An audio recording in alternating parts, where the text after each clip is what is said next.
Okay, great. I've got the live stream going, and now I'm just going to share my screen.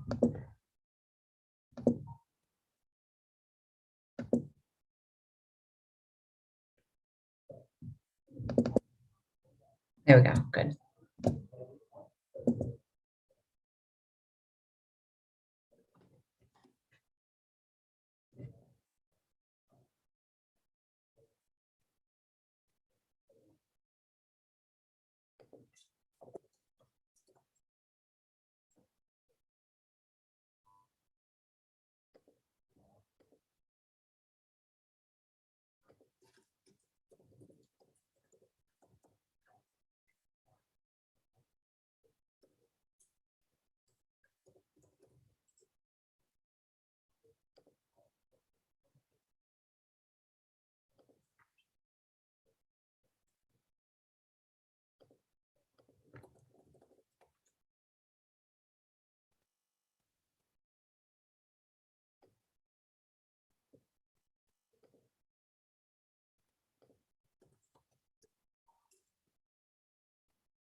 Okay, it's 9 o'clock, and so we'll get started here in 1 second. I'm just making sure that I have all my little computer screens ready for doing stuff here. So welcome to everybody for coming to this year's fourth annual Kalevala-thon, our Kalevala reading marathon. Today we'll be getting through the whole thing. We only have a few people right now, but that's not to worry. This is usually how it starts out, as people start trickling in during the day. So don't think that you're the only two here and that you'll be forced to read 25 runes each, because I promise you won't. I don't know, do you want to go ahead and start the first rune? Do you want to be the first one to go? Yeah, sure, I'd be happy to. Awesome. Okay, so Hari and I know each other. We've studied together and had all kinds of fun. Do you want to tell us where you're at right now? Would you be interested in that? Oh, where I'm physically located. Yeah. Yeah, currently I am coming to you from my bedroom, at at my house here in Portland, Michigan.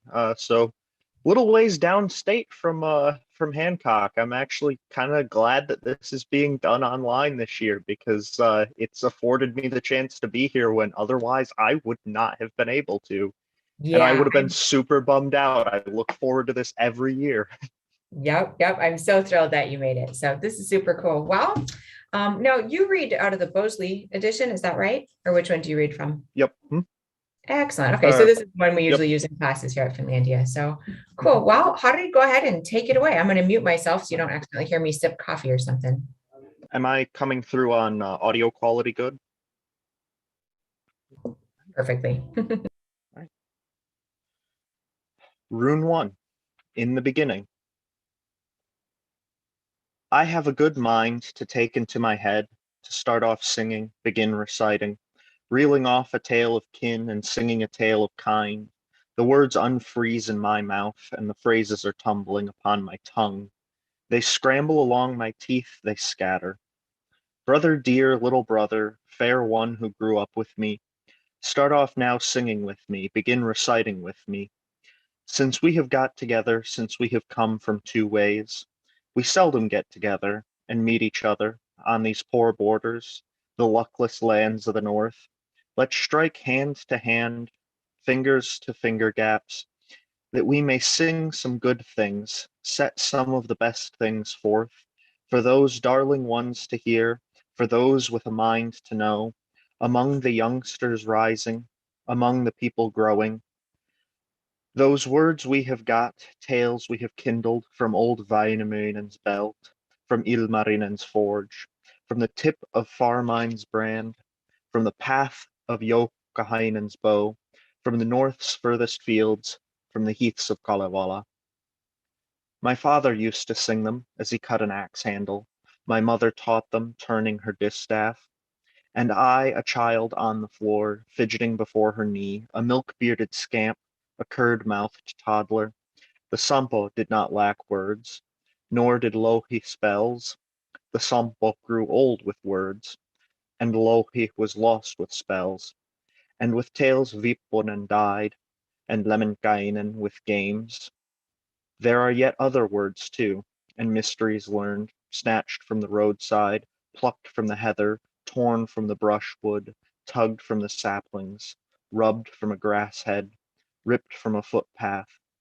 As I went herding, as a child in the pastures, on the honey-sweet hummocks, in the golden knolls, following Black Buttercup beside Bouncy the brindled, the cold told a tale to me, the rain suggested poems, another tale the winds brought, the sea's billows drove, the birds added words, the treetops phrases. I wound them into a ball and arranged them in a coil. I slipped the ball into my sled and the coil into my sleigh. I took it home in the sleigh towards the kiln, put it up in the shed loft in a little copper box. Long my tale's been in the cold, for ages it has lain hidden. Shall I take the tales out of the cold, scoop the songs out of the frost, bring my little box indoors, the casket to the seat end, under the famous roof beam, under the fair roof? Shall I open the word chest and unlock the box of tales, unwind the top of the ball, untie the knot of the coil? I will sing quite a good tale, quite a fair one I'll beat out, after some rye bread and after some barley beer. If beer is not brought and ale not offered, I'll sing from a leaner mouth till water I will lilt to cheer this evening of ours, to honor the famous day, or to amuse the morrow, and to start the new morning. I heard it recited thus. I knew how the tale was made. With us the nights come alone, the days dawn alone. So was Wainamoinen born alone. The eternal bard appeared from the woman who bore him, from air daughter his mother. There was a lass, an air girl, a nice-natured daughter. She long remained holy, forever girlish, in the air's long yards, on its level grounds. Her times grew weary, and her life felt strange, from being always alone, living as a lass in the air's long yards, in the empty wastes. So now she steps further down, launched herself upon the waves, on the clear high seas, upon the open expanse. There came a great gust of wind, from the east nasty weather, lashed the sea to foam, whipped it into waves. The wind lulled the maid, and the billow drove the lass about the blue main and froth-capped waves, and the wind blew her womb full, the sea makes her fat. She bore a hard womb, a difficult bellyful, 700 years, 9 ages of man, but no birth was born, no creature was created. The lass rolled as the water mother. She swims east, swims west, swims northwest and south, swims all the skylines in fiery birth pangs, in hard belly woes. But no birth was born, no creature was created. She weeps and whimpers. She uttered a word, spoke thus: Woe, luckless me, for my days, poor child, for my way of life. Now I have come to something, forever under the sky, by the wind to be lulled, by billows driven on these wide waters, upon these vast waves. Better 'twould have been to live as a lass of the air than just now to toss about as water mother. It is chilly for me to be here, woeful for me to shiver, in billows for me to dwell, in the water to wallow. O old man, chief god, upholder of all the sky, come here when you are needed, come this way when you are called. Free a wench from a tight spot, a woman from belly throes. Come quickly, arrive promptly, most promptly where the need is. A little time passed, a moment sped by, came a straightforward bird, and it flaps about in search of a nesting place, working out somewhere to live. It flew east, flew west, flew northwest and south, but it finds no room, not even the worst spot where it might build its nest, take up residence. It glides, it hovers, it thinks, considers. Shall I build my cabin on the wind, my dwelling on the billows? The wind will fell the cabin, the billow will bear off my dwelling. So then the water mother, air lass, raised her knee out of the sea, her shoulder blade from the wave, for the scup a nesting place, sweet land to live on. That scup, pretty bird, glides and hovers. It spied the water mother's knee on the bluish main, thought it was a grass hummock, a clump of fresh sward. It flutters, it glides, and it lands on the kneecap. There it builds its nest, laid its golden eggs. 6 eggs were of gold, and an iron egg the 7th. It began to hatch the eggs, to warm the kneecap. It hatched one day, it hatched two, soon it hatched a third as well. At that the water mother, air lass, feels that she is catching fire, that her skin is smoldering. She thought her knee was ablaze, all her sinews were melting, and she jerked her knee, and she shook her limbs. The egg rolled into the water, sink into the seas below. The egg smashed to bits, broke to pieces. The eggs don't fall in the mud, the fragments in the water. The bits changed into good things, the pieces into fair things. An egg's lower half became Mother Earth below. An egg's upper half became heaven above. The upper half that was the yolk became the sun for shining. The upper half that was white became the moon for gleaming. What an egg was molted became in the stars in the sky. What in an egg was blackish became the clouds of the air. The ages go on, the years beyond that. The new sun shines, and the new moon gleams. Still the water mother swims, the water mother, air lass, on those mild waters, in on the misty waves. Before her the slack water, and behind her the clear sky. Now, in the 9th year, in the 10th summer, she raised her head from the sea, she lifts up her pole. She began her creation, forming her creatures, on the clear high seas, upon the open expanse, where she turned her hand around, where she arranged the headlands, where her foot touched the bottom, there she dug out the fish troughs, where else she bubbled, there she hollowed out the depths.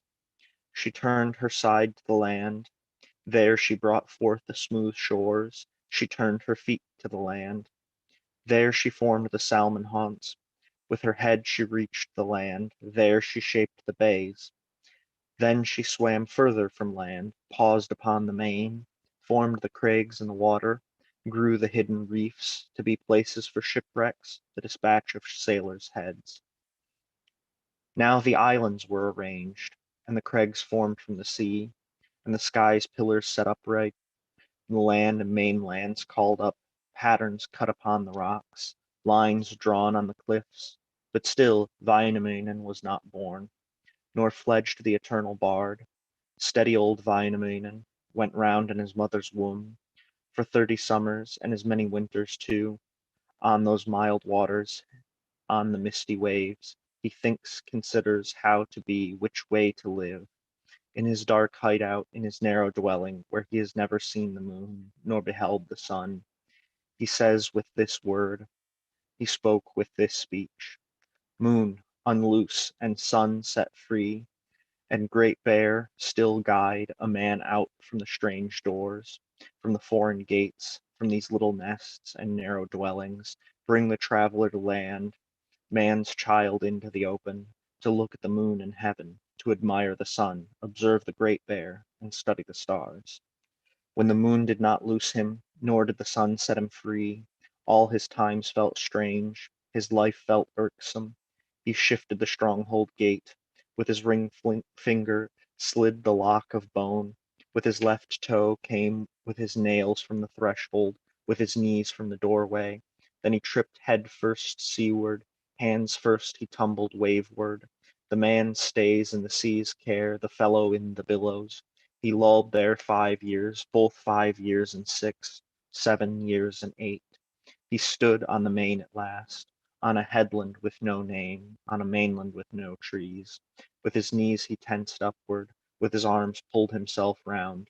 He rose to look at the moon, to admire the sun, observe the Great Bear, and study the stars. That was Wainamoinen's birth, how the old bard came to be, from the woman who bore him, from Air daughter his mother. Well done. Thank you. It So it is very difficult for me to not say Väkivan Väinämöinen when I come to steady old Väinämöinen. yeah, it's true. It's funny because yeah, what Hadi is referring to for those who don't know is that in Finnish they have this thing, or in Kalevala tradition, and in a lot of oral epic traditions, they have something called stock epithets, where you have these kind of given names that fit a certain rhyme scheme and that are very kind of they're fixed in form. So Vaka Vanha Väinämöinen or Vanha Vaka Väinämöinen means old wise Väinämöinen, and it takes up precisely 8 meter or 8 syllables, which is a line of Kalevala meter poetry, so it gives you time to think about what you're going to say next. So yeah, it's a when we read in Kalevala, of course, we're reading these translations that have different methods of doing some have different foci than others. And the one that we're reading most of the time at Finlandia is by Keith Bosley from 1989. He's a British translator. And one of the hallmarks of this translation is that it doesn't really fit Kalevala meter, but it has its own kind of more poetic form. It sticks to the story, and the words are quite true to the translation in a lot of ways. But yeah, some of that ends up getting missed. So now you have read the whole Kalevala and in fact studied it. So do you like, what do you think about reading this out loud? Like, what do you think is kind of the reward for coming and doing something like this? It's definitely interesting. This translation in particular, there's a lot of spots that like I'm stumbling over this, and like I've spent quite a bit of time studying this and reading it, and it really stretches my vocabulary in English a lot of the time. So it's definitely something that's a very different experience than reading it for a classroom purpose. It's also a little bit interesting with it being an oral tradition, with it being something that's kind of compiled from these poems that were spoken out loud. It is a very, very different, how would I say this? It's a very different presentation of it to read it out loud or to hear someone reading it out loud. It has a way of kind of bringing it to life in a sense that I think reading it on the page just doesn't have sometimes. It's interesting. Yeah, absolutely. Well, good. Well, I'm really glad that you kicked off the first poem. For those who haven't read this before, this first poem is interesting because it starts out the basis for Kalevala in two ways. First of all, it lays out the way that traditional storytelling would have happened, traditional Kalevala singing would have happened back in the old times. So when we start the poem, we really have Elias Lunrud starting out speaking about, I'm about to start singing. We're going to sing these tales of these heroes that we know. I learned these tales from my father in these contexts and from my mother in this context. And so he lays it out. And that's not a normal way. When you're about to present a story or tell a joke or something, you don't, I'm about to tell a joke now. It is really, really funny. That's not how it sets out. But Elias Lunrud, he really wants to bring this reading audience into this world of storytelling and singing that they're about to enter into. And so it's kind of funny that Kalevala does start out with this image of people getting together and singing songs. And then it launches out into the creation of the world. So we have these very kind of chunks of mythology that would have been seen in pre-Christian traditions around Finland and the Baltic Finnic region and beyond. I mean, there's this myth in here, the world egg, whereby, the eggs are kind of laid on a woman, Väinämöinen's mother Ilmatar's knee, and they break and cause the earth to be formed. That's actually a globally found world creation myth. There's another one called Earth Diver, where a creature will go down under some water and get some muck and bring the muck up and kind of make the land from that. And you can kind of see glimmers of Earth Diver myth right here in this first poem too, where Ilmatar is sort of thrashing around in the water because she's uncomfortable after being pregnant for, hundreds of years. That just sounds horrifying for anybody who's been pregnant and knows. And so pushing up that mud to create the world is also a part of a kind of tradition of storytelling that you can see in Native North American communities, European communities, Asiatic, so all over the place there's all this kind of stuff going on. So thank you, Harold. And I see we have a couple people in here now. So if people want to read a poem, what you can do is you can type your name into the chat. If you don't want to read a poem, then I'll just read for a bit and hopefully other people will come in and read too, because my voice can only go for so long and there's 49 of these buggers now.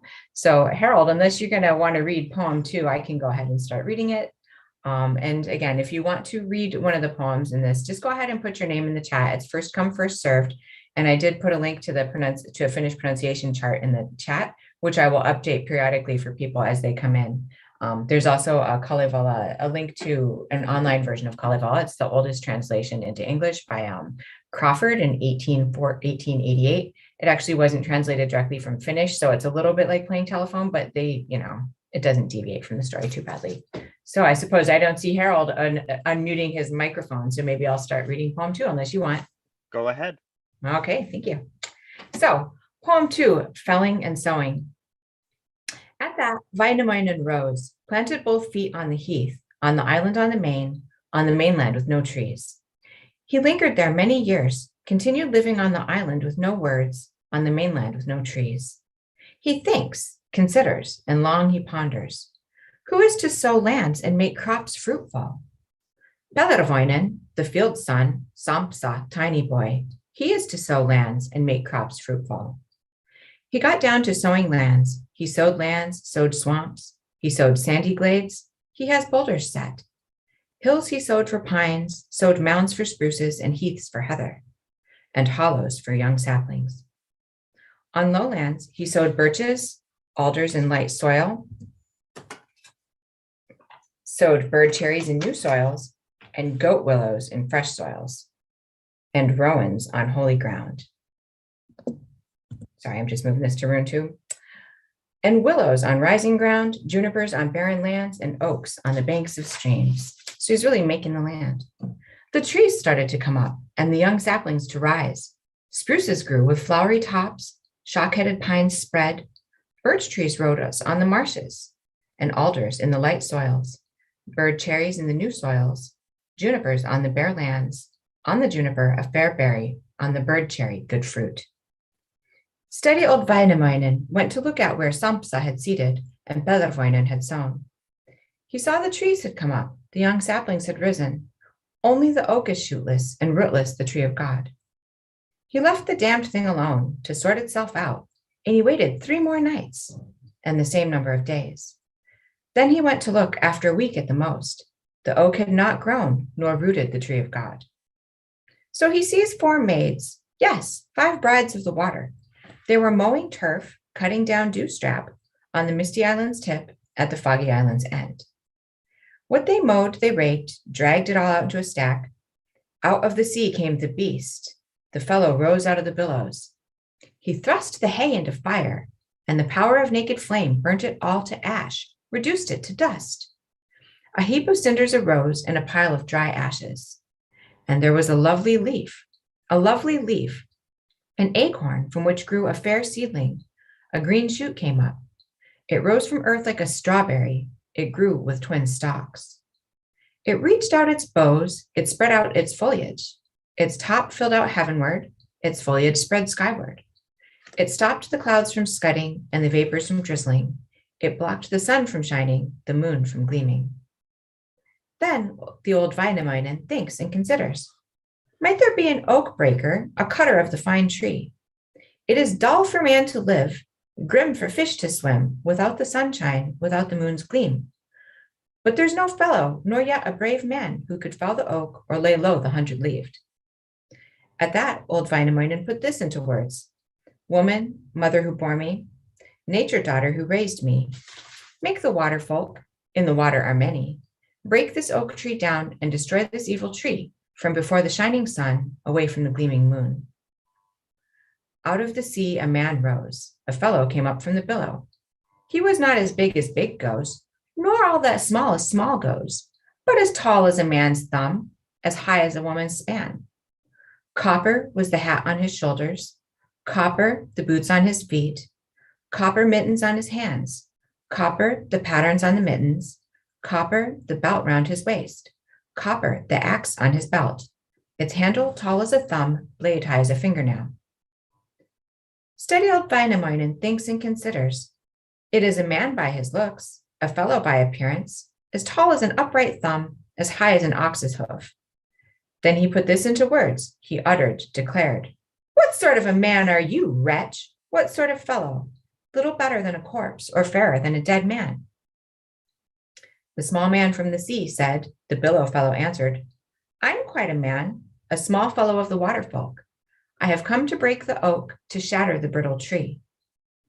Steady old Wainamoinen put this into words. I do not think you were made, neither made nor appointed, to be the great oak's breaker, to be the grim tree's feller. He just managed to say that. He glances once more. He saw the man changed, the fellow renewed. His foot stamps upon the ground, his head holds the clouds. His beard goes over his knee, and his hair beyond his heels. A fathom between his eyes, fathom wide his trouser leg, 1.5 from his knee, 2 from his breeches border. He fingers his axe, he sharpened the even blade upon 6 whetstones, on the tip of 7 hones, and he swings along, whistles on his way. In his wide trousers, in his broad breeches, he stepped once nimbly upon the fine sand, twice rambled along upon the liver-hued ground, a 3rd time ambled up to the fiery oak's root. He struck the tree with his axe, bashed it with his even blade. He struck once, struck twice, soon a 3rd time tried. Fire flashed from the axe, and a blaze flew from the oak, and the oak wanted to tilt, the world sallow to topple. So at the 3rd time he could fell the oak, and shatter the world sallow, and bring down the 100-leaved. The base he thrust to the east, the top he lowered northwest, the foliage to the great south, the boughs halfway northward. Who then took a bough took eternal happiness, and who then broke off the top broke off eternal magic. Who cut off a leafy twig cut off eternal love. What slivers flew up, what chips of wood leapt, on the clear high seas, upon the vast waves, 'twas those the sea lulled, and the sea spray rocked, as boats on open water, and as ships upon the waves. The wind bore them to Northland.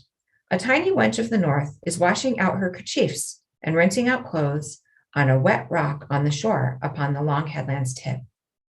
She saw a silver floating, gathered it into her bag. In the bag carried it home, in the long strap to the yard, to make her witches' arrows her weapons of enchantment. When the oak had been broken and felled, the mean tree, suns were free to shine, moons were free to gleam, clouds to scud along, and heaven's arches to curve on the misty headland's tip at the foggy island's end. Then the backwoods began to flourish, the forests to sprout gladly, leaf on tree and grass on ground, and birds on a tree to sing, thrushes to rejoice, the cuckoo on top to call.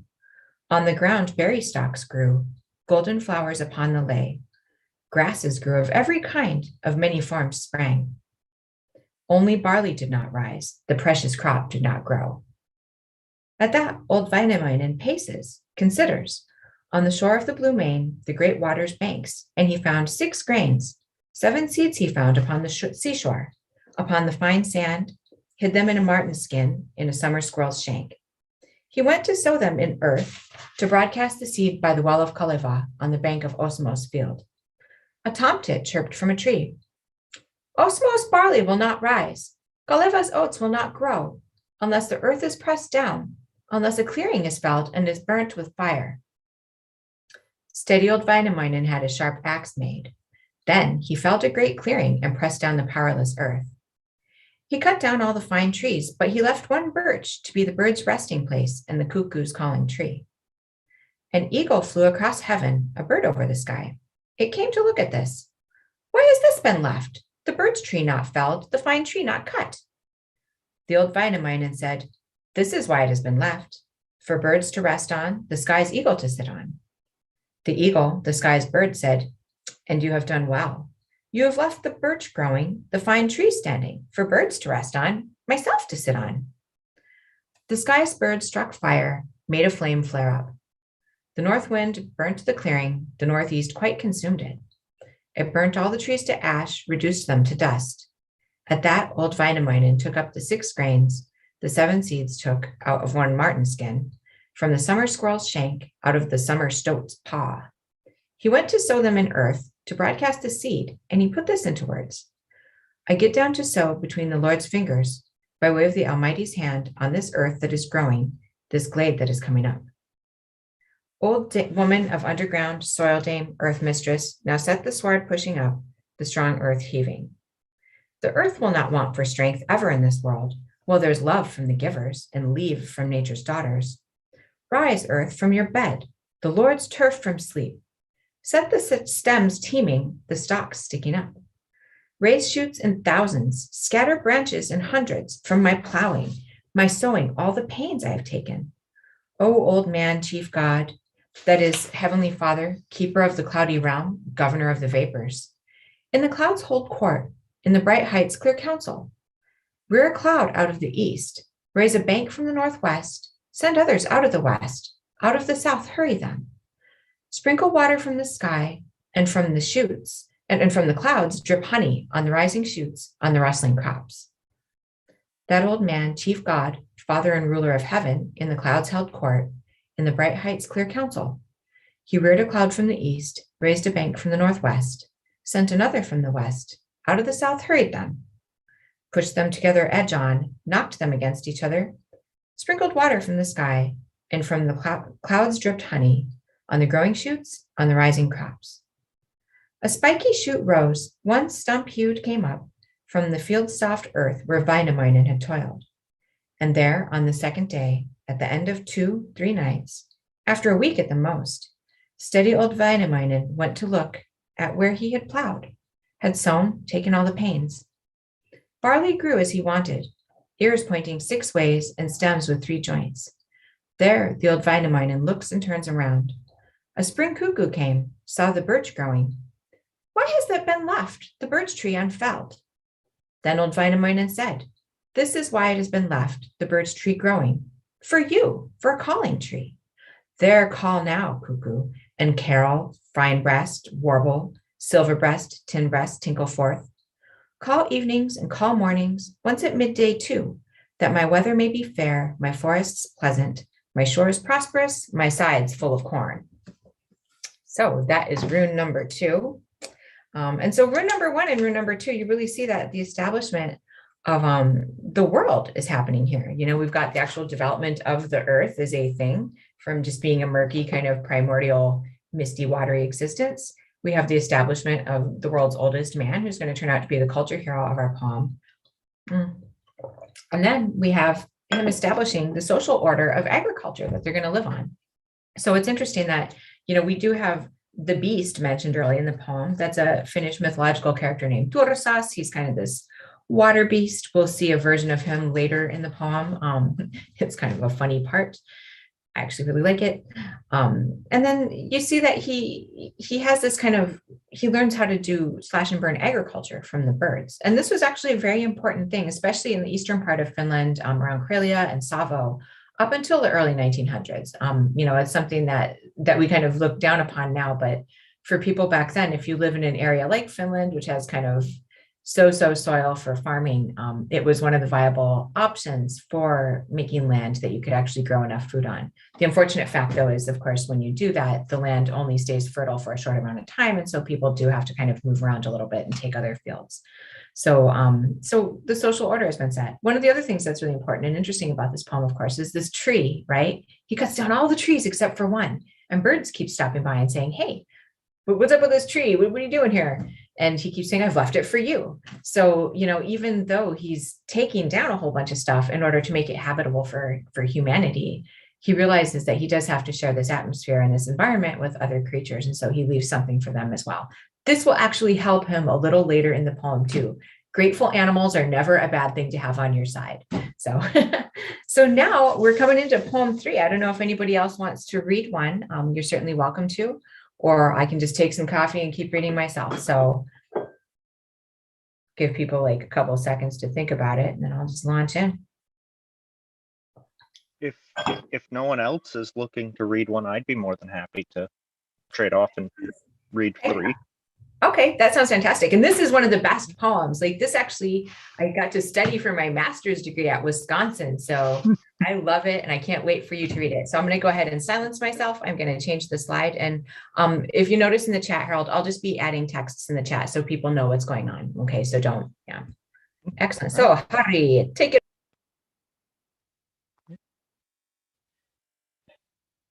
Number 3, the singing match. Steady old Wainamoinen is living his times in those glades of vinyl land, on the Kalevala heaths, is singing his tales, singing, practicing his craft. He sang day by day, night by night he recited ancient memories, those deep origins which not all the children sing, only fellows understand in this evil age. With time running out, far and wide the news is heard, outward the tidings travel of Wainamoinen singing, the fellows cunning. The tidings traveled southward, the news reached Northland. Now the young Youkahainen, a lean Lappish lad, once went visiting, and he heard of wondrous words, of songs being put about, better ones being set forth in those glades of Vainoland on the Kalevala heaths than those ones he knew himself.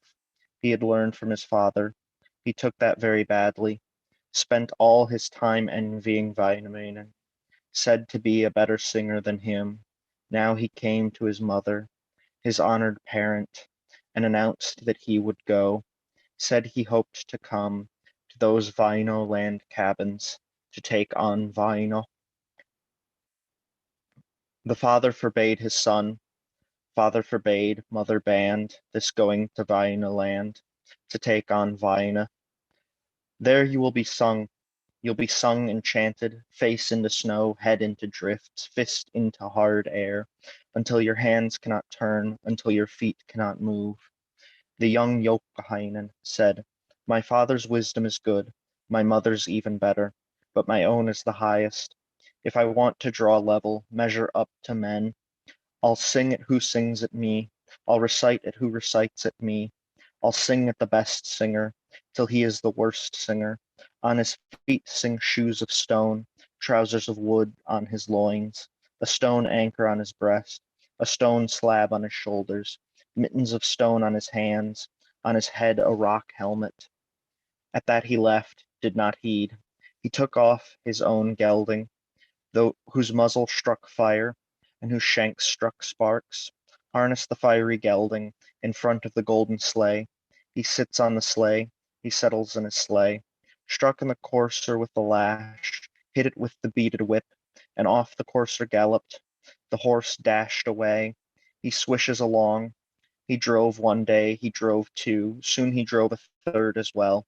Now upon the third day he reached the glades of Vaina land, the heaths of Kalevala. Steady old Wainamoinen, in the everlasting wise man, was driving along his roads, pacing out his ways, in those glades of Vaino land, on the Kalevala heaths. The young Youkahainen came, drove down the road to face him, shaft seized on shaft end, traces tangled with traces. Hames were jammed with hames, and collar bow tipped with tip. Then and there was a full stop, a pause for thought, sweat pouring from the collar bow, from the shaft steam rose. The old Wainamoinen asked, of what kin are you, coming foolishly forward, this way recklessly, smashing the hames of bent wood, the collar bows of young wood, my sleigh to splinters, into bits the toboggan? The young Youkahainen uttered a word and spoke thus, I am young Youkahainen, but say what your own kin is. Of what kin are you? Of what rabble, wretch? Steady old Wainamoinen thereupon said who he was, and then he declared, since you are young, Youkahainen, draw aside a bit. You're younger than me. Then the young Youkahainen uttered a word and spoke thus, not a bit does a man's youth, his youth or his age matter. Who is better in wisdom, mightier in recalling, let him stand fast on the road, the other shift off the road. If you're old Wainamoinen, the everlasting singer, let us start singing, begin reciting, with a man testing man, one defeating the other. Steady old Wainamoinen uttered a word and spoke thus, well now what of me, as singer, as cunning man? I've lived all my time only in these glades at these edges of the home field listening to the home cuckoo. Be that as it may, tell me that my ears may hear. What do you know most about, understand above others? The young Youkahainen said, well, I know a thing or two. This I know plainly and grasp thoroughly. The smoke hole is in the roof, the flame in the heart. The seal enjoys a good life. The water dog rolls about. It eats salmon close by it, white fish at its side. The white fish's fields are smooth. The salmon's roof is level. The pike spawns during the frost. Slubber chops in hard weather. The perch, shy, crooked-necked, in autumn swims in the deep. In summer spawns on dry land, thrashes about on the shores. Should not enough come of that? I know of other wisdom too. I am aware of one thing, the north plowed with the reindeer, the south with the mare, far Lapland with the wild ox. I know trees on Pisa Hill, the firs on Demon's Cliff, tall the trees on Pisa Hill, the firs on Demon's Cliff. Three there are of steep rapids, three great lakes, and three high mountains under the sky's vault. In Hamma are Halla Falls, Gatra in Karelia, but none has conquered Vuoksi nor gone over Imatra. The old Väinämöinen said, child's wisdom, woman's recall, is for no bearded fellow, nor for a man with a wife. Tell me of deep origins, of eternal things. Young Youkahainen uttered a word and spoke thus. I know of the tomtit's origins, that the tomtit is a bird, the green viper is a snake, the ruff is a fish. Iron I know is brittle, black soil is bitter, and hot water hurts, and a burn is bad. Water is the oldest of ointments, rapid foam of remedies, and the lord of soothsayers, and god of healers. And a mountain is water's origin, and fire's origin is heaven. The source of iron is rust, and copper's root is a cliff. A wet hummock is the oldest land, a willow the first of trees, a fir root first of dwellings, and a stone the first crude pot. Steady old Väinämöinen put this into words. Do you recall any more, or has your babble ended? The young Youkahainen said, I recall a bit more too. Now I recall such a time as I was plowing the sea, grubbing the sea's gulfs, digging the fish troughs, deepening the depths, laying out the pool waters, stirring up the hills, piling up the crags. What's more, I was the sixth man, the seventh fellow when the earth was made, when the sky was built, when the sky's pillar was fixed, when heaven's arch was borne up, when the moon was moved, when the sun was helped, when the great bear was stretched out, when the heavens was filled with stars. The old Väinämöinen said, truly you have lied. You were never seen.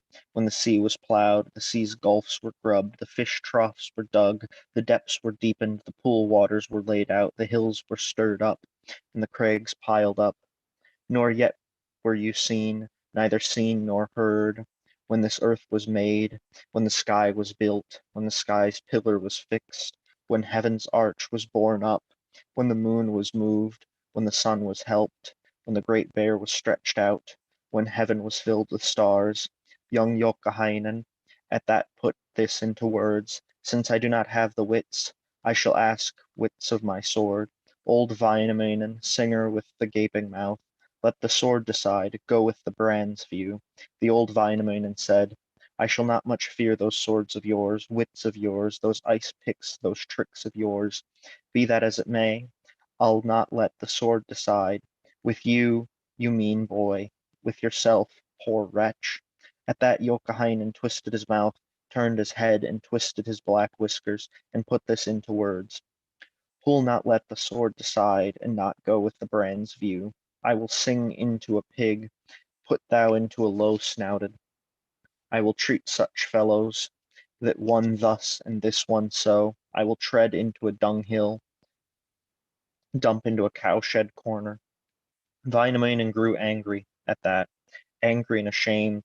He himself started singing, himself began reciting. The songs are not children's songs, women's cackle, but for a bearded fellow, which not all the children sing, nor do half the boys, nor a third of the suitors in this evil age. With time running out, the old Väinämöinen sang. The lakes rippled, the earth shook, the copper mountains trembled, the sturdy boulders rumbled, the cliffs flew in two, the rocks cracked upon the shores. He sang young Youkahainen, saplings on his collar bow, a willow shrub on his hames, goat willows on his trace tip, sang his gold-trimmed sleigh, sang it to tree trunks and pools, sang his whip knotted with beads to reeds on a shore, sang his blaze-browed horse to rocks on a rapid's bank. He sang his gold-hilted sword to lightnings in heaven, then his bright-butted crossbow to rains upon waters, and then his feathered arrows to swift flying hawks, and then his dog of hooked jaw to rocks on the ground. He sang the cap off his head to a piled up bank of clouds, sang the mittens off his hands to lilies in a still pool, then the blue cloth coat to vapors in heaven, from his waist the fine woven belt to stars across heaven. He sang him Youkahainen in a swamp up to his waist, in a meadow to his groin, in the heath to his armpits. By now young Youkahainen knew and realized, knew that he had come this way, undertaken the journey to take on, to sing with the old Wainamoinen. He worked his foot free, but could not lift it. So he tried the other two, but it wore a shoe of stone. Then, for young Youkahainen, things became painful. Things turned out more troublesome. He uttered a word, spoke thus, Shrewd Wainamoinen, O everlasting wise man, whirl your holy words around, take back your phrases, get me out of this tight spot, from this matter set me free. I will lay down the best price, pay the heaviest ransom. The old Wainamoinen said, All right, what will you give me if I whirl my holy words around, take back my phrases, get you out of that tight spot, from the matter set you free? The young Youkahainen said, Well, I have two bows, two handsome crossbows. One is a quick strike, one has a straight aim. Take either of them. The old Wainamoinen said, I don't care for your crossbows, wild one, for your bows, mean one. I have some myself, stacked up against every wall, stored on every peg. Without men they go hunting, without fellows work outdoors. He sang young Youkahainen, sang him still deeper. The young Youkahainen said, Well, I have two craft, two beautiful boats. One is light to race, one carries a lot. Take either of them. The old Wainamoinen said, I do not care for your craft. For your boats I do not complain. I have some myself, hauled up on every roller, laid up in every cove. One is steady in the wind, one makes way in bad weather. He sang young Youkahainen, sang him still deeper. The young Youkahainen said, I have two stallions, two handsome horses. One runs more nimbly, one frisks and traces. Take either of them. The old Wainamoinen said, I don't care for your horses, grieve for your white fetlocked ones.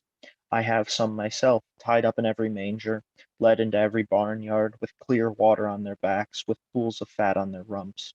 He sang young Youkahainen, sang him deeper still. The young Youkahainen said, Old Wainamoinen, whirl your holy words around, take back your phrases. I'll give a helmet full of gold coins, a felt hat full of silver, my father's war spoils brought home from battle. The old Wainamoinen said, I don't care for your silver. He rumbles, sorry, nor ask wretch for your gold coins. I have some myself, crammed in every shed, stored in every box, gold eternal as the moon, silver ancient as the sun. He sang young Youkahainen, sang him still deeper. The young Youkahainen said, Old Wainamoinen, get me out of this tight spot, from this matter set me free. I will give my ricks at home, surrender my sandy fields, to save my own skin, to redeem myself. The old Wainamoinen said, I do not yearn for your ricks, rascal, for your sandy fields. I have some myself, fields in every direction, ricks in every glade, and my own are better fields, my own ricks sweeter. He sang young Youkahainen, sang him even further down. Then the young Youkahainen was at his wit's end, up to his chin in the slime, to his beard in the bad place, to his mouth in swamp mosses, his teeth stuck in a tree trunk. And young Youkahainen said, Shrewd Wainamoinen, O everlasting wise man, sing your song backwards, spare yet a weak life, and get me away from here. Now the stream tugs at my foot, the sand is grinding my eyes. If you whirl your holy words around and call off your spell, I'll give Aino, my sister. I will yield my mother's child to clean out your hut, to sweep your floor, rinse your wooden plates, to wash out your cloaks, weave your golden cloak, bake your honey bread. Then the old Wainamoinen was utterly delighted to have Youkahainen's maid, to care for him in his old age. He sits on the rock of joy, on the song boulder settles. He sang one moment, sang two, sang a third moment as well, whirled his holy words away, took back his phrases. Young Youkahainen was free, with his chin out of the slime, his beard out of the bad place, the horse from the rapid rock, the sleigh from the shore tree trunk, and the whip from the shore reed. He clambered into his sleigh, flung himself into his sled. Away he went from the bad spirit, or away he went in bad spirits, with a gloomy heart, to his dear mother, towards his honored parent. He rumbles along, he drove home oddly, smashed his sled against the kiln, the shafts to bits on the steps. His mother began to guess, and his father says a word. Needlessly, you've smashed your sled. On purpose, you've broken the shaft. So why do you ride oddly? Come home stupidly. At that young Youkahainen weeps a flood of tears, his head down in bad spirits, helmet all askew, his lips grimly set, his nose drooped over his mouth. His mother hastened to ask, the pains take her to question, why do you weep, my offspring, fruit of my youth, why lament? Why are your lips grimly set, your nose drooped over your mouth? The young Youkahainen said, O mother who carried me, cause has arisen and magic has taken place, cause enough for me to weep, magic for me to lament. For this I'll weep all day, grieve my lifetime through.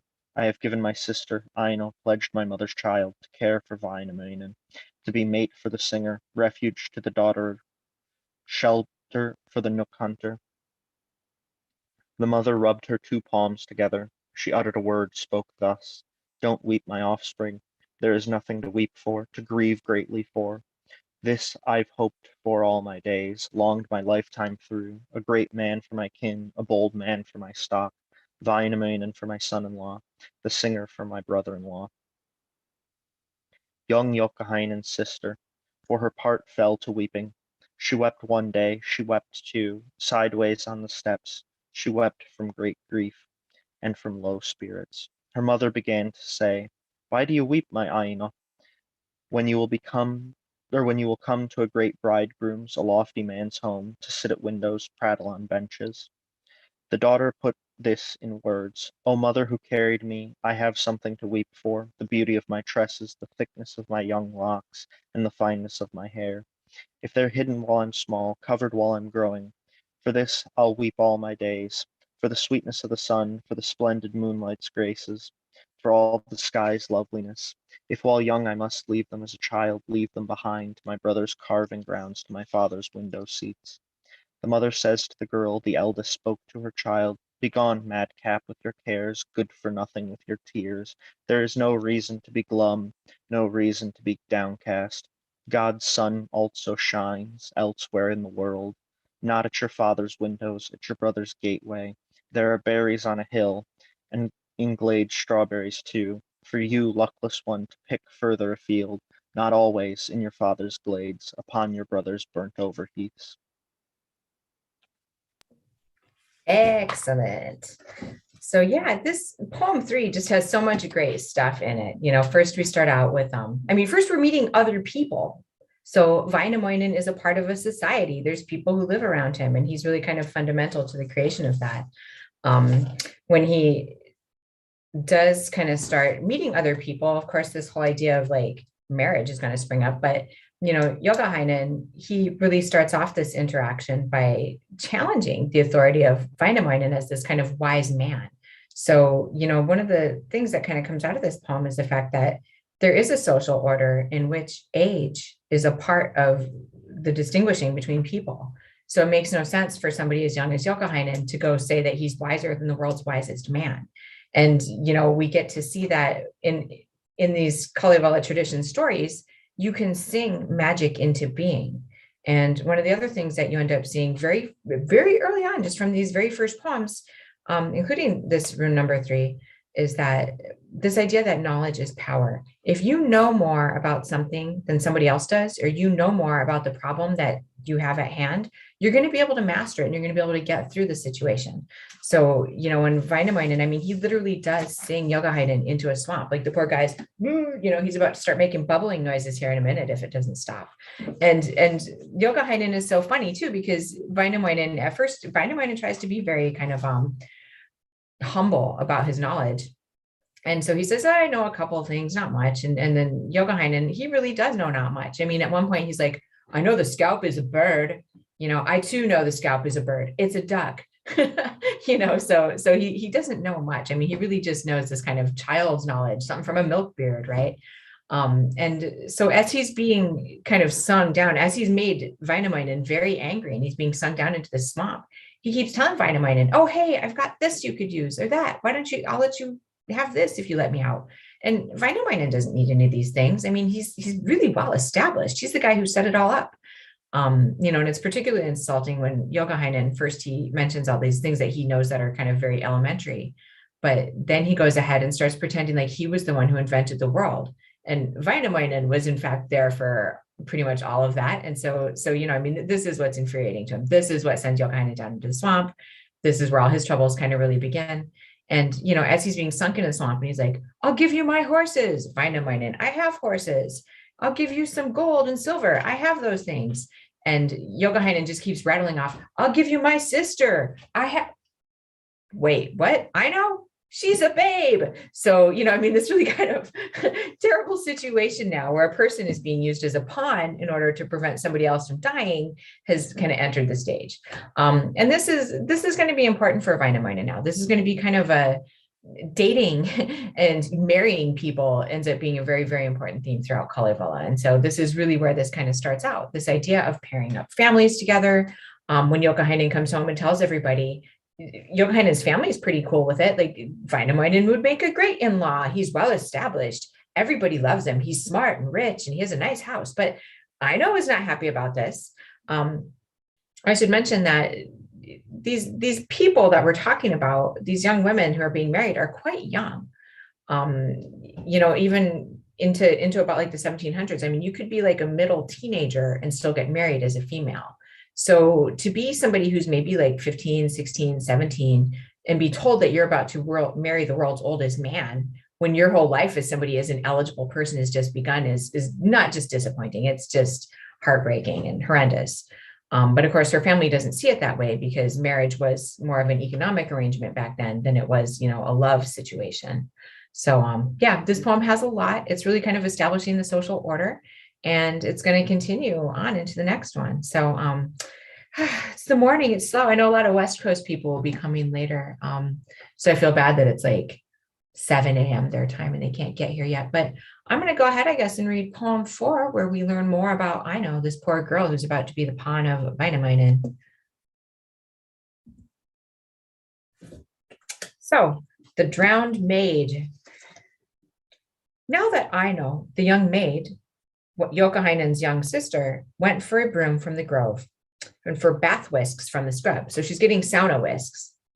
Broke off one for her father, another for her mother, gathered a third too for her full-blooded brother. She was just stepping homeward, tripping through alders, when old Vainamoinen came. He saw the maid in the grove, the fine-hemmed in the grasses, and uttered a word, spoke thus. Don't for anyone, young maid, except me, young maid. Wear the beads around your neck. Set the cross upon your breast. Put your head into a braid and bind your hair with silk. The maid put this into words. Not for you nor anyone do I wear crosses upon my breast, tie my hair with silk. I don't care for cogware, for wheat slices I don't complain. I live in tight clothes, I grow on bread crusts by my good father with my dear mother. So that didn't go over well. She wrenched the cross from her breast and the rings from her finger. The beads she shook from her neck and the red threads off her head, left them on the ground for the ground's sake, in the grove for the grove's sake, and went weeping home, wailing to the farm. Her father at the window sat adorning an axe haft. Why are you weeping, poor girl, young maiden? I have cause to weep, woes to complain of. For this I weep, my papa, for this I weep and complain. The cross came loose from my breast, the bauble shook from my belt, from my breast to the silver cross, the copper threads off my belt. Her brother at the gateway is carving collar-bow wood. Why do you weep, poor sister, young maid? I have cause to weep, woes to complain of. For this I weep, poor brother, for this I weep and complain. The ring slipped off my finger, and the beads fell from my neck, the gold ring from my finger, from my neck the silver beads. So it's weird. She's not really telling people yet what's going on. Her sister at the floor seam is weaving a belt of gold. Why do you weep, poor sister, young maid? Oh, the weeper has cause. She who whines has woes.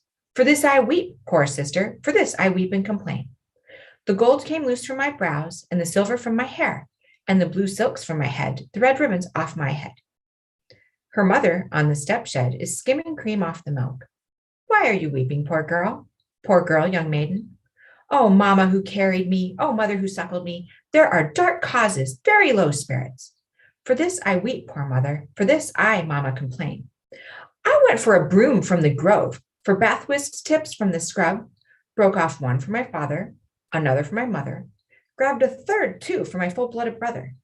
I began to step homeward, was just stepping toward the glade, when from the dell, from the land burnt over, the great one said, Don't for anyone, poor maid, except me, poor maid, wear the beads around your neck, set the cross upon your breast, put your head into a braid, bind your hair with silk. I wrenched the cross from my breast, the beads I shook from my neck, and the blue threads from my eyes, and the red threads off my head. Cast them onto the ground for the ground's sake, in the grove for the grove's sake, and now I put this into words. Not for you nor anyone do I wear the cross upon my breast, tie my head with silk. I don't care for cogware, for wheat slices, I don't complain. I live in tight clothes, I grow on bread crusts by my good father with my dear mother.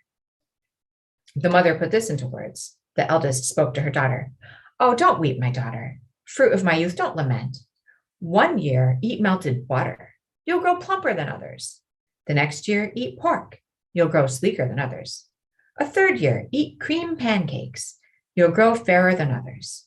Step to the shed on the hill. Open the best shed. There is a chest on top of chest and box beside box. Open the best chest, slam the bright lid back. Inside are 6 golden belts and 7 blue skirts, all woven by moon daughter, finished off by sun daughter.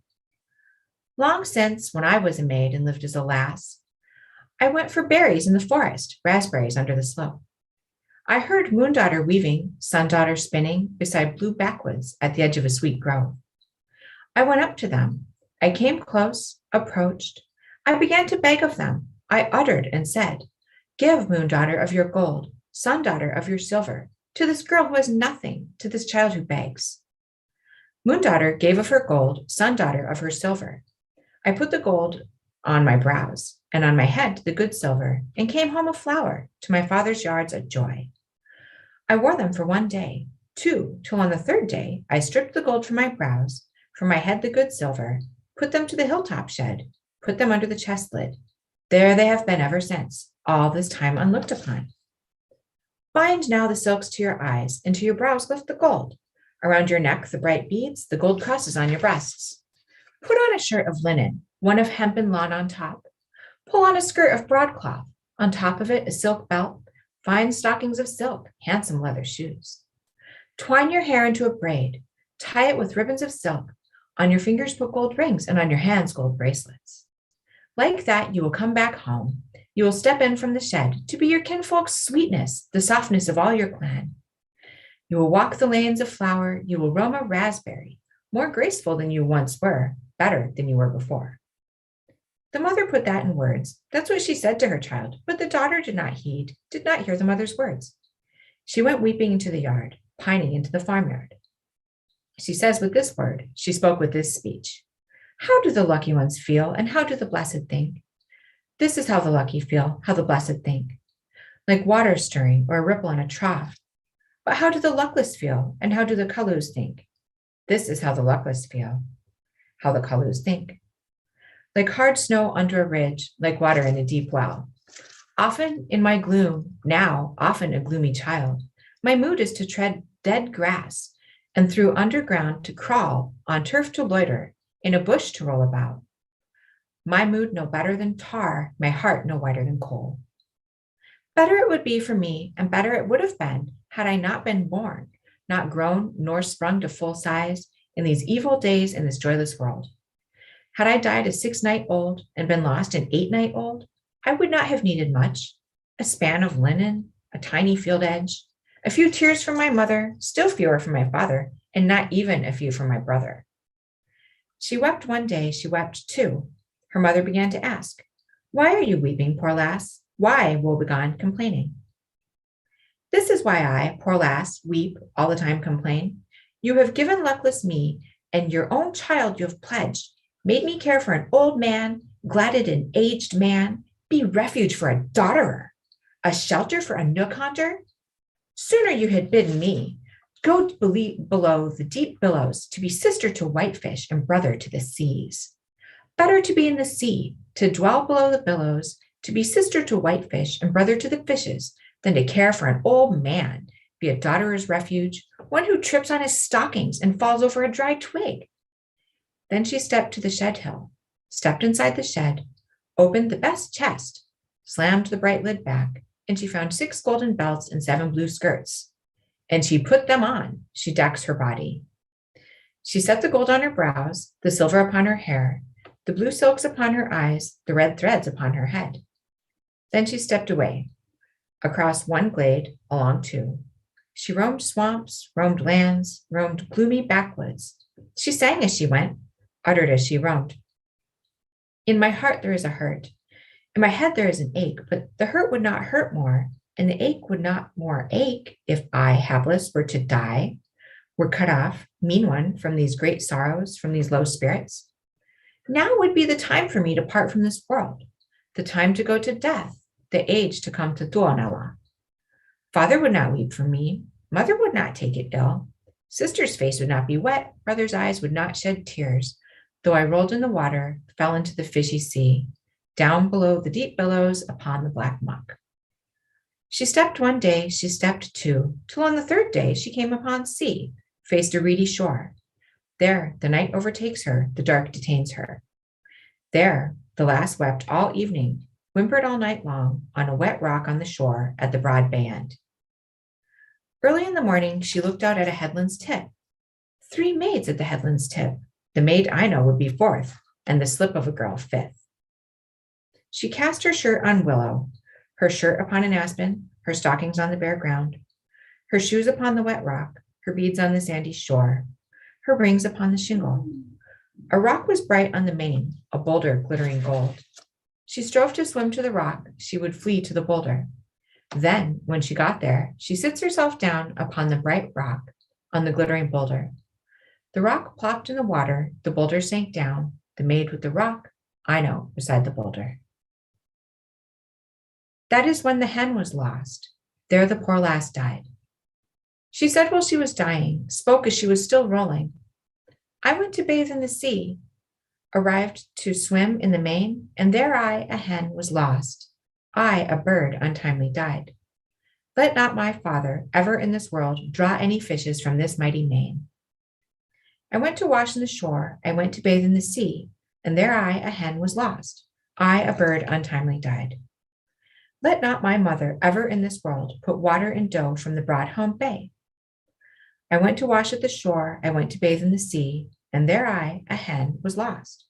I, a bird, untimely died. Let not my brother ever in this world water his war horse upon the seashore. I went to wash at the shore, I went to bathe in the sea, and there I, a hen, was lost. I, a bird, untimely died. Let not my sister ever in this world wash her eyes here at the home bay landing. Waters of the sea, so much blood of mine, fishes of the sea, so much flesh of mine. Brushwood on the shore is a poor one's ribs, grasses of the shore are her tousled hair. Such the death of the young maid and of the fair little hen. Who now will carry the news? Who will tell it by word of mouth to the maid's famous home, to the fair farm? A bird will carry the news, will tell it by word of mouth. A bear, but the bear does not. It was lost among a herd of cows. Who now will carry the news, will tell it by word of mouth to the maid's famous home, to the fair farm. A wolf will carry the news, will tell it by word of mouth, but the wolf does not. It was lost among a flock of sheep. Who now will carry the news, will tell it by word of mouth to the maid's famous home, to the fair farm. A fox will carry the news, will tell it by word of mouth, but the fox does not. It was lost among a flock of geese. Who now will carry the news, will tell it by word of mouth to the maid's famous home, to the fair farm. A hare will carry the news, will tell it by word of mouth. The hare said for sure, the news will not be lost on this man. And the hare ran off, the long ear lolloped, the wry leg rushed off, the cross mouth careered to the maid's famous home, to the fair farm. To the sauna threshold it ran, on the threshold it squats. The sauna is full of maids, whisks in hand they greet. Sly one, have you come here to be cooked, Popeye, to be roasted for the master's supper, the mistress's meal, for the daughter's snacks, or for the son's lunch? The hare manages to say, the round one to speak out. Perhaps the devil has come to stew in the pans. I have come carrying news, to tell it by word of mouth. The fair has fallen, the tin breast has pined away. Sunk in the silver buckle, the copper belt slipped away, gone into the wanton sea, down to the vast deeps, to be sister to whitefish and brother to the fishes. The mother started weeping and a stream of tears rolling, and then she began to say, the woe begone to complain. Don't, luckless mothers, ever in this world, don't lull your daughters or rock your children to marry against their will, as I, a luckless mother, have lulled my daughters, reared my little hens. The mother wept, a tear rolled. Her plentiful waters rolled out of her blue eyes to her luckless cheeks. One tear rolled, another rolled. Her plentiful waters rolled from her luckless cheeks to her ample breasts. One tear rolled, another rolled. Her plentiful waters rolled from her ample breasts upon her fine hems. One tear rolled, another rolled. Her plentiful waters rolled down her fine hems upon her red-topped stockings.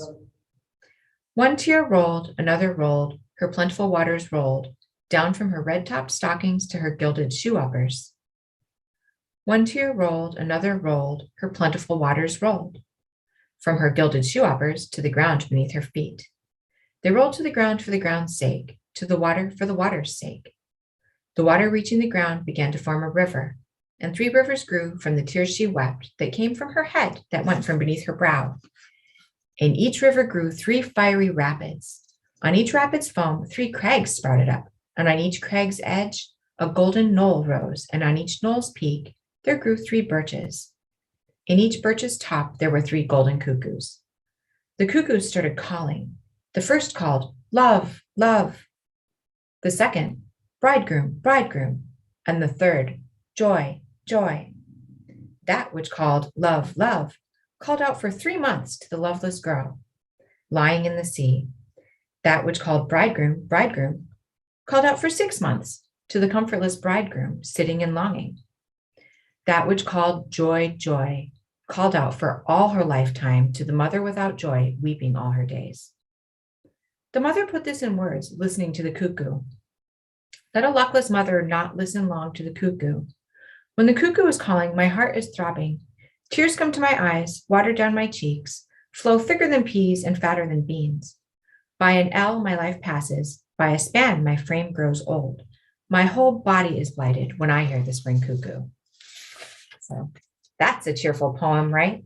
So here in this one, of course, we have the outcome of what happens when Youkahainen goes ahead and promises his sister to Wainamoinen in exchange for his life, and it doesn't end well. We get to see, actually, this is an interesting part because we actually get to see women's poetry. So one of the cool things about Kalevala, of course, is that Elias Lundrud, he's taking actual stories that exist, but he's also incorporating other types of Kalevalaic poetry into it. And so in this story, we really get to see a woman's story from a woman's point of view, that of Aino, this teenager, right? A young girl woman who is being promised to the world's oldest man, which is not cool if you're a young woman and you don't feel like marrying someone really old. And, her whole family just ignores her when she says, hey, this isn't cool. I don't want to do this. One of the things that we get to see is this kind of dowry tradition that was something that people did in Karelia. And so when the mom says, oh, first we're going to fatten you up and you just get to eat a whole bunch of food. Food wasn't something people just had a whole ton of back in the olden days. And so, if you're somebody that your family is prioritizing with a whole bunch of food, it's because they want you to look good so that the person who wants to marry you will marry you. It's not like nowadays where people want to be all stick thin for their weddings. I mean, a stick thin woman, if you're a farm family, is not what you want. You want someone who looks big and who can carry the children, right? And do the farm work.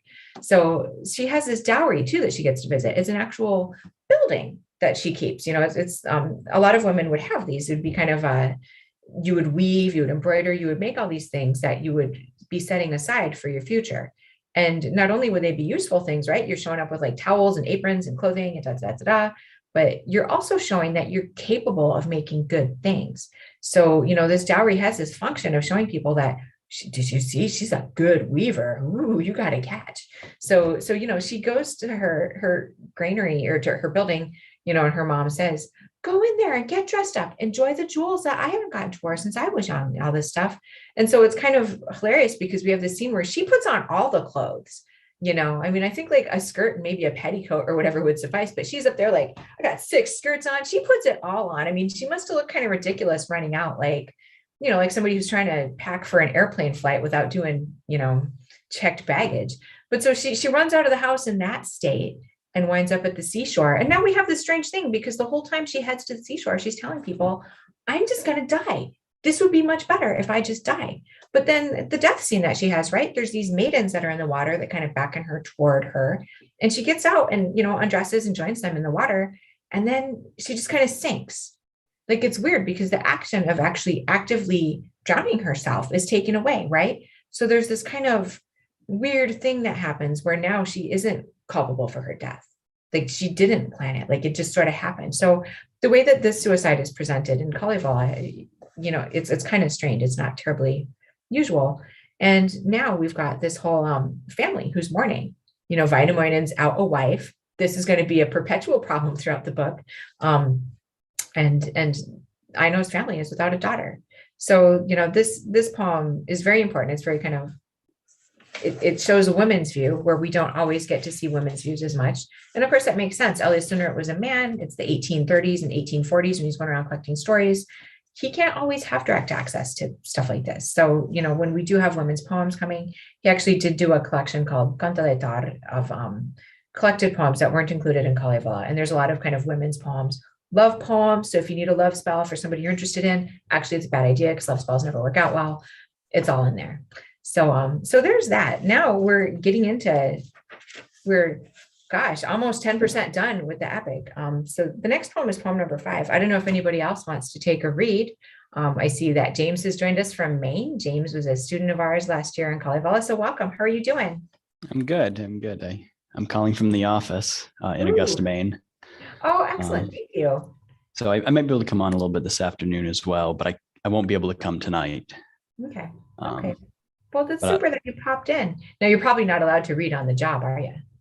I'm in a conference room, so I can read. I'll probably be here for about 45 minutes. I can read if you'd like.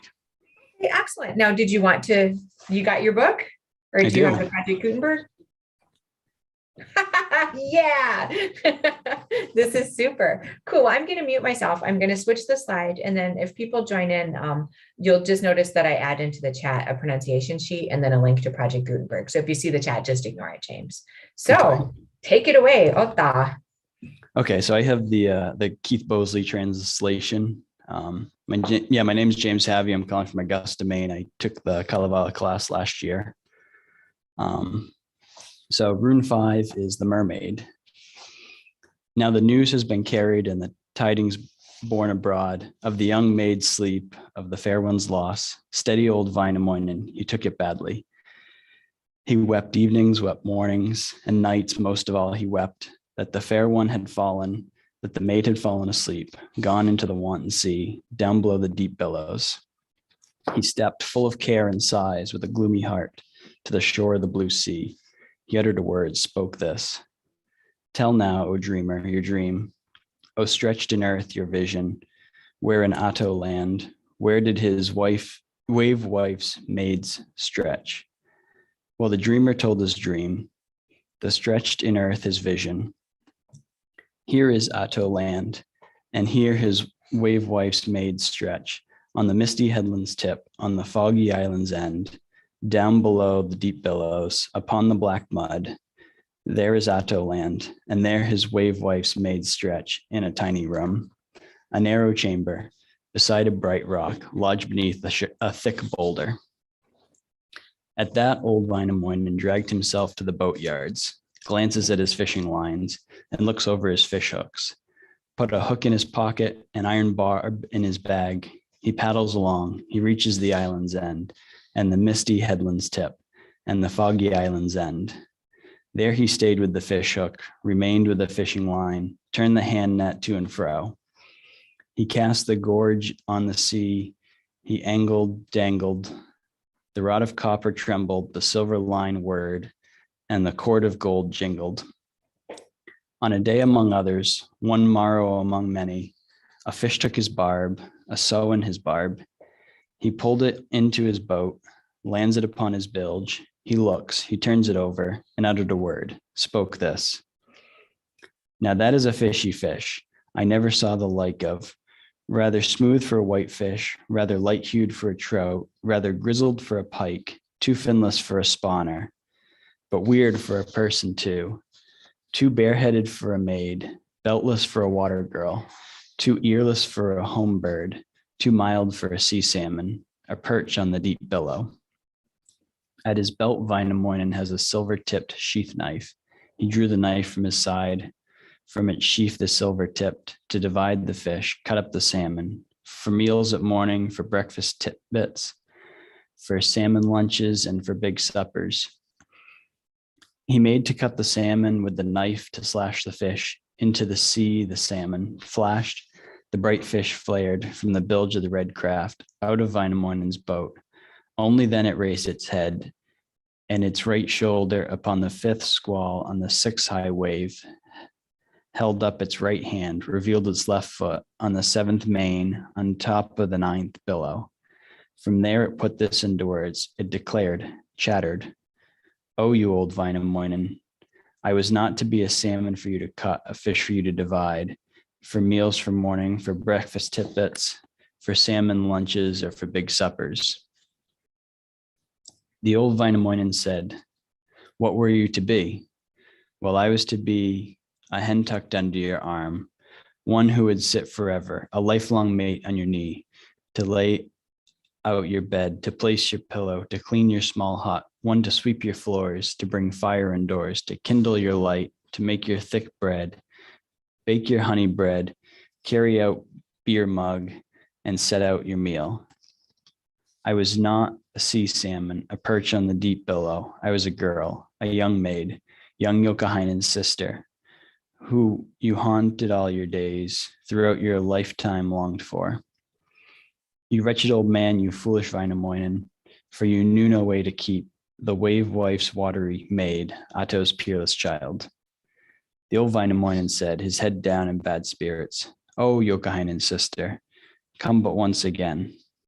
But she never did come again, not ever again. Now she drew back, flopped back, was lost from the water surface, within the bright rock, the cleft of the liver-hued, steady old Wainamoinen that considers how to be, which way to live. Now he wove a silken seine, crisscrossed the water, along one straight, across two. He dragged calm waters between salmon crags. Those waters of Vaino land, Kalevala's land bridges, dragged the gloomy depths and the main's great poles, the rivers of Yuko land, and the bay shores of Lapland.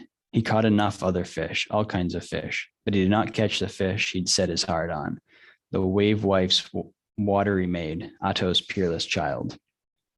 Then old Wainamoinen, his head down, in bad spirits, helmet all askew, put this into words. "O madman, for my madness, fool, for my manhood. Once I had a mind, and thought was given, a great heart crammed full. That was long ago. But nowadays, in this evil age, this life running short, all my mind is anyhow, my thoughts are priceless, all my sense is somewhere else. She I waited for always, and half my lifetime. The wave wife's watery maid, the water's latest daughter, to be a friend forever, and a lifetime mate, came onto my hook, flopped onto my boat. I could not keep her, carry her off home, but lost again to the waves, down below to the deep billows." And he went a little way, he stepped, full of care and sighs. He trudges homeward, he uttered a word, spoke this. "Time was when my cuckoos called, former cuckoos of my joy, used to call evenings, mornings, once at midday too. What has stifled their great voice, lost their voice too so fair? Grief has stifled their great voice. Care brought down their voice so sweet, because no calling is heard, and at sundown no singing, to cheer my evenings, to ease my morrows. Nor do I know now at all how to be, which way to live, in this world to dwell, in these lands to roam. If my mother were alive, my parents awake, she would be able to say how to stand upright, unbroken by griefs, unstricken by cares, in these evil days, in these low spirits. From the grave his mother heard, from below the wave answered, your mother is still alive, your parent awake. She who is able to say how to be all right, unbroken by griefs, unstricken by cares in these evil days, in these low spirits. Go among the North's daughters. Their daughters are comelier, fair maids are twice fairer, 5 times, 6 times livelier. None of you goes frumps, gawky children of Lapland. Get away from there, my boy, the best of the North's daughter, who is pretty-eyed, fair to look upon, ever fleet of foot and brisk of movement. So advice. Say what? I said, and that's rune 5. Yeah. So yeah, this one's, it's kind of strange, right? Like this is kind of a fantasy poem where this kind of mermaidy, strange fish creature comes, and, if only Wainamoinen had been able to recognize her as Aino, he could have married her anyway. So, this is a weird story. It's very strange. And he's so upset by this, of course, that he, if only my mom were around to help me, and his mom, I am here, my son. So there's all kinds of strange stuff going on. And it's funny because she has some good advice, kind of.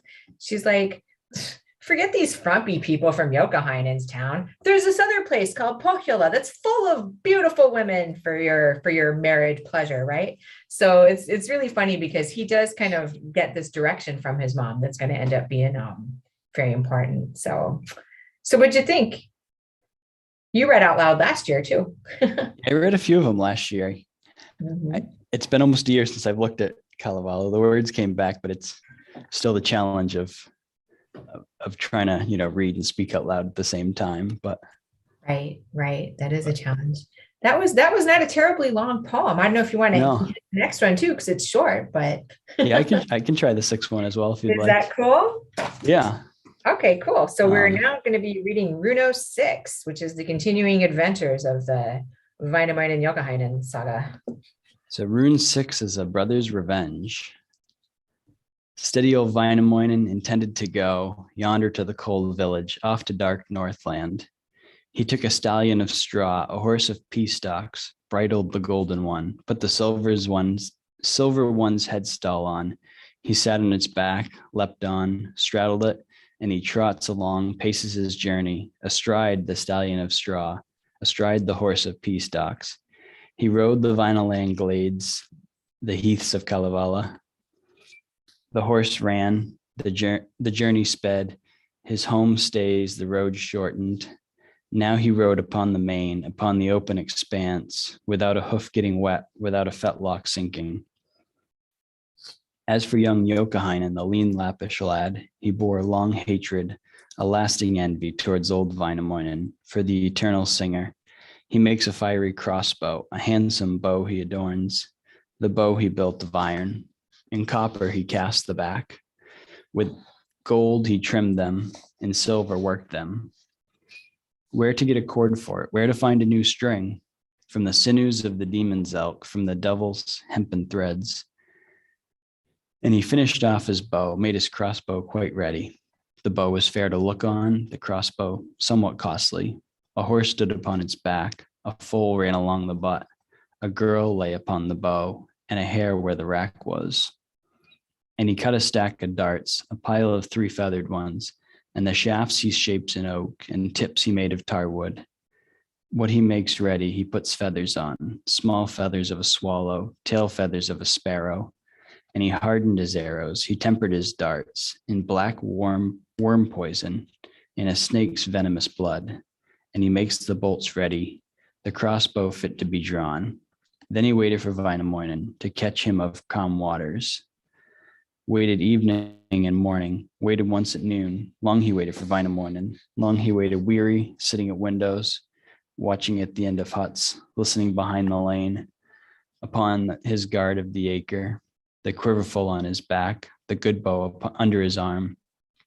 He waited further out too, on the far side of the next door, on a fiery headland's tip, under a fiery cape's arm, on a fiery rapid's brink, upon a holy stream's bank.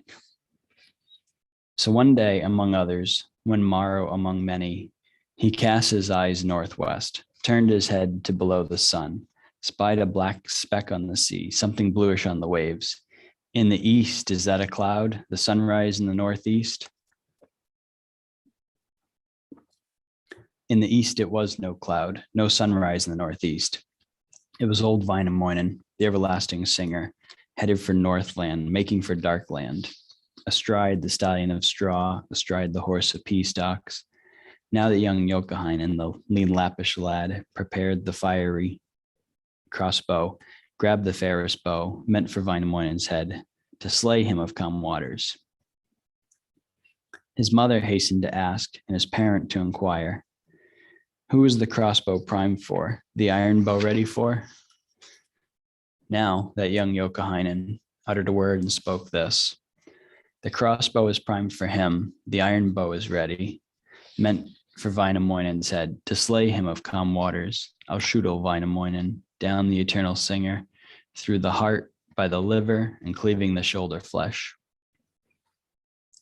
Mother forbade him to shoot, his mother forbade and banned. Do not shoot Wainamoinen, or fell Kalevala's man.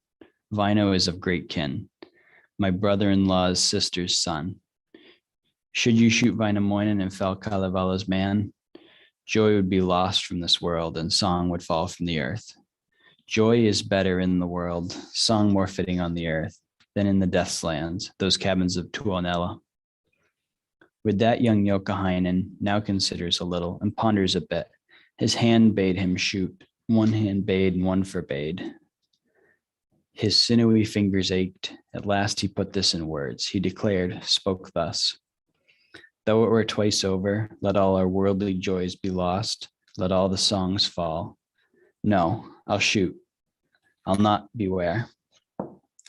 He tensed the fiery crossbow, drew the copper wheel against his left knee, from underneath his right foot, from the quiver drew a bolt, a feather from a three-shank. He took the swiftest arrow, chose the one with the best shaft, placed this in the groove, joined it to the hemp bowstring, aligned the fiery crossbow on his right shoulder, and places himself to shoot at old Wainamoinen. And he puts this into words. Strike now, birch-tipped one, pine-backed one, now smite, hemp bowstring hit hard. Where my hand may dip, let the arrow lift. Where my hand may lift, let the arrow dip. He touched the trigger, shot the first arrow. It went very high, overhead to heaven, to the hurtling clouds, the whirling vapors. Still he shot, did not heed, shot another of his arrows. It went very low, into Mother Earth below. The earth wished to go to death, the shady ridge to the cleft. Soon he shot a third arrow as well. It traveled straight the third time into the blue elk's shoulder, beneath old Wainamoinen. He shot the stallion of straw, the horse of pea stalks, through its blade bone flesh, by its left foreleg. At that, old Wainamoinen dives fingers first into the wet, turns hands first into the wave, fists first plunged into the foam from the back of the blue elk, the horse of pea stalks. Then a great wind rose, a rough billow on the sea. It bore old Wainamoinen and washed him further from land, out onto those wide waters to the open expanses. With that, young Joukahainen boasted with his tongue, never, old Wainamoinen, never more with eyes alive, never in this world, not in a month of Sundays, will you tread Wainoland's glades to the heaths of Kalevala. Bob there now 6 years, ride 7 summers, and drift for 8 years on those wide waters upon the vast waves. 6 years as a spruce wood, 7 as a pine wood, 8 as a stump log 8. Then he slipped indoors. His mother began to ask, have you shot Wainamoinen, lost the son of Kalevala? Well, that young Joukahainen says words in answer. Yes, I've shot Wainamoinen, felled the Kalevala man, made him broom the sea, made him sweep the wave. In that wanton sea, in the midst of the billows, The old man on his fingers has sunk, has turned on his palms. There he is slumped on his side. On his back he is stopped, to be driven by the sea's billows, to be steered by the sea surf. The mother put this into words. You did wrong, you luckless one, when you shot Wainamoinen, lost the Kalevala man, the great man of calm waters, fairest of Kalevala. Excellent. Yeah. So, so it's back in older times, there was a such thing as like blood feuds that could happen. And so this is very much, an eye for an eye, kind of Joukahainen blaming Wainamoinen. I mean, even though this is kind of Joukahainen's fault for Aino's death, right? And this poem starts out with this really interesting thing where this very strange creature, right? Like he's riding around on this horse that's made out of like, corn stalks and pea stalks and stuff. So this, and it goes on water too. It's not like just a weird horse made out of greenery, but it goes out onto the water. So this is very much a magical creature that he's built. It's like some sort of like Gollum transportation horse, right? So this kind of shows some interesting things about Kalevala. Like sometimes they have normal modes of transportation, a sled, walking, like whatever. And sometimes they have these kind of mystical, sort of magical, strange ones. And so sometimes you'll see this with him going to certain places, that he'll travel in these very strange modes of transportation. So yeah. And then of course we've got one of the other weird things I always like to point out here is that when Joukahainen's mom finds out what's going to happen, she says, "Oh no, he's my brother-in-law's sister's son," which seems strange since that would make him technically probably younger than Joukahainen's mom, but he's also the oldest man in the world. So one of the things about like these stories like this is sometimes you're going to see things that make no sense, right? It makes no sense that she should somehow be a generation or so above Wainamoinen, but yet here she is. So when that happens, we also had previously, Aino is supposed to be the only sister in the family, but she goes and complains to her sister when she finds out she's getting married. So sometimes you just see things in these kind of folk traditions that make no sense. You just got to keep walking, It's like, okay, that's weird. So yeah, and now we've kind of set the stage for Wainamoinen was on his way to Pohjola to go see about these beautiful, eligible women that he's heard about, and he did get shot off. So we'll see what happens next. But what do you think, James? I think I'm going to take a break for a minute, but I'll Absolutely. I might come back in a few minutes, but I'll be here and listen for a bit. Okay, cool, excellent. Well, good. Well, thank you. Harold, do you want to read, or you want me to read, or what do you think? I'd be more than happy to read the next one. Fabulous. So yeah, I'm going to go ahead and switch us over to poem 7 slide then.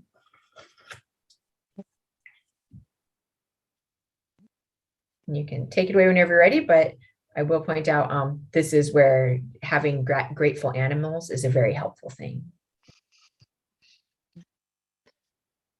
7. The Castaway. Steady old Wainamoinen swims the vasty deeps, moved as a rotting spruce trunk, a rotting pine stump, for 6 summer days, 6 nights in a row. Before him the slack water, and behind him a clear sky. He swims 2 nights more, and 2 of the longest days, till on the 9th night, at the 8th day's end, he feels a great pain pressing till it hurts.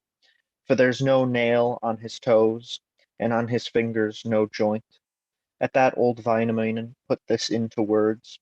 Woe is me, a luckless boy, woe a boy down on his luck, that I went from my own lands, the lands where I used to live, to be forever in the open, night and day, to be lulled by wind, to be driven by billows, on these wide waters, these open expanses. 'Tis chilly for me to be here, woeful for me to shiver, always on billows to dwell, on the main to float. Neither do I know how to be, which way to live in this evil age, with time running out. Shall I build my cabin on the wind? On the water shall I carve my hut? If I build my cabin on the wind is no support. If I carve my hut out on the water will bear it off. A bird flew out of Lapland, an eagle from the northeast. Not a great big eagle, nor a tiny little eagle. One wing ruffled the water, and the other swept the sky. Its tail skimmed the sea, and its beak clattered on crags. It flutters, it glides, it looks, it turns round. It saw old Wainamoinen on the blue high seas. Why, man, are you in the sea, fellow among the billows? Steady old Wainamoinen uttered a word and spoke thus. This is why I'm a man in the sea, a fellow amid billows. I'm I'm off for a Northland maid, for a dark land lass. I was galloping along the unfrozen sea, till one day among others, one morrow among many, I reached Craigland Bay, Yoko's Yokoland's river waters. From under me my horse was shot, someone was after me. Then I flopped in the water, sank fingers first in the wave, to be lulled by wind, to be driven by billows. A wind came from the northwest, out of the east a big squall. It had me borne far away, and washed me further from land. Many days I have struggled, and many nights swum about on these wide waters, on these open expanses. Neither can I know, guess, nor understand which death is to come, which will arrive first, yielding to hunger or sinking in the water. The eagle, bird of the air, said, Don't you worry at all. Get up on my back, rise upon my wingbone tips. I'll carry you from the sea, where you have a mind to go. I still remember that day, and think of the better time, when you cleared Kalevala's trees and slashed Osmo land's backwoods. You left a birch tree growing, a fine tree standing for birds to rest on, for me to sit on. Old Wainamoinen then lifts up his pole. The man rises from the sea. The fellows from the billow, the fellow from the billows comes up on its wings, places himself on the eagle's wingbone tips. That eagle, bird of the air, carried old Wainamoinen, bears him along the wind's road, along the gale's path to the furthest north, to dreary Sariola. There it left Wainamoinen and soared off into the sky, and there Wainamoinen wept. There he wept and groaned upon a seashore whose name was unknown. 100 wounds in his side, by 1,000 winds battered, his beard, too, the worse for wear, and his hair in a tangle. He wept 2, 3 nights, the same number of days, too, did not know the way to go, nor a stranger know the route for returning home, to go to familiar lands, to those places of his birth, the lands where he used to live. A tiny wench of the north, a fair-skinned woman, made a bargain with the sun and with the moon, that at the same time as they rose she would awake. But she made it before them, before the moon, the sunlight, without even the crow or the song of the hen's child. 5 fleeces she sheared, 6 sheepfuls she teased.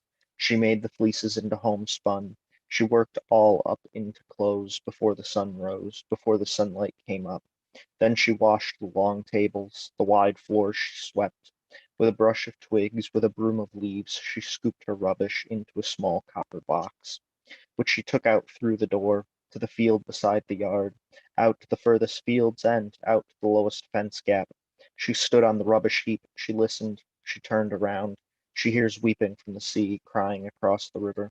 Running she returns, quickly she goes indoors. And she said when she got there, explained when she came, I heard weeping from the sea, crying across the river. Louhi, mistress of Northland, the gap-toothed hag of the north, quickly slipped into the yard, bold to the gateway. There, with her ears, she listens. She uttered a word, spoke thus: That is not a child weeping, and not a woman complaining. That is a bearded fellow weeping, a hairy-chinned one crying. And she launched a boat, one with 3 planks on the waves, and started rowing. She both rowed and sped. She rowed to Wainamoinen, towards the weeping fellow, and there Wainamoinen wept. The swan, the swain of calm waters groaned by an evil willow brook, a thick clump of bird cherries. His mouth moved and his beard shook, but his chin did not quiver. The mistress of Northland said, she talked, she chattered, You wretched old man, now you are in a strange land. Steady old Wainamoinen makes to lift his head. He uttered a word, spoke thus. Now I know it too. Yes, I am in a strange land, utterly unknown. In my land I was better, at home loftier. Louhi, mistress of Northland, uttered a word and spoke thus. Might I say something? Would I be allowed to ask what kind of man you may be, what sort of fellow? Steady old Wainamoinen uttered a word and spoke thus. Well, I have been talked about and valued from time to time, as a merrymaker at evening, as a singer everywhere, in those glades of Vaino land, on the Kalevala heaths. But how mean I may be now, I myself can hardly tell. Louhi, mistress of Northland, uttered a word and spoke thus. Rise now out of your marsh, man, fellow, on to a new track, to speak your sorrows, to tell some stories. She took the man from weeping, and the fellow from groaning, brought him from there to her craft, and set him in the boat's stern. She settled down at the oars, and straightened herself to row. She rowed across to Northland, takes him to a strange cabin, and she fed the hungry one, and the wet one she dried out. Then a long time she rubs him and warms him. She made the man well, the fellow better. She inquired, she talked, she uttered, spoke thus. Why were you weeping, Wainamoinen, whining man of calm waters, in that evil place on the shore beside the sea? Steady old Wainamoinen uttered a word and spoke thus. I have cause to weep, woes to complain of. For long I have swum the seas and shoveled the waves on those wide waters, on the open expanses. For this I weep all my days, and throughout my lifetime grieve, that I swam from my own lands, that I came from familiar lands, toward these strange doors, to these foreign gates. All these trees that here bite, all the fir sprigs beat, every birch tree knocks, every alder cuts. Only the wind do I know, and the sun have seen before in these foreign lands, utterly strange doors. Louhi, mistress of Northland, then came out with this. Do not weep, Wainamoinen. Don't whine, man of calm waters. 'Tis good for you to be here, sweet for you to tarry here, to eat salmon off the plate and pork beside it. Then the old Wainamoinen put this into words. Strange food goes down the wrong way, even in a good lodging. In his land a man's better, at home loftier. If only sweet God would grant that the kind Creator allow me to come to my own lands, the lands where I used to live. Better in your own country, even water off your soul, than in a foreign country, honey from a golden bowl. Louhi, mistress of Northland, uttered a word and spoke thus. So what will you give me if I bring you to your own lands, back to your own field, all the way to your sauna? The old Wainamoinen said, what do you ask of me? If you bring me to my own lands, back to my own field, to where my own cuckoo calls, to where my own bird sings, will you take a cap full of gold coins, a felt hat full of silver? Louhi, mistress of Northland, uttered a word and spoke thus. Shrewd Wainamoinen, O everlasting wise man, I don't ask for your gold coins, nor do I want your silver. Gold coins are children's playthings, silver coins are horse trinkets. If you can forge the sampo, beat out the bright lid from a swan's quill tip, a barren cow's milk, from one barley grain, the wool of one ewe. I'll give you a girl, pay you a maid for wages.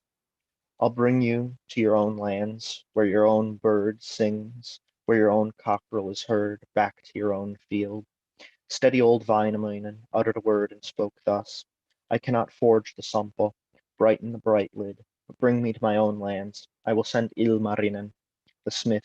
He'll forge your sampo, beat out the bright lid, suit your maid, and make your daughter happy. He is quite a smith, the highly skillful craftsman, who has forged the sky, beaten out the lid of heaven, but there is no hammer mark, nor trace of where the tongs have gripped. Louhi, mistress of Northland, uttered a word and spoke thus. I will bestow my daughter on him, pledge my child to him, who forges the dear sampo, brightens the bright lid from a swan's quill tip, a barren cow's milk, from one barley grain, the down of one ewe. She put a foal in harness, a bay in front of a sled, sold Wainamoinen off, sat him in the stallion's sled, And then she uttered a word, she declared, spoke thus, do not raise your head, nor lift up your poll, while the stallion does not tire, nor evenings arrive. But if you do raise your head, or lift up your poll, then indeed ruin will come, an evil day will befall. At that old Wainamoinen beat the stallion to a run, the hemp mane into movement, and he rumbles off, out of dark Northland, from dreary Sariola.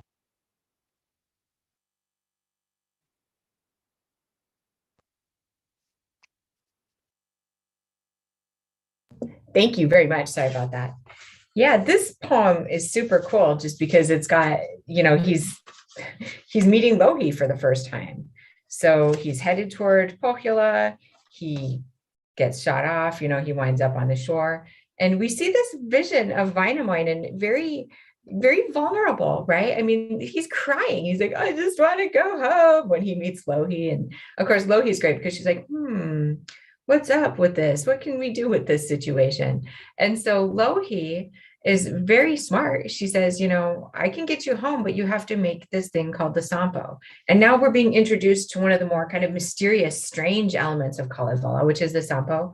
We'll learn more about it later. I don't want to ruin the surprise, but you can see just from the list of equipment you need to build a Sampo that it's going to be strange, right? One of those kind of strange, impossible things that you have in magic. So we've got like a swan's quill tip, a barren cow's milk, one barley grain, and the wool of a ewe to build, something. And Wainamoinen, he's like, well, I can't do that, but I have a friend. And so now we're going to meet the friend here too, Ilmarinen. And Ilmarinen's his previous accomplishments include forging the sky. So there's this kind of like mythological deity thing being kind of introduced very casually here, right? Oh, he's great. He built the sky, like that thing that we look at, he did that. It's perfect.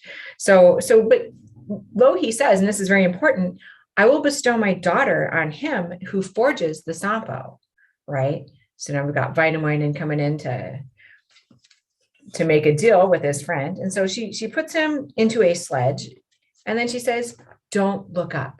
Keep your head down. Don't look around you as you travel. Just, do this and get home, and then come back to me with your Sampo making guy. So this is where we leave off with number 7. And James, do you have time to do number 8?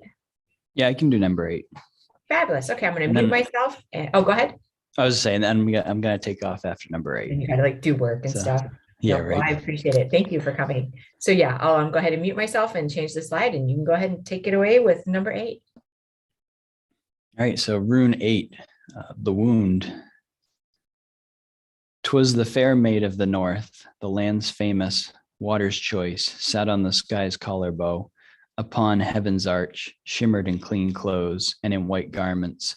Cloth of gold she is weaving, of silver she is worked, from a gold shuttle with a silver reed. The shuttle whizzed in her grasp, in her hand the spool swiveled, the heddles of copper creaked, the silver reed slammed, as the maid wove cloth, worked cloth of silver.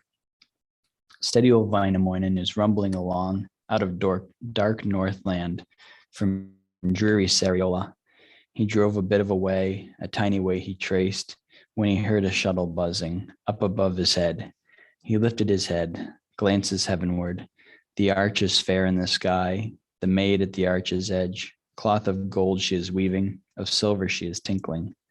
Steady old Wainamoinen stopped his horse at once, and he put this into words. He declared, spoke thus. Come, maid, into my sleigh, step down into my sledge. The maid put this into words. She declared and asked, why get a maid into your sleigh, a girl into your sledge? Steady old Wainamoinen, well, he answered that. Why get a maid into my sleigh, a girl into my sledge?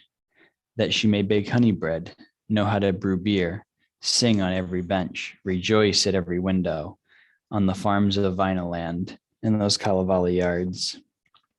The maid put this into words. She declared, chattered, as I walked on the mattery ground, skipped upon the yellow heath yesterday at evening late as the sun was going down. A bird caroled in a grove. A fieldfare twittered, caroled how daughters feel, sang how a daughter-in-law feels. I made to say this and asked the little bird, Little field fare, sing, that my ears may hear, whose lot is better, and who's more highly thought of, a daughter's in a father's house, or a daughter-in-law in a husband's house? Well, the tomtit informed me, the field fare twittered, bright a summer day, but a maid's state is brighter, chilly as iron and frost, chillier a daughter-in-law's state. A maid in father's house is like a berry on good land. Daughter-in-law in a husband's house is like a dog on a chain. Seldom in a serf cherished, a daughter-in-law never. Steady old Wainamoinen put this into words. Idle are tomtits' tales, and a field fare's twitterings. A daughter at home is a child. She's only a maid when wed. Come, maid, into my sleigh. Step down into my sledge. I am not a man of no account, a fellow sleepier than others. The maid skillfully answered, uttered a word and spoke this. I'd call you a man, I'd reckon you a fellow, if you could split a horsehair with a pointless knife, pull an egg into a knot so that the knot did not show. Steady old Wainamoinen splits a horsehair through with a pointless knife, quite without a tip.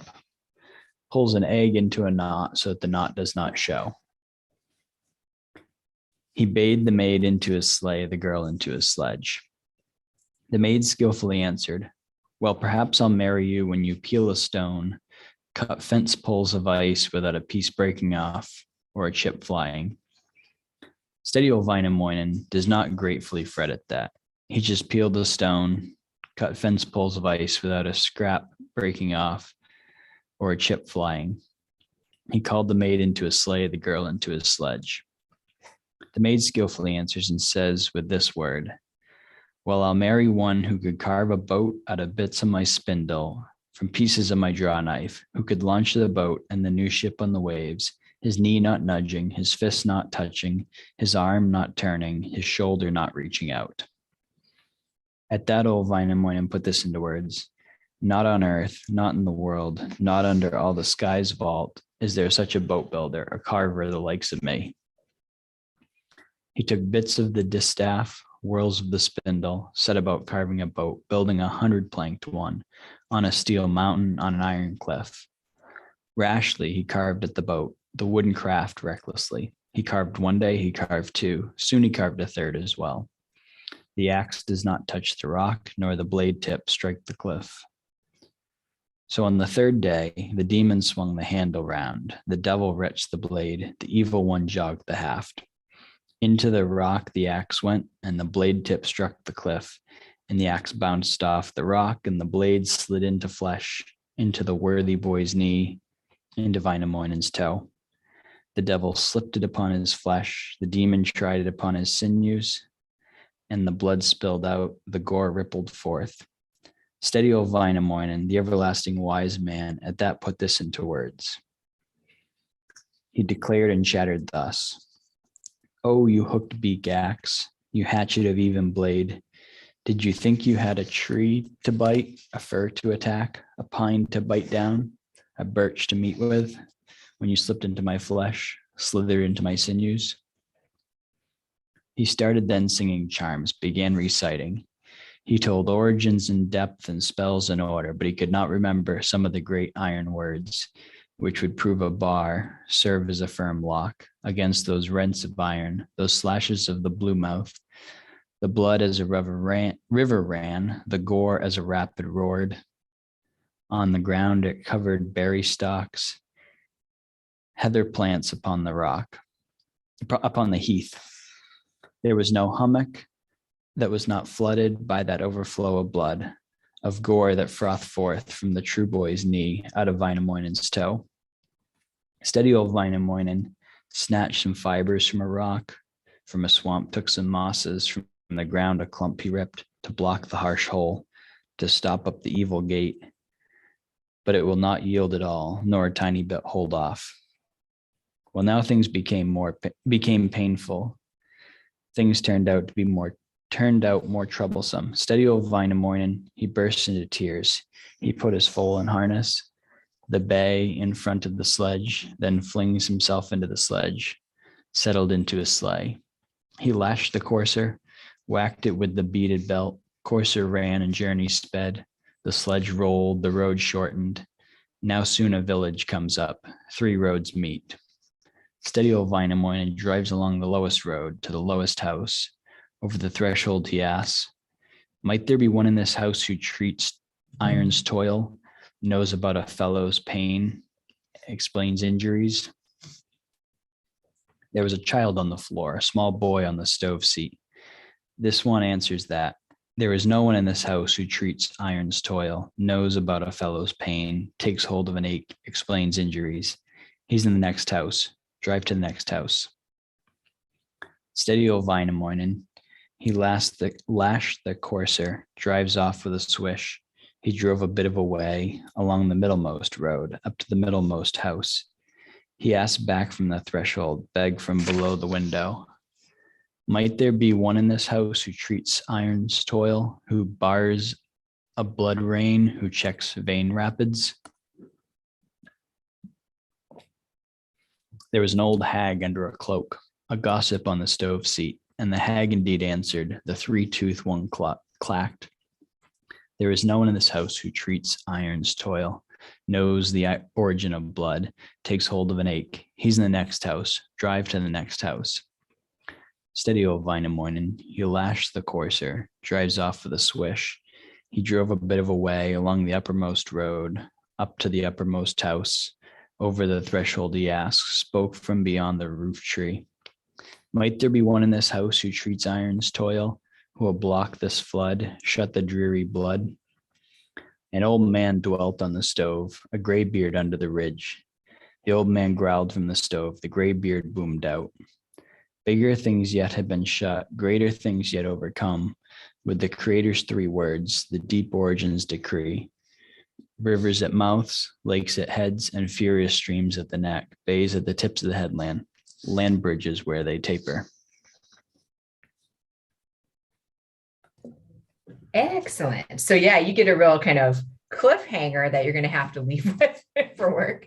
But yeah, Wainamoinen, I mean, it's great because this poem, he starts out, he's told specifically in the previous poem, don't look around you, right? And we've seen this in other mythological stories, right? Going into the underworld to get like, oh gosh, who is it? I forget who had to go into underworld in Hades to get his wife back, but in Greek mythology. But yeah, there's this thing where it's like, if you don't look, if they tell you not to look, you're not supposed to look. And if you do, something bad's going to happen, right? So the bad thing that happens is he sees this beautiful woman. And it's kind of funny because at first, he has this very horrible 1950s convertible style method of dealing with her. Hey, baby, want to ride? She's like, you could take your ride and shove it, right? So, I mean, she's having none of this. And it's really great too. I love the part where, you're telling the conversation that she has with the bird. Like, I was just talking to a bird this morning and birds say women should never get married. It's a bad idea. You end up having a really terrible time when you become a wife as opposed to being a beloved daughter. So there's all this great stuff going on. Now, one of the things that we'll keep seeing throughout this now is that the people of Pohjola love to dole out impossible tasks, right? Like that's just the thing that they love to do. Like they've already said, if you can make us this machine out of a bear and cow's milk and some grain and stuff, you can have a daughter. And now she's saying, maybe if you could tie an egg into a knot or like chip some ice into fence posts without having any chips fly off and, all these impossible things. And of course he can do them until it gets to making this bow out of her spindle part. Right. And so this bow part is really interesting too, because Wainamoinen, he's such a show off, rule number 1, don't be checking out girls while you're working with a knife. I mean, it's just bad show. So of course he gets himself really hard in the knee. He's hit some major source of blood and there's kind of all gore happening. And it's interesting here now because there's this kind of like medical folklore that's going on. I mean, first of all, he does some very smart things. He gets some moss and puts it in the wound. Moss has antiseptic qualities, so that's good. It also kind of helps to kind of hold things together. But now he's saying that he has to find out the origin of iron. And so this again ties back to this idea of knowledge being power in Kalevala, and that the more you know about something that's causing you a problem, the more you're going to be able to control it.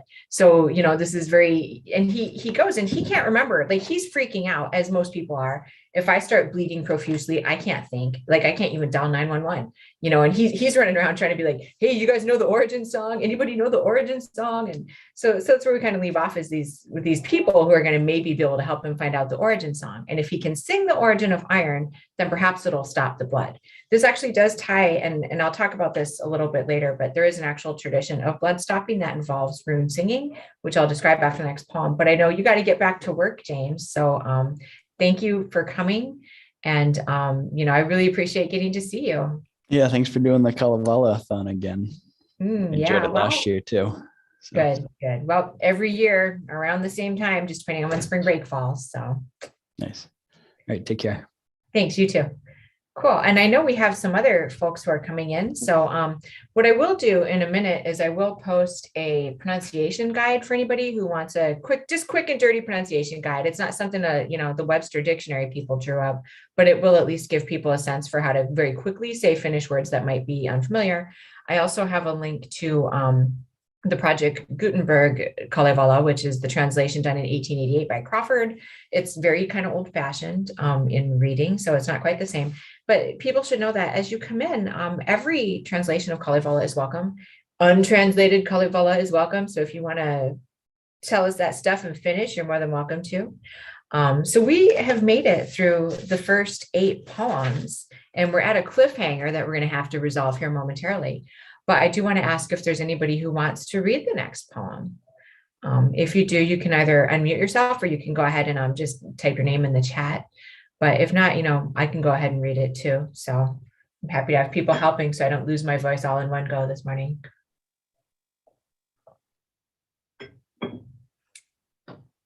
If no one else is jumping up to, I'd be more than happy to. I would love that very much. Okay, cool. So we are into rune 9. And after this, I'll explain a little bit more about blood stopping traditions, because actually, strangely enough, that is a tradition Finnish Americans brought with them from Finland. Good to go. 9. Iron and blood. At that old Väinämöinen got out of the sleigh himself, rose up from the sled, was not raised, got up, but was not helped up. From there comes into the hut, under the roof makes his way. A silver flagon is brought, a gold jug is carried. It will not take a little, not even a drop will hold of old Väinämöinen's blood, of the mighty fellow's gore. The old man growled from the stove, the gray beard boomed out. What kind of man may you be? What sort of fellow? Of blood there's 7 boatfuls, of bucketfuls 8. Luckless, from your knee fallen to the floor. In other words, I would recall, but cannot work out iron's origin, whether it was born, or where it hapless dross grew. Then the old Väinämöinen uttered a word and spoke thus: I know iron's birth myself, can work out steel's origin. Air is the first of mothers, water eldest of brothers, iron youngest of brothers, and fire was once the midmost. That old man, high creator, the god of the skies, from the sky parted water, and from the water laid out land. Iron, poor thing, was unborn and ungrowing. The old man, god of the sky, rubbed his 2 palms together, pressed both together on his left kneecap, and from that were born 3 maids, all 3 daughters of nature, to be mothers of rust-hued iron, conceivers of the blue mouth. The maids bounced along, the lasses trod a cloud's rim. With their dugs bursting, their nipples aching, they squeezed their milk on the earth, they let the dugs burst. They squeezed on land, squeezed on swamps, squeezed on calm waters. One squeezed black milk, she was the eldest of the maids. The second spilled white, she was the middlemost of the maids. And the third showered red, she was the youngest of the maids. She who squeezed black milk, from her was born soft iron. She who squeezed white milk, from her was made things of steel. She who showered red milk, from her was got pig iron. A little time passed. Iron was eager to meet its eldest brother, to get to know fire. Fire started being naughty.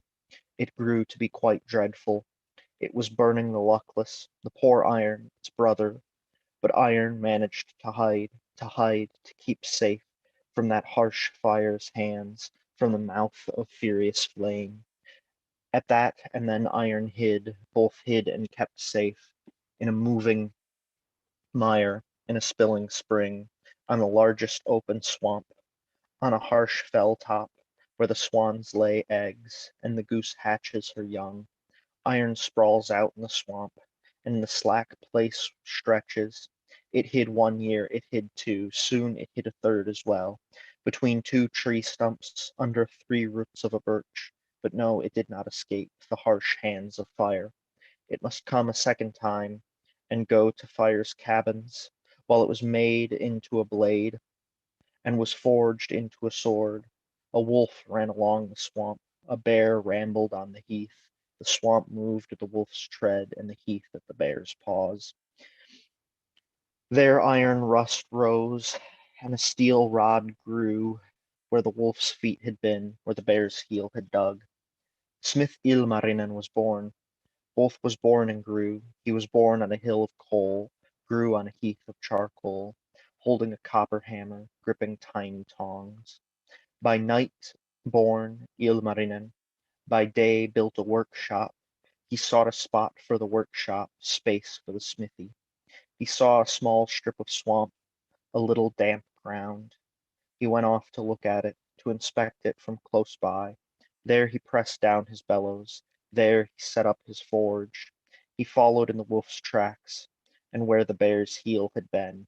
He saw iron-colored shoots and steel-colored balls of snow in the wolf's great tracks, the bear's paw places. He says with this word, alas for you, poor iron, being in a wretched spot, a lowly dwelling on the swamp, in the wolf's prints, always in the bear's footsteps. He thinks, considers, what would come of it if I thrust it in the fire? In the forge set it. Poor iron started and took fright, when it heard fire spoken of, fire harshly mentioned. The smith Ilmarinen said, don't worry at all. Fire will not burn one it knows, nor abuse its clan. When you come to fire's cabins, and to flame's fortress, there you will grow to be fair, come up to be most graceful, to be men's good swords, women's ribbon clasps. Well, at that day's end, iron was drained from the swamp. From the slack place it was stirred up, and brought to the smith's workshop. The smith thrust it in the fire. Down into his forge he pushed it. He puffed once, puffed twice, puffed a third time too. Iron as gruel lulls, as dross it foams. It stretched as wheat paste, as dough of rye flour, in the smith's great fires, in the power of naked flame. As the poor iron cried out, Smith Ilmarinen, ah, take me away from here, out of the pain of red fire. The smith Ilmarinen said, if I take you from the fire, perhaps you will grow dreadful, and fly quite into a rage, and even carve your brother, chop your mother's child. Thereupon poor iron swore a solemn oath on the forge, on the anvil, on the hammers, the mallets. It says with a word, it spoke with this speech. There is wood for me to bite, a rock's heart for me to eat. So I'll not carve my brother, chop my mother's child. 'Tis better for me to be pleasanter, for me to live as a rover's companion, a walking man's tool, than to eat my own kinsman, to abuse my clan. Then the smith Ilmarinen, the everlasting craftsman, snatched iron out of the fire, set it upon the anvil. He works it till it is soft, makes it into things with blades, into spears, into axes, into all manner of things. But still a bit was missing. Poor iron was in need, for iron's tongue will not boil, nor will a steel mouth be formed. Iron will not harden if it is not steeped in water. At that smith Ilmarinen gives some thought to this. He prepared a bit of ash and some lye he mixed into a steel-making poison, iron tempering waters. The smith tested with his tongue, tasted it to his liking, and he put this into words.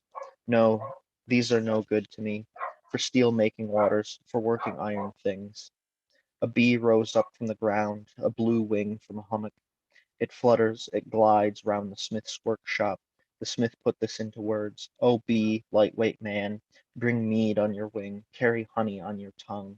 From 6 flowery tips, from 7 grass tops, for steel things to be made, for iron to be wrought. But a wasp, the demon's bird, is looking, is listening.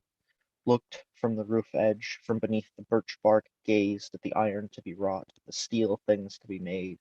It buzzes about, it tossed the demon's terrors, carried snake venom, a worm's black poison, an ant's itchy juice, a frog's secret hates, in the steel-making poison, iron tempering water. As for Smith Ilmarinen, the perpetual craftsman, he believes, considers that the bee has come and has brought honey and has carried mead. He uttered a word, spoke thus, Now then, these are good for me, for the steel-making waters, and for working iron things. Thereupon he snatched the steel, thereupon steeped poor iron, as it was wrought from the fire, and taken out of the forge. And at that the steel grew evil, iron flew into a rage, and the wretch forsook its oath, ate its honor like a dog. The poor one carved its brother, held its kinsman in its mouth, freed the blood to spill, the gore to rush forth. The old man growled from the stove, the beard sang, and the head quaked. Now I know the origin of iron. I grasp steel's ways. Alas for you, poor iron, and hapless dross, and steel, victim of witchcraft. Is that how you came to be, how you grew to be dreadful, sprang up to be very big? You were not big then, neither big nor small, not very handsome at all, nor extremely cross. When as milk you lay, as fresh milk languished in the young maid's teats, grew under the lass's arm, on the edge of the long cloud, beneath level heaven. Nor were you big then, you were neither big nor small. When as ooze you were standing as clear water, on the largest open swamp, on a harsh fell top, when you changed there into mud and turned into rusty soil. Nor were you big then, you were neither big nor small. When elk rubbed you on the swamp, reindeer ground you on the heath, the wolf mashed you with its feet, the bear with its little paws. Nor were you big then, you were neither big nor small. When you were tilled from the swamp, shaped up out of the earth's mud, taken to the smith's workshop, down to Ilmarinen's forge. Nor were you big then, you were neither big nor small. When as dross you were roaring and rippling as warm water in harsh fireplaces, and you swore your solemn oath on the forge, on the anvil, on the hammers, on the mallet, on the smith's standing places, on his forging grounds. Have you sprung now to full size? Have you turned surly? Wretch, have you broken your oath, dog-like eaten your honor, now that you have harmed your tribe, held your kinsman in your mouth? Who told you to work evil? Who compelled you to be mean? Your father or your mother, or the eldest of your brothers, the youngest of your sisters, or other of your great kin? Not your father, your mother, the eldest of your brothers, the youngest of your sisters, nor other of your great kin. You did the foul deed yourself, split the death-colored open. Come now, realize your deed, mend your evil ways, before I tell your mother, and to your parent complain. Mother has more work, great trouble the parent has. When her son does wrong, her child gets up to mischief. Cold blood you're spilling, and gore you're rippling, upon me spraying, spurting on my breast. Blood stand like a wall, stay gore like a fence, like an iris in a lake, stand like sedge among moss, like a boulder at a field's edge, a rock in a steep rapid. But if you should have mind to move more swiftly, then move in the flesh, and in the bones glide. Inside is better for you, beneath the skin is fairer, coursing through the veins, gliding through the bones, then spilling upon the ground, trickling on the dirt. Yours milk is not to fall down upon the turf, blameless blood, sweetheart of men on the grass, on a mound, fellow's darling. Within the heart is your place, beneath the lung your cellar. Slip in between there, run quickly in there. You are no river to run, nor a pool to flow, nor a swamp mire to gurgle, no shipwreck to spill over. Have done now, dear, with dripping bread, one with dropping. If you have not done, then clot. Lapland's rapid once had done, Tuonella's river clotted. The sea dried up, heaven dried, in that great year of clear skies, of fires no one could deal with. Should you not heed even that, other things will be thought of, and new means found out. I'll shout for a pot from the demon in which the blood will be boiled and the gore will be heated, without a trickle dripping, a red one dropping, no blood spilling on the earth, no gore gushing forth. Should I not be man enough, nor fellow enough, the old man's son, to block off this flood, check this vein rapid? There's the heavenly Father, God above the clouds, who counts among men and holds good among fellows, for shutting the mouth of blood, blocking what comes forth. O old man, high creator, heaven-dwelling God, come here when you are needed, walk this way when you are called. Thrust your chubby hand and press your fat thumb to block the harsh hole, to stop the evil gate. Draw a sweet leaf over it, a golden water lily. Slap on to bar the blood's road, to block what comes forth, that it may not splash my beard, run on to my rags. Thus he shut the mouth of blood, barred the road of gore. He sent his son into the workshop to make some ointments from those husks of hay, those tips of the thousand leaves that spill honey on the earth, drip trickles of mead. The lad went to the workshop, set about making ointment. He came upon an oak tree, and he inquired of the oak tree, "Is there honey on your boughs, mead beneath your bark?" The oak skillfully answered, "Only yesterday mead dripped on my boughs, honey daubed my top, from drizzling clouds, from scattering vapors." He took some slivers of oak, fragments of the brittle tree. He took some good hay, many kinds of grass, which are not seen on these lands, growing everywhere. He puts a pot under the fire.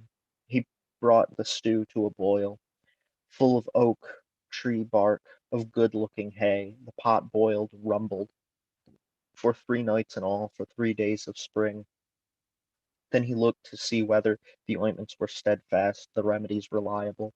The ointments were not steadfast, the remedies not reliable. He put in some extra hay, many kinds of grass which had been brought from elsewhere, brought back from 100 trips, from 9 soothsayers, from 8 who treat ills. He cooked 3 nights more, for 9 nights on end. He lifts the pot from the fire. He looks to see whether the ointments are steadfast, the remedies reliable. A branchy aspen grew at a field edge. The murderer shattered it quite in two. He split it. He anointed it with these ointments. He treated it with these remedies, and he put this into words. If something in these ointments can be put upon a hurt, can be poured on injuries, aspen healed together, be more graceful than you once were. The aspen healed together, more graceful than it once was, grew fair at the top, quite healthy below. Then he tested the ointments. He looks at the remedies, tried them on cracks in a rock, on clefts in boulder. Already rocks stuck to rocks, boulders to a boulder joined. The lad came back from the workshop, from making ointments, from preparing salves, thrust them into the old man's hand. These ointments are steadfast, these remedies reliable, though you should anoint mountains and make all cliffs into one. The old man tested them with his tongue, tasted them with his sweet mouth, and he knew the remedies were good and the ointments steadfast. Then he anointed Wainamoinen, the ill befallen he healed, anointed below, above, slapped the middle once. He said with this word, he spoke with this speech, "I move not with my own flesh, but with my Creator's flesh. I act not by my own power, but by the Almighty's power. I talk not with my own mouth, I talk with the mouth of God. Now if I have a sweet mouth, sweeter is the mouth of God. And if my hand is fair, the Creator's hand is fairer." When the ointment was put on and those steadfast remedies, they sent him into half swoons, Wainamoinen into faints. He thrashes here, thrashes there, but he found no rest. So the old man drove the aches, thrust from there the points of pain to the middle of Ache Hill, the peak of Mount Ache, to make a rock ache, to break a boulder. He seized a handful of silk, smoothed it into sheets, tore it into strips, into bandages shaped it. He bound with those silks, swathed with those fair ones, the knee of the worthy boy, the toes of Wainamoinen. He says with this word, he spoke with this speech, "Be a bandage, the Lord's silk, the Lord's cape be a cover, upon thy good knee, upon thy steadfast toes. Look now, O fair God, keep him steadfast, Creator, lest he be taken hurtward, towards injury be hauled." At that old Wainamoinen now felt it really helping. Soon he became well, and his flesh grew fair, quite healthy below, with the middle not aching, the side not hurting, and the top no scar. More graceful than it was before, better than it was before. Already now he could walk, his knee was able to tread. He does not suffer at all, does not groan even a bit. At that old Wainamoinen lifted up his eyes, glances handsomely overhead to heaven. He says with this word, he spoke with this speech. From there mercies ever flow, friendly refuge comes out from heaven above, from the Almighty Creator. Be now praised, O God, extolled Creator alone, for giving me help, bringing me friendly refuge amid these harsh pains, the sharp iron's toil. At that old Wainamoinen put this also into words. Do not folk to come, folk still to grow up, rashly make a boat, recklessly a bow either. God appoints how far to go, the Lord fixes the limit. 'Tis not in a fellow's skill, even in a strong one's power.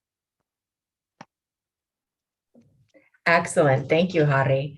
So yeah, we have Wainamoinen, we get the cliffhanger of the last one where he's trying to figure out the origin song and of iron so that he can help to stop his bleeding.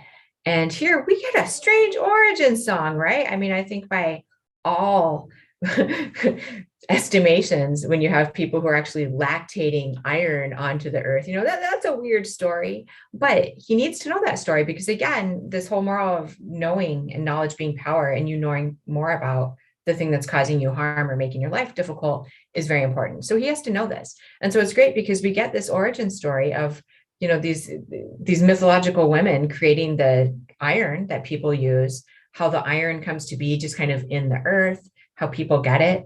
And then there's this really cute part of the story where there's this little child, Ilmarinen, who I always, like, whenever I read this part, I always just envision Ilmarinen with like a Fisher Price blacksmithy set, like he's so cute. He's so little. He's got these little tongs and he's doing all this stuff. And, so that's one cool part. This also has probably one of my favorite lines ever in Finnish folk poetry, because he talks about how, you need to tame iron in order to make it work for you. And so he's trying to get this kind of sweet liquid to kind of like a potion almost to finish it off, a salve for the iron. And he asks a bee to go ahead and get him some salve. And you'll find out bees are very important in Kalevala. They're always bringing you useful stuff, right? But a wasp ends up tricking him. And it's so great because this wasp, it tossed the demon's terrors, carried snake venom, a worm's black poison, and ants' itchy juices, a frog's secret hates. Those are my favorite 4 words in Finnish folk poetry. A frog's secret hates? That sounds horrible. And, Hari and I have joked about this in class before. I think we all kind of voted that was our favorite thing that anybody ever said. So, the person who originally said that, maybe thousands and thousands of years ago, we salute you. And thank you, Elias Lundroot, for writing it down. What you going to say, Hari? I was just going to say another connection to a different class, Dr. Lunabos's world literature. He had a really interesting phrasing that I think is super useful here. We were talking about origin myths and creation myths cross-culturally and how that's a recurring theme in literature. And he said that oftentimes these can be summarized as answering the dual questions: how did we get here and why does it hurt? And I just love this 9th rune because it is very, very much an answer to that exact question. And as such, it's just really a wonderful example of this kind of cross-cultural overlap that you see in these types of stories. So even though it's something that is really, really specific here, it's also something that has a lot of staying power, right? There's a reason that it's around. And yeah, I just thought that was an interesting observation and something that he phrased incredibly well that I just always like to mention because it's such a nice phrasing of that. So absolutely. No, thanks for sharing that. Yeah. So it's, we've got this, he needs to know this origin in order to make this work out. And so we get through this whole origin poem, we get through the frog's secret hates and all that. And once he knows the origins, then he's able to do an actual blood stopping charm. And so this actually happens if you're reading the Bosley edition on page 97, where he says, hold blood you're spilling and gore you're rippling upon me, spraying, spurting on my breast. And so he's going to use all these phrasings that very much are talking about stopping liquid from moving. So it's this kind of sympathetic magic that he's actually using to try to affect the end of this bleeding that's going on with him. This poem, actually, a version of it was collected by the folklorist Richard Dorson in the 1940s when he came up here to the Upper Peninsula, actually to here in Hancock, Michigan, he was able to get a blood-stopping charm from Martti Nissanen here at Finlandia University, then Suomi College. So one of my predecessors knew this off the top of his head, and I believe he rattled it off over the phone for Dorson. So this is something that came to America, in the United States and Canada with Finnish immigrants. And it was something that did have some use, at a time when you didn't just have ERs and EMTs and stuff like that. You'd use whatever resources you could in order to affect healthcare. And so in this whole situation, again, between these two poems, we see Väinämöinen, he chops himself very badly in the knee. It's bleeding quite profusely. He puts mosses immediately into the wound to help kind of stop the blood, but also mosses have this kind of astringent effect, right? Then he goes and tries to find this origin because he needs to know more about iron, the birthplace of blood, so that he can cause this to end. And once he knows the origin song, then he can start to use the stopping imagery to make it stop. And then he makes a salve in order to heal himself. So it's very, if you're interested in medical folklore, like these two runes are so interesting because it's so full of it, and it is something that came to America with immigrants. So it's a kind of cool part of the culture that's there now. And that, we don't really get to see much anymore. So that's iron and blood. And now we're going to come up to a very kind of fun and important part of the story where we learn about the Sampo. So we do have some people who have joined us. And so I want to welcome you all to this reading. Oh, wow, we have more people than even before. So welcome to Anne and Joanna and Mary and Jane, to all of you from wherever you're at. And if you know people who want to come, feel free to send them the Zoom link. We'll be here all day, maybe all night too. I'm not sure.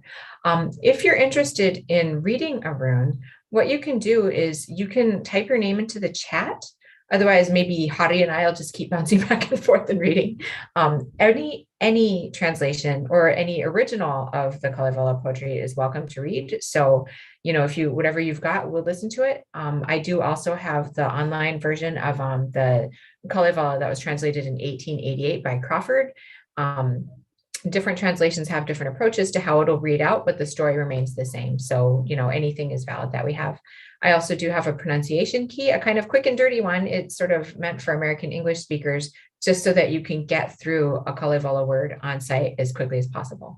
So if there is anybody who wants to read, you can, either unmute yourself and just shout something, or, of course, I can always continue to read as well. I just won't be able to after about 6 at night because my voice will go away.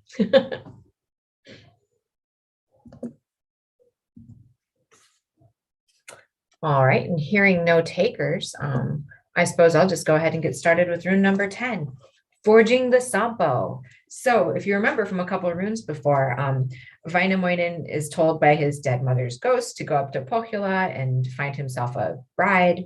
He starts to go up there, but he has some unfinished Vergild problem with a blood price problem with Joukahainen, whereby Joukahainen shoots him while he's riding a magical horse across the water. Väinämöinen winds up being washed ashore after this, and he's kind of really sad and disoriented, and he just wants to go home at that point. And Louhi comes out and finds him. And, Louhi is she's the equivalent of Väinämöinen in her home of Pohjola. And so now we're going to have these two communities, Pohjola and Kalevala, interacting with each other for the duration of the epic for the most part. And we'll see that sometimes things go better than others with these people. But Louhi comes, she finds him, and she immediately is like, what could you do for me if I help you get home? And so they end up making a deal where if somebody can forge for her a Sampo, that person will be able to marry her daughter. And Väinämöinen admits that he personally cannot forge a Sampo, but he has a friend who can, which is, of course, Ilmarinen, who we just saw with his little Fisher-Price forging set. Making ironwork. So forging the Sampo, rune number 10. Steady old Väinämöinen took his bay stallion, put his foal into harness, the bay in front of the sledge, flings himself into the sledge, settles in his sleigh. He lashed the courser, whacked it with the beaded belt. Courser ran and journey sped, the sledge rolled, the road shortened, the birchwood runner thudded, the rowan collar bow slammed. He rumbles along by swamps and by lands, by wide open glades. He went one day, he went two. Till on the third day he came to the long quay's end upon Kalevala's heath at the edge of Osmo's field. There he put this into words. He declared, chattered, wolf, devour the seer, disease, kill the lap. She said I would not reach home any more with eyes alive ever in this world, not in a month of Sundays, reached these glades of Vainaland, the heaths of Kalevala. At that, old Vainamoinen sings and practices his craft. He sang a spruce topped with flowers and leaved with gold. The top he pushed heavenward, through the clouds he lifted it, spread the foliage skyward, across heaven scattered it. He sings, practices his craft, sang the moon to gleam. On the gold-topped spruce, he sang the great bear onto its boughs. He rumbles along toward his dear home, his head down in bad spirits, helmet all askew. For he had promised the smith, the everlasting craftsman Ilmarinen, to redeem, to save his own skin, promised him to dark Northland, to dreary Sariola. The stallion stopped at the end of Osmo's new field, and there old Vainamoinen lifted his head from the sleigh. From the workshop noises heard, clanging from the charcoal hut. Steady old Vainamoinen, he slipped into the workshop. There is Smith Ilmarinen hammering away. The smith Ilmarinen said, Old Vainamoinen, where have you lingered so long, spending all your time? Steady old Vainamoinen put this into words. There I have lingered so long, living all my time. There in dark Northland, in dreary Sariola, gliding along Lappish trails in the haunts of men who know. Then the smith Ilmarinen uttered a word and spoke thus. Old Vainamoinen, you everlasting wise man, what's to tell from your travels now that you've come home? Old Vainamoinen uttered, I have much to tell. There is a maid in Northland, a lass in the cold village, who will not accept bridegrooms, take to good husbands. Half the north was praising her for being very handsome. The moon shone from her brow bones, and from her breasts the sun beamed, the great bear from her shoulders, the 7 stars from her back. Smith Ilmarinen, you everlasting craftsman, go and fetch the maid, look for the braid head. If you can forge the sampo, brighten the bright lid, you'll get the maid for your pay, for your work, the lovely girl. The smith Ilmarinen said, Oh, old Vainamoinen, have you promised me to dark Northland to save your own skin, to redeem yourself? Never in this world shall I, not in a month of Sundays, set out for Northland's cabins, for Sariola's buildings, for the man-eating, the fellow-drowning places. So Pohjola sounds like a scary place. At that, old Vainamoinen put this into words. Oh, there's another wonder yet, a spruce topped with flowers and leaved with gold at the edge of Osmo's field. And the moon gleamed on its top, in its boughs the great bear stood. The smith Ilmarinen said, I'll not believe that unless I go there to look and see this with my own eyes. The old Vainamoinen said, all right, if you don't believe us, let us go and see whether it is the truth or a lie. They went off to look upon that spruce topped with flowers. First went old Vainamoinen, next the smith Ilmarinen. Then, when they got there to the edge of Osmo's field, the smith stops by it, wonders at the new spruce, for on its boughs was the great bear, the moon in the spruce's top. There, the old Vainamoinen put this into words. Now, you smith, my dear brother, climb to fetch the moon, to take the great bear out of the spruce topped with gold. Then the smith Ilmarinen climbed high in the tree, up heavenward, climbed to fetch the moon, to take the great bear out of the spruce topped with gold. The spruce topped with flowers uttered. The shocked-headed pine declared, Alas, for a mindless man, an utterly strange fellow. You climbed, strange man, on my boughs, child-witted into my top to fetch a mock moon for the sake of a false star. Then the old Vainamoinen sings under his breath, sings the wind into a whirl, worked the air into a rage. He says with this word, he spoke with this speech, Take him, wind, into your craft, gale into your boat, to whisk him away into dark Northland. The wind rose into a whirl, the air worked into a rage, took the smith Ilmarinen to sweep him away into dark Northland, to dreary Sariola. There, the smith Ilmarinen, he both went and sped. He went along the wind's road, along the gale's path, over moon and under sun, across the great bear's shoulders. He reached Northland's yard, Sariola's sauna road, but the dogs did not hear him, nor did the barkers notice. Louhi, mistress of Northland, the gap-toothed hag of the north, comes into the yard and hastened to say, What kind of man may you be? What sort of fellow?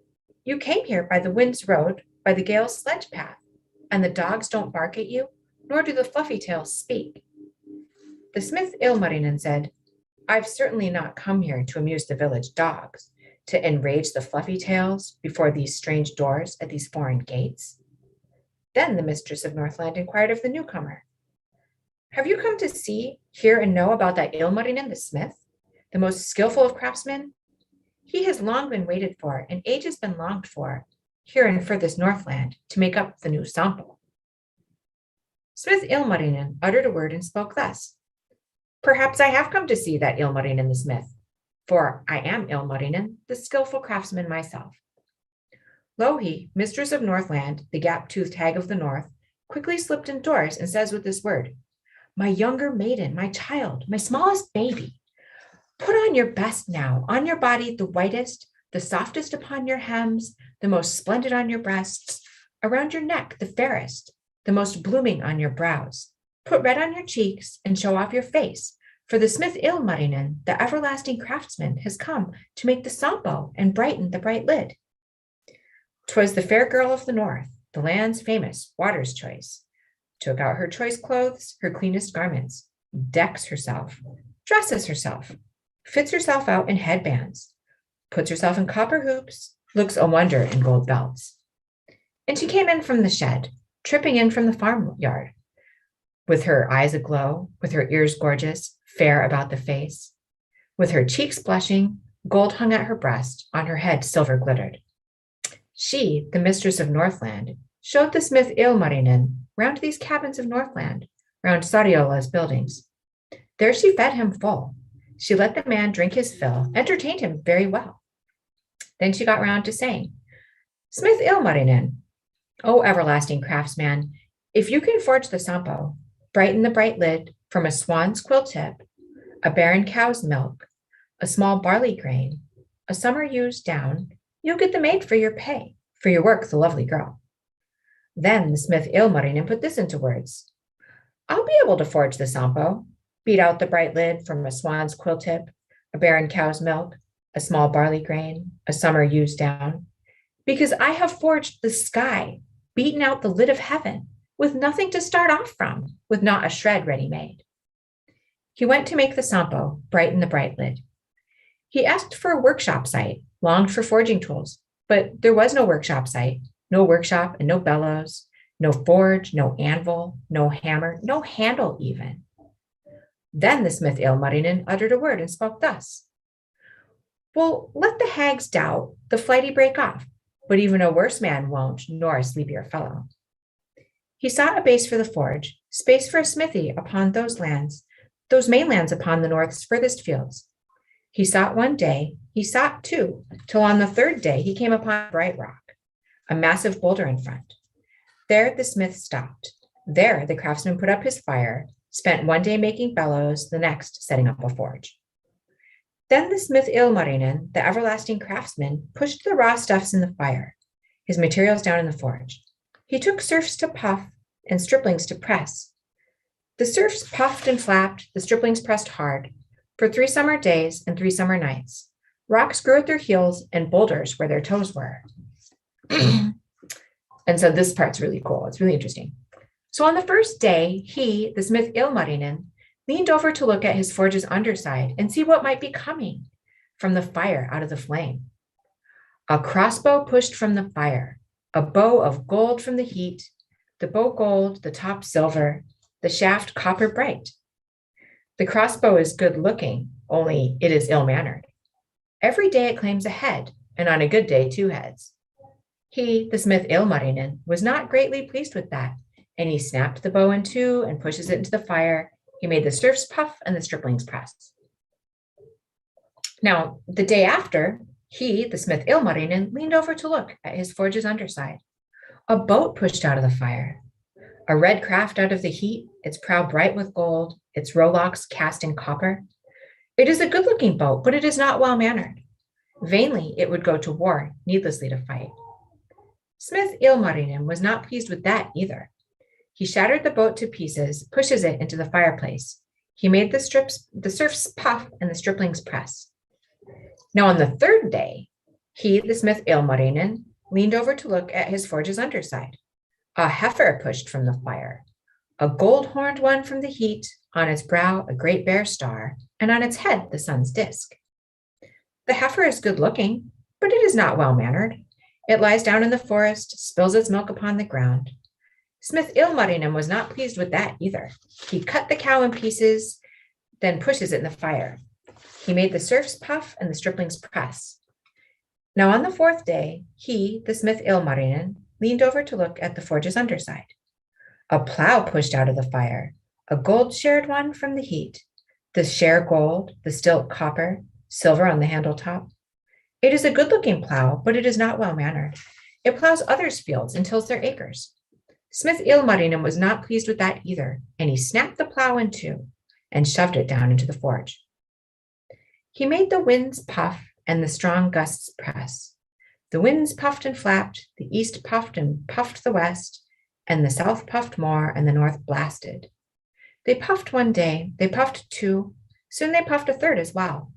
The fire flashed from the window, the sparks flew out of the door, the dirt rose skyward, the smoke thickened to the clouds. Smith Ilmarinen, at the third day's end, leaned over to look at his forge's underside, saw the sampo being born, the bright lid growing. Then the smith Ilmarinen, the everlasting craftsman, he hammers away, he taps away. He forged the sampo with skill. On one side, there's a corn mill. On the second, a salt mill, a money mill on the third. And then the new sampo ground, and the bright lid rocked, ground a binful at twilight. One binful to eat, another it ground to sell, and a third to store at home. The hag of the north was pleased. Then she took the great sampo into Northland's rocky hill, inside the slope of copper and behind 9 locks. There she rooted roots to a depth of 9 fathoms, sunk one root in Mother Earth, one in a riverbank, and a third in the home hill. Then the smith Ilmarinen went to beg the girl. He uttered a word, spoke thus: "Will you marry me, maid, now that the sampo is finished and the bright lid fair?" But that fair girl of the north put this into words: "And who here next year, who the third summer, would set the cuckoo calling, set the birds singing, if I went elsewhere and came a berry to other lands? If this hen were to be lost, if this goose were to wander, mother's offspring were to stray, the cowberry went away, all the cuckoos would be lost, the joy birds would move away from the peaks of this knoll, the shoulders of this ridge. Nor am I free otherwise, cannot leave my maiden days, these jobs to be done in the summer rush, berries on the land unpicked, the bay shores unsung, untrodden by me in the glades, the groves unplayed in by me." Then the smith Ilmarinen, the everlasting craftsman, his head down in bad spirits, helmet all askew, now considers there, and long he ponders how to go homeward. Come to lands he knows, out of dark Northland from dreary Sariola. The mistress of Northland said, "Oh, dear smith Ilmarinen, why are you in bad spirits, helmet all askew? Would you have a mind to go to the lands where once you lived?" The smith Ilmarinen said, "There I'd have a mind to go, to my home to die, to my land to pine away." Then the mistress of Northland fed the man, gave him to drink, set him astern in the craft with a paddle of copper, told the wind to blow and the north wind to bluster. Then the smith Ilmarinen, the everlasting craftsman, made for his own lands over the blue sea. He sailed one day, he sailed two, till on the third day, now the smith came home to those places of his birth. Old Väinämöinen asks the smith Ilmarinen, "Brother, smith Ilmarinen, O everlasting craftsman, have you made the new sampo, brightened the bright lid?" The smith Ilmarinen said, the maker himself chattered, "The new sampo has been grinding, the bright lid rocking, ground a binful at twilight, one bin to eat, another at ground to sell, and a third to store away." So the sampo has been made. One interesting thing about this is that, he keeps putting the materials back into the fire and all these new things keep coming out, right? So he's got like a crossbow, a boat, a cow, a plow. And to me, and then a machine comes out, like an actual machine, mechanization, industrialization. So to me, it kind of represents this sort of progression of sort of human subsistence, right? Hunting, fishing, animal pastoralism, farming, and so forth. So this one kind of is interesting because to me, it just feels like this sort of encapsulation of the development of people in the different ways that they do things. And then, of course, we get what happens when he actually makes the sampo and brings it to them. He asks the daughter that he's been told he just gets to marry. Hey, did you want to get married? And she says, absolutely not. And Ilmarinen actually does the right thing at this point. He's like, oh, okay, sorry. So, he gets tricked into making this sample. First, he gets tricked by Vainamoinen, who sends him flying magically off, into the sky. And then second, he's tricked because there is no recourse for him once the girl says no. So, he's got this kind of bad spirit and he's all upset because they're up there in Pohjola eating all their good food and having a good time. And it's all on him. He has nothing to show for it. So Ilmarinen is an interesting guy. We've got Vainamoinen, who's very old. We've got Ilmarinen, who we can kind of imagine to be maybe like, 30s, 40s, something like that. And we'll meet some younger guys who are kind of college age, maybe that will come about. And you can see the different temperaments of these guys. They're very different people. They have very different things going on for them. And you can see that in the way that they interact with others. I think that's all I want to say about that. I don't know if there's anybody who wants to read poem 11. We have more people coming in. I'm going to go ahead and, hey, Tuomas, I see my friend from Finland coming in. I'm going to go ahead and really quickly send everybody a link to the Project Gutenberg Kalevala so that you can have it if you don't have a copy of Kalevala on hand. This one's completely online. It's the translation from 1888. So, it sounds different from the version that I'm using, but everybody's welcome to use any translation of Kalevala they like. They can also use Finnish or Spanish, whatever you got, we will take it on because, this is a celebration of all things Kalevala today. So I'm going to go ahead and hit this copy and welcome everybody who's come in the past few minutes. And like I said, if anybody wants to read the next one, we're about to hit rune 11. I'll go ahead and hit the slide for that. If you'd like to read, you can either unmute yourself and tell me, or you can go ahead and say it in the chat. Otherwise, I'll drink some hot water real quick and just keep going.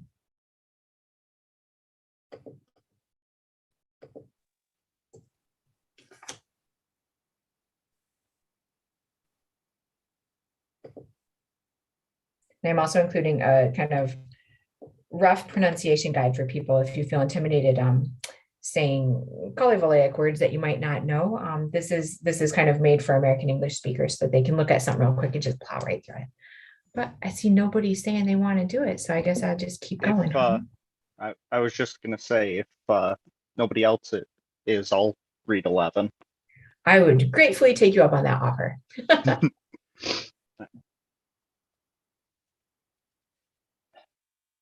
11. A bond made.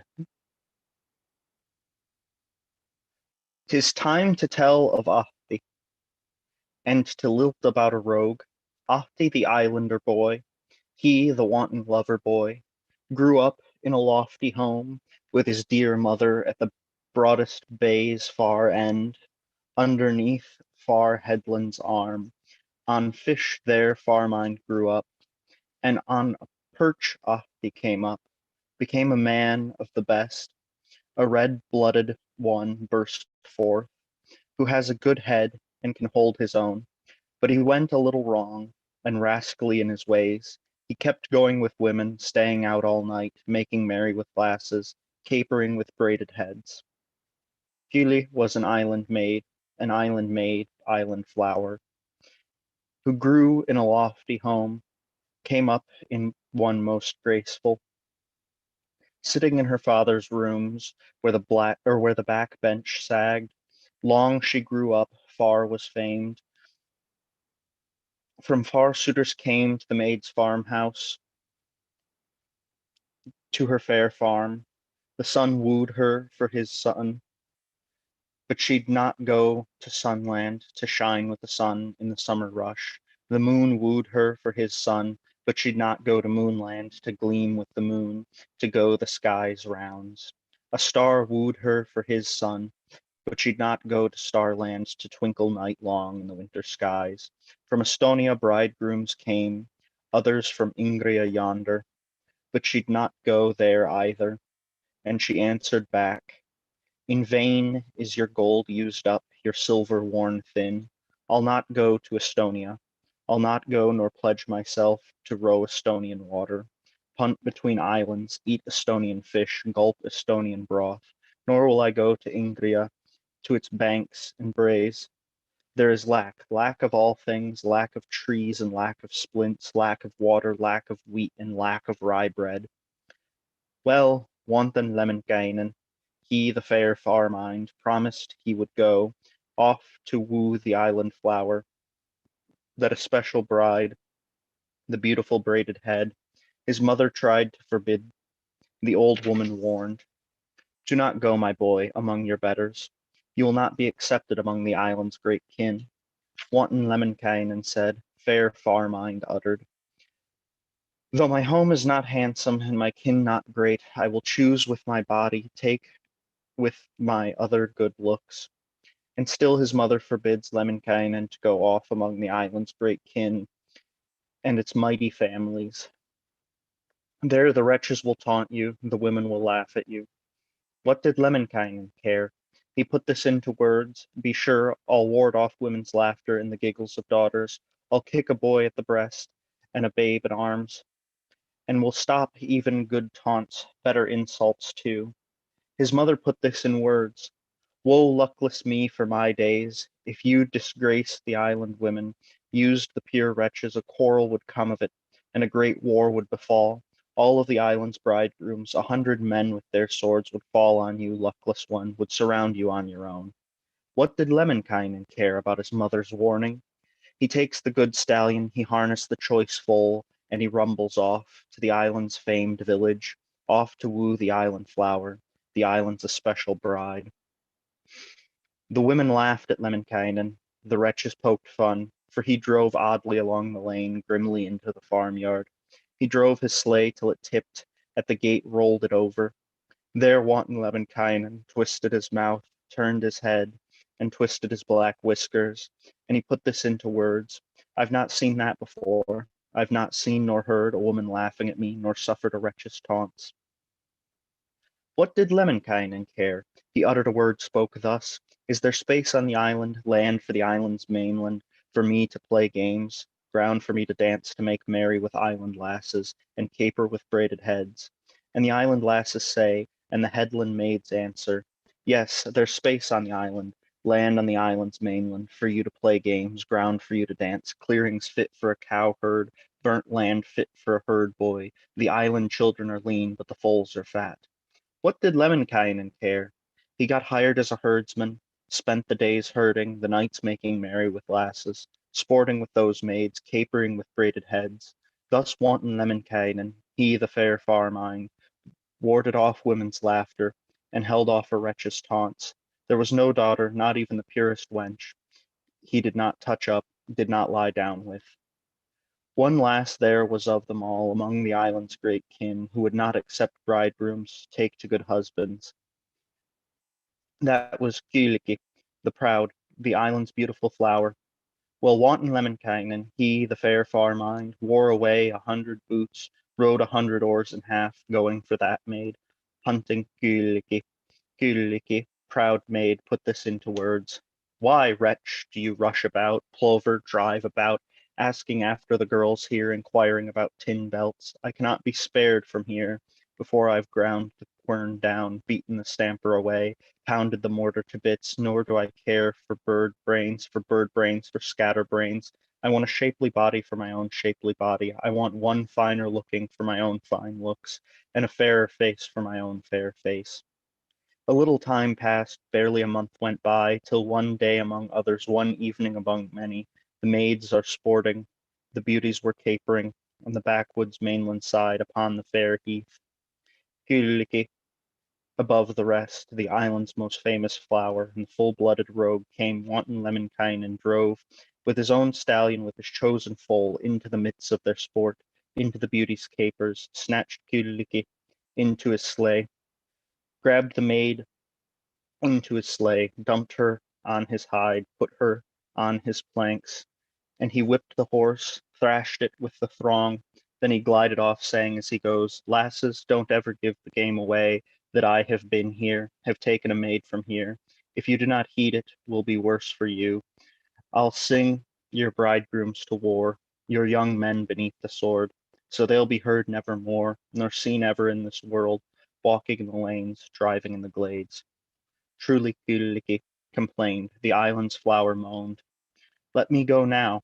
Give a child her freedom to go home, back to her weeping mother. If you will not give me leave to go home, My 5 brothers yet, my uncle's 7 children, will track the hair down, will demand the maid's head back. When she could find no other way out, she burst into tears and uttered a word, spoke thus. In vain was I, luckless born, in vain I grew, in vain lived my time, and now I'm left with an idler, with a man of no account, sheltered by a warmonger, a harsh one always fighting. Wanton Lemminkainen, said fair Farmind uttered. Gillikki, my heart's delight, my luscious little berry. Don't worry at all, I shan't ill-treat you. You in my arms as I eat, you in my hands as I walk, you at my side as I stand, you beside me as I lie. So why do you grieve? Why do you sigh full of care? Is this why you grieve? And why you sigh full of care? That you'll have no cows, no bread, everything in short supply? Don't worry at all. I have many cows, many milk givers. 1 buttercup on the swamp, 2 strawberry on the hill, 3 cowberry on burnt land. They are fine without eating, fair without looking after. There's no evening tethering and no morning letting out, no tossing of a hay bale, no worry for salt or feed, or else is this why you grieve, and why you sigh full of care, that my kinsfolk are not great, my home not very lofty, though I am not of great of kin, nor lofty of home. I have a fiery sword, a sparkling iron brand. This is great kin, this is a mighty family, one refined among demons, polished among gods, and thus I make my kin great, all my kin mighty, with a sword, a fiery blade, and sparkling brand. The hapless maid sighs, and she puts this into words. Ah, thee lover boy, if you want a maid like me for an everlasting mate, or a hen under your arm, you swear an oath forever that you will not go to war, not even for need of gold, even for greed of silver. There wanton Lemminkainen put this into words. I swear an oath forever that I shall not go to war, not even for need for gold, not even for greed of silver. Now you swear your oath that you'll not go visiting, not for greed of a good hop even, for need of a dance. Thereupon they swore their oaths, made their pledges forever, before the God known to all, beneath the Almighty's face. Ahti would not go to war, nor Kyllikki visiting. Then wanton Lemminkainen lashed the courser on, beat the stallion with the rein, and he put this into words. Farewell, island turfs, spruce roots, tarry stumps, where I have walked in summer, trampled all the winters, lurking upon cloudy nights and fleeing in bad weather. As I was hunting this grouse, chasing this calloo, he canters away, soon his home appears. The maid put this into words, she declared, spoke thus. A cabin is looming there, a lean hovel's appearing. Whose is that cabin? Whose is that ne'er-do-well's home? The wanton Lemminkainen uttered a word and spoke thus. Don't you grieve about cabins. Don't sigh about huts. Other cabins will be built, better ones will be put up from massive standing timber in the best timberland. When wanton Lemminkainen quickly arrives home to his dear mother beside his honored parent, his mother put this into words, she declared, spoke thus. You have lingered long, my boy, long in foreign lands. Wanton Lemminkainen said, uttered a word and spoke thus. I had to disgrace the wives and pay the pure wenches back because they kept taunting me, kept laughing at me. I got the best in my sleigh, dumped her on my hide, put her on my planks, and under the rug rolled her. Thus I paid the wives' laughter and the wenches' mockery. Oh, my mother who bore me, my mamma who brought me up, that I set out for I got, and what I hunted I found. Lay now your best mattress, your softest pillows for me, in my own land to lie with my young maid. His mother put this in words. She declared, chattered, be now praised, O God extolled, Creator alone, for giving me a daughter-in-law, bringing a good fire blower, an excellent cloth weaver, a most capable spinner, a superb washerwoman, a bleacher of cloths. And you, praise your luck. Good you got and good you found, good your Creator promised, and good the merciful one gave. Pure is the bunting on snow, pure is the one you have. White on the sea is the froth, whiter is the one that you hold. Fair on the sea is the duck, fairer is the one you keep. Bright is the star in the sky, brighter is the one you wed. Prepare now floors that are wide, fetch windows that are bigger, raise walls that are new, and build a whole cabin that's better. Thresholds before the cabin, and new doors at the threshold, since you have got a young maid, and have looked out a fair one, better than yourself, better than your kin. Excellent.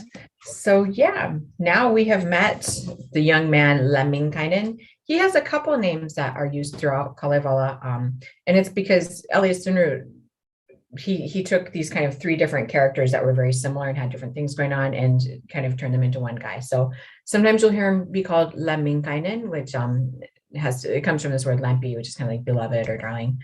Then there's Ahti, and when we're talking about Ahti, it's related to the fact that he lives on this island and he's this kind of islander guy. And then finally we have Kaukomieli, which is a word that means kind of like far mind, so it's kind of minds wandering off. So it's kind of cool that there's these three young men who are turned into one character. Lemminkainen's pretty bad. He goes around and has his way with all the maidens in a village. He finds the most highborn maiden in the village who refuses to do anything with him. And so he kidnaps and rapes her. And that forces her to end up having to be married to him because her prospects of high marriage have suddenly gone down. So, that's the complex thing about Kalevala, right? Especially, I think, as Finnish Americans. And we see this as this kind of symbol. It's this really important part of our culture, but the people in it sometimes do really terrible things. I guess that's the case, though, with all kind of mythological, folkloric, epic, etc. So yeah, next, my friend and colleague Tuomas Hovi is joining us from Turku, Finland, and he is going to read us the next rune in Finnish. So Tuomas, it's so good to see you. Welcome. And so what I'll do, every once in a while, you'll see that in the chat for everybody, I do drop in a copy of the Project Gutenberg online Kalevala. So he's going to read to us in Finnish, and you can follow along in English with that translation if you like. You'll just have to reduce the size of this screen if you have it in full size, and then just copy the link and pull it up for yourself. We are going to be on rune 12. I'll go ahead and change the thing there right now. So Tuomas, I should say, he is a folklorist and he does a whole bunch of stuff with Kalevala as well. So it's super exciting to have folklorist friends from Finland pop in. And this is the second year that you've done this. So thanks for coming. Joo. 12 runo. Siitä Ahti Lemminkäinen, tuo on kaunis kaukolainen. Aina aikoja eleli nuoren neitosen kerralla. Ei itse sotia käynyt eikä kyllikki kyleä.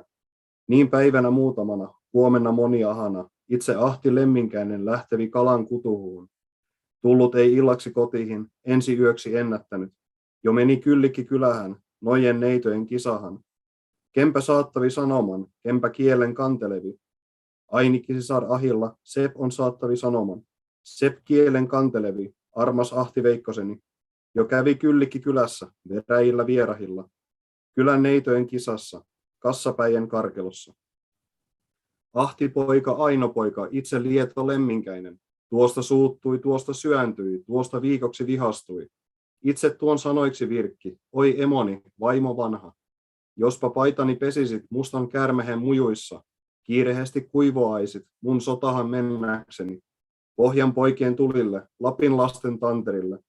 Jo kävi kyllikki kylässä, veräjillä vierahilla, nojen neitojen kisassa, kassapäijän karkelossa. Kyllä kyllikki sanovi, nainen ensin ennättävi. Oho, armas Ahtiseni, ellös lähtekö sotahan. Näin mä unta maatessani, sikein levätessäni. Tuli ahjoja ajeli, valkea välehteli. Aivan ikkunan alatse, periseinän penkereitse. Sitä tuiskahti tupahan, koskena kohahteli he. Silta lauoista lakehen, ikkunasta akkunahan. Siitä Lieto Lemminkäinen itse tuon sanoiksi virkki. En usko unia naisten enkä vaimojen valoja. Oi emoni, kantajani, tuo tänne sotisopani, kanna vaino vaateheni. Mieleni minun tekevi, juomahan soan olutta, soan mettä maistamahan. Tuon emo sanoiksi virkki. Oi on, Ahti poikaseni, ellös lähtekö sotahan, on meillä oloista koissa, leppäisessä lekkerissä, Tapin tammisen takana. Tuon sinulle juoksesi, jospon joisit kaiken päivän. Sanoi Lieto Lemminkäinen, en huoli kotooloista. Ennen juon joesta vettä melan tervaisen terältä, makeamp on juokseni kuin kaikki kotoiset kaljat.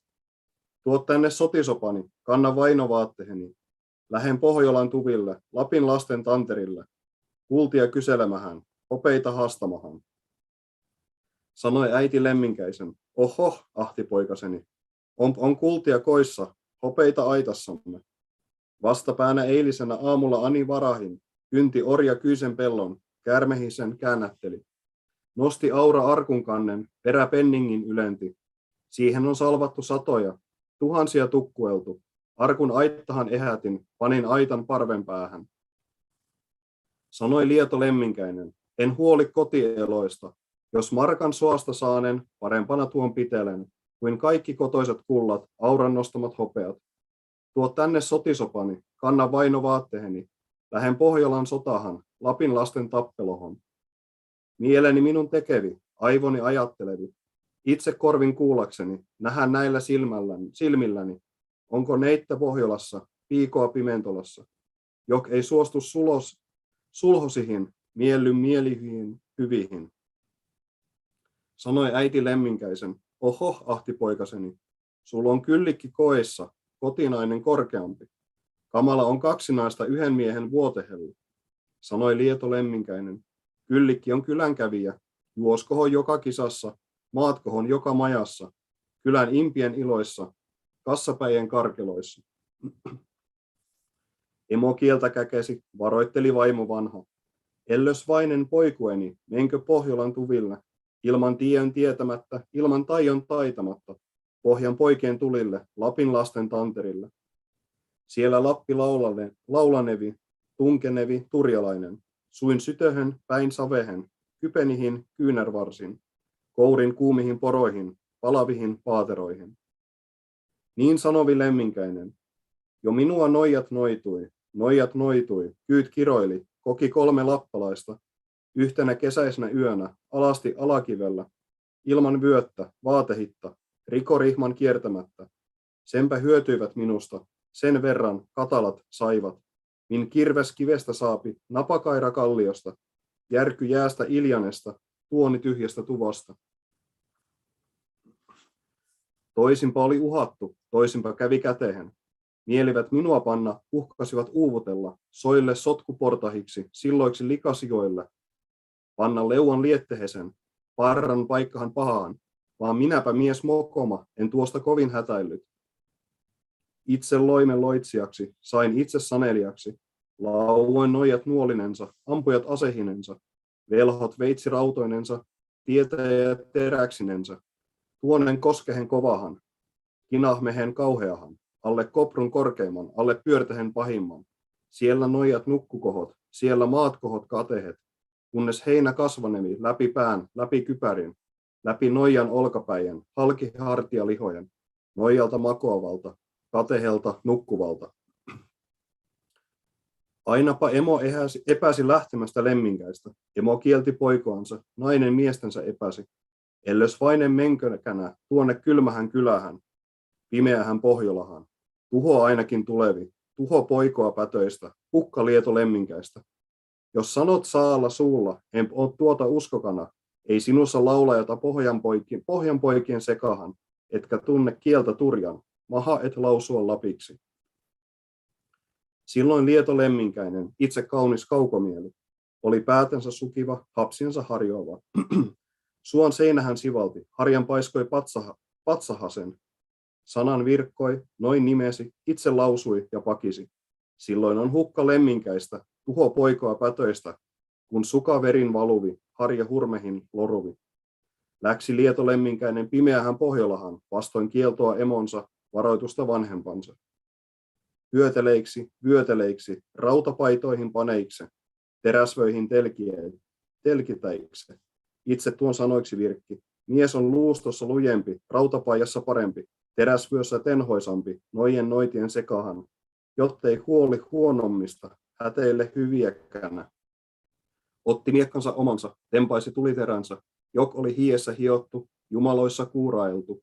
Tuon sivullehan sitovi, tunki tuppi huotrasehen. Missä mies varaleikse, uros tuima turvaleikse, jo vähin varaleikse, tuossa tuima turvaleikse.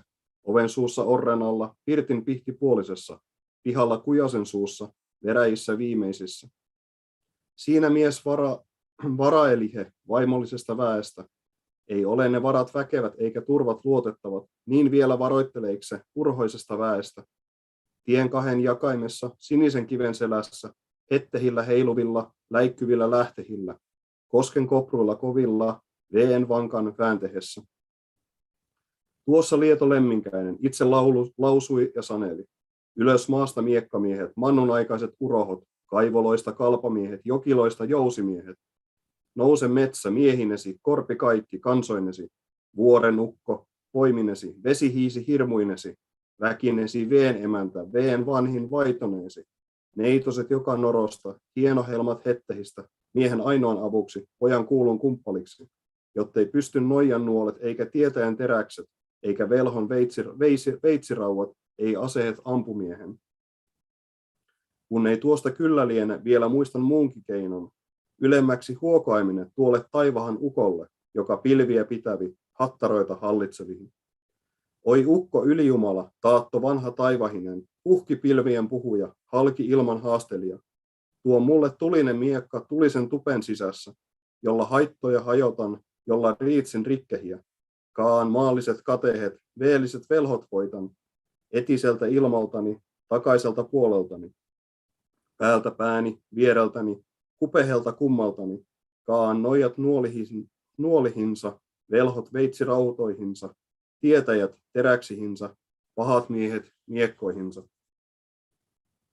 Siitä Lieto Lemminkainen, tuo on kaunis kaukomieli, varsan viiasta vihelti, kulokosta kultaharjan, pisti varsan valjahisin, puikkoihin tulipunaisen.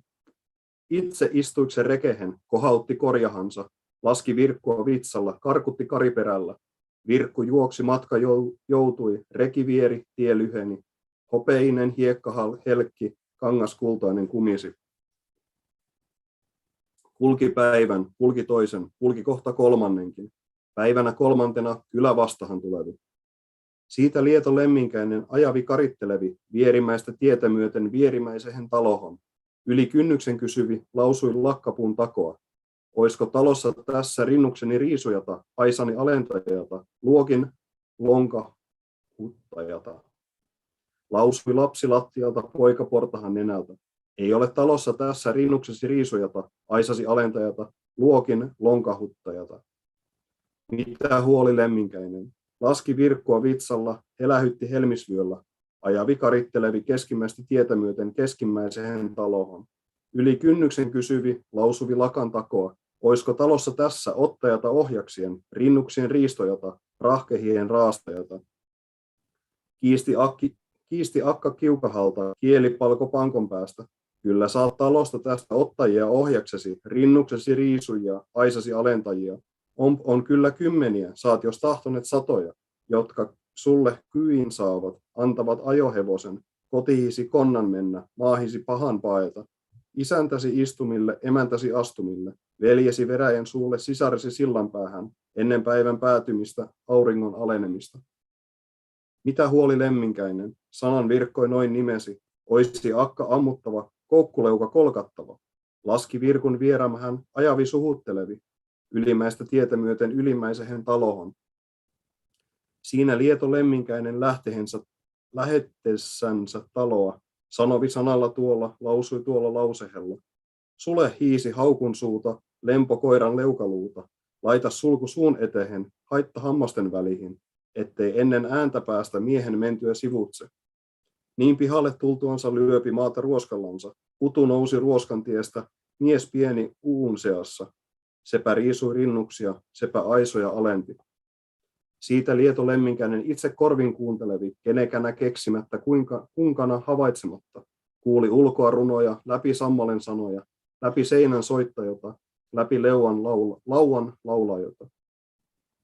Katsahti tupahan tuosta, pilkisteli piilokkali. Tupa oli täynnä tuntijoita, lautsat täynnä laulajoita, sivuseinät soittajoita, oven suu osoavia, peripenkki tietäjiä, karsina karehtioita, lauloivat Lapin runoja, hien virttä vinguttivat. Siitä Lieto Lemminkäinen tohti toiseksi ruveta. Ruohti muuksi muutteenlaita, meni nurkasta tupahan, sai sisähän salvoimesta. Itse tuon sanoiksi virkki. Hyvä on laulu loppuvasta, lyhyestä virsikaunis. Vielä on jäämähän parempi kuin on kesken katkemahan. Itse Pohjolan emäntä liikkui sillan liitoksella, laahoi keskilattialla. Sanan virkkoi noin nimesi. Olipa tässä ennen koira, rakki rauan karvallinen, lihansyöjä, luun purija, veren uuelta vetäjä. Mi lienetkin miehiäsi, olet urohiasi. Kun tulit tähän tupahan, sait sisähän salvoksehen, ilman koiran kuulematta, haukkujan havaitsematta. Sanoi Lieto lemminkäinen, en mä tänne tullutkaan taioitteni tietoittani, mahittani maltittani, ilman innotta isoni varuksitta vanhempani, koiriesi syötäväksi, haukkujen hakattavaksi. Pesipä emo minua, pesi piennä hutjukkana, 3 kesäisenä yönä, 9 syksyyönä, joka tielle tietäjäksi, joka maalle malttajaksi, kotonani laulajaksi, ulkona osoajaksi. Siitä Lieto lemminkäinen, itse kaunis kaukomieli, Job on loihe loitsijaksi, laikahti he laulajaksi. Tulta iski turkinhelmat, valoi silmät valkeata, lemminkäisen laulaessa, lausiessa. Lauloi laulajat parahat pahimmiksi laulajiksi, kivet suuhun syrjin syösti, paet lappehen lateli, parahille laulajille, taitavimmille runoille. Niin lauloi mokomat miehet, minkä minne kunka kunne, ahoille vesattomille, maille kyntämättömille, lampihin kalattomihin, aivan ahvenettomihin, rutjan koskehen kovahan, palavahan pyörtehesen, virran alle vaahtipäiksi, kosken keskelle kiviksi, tulena palelemahan, säkehinä, säikkymähän. Sinne Lieto lemminkäinen lauloi miehet miekkoinensa, urohot asehinensa, lauloi nuoret, lauloi vanhat, lauloi kerran keskilaulun, yhden heitti laulamatta, karjapaimenen pahaisen, ukko vanhan umpisilmän. Märkähattu karjanpaimen, hänpä tuon sanoiksi virkki. Oi sie Lieto lemminpoika, lauloit nuoret, lauloit vanhat, lauloit kerran keskilaulun, niin miksi et minua laula? Sanoi Lieto lemminkäinen, siksi en sinuhun koske, kun olet katsoa katala, kurja koskemaisittani. Vielä miesnä nuorempana, karjapaimena pahaisena, turmelit emosi tuoman sisarisi siupahutit. Kaikki herjäsit hevoset tamman varsan vaivuttelit, suon selillä, maannavoilla, veen liivan liukkumilla. Märkähattu karjapaimen tuosta suuttui ja vihastui, meni ulos usta myöten, pellolle pihoa myöten. Juoksi Tuonelan joelle, pyhän virran pyörtehelle. Sieltä katsoi kaukomieltä, vuottelevi lemminkäistä, pohjasta paloavaksi, kotihinsa kulkevaksi. Yay, thanks. So, I don't know if everybody understands that, possibly not. Do you want to give a summary or do you want me to? I leave it to you. Okay, yeah. So, in the previous poem, Lemminkainen has married Kyllikki, and they've both made this agreement that if he stops going off to war and she stops going off to hang out with her friends in the village, then they're going to have a happy marriage. In the next one, in this poem, he hears from his sister that she's been going out and having fun, and that's not exactly the case. But because of that, he flies off into a rage and decides he's going to go off into war. And both Kyllikki and his mom say, no, don't go, please stay. And he just doesn't want to hear it. He has some pretty sexist ways of telling his wife and mother to shut up, and that he doesn't listen to what women tell him and stuff. And they keep begging him to stay. They, don't go off to war. We have a bunch of beer we just brewed. I don't want beer. I want to fight. We have a bunch of coins we just found on our own property. You don't need to pillage. Nope, I'm going out.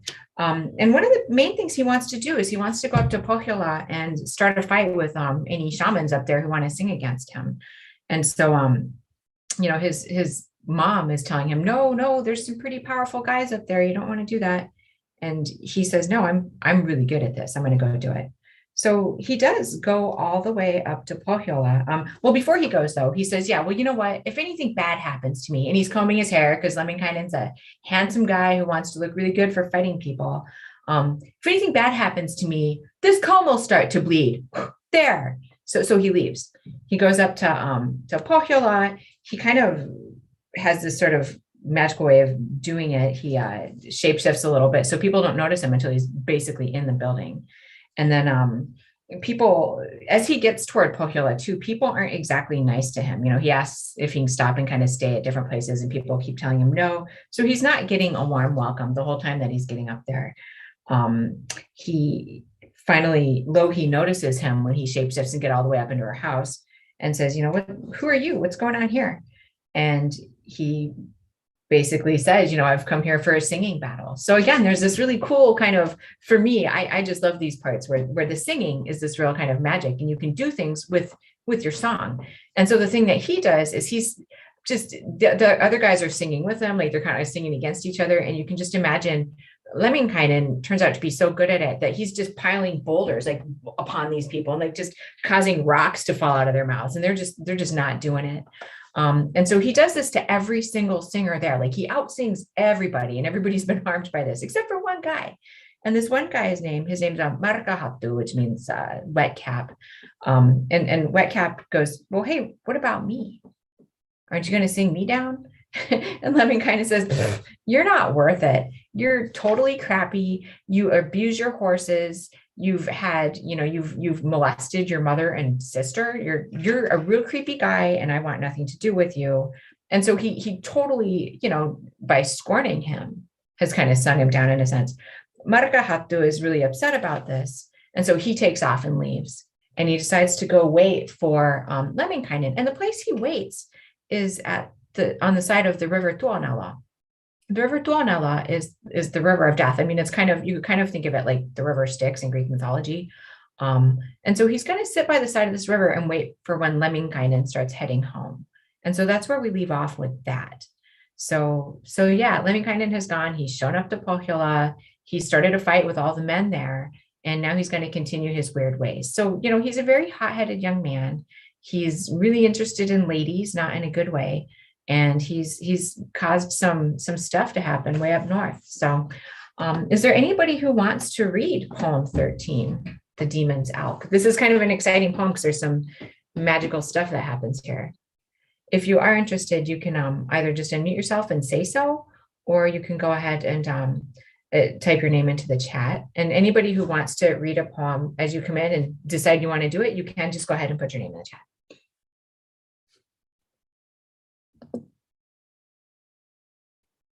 We're just like, no, Hilary, you read. Your voice is dreamy. Okay. I'll do it.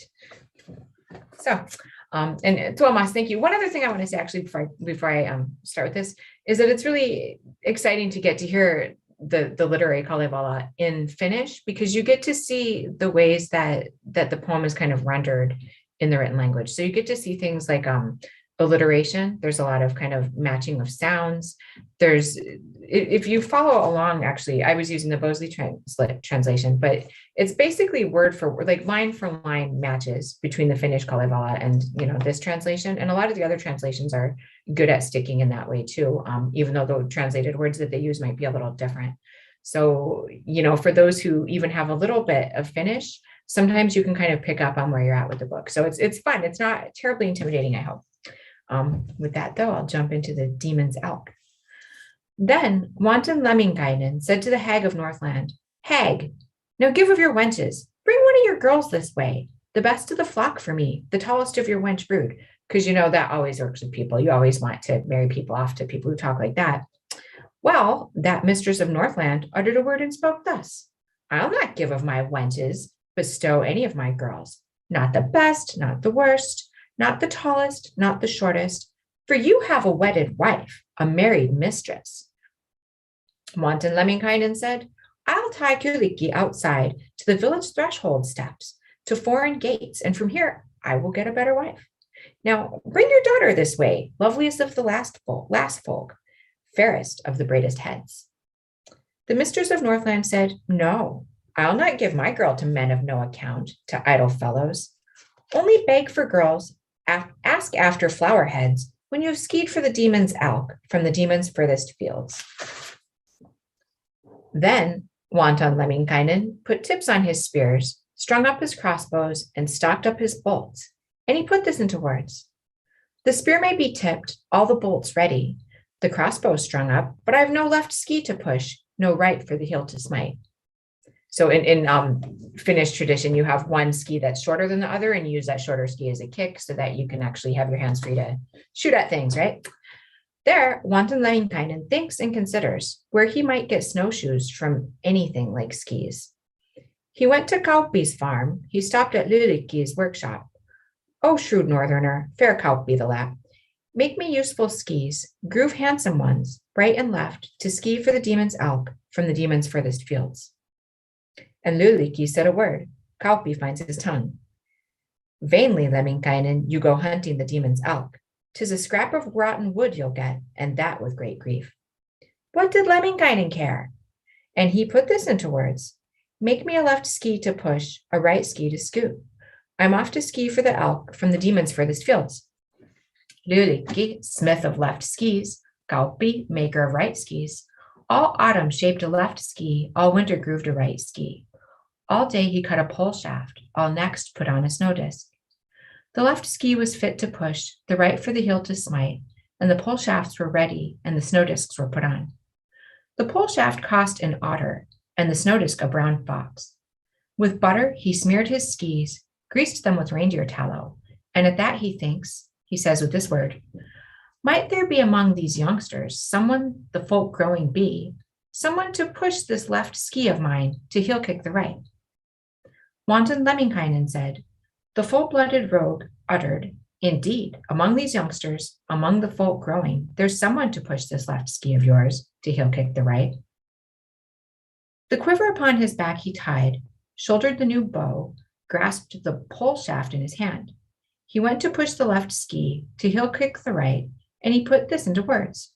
Surely in God's world, beneath the lid of this sky, there's nothing in the forest running on 4 feet that is not overtaken, handsomely carried off with these skis of Kalevala's son, with Lemminkainen's sliders. The demons happened to hear, the Judases to take note, and the demons built an elk, the Judases a reindeer. They made a head from a block, antlers from goat willow forks, feet from driftwood, legs from stakes in a swamp, a back from fence poles, sinews from withered grasses, eyes out of pond lily buds, ears out of pond lily flowers, skin out of spruce bark, other flesh from rotten wood. The demon advised his elk, to his reindeer spoke by mouth. Now run, you elk of demons, foot it, noble deer, to where the reindeer breeds, to the grounds of Lapland's children. Make a man ski till he sweats, Lemminkainen most of all. At that, the demon's elk ran, the wild reindeer trotted off below the north sheds and through the grounds of Lapland's children. It kicked over a cookhouse tub, knocked the pans off the fire, spoilt the meat in the cinders, spilt broth over the fireplace. Quite a din rose on the grounds of Lapland's children, Lapland's dogs barking and Lapland's children crying, and Lapland's women laughing and other people grumbling. He, wanton Lemminkainen, kept skiing after the elk. He skied on swamps, skied on lands. He skied upon open glades. Fire swished from the skis, smoke from the tips of the pole, but he did not see his elk, neither saw nor heard it. He slid through one town, through twain, slid through lands beyond the sea, skied through all the demon's woods, all the heaths of the grave too, skied before the mouth of death, behind the farm of the grave. Death opens its mouth, the grave tilts its head to take the fellow, to swallow Lemminkainen, but it did not score a hit, was not nearly quick enough. A strip was yet unslid through, a nook of the wilds untouched, in the furthest north in open Lapland. He went sliding through that too, touching that nook of the wilds. Now, when he arrived, he heard quite a din from the furthest north, the grounds of Lapland's children. He heard dogs barking and Lapland's children crying, to where no eye could spot it, to where no ear could, and Lapland's women laughing and the other Laps grumbling. Then wanton Lemminkainen went skiing straight off to where the dogs were barking, the grounds of Lapland's children. And he said when he got there, inquired when he came, why did the women here laugh? Women laugh and children cry. The old people groan. What did the great dogs bark at? For this, the women here laughed. Women laughed and children cried. The old people groaned. And for this, the gray dogs barked. The demon's elk ran this way. The smooth hoof galloped. It kicked over a cookhouse tub, knocked the pans off the fire. It tipped the stew upside down and spilt gruel into the fireplace. At that, the full-blooded rogue, that wanton Lemminkainen, pushed his left ski on the snow. Like a viper in the grass, made the swamp pine one slither like a snake alive.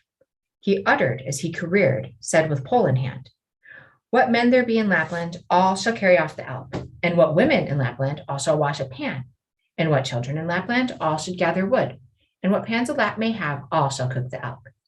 He made fast, he braced himself, he kicked off, he tensed himself. The first time he kicked to where no eye could spot him. The next time he thrusts to know where ear could hear him. The third, he jumps on the rump of the demon's elk. He took a maple tether. He snatched a birch with which he tied up the demon's elk inside an oak pen. Stay there, demon's elk, wild reindeer, trot there. And he strokes its back and he pats its hide. This is just the place for me, just the right place to lie down beside a young maid with a growing head.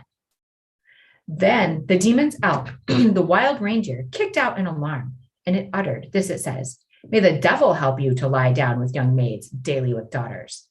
It braced itself, tensed itself.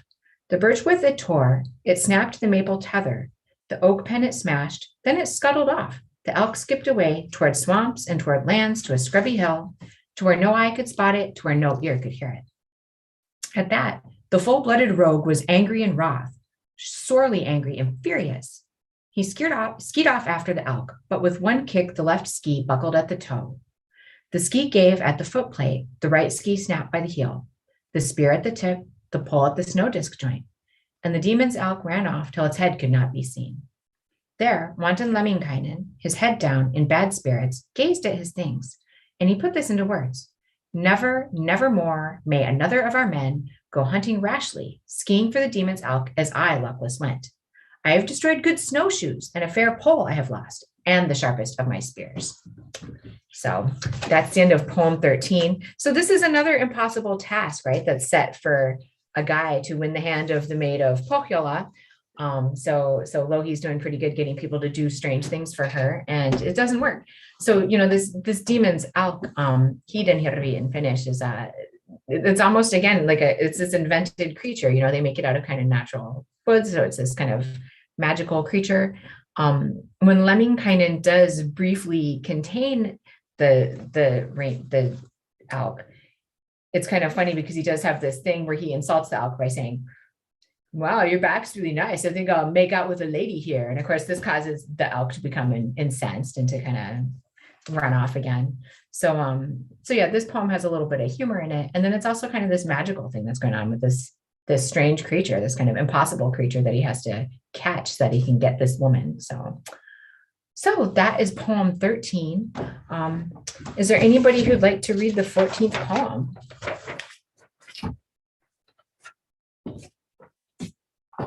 Bunch of shy people today.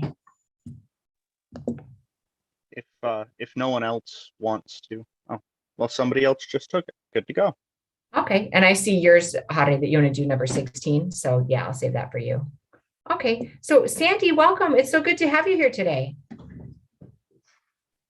Thanks. I was going to say I'll read the 14 if you'd like. Absolutely, we would love it. And so you're the Sandy from our class last year, right? I am.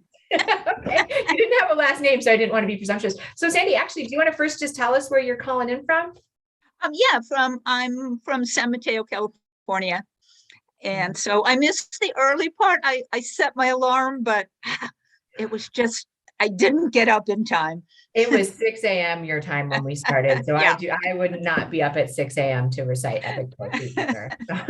So we've got people from the West Coast of the United States. We have somebody from Turku, Finland. We have people sprinkled all over the place. And just want to welcome Renee, who just came in too. So I'll let Sandy go ahead and get started with the next poem. And I will go ahead and pop an online copy of Kalevala along with a pronunciation key in the chat here in a minute. So, and you'll notice I'm using this, I'll just say really quick, just so people don't get confused. People can privately message me to the FinU FNS Zoom person that's here. And that's how I'm doing messaging, so I don't mess too much with this messaging screen. So go ahead and take it away, Sandy. Okay, great. So I'm using this version, and I am reading rune 14, elk, horse, swan. Then wanton Lemminkainen thought and considered which path he should press upon, which trail he should go along. Should he leave the demon's elks and make his way home, or should he keep on trying, skiing at his ease to please the forest mistress, gladden the backwoods lasses? He says with this word, he spoke with this speech, O old man, chief God, that is, heavenly Father, Make me now straight skis, light ones, left and right, on which I may ski along across swamps and across lands, ski towards the demon's lands, across the heaths of the north to where the demon's elk roams and the wild reindeer's stomping grounds. I go from men forestward, from fellows to outdoor work, along Tapiola's roads and through Tapio's houses. Hail mountains, hail slopes, hail southen spruces, hail grizzled aspens, hail one who hails you. Be kind, forest, soften wiles and bend, precious Tapio.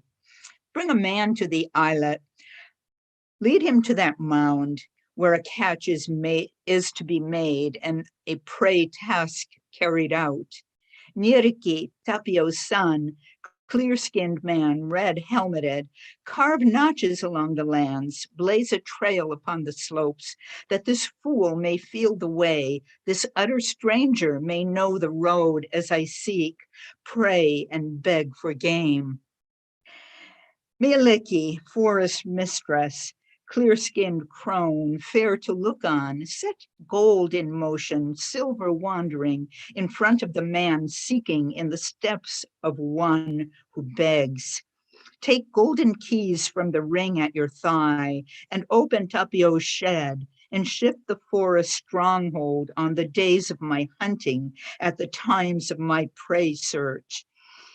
Should you not care to yourself, then force your wenches, put in your hirelings, order those who take orders. Surely you are no mistress if you do not keep a wench, not keep 100 wenches, 1,000 order takers, guardians of all your stock, cherishes of all your wealth. Tiny forest wench, mead mouth maid of Tapio, play a honey sweet whistle on the mead sweet whistle pipe in the ear of the kindly, the pleasant forest mistress, that she may hear soon and rise from her bed, for all she does not hear at all, hardly ever wakes, though I keep begging, with golden tongue beseeching.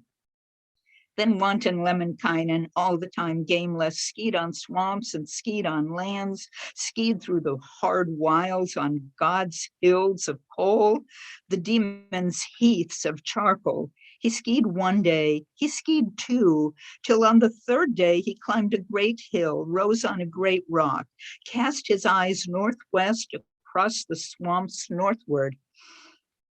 Tapio's houses appeared and the doors gleamed gold from across a swamp, northward from under a slope, from scrub. That wanton Lemminkainen straightway went up, came near and approached below Tapio's window. He crouched down to look through the 6th window. There the givers dwelt, and the wealth dames lolled in plain working clothes, in dirty tatters. Wanton Lemminkainen said, "Why, forest mistress, do you dwell in working clothes, in kiln rags, wallow, quite black to look on, of appearance grim, wicked of aspect, your frame ugly to behold? When I walked through the forest, there were 3 strongholds, one of wood and one of bone, and the third a stone stronghold. 6 golden windows were at each stronghold's corner. I peered in through them. As I stood below the wall, the master and the mistress of Tapio's house, Hilary-Joy, Tapio's maid, and Tapio's other folk with them were swarming in gold, sauntering all in silver. The forest mistress herself, the kindly forest mistress, had her hands in gold bracelets, fingers in gold rings, head adorned with gold, her hair coiled with gold, ears dangling with gold, her neck with gold, good beads. Sweet forest mistress, forestland's honey sweet crone, cast off your hay shoes, shed your birch bark burning shoes, take off your kiln rags, drop your working shirt, dress in lucky clothes, put on shirts for game on the days of my of my stocking at the times of my prey search. I fill up with boredom in this idleness, at all this time without game, for at no time do you give, hardly ever look after. Boring the joyless evening, long the day without a catch. Old forest graybeard, sprig-hatted, lichen-coated, dress the forests in linens, clothe the backwoods in broadcloth, the aspens all in cloth coats, the alders all in their best clothes, in silver deck out the firs, set up the spruces in gold, the old firs in copper belts, and the pines in silver belts, the birches in golden flowers, the stumps in golden trinkets. Dress them as of old in your better days, as the moon, the spruce boughs shone, as the sun, the pine tops, the forest smelt of honey and of mead, the blue backwoods, the glade edges of wort, swamp edges of melted butter. Forest girl, sweet maid, Tulikki, daughter of Tapio, drive the wealth towards the slopes, towards the most open glades. If it be stiff in running or lazy in galloping, take a lash from a thicket, a birch out of a wild dell to tickle its loin and prod its armpits. Let it run swiftly, quickly dash along in front of the man seeking in the steps of one who plods. When the wealth reaches the track, goad it up the track. Form with your two palms a rail on two sides, lest the wealth swerve past, sheer away from the roadside. But if the wealth does swerve past, sheer away from the roadside, guide it roadward by the ears, bring it back by the horns, back trackward. A trunk lies across the road. Well, push it aside. Trees on the ground in the way. Well, snap them in two. It will come upon a fence. Knock the fence askew. Leave a gap 5 widths high and 7 stakes wide.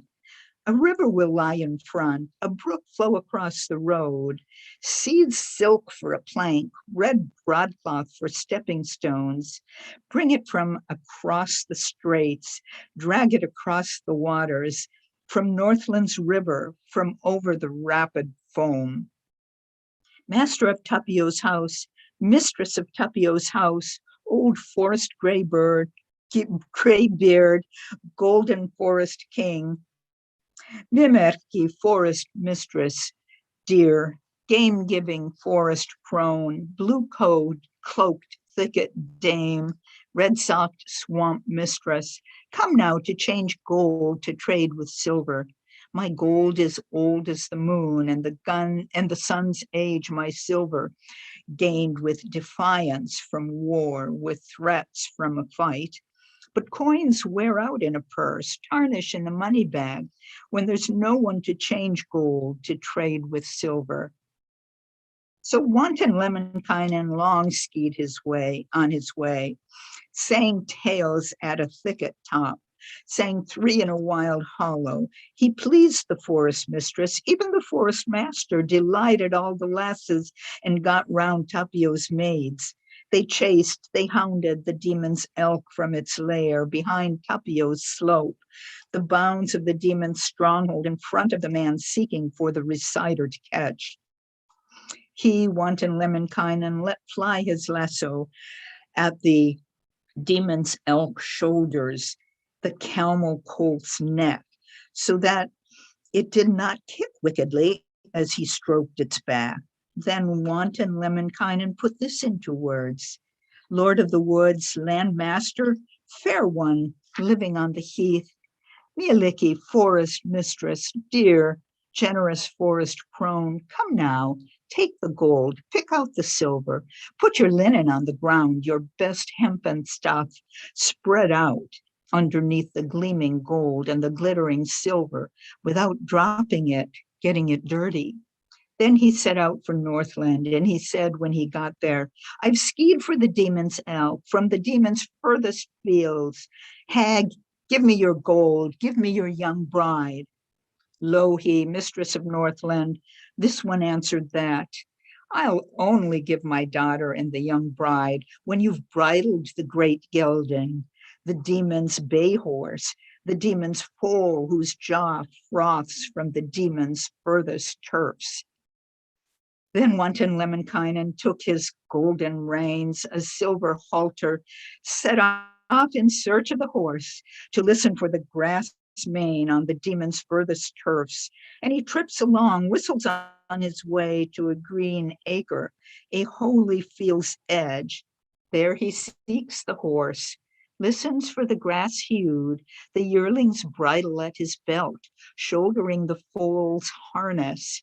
He thought one day, he thought two, till on the third day he climbed a great hill, clambered up a rock, clambered upon a rock's back.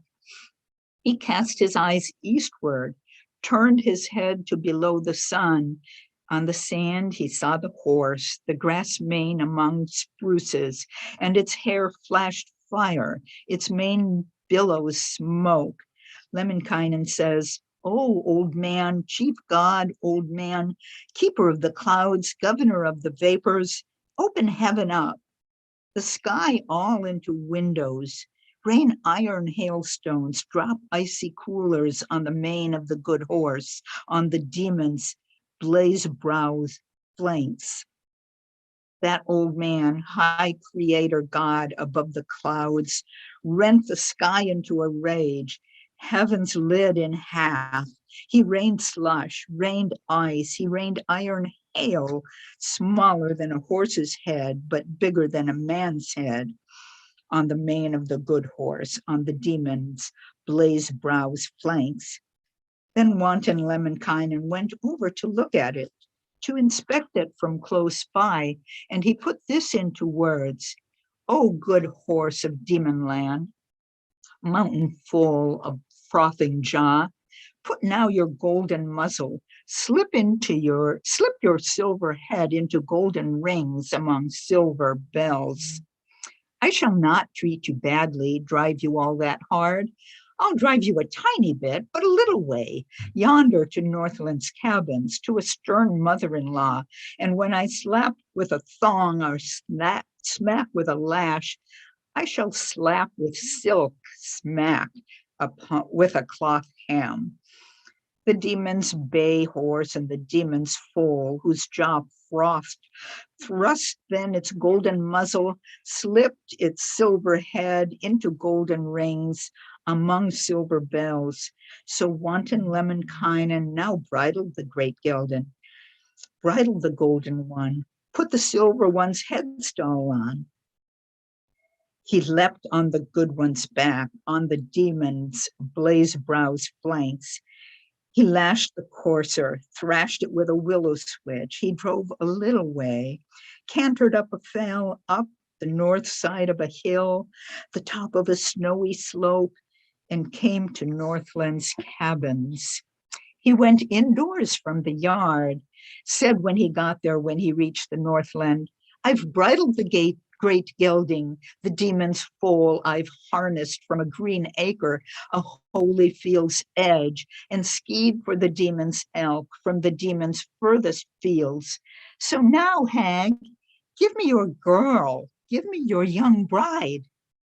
Louhi, mistress of Northland, well, she put this into words.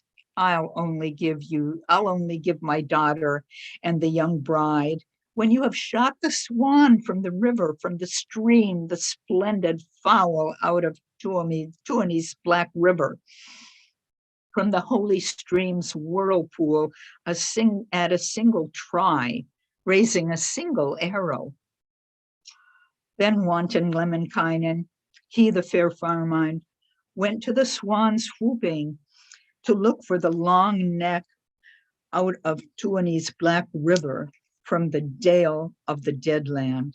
And he swings along, warbles on his way towards Tuonello's river, to the holy stream's whirlpool, shouldering his great crossbow, a quiverful on his back. Dripcap, the herdsman, the old blind man of Northland, is at Tuonello's river, at the holy stream's whirlpool, looking, turning around for Lemminkainen's coming. One day, among others, he saw wanton Lemminkainen arriving and coming close there at Tuonello's river, beside the furious rapid at the holy stream's whirlpool, and he raised a water snake, a serpent out of the waves, and hurled it through the man's heart, through Lemminkainen's liver, through his left armpit, into his right shoulder blade. Now wanton Lemminkainen felt a grievous pain. He uttered a word, spoke thus: "That was the worst thing I did, not remembering to ask my mother, her who bore me, for 2 words by all accounts. 3 would have been quite a lot. How to be, which way to live in these evil days.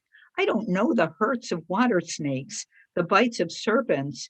Oh, my mother who bore me, pain taker who cared for me.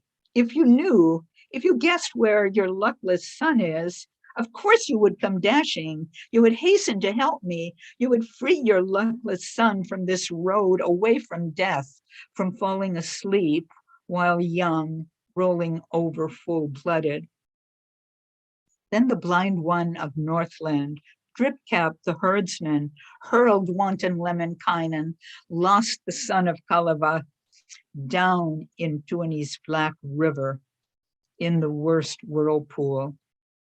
Wanton Lemminkainen went down the rapid roaring with the current in a flash towards Tuonello's cabins. That bloody son of Tuoni struck at the man with his sword, bashed him with his brand, with one flashing stroke, smote the man into 5 bits, into 8 pieces, tossed him into Tuonello's river, into the Deadland's eddies. Loll there forever with your crossbow, your arrows, shoot the swans on the river, the waterfall fowl on the banks. That was Lemminkainen's end, the untiring suitor's death, down in Tuoni's black river, in the dale of the Deadland. Poor Excellent. Lemminkainen. I know. Stabbed to death by a snake. Who saw that coming? Yeah. So yeah, I mean, this poem is great because, you know, he has all these impossible tasks. You know, he has to get the demon's elk, which he eventually does. Then he's told to get the demon's horse, and he does this with the help of Ukko. And so Ukko, you know, he's this god character that everyone, like, Ukko doesn't get involved. He just likes to give people things. So, you know, we see him at the start when Ilmatar is bored living in the sky, and she's like, "Hey, could I live down there instead?" And he's like, "Yeah, sure." You know, and then earlier Lemminkainen says, "Oh, maybe Ukko can help me out with something." But now he's actually asked Ukko, "Hey, can you, you know, send down a gush of cold water to help tame this horse?" Which he does. And now all he has left to do is go down to Tuonela and kill this swan there. Now, I should warn you, and I'm sure this is 100% factual, but if people are traveling to Finland and you come across a really dark river and there's a swan in it, get away. Do not enter the body of water. That is the river of death. Tuomas might be able to tell us where it is, but I mean, you just don't want to go there. 100% verified. So, you know, he goes to the spot to do this thing, but he forgot that there's a guy waiting there to get revenge on him, right? And so it's funny because he gets stabbed in the chest with a snake, which is, again, strange and cool. And then, but the only regret Lemminkainen has, he doesn't have regret. Wow, I really was a jerk. I shouldn't have been a jerk to all those people because they wouldn't murder me. Instead, his regret is, gosh, I really wish my mom had taught me the spell about snake poison. I mean, this is the only mistake here. So, yeah. So what'd you think, Sandy? I mean, you've read before last year. Yeah, I enjoy reading. I love the sound of it. So reading it aloud is nice, and listening to other people read it aloud also is very nice. The sound, just the voice makes it perfect. Mm-hmm. Yep, I agree. Well, good. Well, thank you for reading. Sure. If Julie, I don't know if you're ready to read the next rune. Can we get you up here, or should I see if Renee wants to do the next one? I'm fine, thank you. Excellent. Well, welcome. And Julie is also a former student in the Kalevala class and also in language class here. So I'm happy to see you. Thank you so much for coming today. Delighted to be here. This is room 15 and one of the more interesting, at least in my opinion. Not that they're all not interesting. So the wanton Lemminkainen's mother at home keeps thinking, where's Lemminkainen got to? Where has my far mind vanished that he has not heard coming from his travels in the world? The luckless mother does not, nor the mean one who bore him, know where her flesh is moving, where her own blood is rolling, whether on a piney hill, heathery heathland, or was he on the high seas, on the froth-capped waves, or in a great war, a dreadful revolt, in which blood reaches the shin, redness is knee-deep. Hilary, the handsome wife, looks about and turns about in wanton Lemminkainen's home on Farmine's farm. She looked in the evening at his comb, on the morrow at his brush, and one day among others, one morrow among many, blood was leaking from the comb, gore was oozing from the brush. Hilary, the handsome wife, uttered a word and spoke thus: now my man has gone from me, my fair Farmine has vanished on travels without shelter and on unknown roads. Blood is leaking from the comb, gore is oozing from the brush. Then Lemminkainen's mother herself looks upon the comb, and she gave way to weeping. Woe, luckless me, for my days, afflicted one, for my times. Now the son of luckless me, now hapless me, my offspring has come upon evil days. Ruin to the worthy boy, downfall to wanton Lemminkainen. Now the comb is pouring blood and the brush is oozing gore. With her fist she grasped her hems, with her arms her clothes, and soon she ran a long way. She both ran and sped. The hills thudded as she went, the marshes rose, the slopes sank, the highlands came down, and the lowlands went up. She came to Northland's cabins, asked about her son. She asked and she spoke. You, mistress of Northland, where have you led Lemminkainen? Where have you dispatched my son? Louhi, mistress of Northland, this one answered that, I know nothing of your son, where he has gone and vanished. I sat him in a stallion's sledge, a most fiery one's sleigh. Could he have drowned in slush, gone solid on sea ice, or got into the wolf's mouth, the jaws of the dreadful bear? Lemminkainen's mother said, surely you have lied. No wolf eats my kin. No bear fells Lemminkainen. With his fingers he strangles wolves. With his hands he fells bears. Look, if you will not say where you have led Lemminkainen, I will smash the new kiln's door and break the Sampo's hinges. The mistress of Northland said, I fed the man full, let him drink his fill, entertained him till he drooped. I sat him in a boat stern, sent him over the rapids. But I cannot imagine where the mean wretch has got to, whether in foaming rapids or in swirling streams. Lemminkainen's mother said, surely you have lied. Tell the truth with care and have done with lies, where you led Lemminkainen, lost the Kalevala man, or else it will be your doom. You will meet your death. The mistress of Northland said, suppose now I tell the truth. I set him to sea for elk, flay the king of beasts, bridle great geldings, and to harness foals. I made him search for the swan, hunt the holy fowl. Now I cannot imagine what has come by way of ruin, by way of hindrance turned up that he has not heard coming, to ask for a bride, to beg for a girl. The mother sought the one gone astray, for the lost she longs. She ran great swamps as a wolf, trod the wilds as a bruin, waters as an otter roamed land. She walked as a pismire, as a wasp headland edges, as a hare lake shores. Rocks she shoved aside and stumps she tilted. moved dead boughs to the roadside, kicked dead trunks to form causeways. Long she sought the one astray, long she sought, but does not find. She asked trees about her son, longed for her lost one. A tree talked, a fir tree sighed, an oak skillfully answered, I have worries of my own without worrying about your son. For I was formed for hardship, was put here for evil days, to be chopped up for stacking, to be hewn down for faggots, to pine away for kiln wood, to be felled for slash and burn. Long she sought the one astray, long she sought and does not find.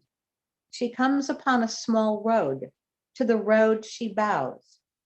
O small road, God's creature, have you not seen my son, my apple of gold, my staff of silver? The road skillfully answered, it both declared and chattered. I have worries of my own without worrying about your son. For I was formed for hardship, was put here for evil days, for every dog to run on, every horseman to ride on, every hard shoe to walk on, every heel to scrape. Long she sought the one astray, long she sought, but does not find. And she comes upon the moon, to the moon she bows.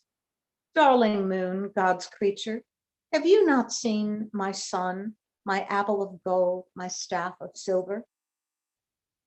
That moon, God's creature, skillfully enough answered, I have worries of my own without worrying about your son. For I was formed for hardship, was put here for evil days, to travel the nights alone, to shine in the frost, to keep watch over winters, to vanish for the summer. Long she sought the one astray, long she sought and does not find. And she comes upon the sun, to the sun she bows. O sun, creature of God, have you not seen my son, my apple of gold, my staff of silver? Well, now the sun knew something, the daylight reckoned. Your son, luckless you, has been lost, been killed down in Tuoni's Black River, the dead land's ageless water, gone through the rapids, roaring with the currents in a flash toward furthest Tuonela, to the dales of the dead land. Then Lemminkainen's mother, she burst into tears. She went to the smith's workshop. Smith Ilmarinen, you forged once, forged yesterday, so forged today too. Helve a copper rake, prong it with prongs of iron, forge prongs 100 fathoms long, prepare a helve of 5. Smith Ilmarinen, the everlasting craftsman, helved a copper rake, pronged it with prongs of iron, forged prongs 100 fathoms long, prepared a helve of 5. She, Lemminkainen's mother, gets the iron rake, flew to Tuonela's river. She prays to the sun. O sun, God's creature, creature of the Creator, our light, shine for one moment sultry, for the next dimly swelter, for a third with all your might. Put the weary folk to sleep, tire the force of the dead land, wear down the host of Tuoni. That sun, God's creature, creature of the Creator, daylight, flew onto a birch tree's crook, to an alder's warp it flapped.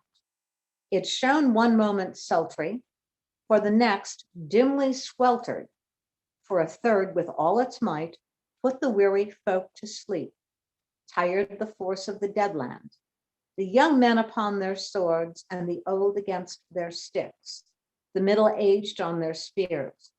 Then it slunk away to the top of level heaven, to where it had been before, its former abode.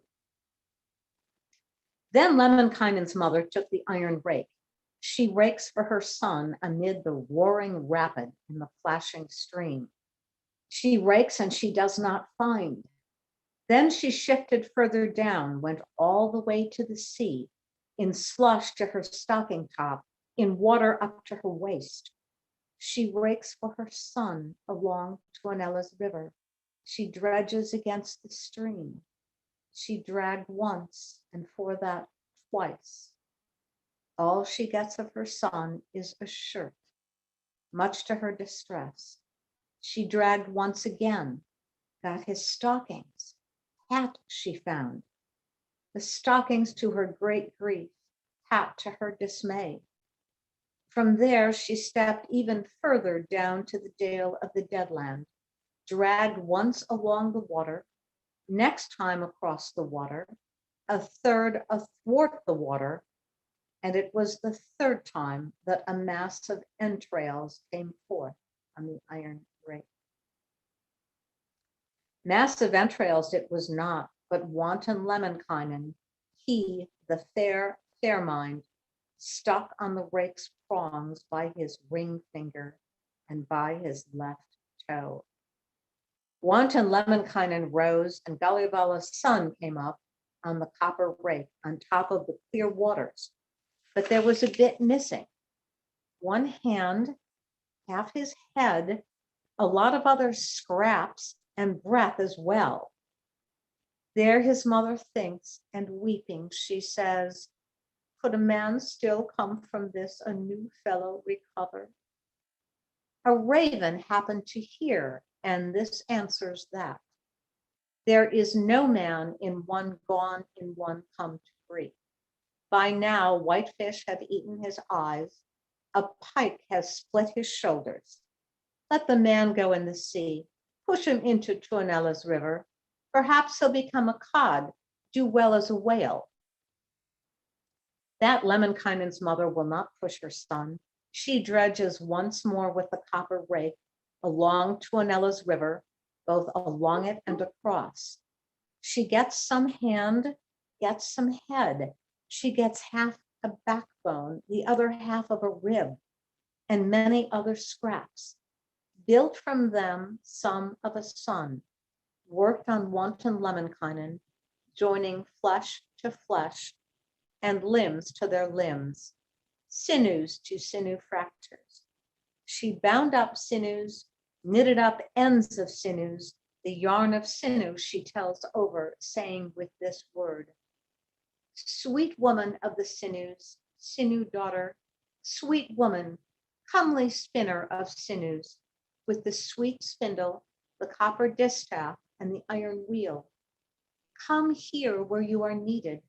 Walk this way when you are called, a bundle of sinews in your arms, a ball of membranes under your arm to bind up sinews, knit up sinew ends in the wounds that are cloven, in the gashes that are torn. Should not enough come of that, there's a lass upon the air in a copper boat, in a red-sterned craft. Come, lass, off the air, maid, from heaven's pole, row the boat down the sinews, shake it down the limbs, row through gaps in bone and through cracks in limbs. Put the sinews in their place and set them in their setting. Face to face, the big sinews, the arteries eye to eye, overlapping, set the veins, the small sinews end to end. Then take up a fine needle threaded with a silken thread. Sew with fine needles, with tin needles, stitch, knit up sinew ends, with silken ribbons bind them. Should not enough come of that, you yourself, god of the sky, harness up your foals, make ready your steeds, drive with your bright sleigh through the bone and through limb, through muscles and through slippery sinews. Join bone up to flesh, sinew up to sinew end. Silver the bone gap and gild the sinew fracture. Where a membrane is broken, make the membrane grow. Where a sinew is fractured, knit up the sinew. Where the blood has spilled over, make the blood roll on. Where bone has gone soft, fit some bone in there. Where flesh is loose, join flesh together and bless it into its place and set it in its setting, bone to bone and flesh to flesh and limbs to their limbs. Thus Lemminkainen's mother made the man, formed the fellow with the life he had before, with the looks he used to have. She had the sinews all told, the sinew ends bound, but had not the man talking, not the child speaking.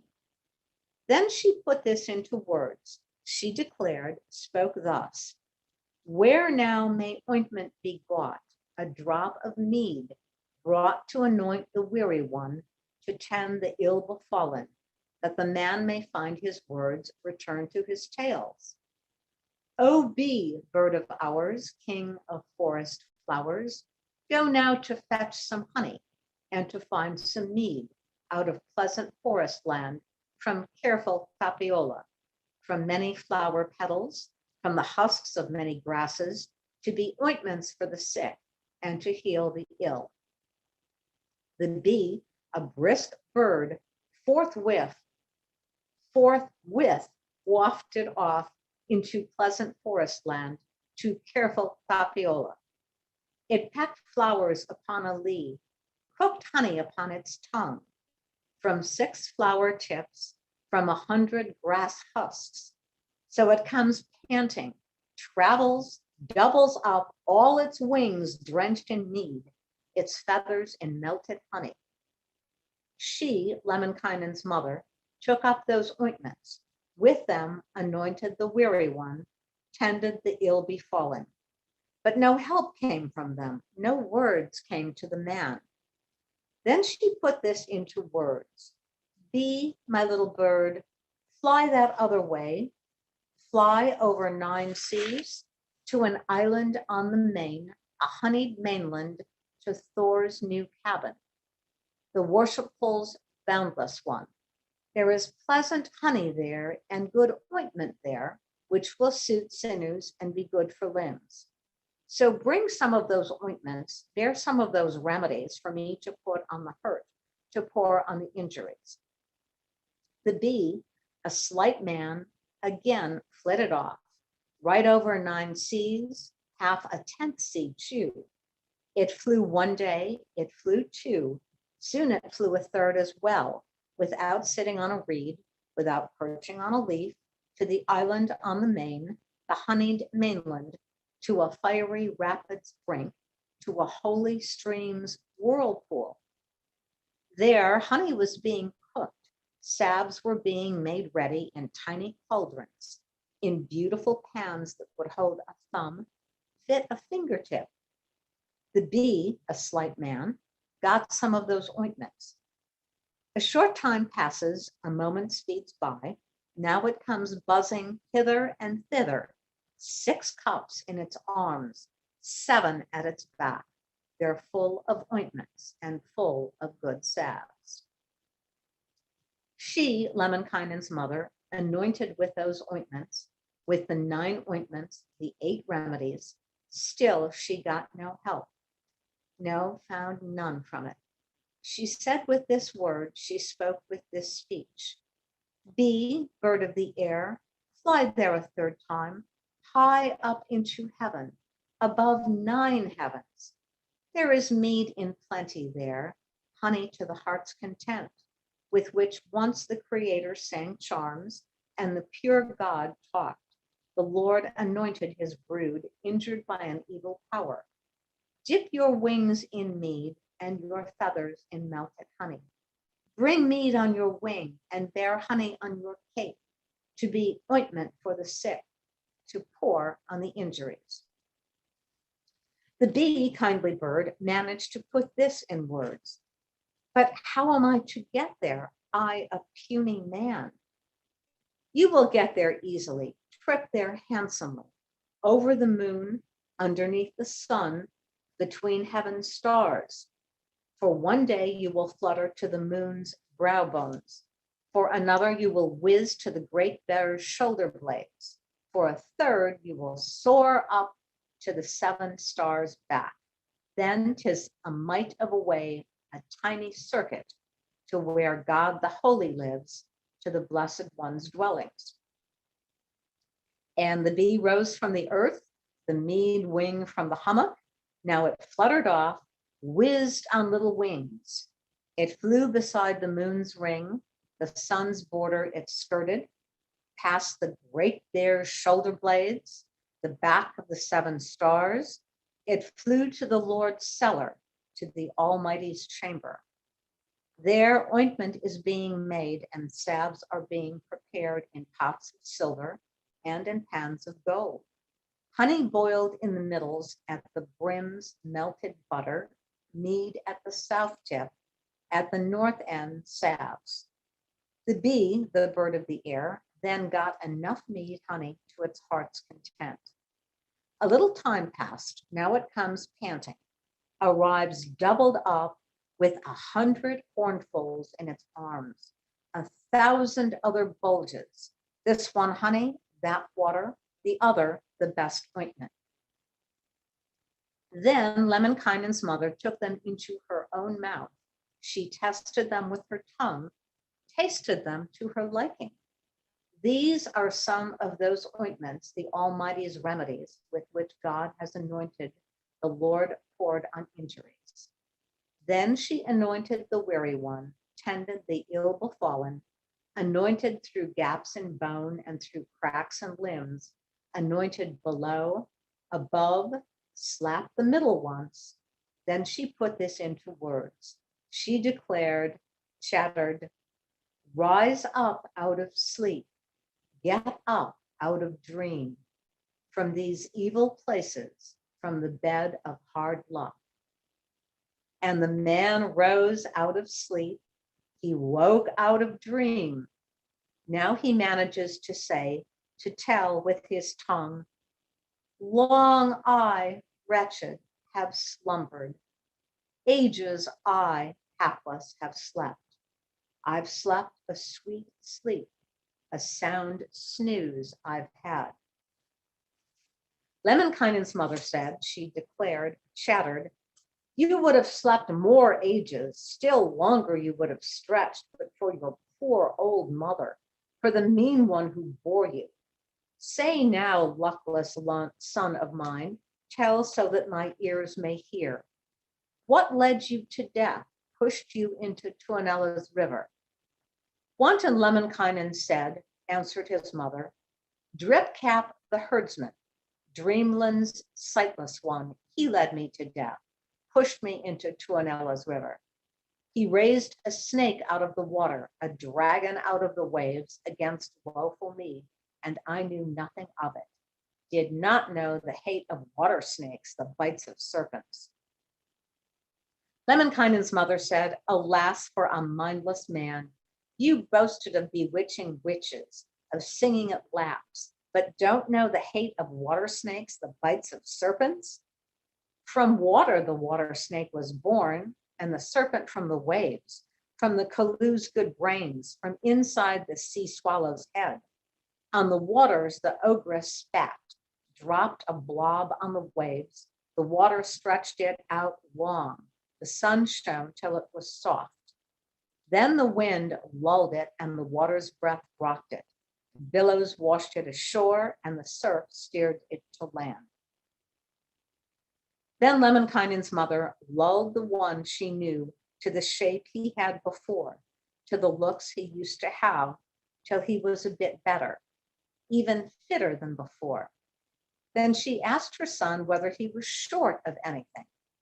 Wanton Lemminkainen said, there's a lot I'm still short of. There's my heart's desire. There my longing lies among those maids of the north, those fair braided heads. The mold-eared dame of the north will not give her girl unless I shoot the Kalu, get the swan on that Tuonela river, on the holy stream's whirlpool. Lemminkainen's mother said, she declared, chattered, leave your blasted swans, let the Kaloons be upon Tuoni's black river, the smoking whirlpools. You just come home now with your mean mother and still thank your luck, your God knows to all, for giving you real help and bringing you back to life from Tuoni's undoubted road, the abode of the dead land. I could do nothing, nothing by myself without the mercy of God, the guidance of the true Lord. Then wanton Lemminkainen went home straight away with his dear mother beside his honored parent. There now I lose my fair mind, leave wanton Lemminkainen out of my tale for some time, and I turn my tale meanwhile.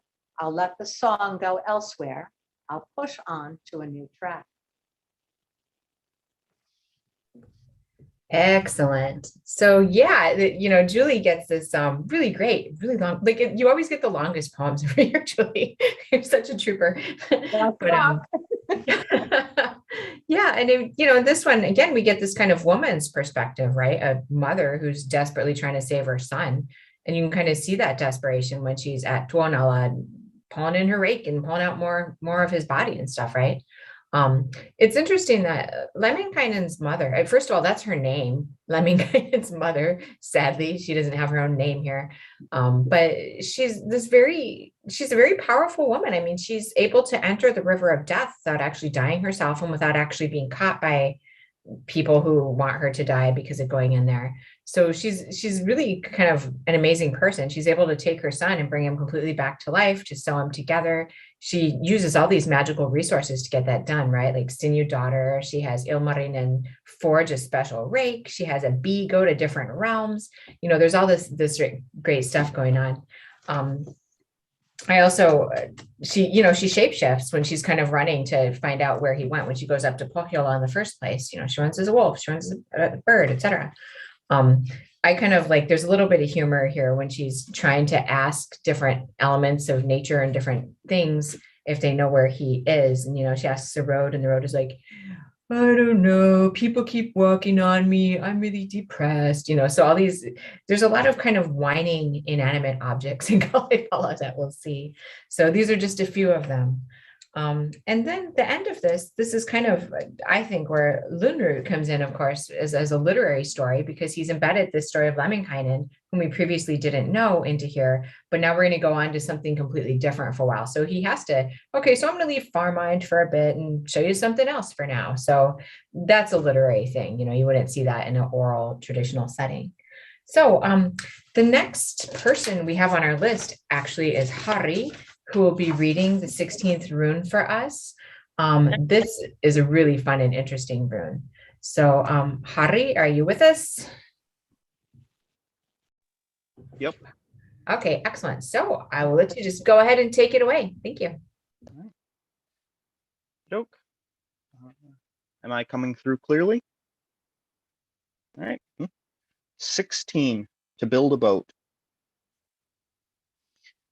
Steady old Wainamoinen, the everlasting wise man, was about to carve a boat, work on a new craft, on the misty headland's tip, on the foggy island's end. But the craftsmith needed trees, the boat builder planks. Now who will seek wood, go after oak for Wainamoinen's boat, for the singer's keel? Pellervoinen, the boy's son, the field's son, tiny boy Sampsa. He it is who will seek wood, go after oak for Wainamoinen's boat, for the singer's keel. He treads the road, steps to the northeastern worlds. He walked on one hill, he walks on two. Soon he went a third as well, shouldering a golden axe, a copper haft on the axe. He came up to an aspen of 3 fathoms height. He wished to touch the aspen, to thrash the tree with the axe. The aspen speaks up, and it finds its tongue. What man do you wish of me? What any way do you want? Boy Sampsa Pellervoinen, put this into words. This is what I wish of you. This is what I seek and want. A boat for Wainamoinen, some strange wood, or some craft wood for the singer. The aspen spoke more oddly, and the 100 bow managed. Full of leaks a boat from me, and a craft likely to sink. I am hollow at the base. 3 times this summer, the maggot has eaten my heart, the worm has laid my roots. Boy Sampsa Pellervoinen, at that fares further. He thinks he will step towards the northern worlds, and he came upon a fir of 6 fathoms height. He struck the tree with the axe, whacked it with his adze, and he He asked and he talked. Fur, could you become a boat for Wainamoinen and ship wood for the singer? The fir blurted an answer, gave a great bellow. Not from me will a craft come, one that bears 6 ribs. I am a gnarled fir. 3 times this summer the raven croaked at my top. The crow has cawed on my boughs. Boy Sampsa Pellervoinen fares even further. He thinks he will step towards the southern world, and there he comes upon an oak of 9 fathoms girth. He asked and he talked, Oak, would you become the hull of a hunting boat or a war craft's keel? The oak skillfully answered, the acorn tree managed.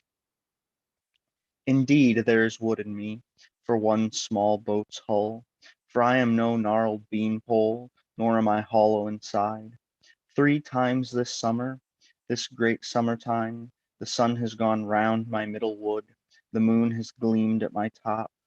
Cuckoos have been called on my boughs, birds have rested in my leaves. Boy Sampsa Pellervoinen took the axe from his shoulder. He struck the tree with the axe, the oak with the even blade. Soon he was able to fell the oak, lay the fine tree low. First he took the top away, and the base he cleaves right through. From it he carved keels, planks without number, for building the singer's ship, Wainamoinen's boat. At that old Wainamoinen, the everlasting wise man, started building the boat with wisdom, making the craft with singing. From one oak's fragments, the brittle tree's bits, he sang one tale, fixed the keel. He sang two, joined on a side. Soon he sang a third as well, while he hewed rowlocks and finished rib tops and joined overlaps. When the little boat was ribbed and the side joints joined, he needed 3 words for putting on the handrails, for raising the prow, rounding off the stern. Steady old Wainamoinen, the everlasting wise man, uttered a word and spoke thus, Woe luckless me, for my days. The boat did not reach waters, the new ship the waves. He thinks, considers, where to get words from, fetch the right spells from, the scalps of swallows, the heads of a flight of swans, from a skein of geese's shoulders. He sets off to get some words. He ruined a flock of swans, a gaggle of geese destroyed, no end of swallows. But he got no word at all. No word, not a half. He thinks, considers. There would be 100 words under a summer reindeer's tongue, in a white squirrel's mouth. He set off to get some words, take some mysteries. He cut a field of reindeer open, a big beam full of squirrels. From them he got many words, all of them useless. He thinks, considers. There I'll get 100 words from Tuonella's dwelling, from the dead land's ageless abode.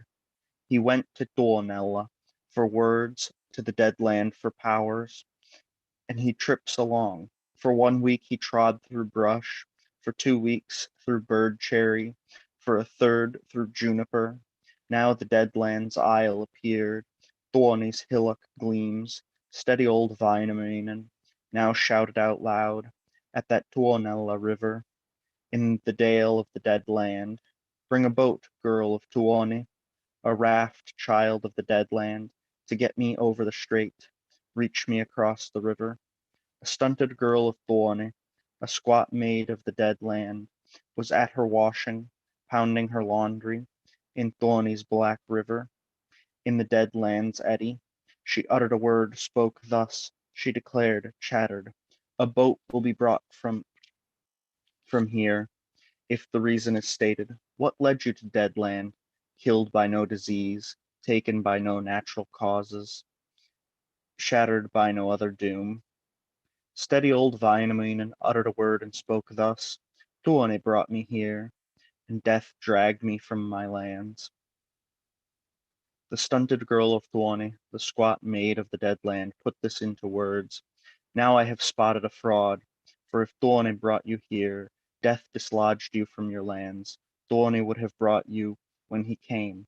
Death when he traveled, with Tuoni's hood over your head, death's mittens on your hands. Say truly, Väinämöinen, what led you to death? Steady old Väinämöinen, there put into words. Iron has led me to death, steel snatched me from Tuonela, the stunted girl of Tuoni, the squat maid of the dead land, uttered a word and spoke thus. There I recognize a fraud. If iron got you to death, steel brought you to Tuonela, your clothes would be pouring blood, would be gushing gore. Say truly, Väinämöinen, say truly the second time. Steady old Väinämöinen uttered a word and spoke thus. Water has got me to death, the billow to Tuonela. The stunted girl of Tuoni, the squat maid of Deadland, uttered a word and spoke thus. I can see a liar. If water got you to death, the billow Tuonela, your clothes would pour water, your hems would be dripping. Tell the truth with care. What led you to death? There the old Väinämöinen is once more a fraud. Fire brought me to Tuonela, flame led me to death. The stunted girl of Tuoni, the squat maid of the dead land, put this into words. I can guess a liar. If fire had brought you to death, flame to Tuonela, your curls would be scorched, your beard badly burnt as well. Old Väinämöinen, if you want a boat from here, tell the truth with care, and have done with lies, about how you came to death, killed by no disease, taken by no natural cause, broken by no other doom. The old Väinämöinen said, if I did lie a little, was a fraud the second time, now I tell the truth. I was building a boat with wisdom, making a craft with singing. I sang one day, I sang two, till on the third day, the poem sledge smashed, the phrase runner snapped. I've come to Tuonela for a spike, to the dead land for a drill, to build my sledge with, to make my song sleigh. Now bring a little boat here, make ready your raft for me, to get me over the strait, reach me across the river. Truly Tuoni daughter scolds, for death's made quarrels. Fool for your folly, man for your madness, you come without cause to Tuonela, undiseased to death's abodes. Better it would be for you to return to your own lands. Plenty have come here, but not many have returned.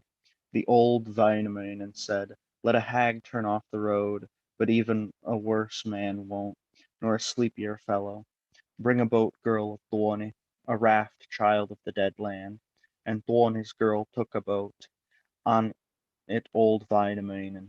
She gets over the strait, she reaches across the river, and she put this into words. Woe to you, Väinämöinen, for you have come unslain to death, still alive the Tuonela. Tuoni daughter, good mistress, dead land daughter, old woman brought beer in a flagon, fetched some in a two-handed one, and she put this into words. Drink up, old Väinämöinen. Steady old Väinämöinen looked down into his flagon, and there were frogs spawning within, worms on the sides clustering, and there he put this into words. I did not come here to drink the bowls of the dead land, to lap the flagons of Tuoni. Beer drinkers get drunk, guzzlers of the jug fall down. And Tuonela's mistress said, old Väinämöinen, what did you come to death for? Why to Tuonela's cabins before Tuoni wished, before you were summoned from death's lands?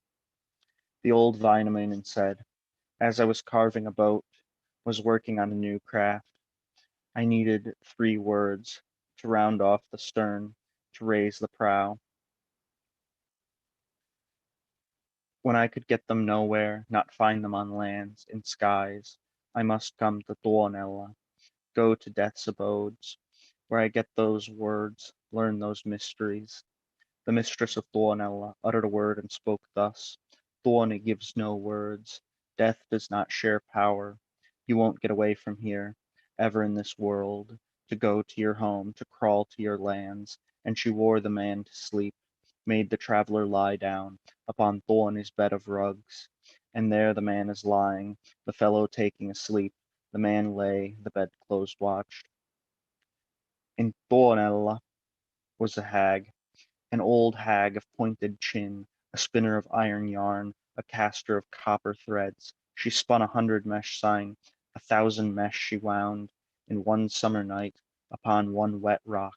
In Tuonela was a man, an old man with 3 fingers, a weaver of iron nets, a maker of copper signs. He wove the 100 meshed sign, the 1,000 mesh he knitted, that same summer night on the same wet rock. Tuoni's son of hooked finger iron tipped, he drew the 100 mesh sign across Tuonela's river, both across it and along it and athwart it too, to stop Wainamoinen getting out, the man of calm waters free, ever in this world, not in a month of Sundays, from Tuonela's dwelling, from the dead land's ageless abodes.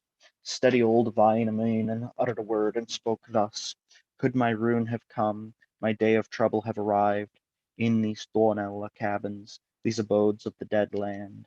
Soon he changed his shape, promptly became something else, went as something black to sea, as an otter to the sedge.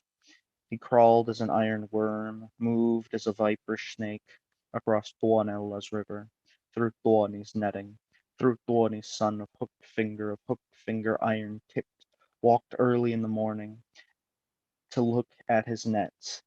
He has 100 soon, and 1,000 fry, but he has not caught Wainamoinen, the old man of calm waters. At that old Wainamoinen, when he came from Tuonela, he says with this word, he spoke with this speech, may the good God may he not bring this about. He who himself went to death, penetrated Tuonela. Plenty have got there, few have come from there, from Tuonela's dwellings, from the dead land's ageless abodes. He put this too into words. He declared, thus told the youngsters rising, the folk coming up, don't children of man ever in this world lay the guilt on the guiltless, or the blame on the blameless. Wages are ill paid there in Tuonela's dwellings. The guilty have a place there, those to blame have beds. The bedsteads are of hot rocks, of burning boulders, the quilts of vipers, of snakes, woven from Tuoni's maggots. Excellent. So here now we see Wainamoinen basically using the land of the dead as a boat part store. So that's weird, right? And it's kind of, this one's fun because it does have a lot of sort of repetition, which would be kind of traditional for a lot of oral poetry. And so, you know, when he gets to Tuonela and there's that whole part where they keep, so why are you here again? And, oh, I died natural causes. Well, you don't look too bad. Oh, I mean, I died in a fire. You are not singed, you know, so I mean, he has to keep, and then finally he says, all right, sorry, I'm a big liar. I just need a boat part. If you can tell me the words for it, you know, so it's this kind of funny thing that he does. And then of course, when he has to leave, like it's this big kind of trickery, like he has to kind of get himself out and, you know, shapeshift and swim through the water and stuff like that. So this is a good display of these kind of magical realm that Tuonela really is, and that it's a dangerous place to go. And sometimes people, you know, you either die and go there, or sometimes you have to go there for other reasons. And when you go there for other reasons, you better be prepared to figure out some way to get yourself out, because you might not be able to do it. So yeah. And then also one thing that I haven't really mentioned yet is throughout Kalevala, a lot of times at the end, somebody at the end of the story is always going to give some sort of moral, right? So we had a previous moral with Aino's mother, where she's like, nobody should marry off their young daughters if they don't want to get married. And, you know, Wainamoinen has different morals of the story, but here he has one too. You know, he's like, hey, don't go to Tuonela unless you're prepared. That's the moral of this story. So next we have a really exciting rune. This is a really exciting rune, and it has to do with the nature of knowledge itself. So it's one of my absolute favorites. I don't know if Renee Johnson, are you ready to read a rune? Oh, and I think I am. I'm yes. I'm looking at the length of it, but I think I can manage before I have an appointment. So okay, if anything should happen and you need just, you know, wave or say, hey, they came in, and we can switch off and I can carry on. Will do. Will do. Okay. Thank you. Okay. Inside the giant. Steady old Wainamoinen, when he got no words from Tuonela's dwellings, from the dead land's ageless abodes, keeps considering, and long he ponders where to get words from, fetch the right spells from. He meets a herdsman who put this in words: you will get 100 words and 1,000 tale charms from Antero Vipunen's mouth, from the word hoarder's belly. But he has to be gone to, and the track picked out. It is not a good journey, but not quite the worst either. At first, you must run upon women's needles points. Then next, you must walk on a man's sword tips. And third, must amble on a fellow's hatchet blades. Steady old Väinämöinen certainly meant to go. He ducks into the smith's workshop and he says with his word, "Smith Ilmarinen, forge iron footwear, forge iron gauntlets, make an iron shirt. Prepare an iron cow's staff. Obtain one of steel, put steel at its core, and on top draw soft iron. I am off to get some words, take some mysteries from the word hoarder's belly, Antero Viipanen's mouth." Smith Ilmarinen uttered a word and spoke thus: "Viipanen has long been dead. Antero for ages has vanished, left the trap he'd set, the path he'd baited. From there you will get no word, no, not even half a word." Steady old Väinämöinen still went, did not heed. For one day he stepped, clinking upon women's needle points.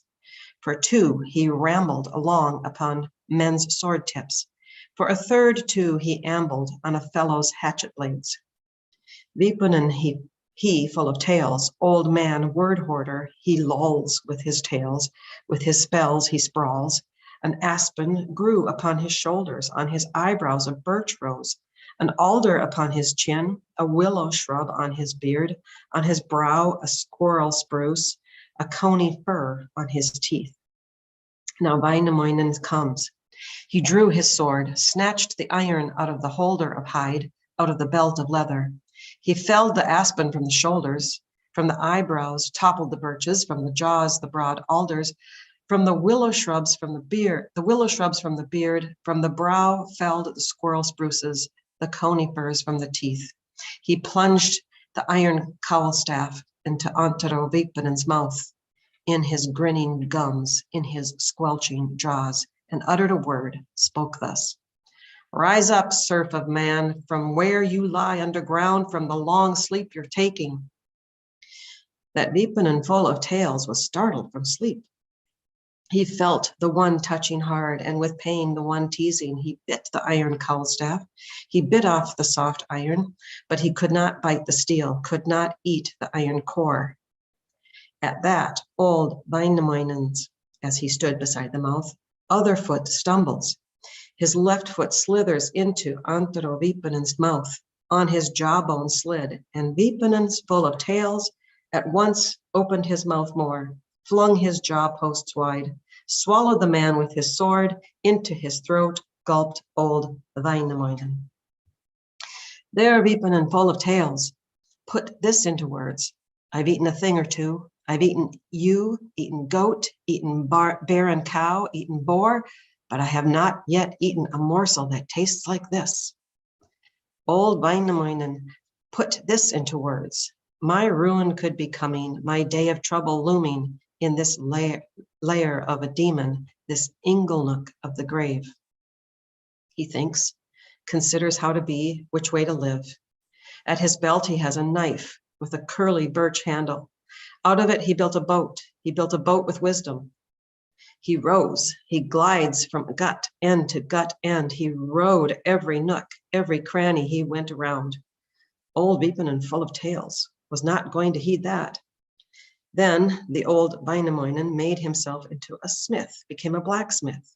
He changed his shirt into a workshop, his shirt sleeves into bellows, his coat into a blower, his trousers he turned to pipes, stockings to pipe mouthpieces, his knee into an anvil, to a hammer, his elbow.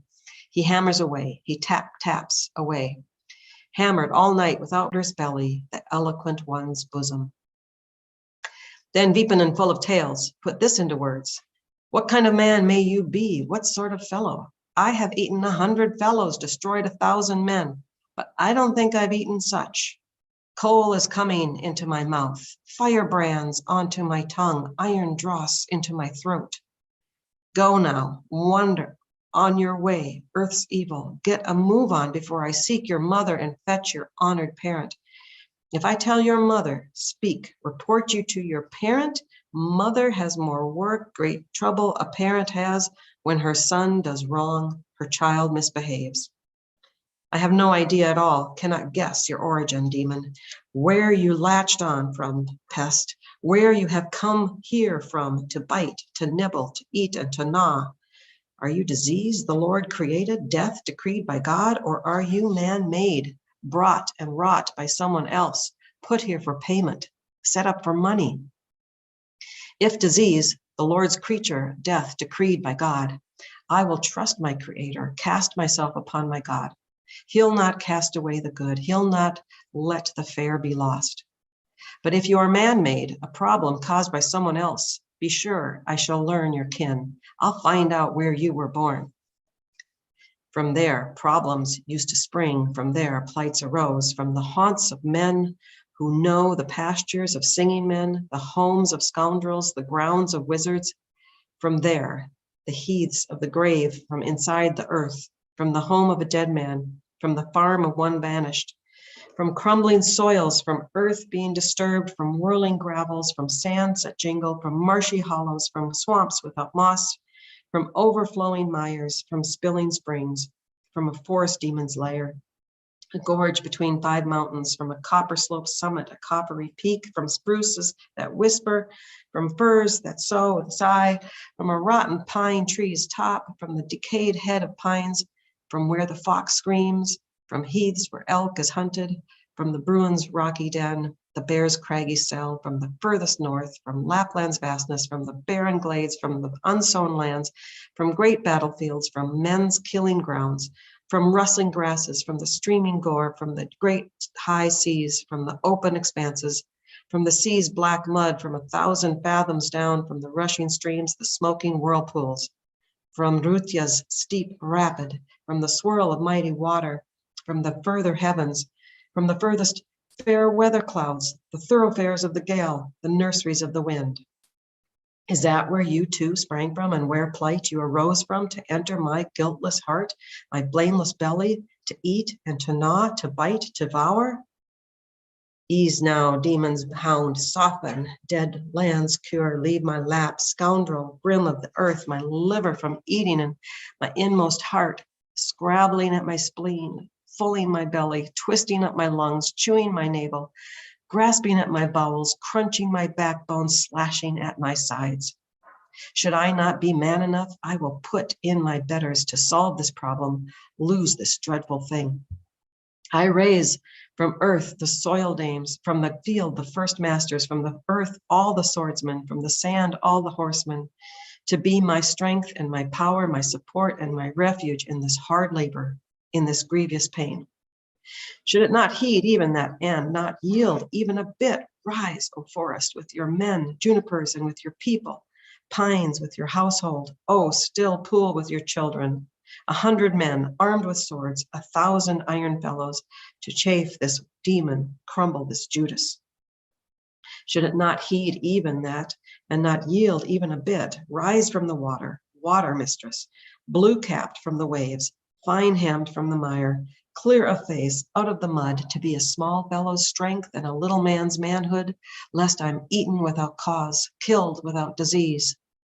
Should it not heed even that, and not yield even a bit, O dame, nature's girl, O handsome woman of gold, who are the eldest of wives, the first of matrons, come now to feel out the pains, to oust the days of trouble, to deal with this deal, ward off this attack. But should it not heed, not give way even a bit, oh man at the pole of heaven, at the thundercloud edges, come here when you are needed, make your way when you are asked, to undo the wretched deeds, take away the woes with a sword, a fiery blade, with a sparkling brand. Go now, wander on your way, earth's evil, get a move on. There is no room here for you, even if you needed room. Move your house elsewhere, your dwelling place further off, to where your master sits down, to where your mistress steps out. When you have got there, reached your journey's end, at the haunts of your maker, the pastures of your builder, show that you are there. Give a secret sign that you've arrived. A boom like thunder, a flash like lightning. Kick the gate of the yard, throw open the window shutter, and from there, saddle within, fly as a whirlwind indoors, and grab by the hawk, by their skinniest heel, your masters crouched at the rear, mistresses crouched by the door, and gouge out the master's eye and smash the mistress's head, bend their fingers the wrong way, and twist their heads round and round. If little should come of that, fly as a cock to the lane, as a hen's chick to the farm, abreast of the rubbish heap. Crush the horse at the manger and the horned beast in the byre, stick its thorns in filth, drop its tail upon the floor, turn their eyes askew, and give their necks a quick jerk. If you're a wind-borne disease, wind-borne, water-driven, stared out by the gale, carried by chill air, go by the wind's way, by the gale's sledge track, without sitting in a tree or resting in an alder, to a copper-sloped summit, a coppery peak, there to be lulled by the wind, cared for by the gale. If you come from heaven, from the furthest fair weather clouds, rise again to heaven. Go up there into the sky, to the dizzy, drizzling clouds, to the trembling stars, to smolder as fire, to sparkle as sparks, where the sun drives, where the moon ring revolves. Should you, weakling, have been drawn by water, by billows driven, weakling, enter the water and drive below the billows to the mud stronghold's edges, the water ridges' shoulders, there to be driven by the billows, tossed by the gloomy water. Should you be from the grave's heath and the abodes of ever gone, try harder to get home, to those farmyards of the grave, to the crumbling soils, earth being disturbed, in which the people have fallen, strong folk have toppled. If, evil one, you have come from a forest demon's lair, from hideouts of pine, from lodges of fir, that is where I banish you, to the forest demon's lair, the lodges of fir, the hideouts of pine, that you may stay there until the floors rot and the wall beams grow mushrooms and the roof comes tumbling down. There I banish you, there, wretch, I compel you, to Gaffer Bruin's home, to Gammer Bear's farm, to marshy hollows upon unthawed swamps, into moving mires, into spilling springs, into pools that are fishless, quite perchless. Should you not yet get a place there, yonder I will banish you, to the furthest north, to Lapland's vastness, to the barren glades, to the unsown lands, where there is no moon, no sun, nor daylight forevermore. You will enjoy being there, you will love it, flitting there. Elk have been hung up on trees, the kings of beasts overcome, for a hungry man to eat, for one who wants it to bite. There I banish you, there tell and compel you, to Rutia's steep rapid, the smoking whirlpool into which trees fall headlong, pines roll root and branch, the great firs base first plunging, the shock-headed pines top first. Swim there, bad heathen, in the rapids steep foaming, in the wide waters swirl round, in the narrow waters dwell. Should you not get a place there, yonder I will banish you, to Tuoni's black river, to the dead land's eternal brook, from where you'll never get out, never in this world be free, unless I get to letting you out, get round to unloosening you, with 9 wethers, born of a single ewe, with 9 oxen, calves, and a single cow, with 9 stallions, foals of a single mare. If you should ask for a lift, beg for draft horses, oh yes, I'll arrange a lift for you, and I'll give you a draft horse. The demon has a good horse, one with red hair, on a fell, whose muzzle flashed fire, its snout flame indeed, all its hooves are of iron, its haulers of steel. They can go uphill, raise a hollow to a bank, with a good man at the reins, with a strict driver. Should not enough come of that, get the demon's skiing things, the devil's alder snowshoes, the evil one's thick ski stick, to ski on the demon's lands, and to roam the devil's groves, hopping on the demon's lands, skipping on the evil ones. A rock lies across the road, let it smash to bits. A log lies along the road, let this snap in two. A fellow stands in the road, send him to one side. Go now, idler, on your feet, evil man. Get a move on before the day breaks and the dawn god dawns and the sun comes up and the cockcrow sounds. Now the idlers on foot time, the evil ones move on time. The moonlight for your going, brightness for your wandering. Should you not quickly yield, depart, motherless cur. I'll get claws from an eagle talons, from a blood drinker, grippers of flesh from a bird, graspers from a hawk, with which I will seize scoundrels, set the wicked forever, so that their heads will not twitch, so that their breath will not pant. A created devil stopped, and a mother's son too strayed when God's trance hour came and the Lord's help unfolded. Will you not, motherless, stray? Stop, unlucky brat, disappear, keeperless dog, and depart, motherless cur, with the ending of this hour, with the passing of this moon? Steady old Wainamoinen then put this in words. 'Tis good for me to be here, sweet for me to tarry here. The liver will serve for bread, the marrow to eat with it, the lungs will be right for stew, the fats for good food. I will set up my anvil deeper upon the heart flesh, slam my sledgehammer harder on still worse places, so that you'll never get out, never in this world be free, unless I come to hear words and fetch the right spells and hear enough words and 1,000 charms. Words shall not be hid, nor spells be buried. Might shall not sink underground, though the mighty go. Then Vipunen, full of tales, the old word hoarder with great wisdom in his mouth, boundless might in his bosom, opened his word chest and flung wide his box of tales to sing some good things, set some of the best things forth, those deep origins, spells about the beginning, which not all the children sing, only fellows understand in this evil age with time running out. He sang origins in depth and spells in order, how to, by their creator's leave, at the Almighty's command of itself, the sky was born. From the sky, water parted. From the water, land stretched forth, and on the land, all growing things. He sang of the moon's shaping, the sun's placing, the fixing of the sky's pillars, heaven being filled with stars. There, Vipunen, full of tales, indeed sang, showed that he knew. Never in this world was heard or was seen a better singer, a more careful, cunning man. That mouth hurled forth words, the tongue flung phrases, as a colt its legs, a steed sturdy feet. He sang day by day, night by night, he recited, and the sun stopped to listen, the golden moon to take note. Billows stood still on the main waves at the bay end, streams left off rolling, and Rutja's rapid foaming, and Vuokski's rapid flowing, and Jordan's river halted. At that, old Wainamoinen, when he had heard words and got enough words and fetched the right spells, sets about quitting. Antero Vipunen's mouth and the word hoarder's belly, the eloquent one's bosom. And old Wainamoinen said, "Oh, Antero Vipunen, open your mouth more, fling your jaw posts wide, so that I may get out of your gut, onto the ground, and go home." There Vipunen, full of tales, put into words. Many have I eaten, many drunk, destroyed thousands all told, but I have not yet eaten any such as old Wainamoinen.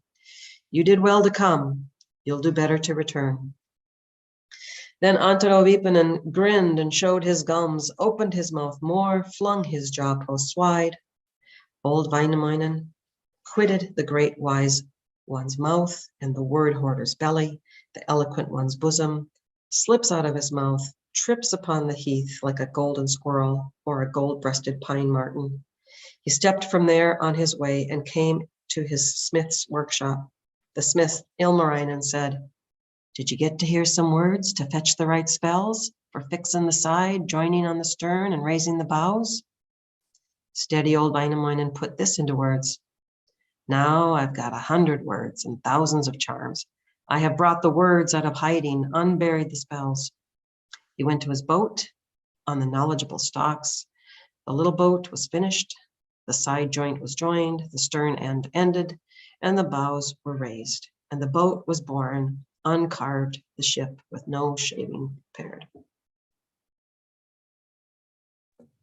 Excellent. Thank you, Renee. Hopefully you haven't just lost your voice for the day, because that's a long one.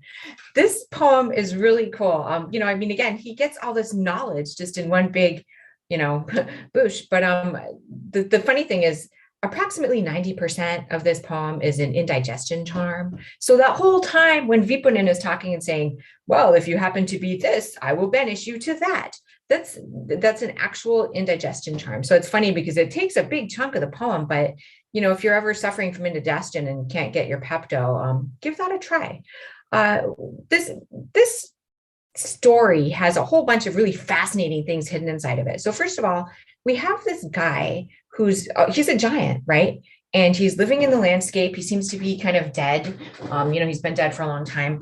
When Wainamoinen is told to go visit him to get these magic words for his boat, he's told that the journey is going to be very dangerous. And so he's going to be walking on blades and needles and axes and all this stuff. And so this is very much kind of pointing out that he's going to an underworld of some sort. Like he's going again to this magical kind of shamanic realm.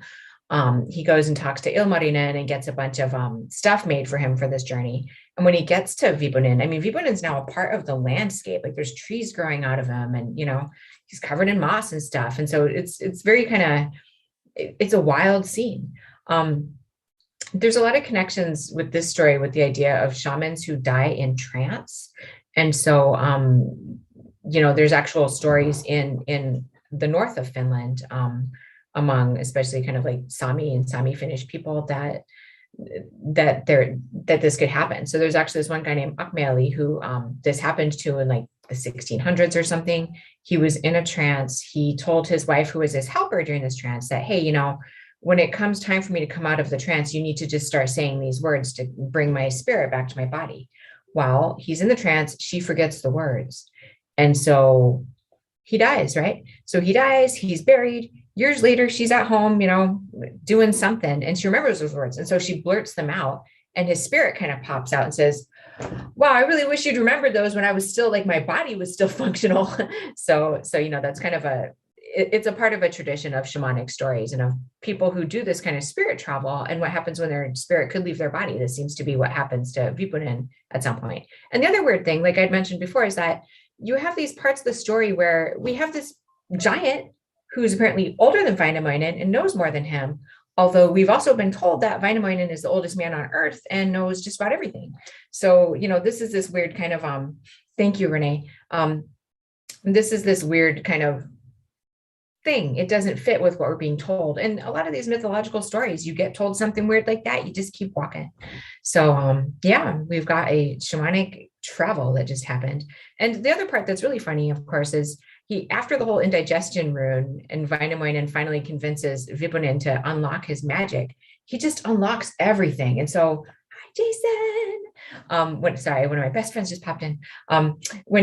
When he starts just saying everything he knows, I mean, I don't know about you, but I visualize stuff when I read. And so when I read this, I just imagine like just this beautiful gusts of wind and like weird roaring sounds, and you're hearing stuff, it must have just been incredible to think about all the magical words coming to you. But the funny thing is, as soon as Wainamoinen hears those 3 words that he needs, he's like, all right, thanks, I'm done here. And Vipunen's like, wait a minute, I'm not done. I could tell you a lot more. And Wainamoinen's like, nope, I got my boat parts, I gotta go. So, there's this other little bit of, I find it humorous. I think it's funny. And so of course he leaves, he has the stuff, he's invited to come back at some point. And not only does he have those 3 words that he needed, but thousands and thousands more. Like he's got kind of the knowledge of the world now in his brain.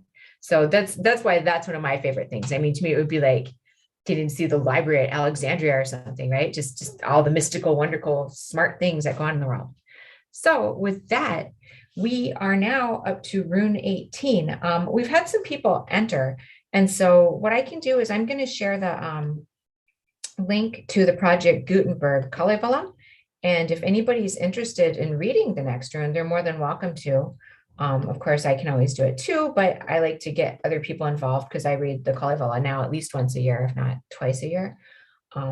So if anybody does want to read, they can just go ahead and type their name in the chat or unmute themselves and just say they want to read it. So I've got the Project Gutenberg online Kalevala. That's the 1888 translation from Crawford. It's kind of an unusual translation in that he didn't translate it directly from Finnish. He translated it from like German, I think. And then also I'm attaching a file that includes a quick and dirty kind of Kalevala pronunciation key. So if you want to read, but you're nervous about pronouncing the Finnish words, these have like a lot of, I think all of the Finnish words that you'll find in the Bosley translation that aren't just kind of intuitive for the English speaker to say. So is there anybody who wants to read, or you want me to do it?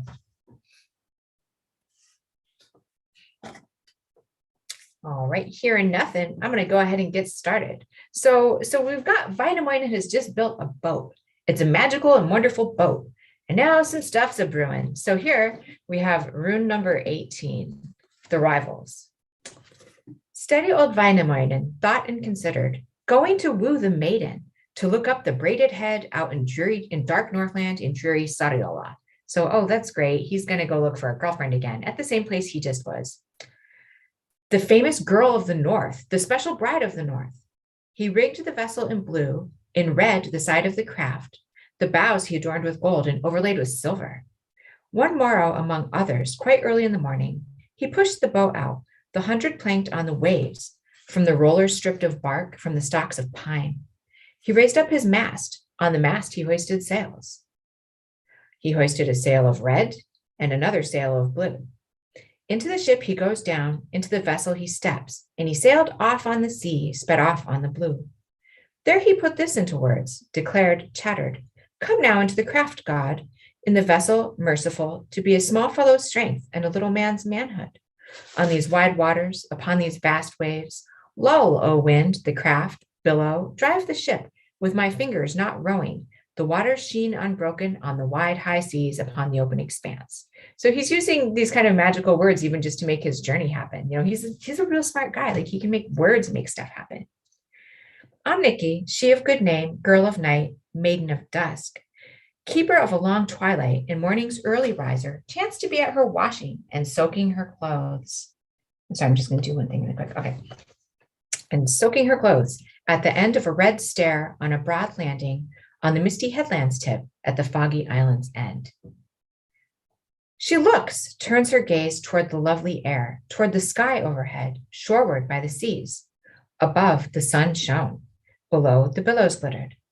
She cast her eyes seaward, turned her head to below the sun, past Finlandia's river mouth, past Vainoland's water's end, spied a black speck on the sea, a bluish one on the waves.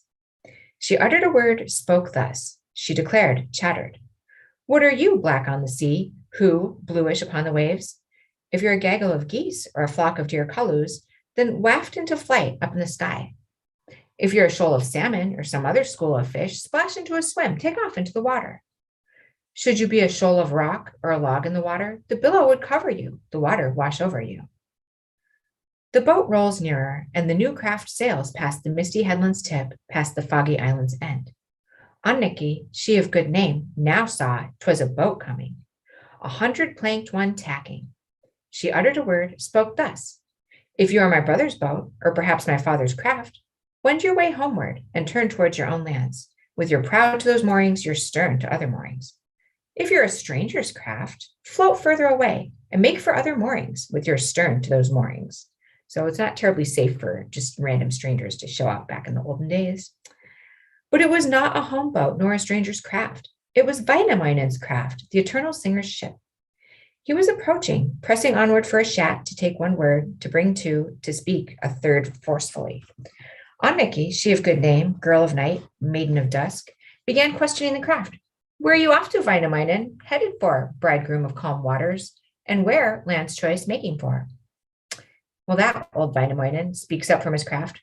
Oh, I'm off to hunt salmon, to catch trout spawning down in Tuoni's Black River, the deep sedgy ditch. Anniki, she of good name, put this into words. Don't tell empty lies, for I too know about fish spawning. Differently my father, my honored parent, differently used to go hunting salmon, trying for sowing. He had a boat full of nets, a ship full of traps.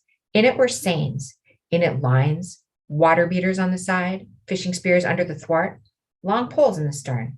Where are you off to, Wainamoinen, rowing to, calm waters, man? Then old Wainamoinen said, I'm off to search for geese, to sport for bright wings, to bag slobber chops upon the deep German straits, on the open expanses. Anniki, she of good name, uttered a word and spoke thus. I know one who speaks the truth. I can spot a fraud as well. Differently my father, my honored parent, differently used to drive off after geese, busy himself with red mouths. He had a big crossbow strung, a handsome bow drawn, a black dog chained up. The chain bound fast to the bow, the cur ran along shore roads, and the pup scampered over rocks. Tell the truth, Wainamoinen, where, after all, are you bound? Then old Wainamoinen said, and what if I were going to those mighty wars, to those well-matched fights in which blood reaches the shin and redness is knee-deep?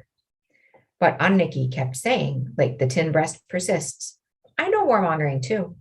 When my father used to go to those mighty wars, to those well-matched fights, He had 100 men rowing, 1,000 sitting about, crossbows bristling at the prow, swords bare at the thwarts.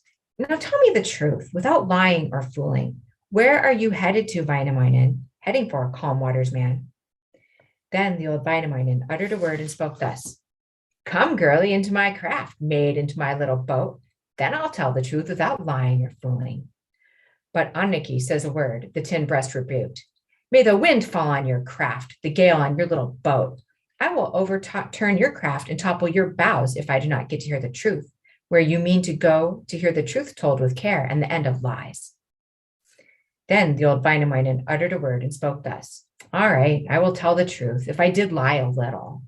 I'm off to woo the maid, to beg for the lass out in dark Northland in dreary Sariola, the man-eating, the fellow-drowning place.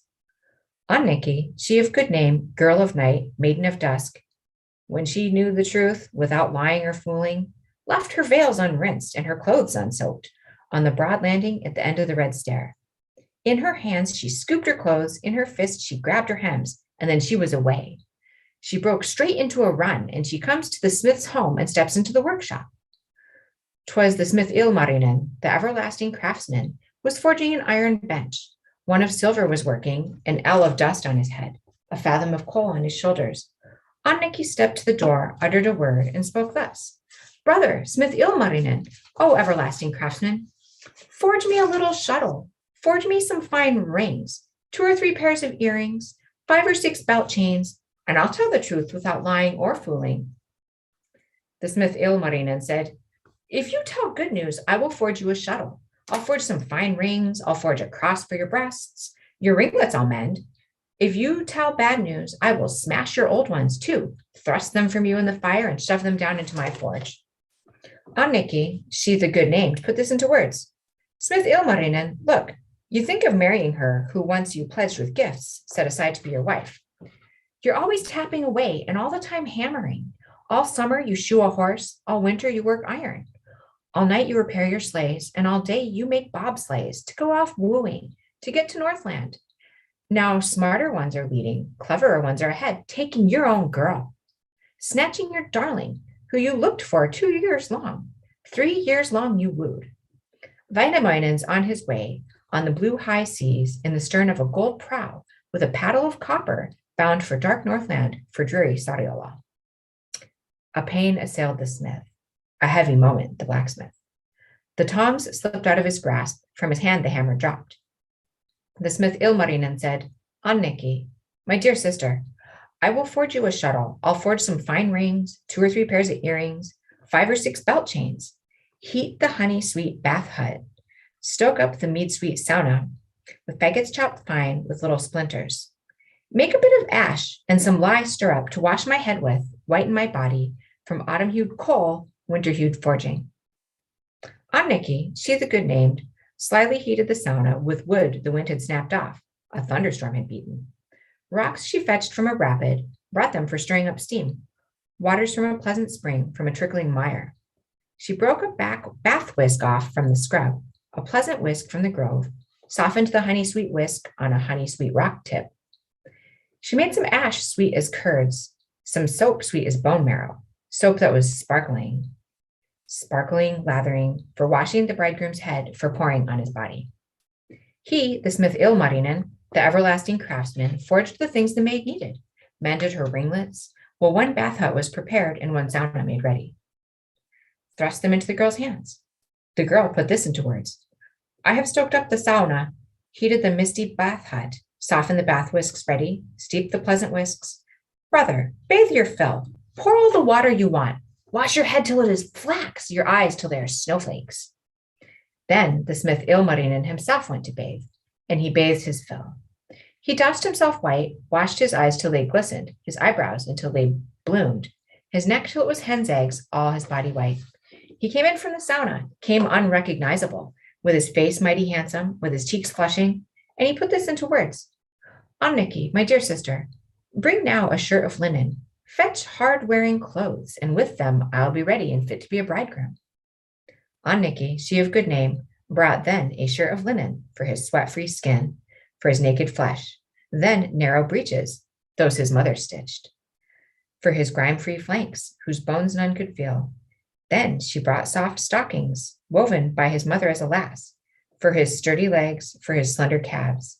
Then well-fitting boots, the best German boots, to cover the soft stockings, knitted by his mother as a maid. And she fetched a blue coat cloth with a liver-hued lining to cover the linen shirt, which is all of lawn. On that, a homespun caftan, trimmed with 4 strips of broadcloth to cover the blue cloth coat, and this is brand new.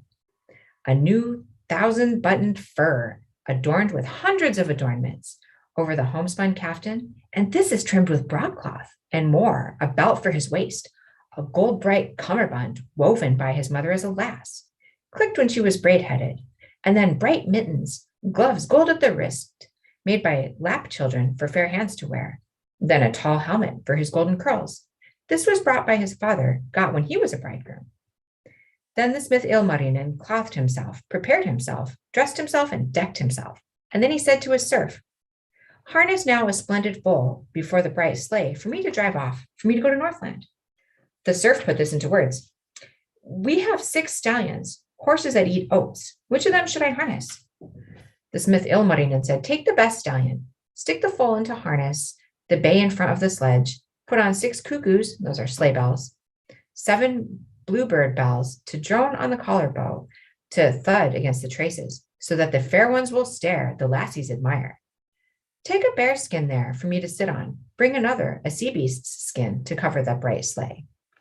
That perpetual serf the hireling brought for money, stuck the foal into harness, the bay in front of the sledge, put on 6 cuckoos, 7 bluebird bells, to drone on the collar bow, to thud against the traces. Took a bear skin there for his master to sit on, brought another, a sea beast's skin, to cover the bright sleigh. He, the smith Ilmarinen, the everlasting craftsman, prays to the old man and worships the thunderer. "Old man, drop new snow, bring down fine fresh snow, snow for the sleigh to slide on, fresh snow for the sledge to skim." And the old man dropped new snow, flung down fine fresh snow. It covered the heather stalks, hid berry stalks on the ground. Then the smith Ilmarinen seats himself in the steel sledge. He says with this word, he spoke with this speech, "Go now, Luck, upon my reins, God, into my little sledge. Luck will not slap the reins, God will not break the sledge." He took the reins in one hand, seized the thong in the other. He hit the horse with the thong, put this into words, "Gee up, Blazebrow, off with you, Hempmane, get going." He drives it leaping along sandy sea ridges, beside mead-sweet straits, across an alder ridge's shoulders. He drove clattering on shores, jingling on shore sands. Gravel flew into his eyes. The sea splashed upon his chest. He drove a day, he drove 2. Soon he drives a third, till on the 3rd day he startles Wainamoinen. He uttered a word, spoke thus. He declared, chattered, "Old Wainamoinen, let us make a pact. In case we compete in gifts, compete in wooing, not to take the maid by force, marry her against her will." The old Wainamoinen said, "I for one will make a pact not to take the maid by force, marry her against her will. To him the maid shall be given, who takes her fancy, without long yearning, without bearing a grudge for ages." They drove on from there, each on his journey. The craft ran, the shores rumbled. The stallion ran, the ground shook. A little time passed, a moment sped by. Now a gray dog barked, and the stronghold's hound bayed in dark Northland, in murky Sariola. It whined at first more softly, more fitfully growled, its rump nudging the field edge and its tail sweeping the ground. The master of Northland said, "Just go, girl, and see why the gray dog was barking, the flop ear yapping." The girl skillfully answered, "I've no time, my dear father. There's a big byre to muck out, a big herd to be seen to. There's a thick grindstone to turn and fine grains to sift. The grindstone's thick, the grain's fine, the grinder puny." Soft the stronghold's demon bark, fitfully the gray one growled. The master of Northland said, "Just go, hag, and see why the grizzled one barks, why the stronghold's floppy one yaps." The hag put this into words. "I've no time nor intention. There's a big household to feed, breakfast to be got ready, thick bread to be baked, dough to be patted. The bread's thick, the grains are fine, the baker puny." The master of Northland said, "Hags are always in a rush, daughters are always busy, even roasting on the stove seat, even stretched out in bed. You go, son, and see." The son put this into words. "I've no time to look. There's a blunt axe to sharpen, a thick log to hew, A big stack to cleave, and wood chopped fine to stow. This stack's big, the wood's fine, the cleaver puny. The stronghold's tyke kept barking, the stronghold's hound bayed. The fierce pup bow-wowed, and the island's guard complained. Its rump hard against the field, and its tail curled round. The master of Northland said, "No hoary one barks a lie, no aged one speaks idly. It does not snarl at fir trees." He went to see for himself, steps across the yard to the furthest field, to the outermost barn. He looked along the dog's snout where its nose pointed. He watched toward the windy hilltop, the alder's ridge's shoulders. Now he saw the truth, why the gray dog was barking, and the lamb's choice was at work, and the fluffy tail lilting. There was a red boat sailing on the seaside of Love Bay. There is a bright sleigh speeding on the land side of Meadwood. He, the master of Northland, quickly goes indoors, under the roofs makes his way. He uttered a word, spoke thus: "Strangers are coming on the blue high seas, driving up in a bright sleigh upon that side of Meadwood, sailing up in a big ship upon this side of Love Bay." The mistress of Northland said, "How shall lots be cast about the coming strangers? Oh, my little wench, put rowan twigs on the fire, the choice wood into the flame. If it oozes blood, then war is coming. But if it oozes water, we'll live on in peace." The tiny went to the north, the meek serving maid stuck rowan twigs on the fire, the choice wood into the flame. It oozes no blood at all, not blood nor water. It oozed out honey. It was trickling mead. A crone spoke from a corner, an old hag under a cloak. "If the wood oozes honey and is trickling mead, then those strangers arriving are a great bridal party." Then the mistress of Northland, the hag, the girl of the north, quickly slipped out to the yard, tripped out into the farmyard, casting their eyes seaward and turning their heads to below the sun. There they saw what was coming. A new craft sailing, 100 planked one tacking on the seaside of Love Bay. The vessel shone blue and red the side of the craft. A clear-skinned man in the stern with a paddle of copper. They saw a stallion running and a red sledge careering, a bright sleigh speeding on the land side of Meadwood. It had 6 golden cuckoos on the collar bow calling, 7 bluebird bells upon the traces singing. A full-blown man in the back, a fine fellow at the reins. The mistress of Northland said, she declared, spoke thus: "Which one will you care to marry when they come desiring you to be a friend forever and a hen under their arm? He who comes in the vessel who sails up in the red boat on the seaside of Love Bay, that is old Wainamoinen. He brings wealth by ship and treasures on board. He who drives up in the sleigh speeds in the bright one on the land side of Meadwood. That's the smith Ilmarinen. He brings empty lies, a sleigh full of spells. When they come indoors, bring mead in a flagon. Fetch some in a 2-handled one. Put the flagon in the hand of him whom you care to marry. Give to Wainaland's old man who brings goods by boat and treasures on board." Well, that fair girl of the north knew how to say this. "Mama who bore me, oh mother who brought me up, I'll not marry goods nor sense in a man. I'll marry good looks, beauty all over. Never was the maid before ever sold to property. The maid shall be given free to Ilmarinen the smith, who forged the sampo, beat out the bright lid." The mistress of Northland said, "Ah, child lamb, you will marry the smith Ilmari to care for a frothy brow, to rinse out a smith's burlap, to be a smith's head washer?" The girl answers that, uttered a word and spoke thus: "I'll not marry Wainaland's old man to care for an ancient one. Woe would come from an old man, boredom from someone aged." Then the old Wainamoinen was first to arrive. He drove his red craft, sailed his blue vessel up on the steel rollers, up to the copper moorings. He pushes indoors, under the roofs makes his way. There he declared from the floor, at the door, beneath the beam, he says with this word, he spoke with this speech: "Will you marry me, maiden, to be my friend forever, a lifelong mate on my knee and a hen under my arm?" Well, that fair girl of the north, she hastened to say, "Have you carved that little boat, and have you built the big ship from the bits of my spindle, the pieces of my draw knife?" Then old Wainamoinen said, he declared, chattered, "I have built a good ship too, and carved a tough little boat that is steady in the wind and stable in bad weather, to drive through billows, ride high sea waters. As bubbles it bobs and water lilies it glides over the waters of Northland, the froth-capped waves." Well, that fair girl of the north uttered a word and spoke thus: "I will not praise a seaman, a billow-sailing fellow. The wind tugs his mind at sea. His brains are cracked by the gale. Nor yet can I come to you, cannot marry you, to be your friend forever, and a hen under your arm, to lay out your bed, to place your pillow. So it's a no from the maid of Pohjola. So we have more people coming in now. So yeah, we've just had the two guys. Vainamoinen decides to go and kind of sneak off and woo the maid. Of course, he's not really supposed to because he's not the one who built the Sampo. But of course, previously when the Sampo was built, Ilmarinen asks the girl, hey, so can we get married now? And she says no, and he respects that. So now the two of them have come and shown up, and they're going to kind of put this situation out ahead. I mean, it's getting to the point where she's not really going to be allowed to say no to both of them, which, the olden days. So we are now at rune 19, which is Vipers, Beasts, Pike. I did have somebody who had wanted to read it, but I think they had to step out. So I'm just going to check and see if they're here.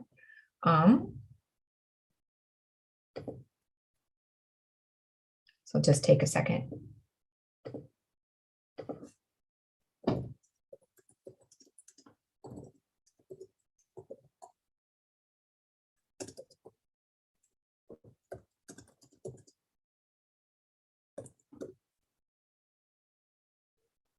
Okay, and so in the meantime, for those who are just joining us, welcome. We have gotten through, we're getting close to the halfway mark, probably another little over an hour, and we'll be there. So thanks to everybody who's come out and helped with saying the poems. For those who don't have their own copy of Kalevala, I'm going to go ahead and put in a link in the chat for people. This is an online version. It's the 1888 translation. And for those who have been here all along, I know it seems repetitious, but if you enter a Zoom after it's already started, you can't see any previous chat that happened. So that's why I keep doing this continuously. So just bear with me. So now I have put in the Gutenberg link, so you can go ahead and look at Kalevala from there. Please note that they use Roman numerals to put the number of the poems. And then also I have a pronunciation key for anybody who would like it. So there is that. So this is just kind of a cheap and dirty American English speakers pronunciation key for anybody who could need it. So is there anybody who wants to read the 19th poem of Kalevala? I think our friend is still out of commission for a bit.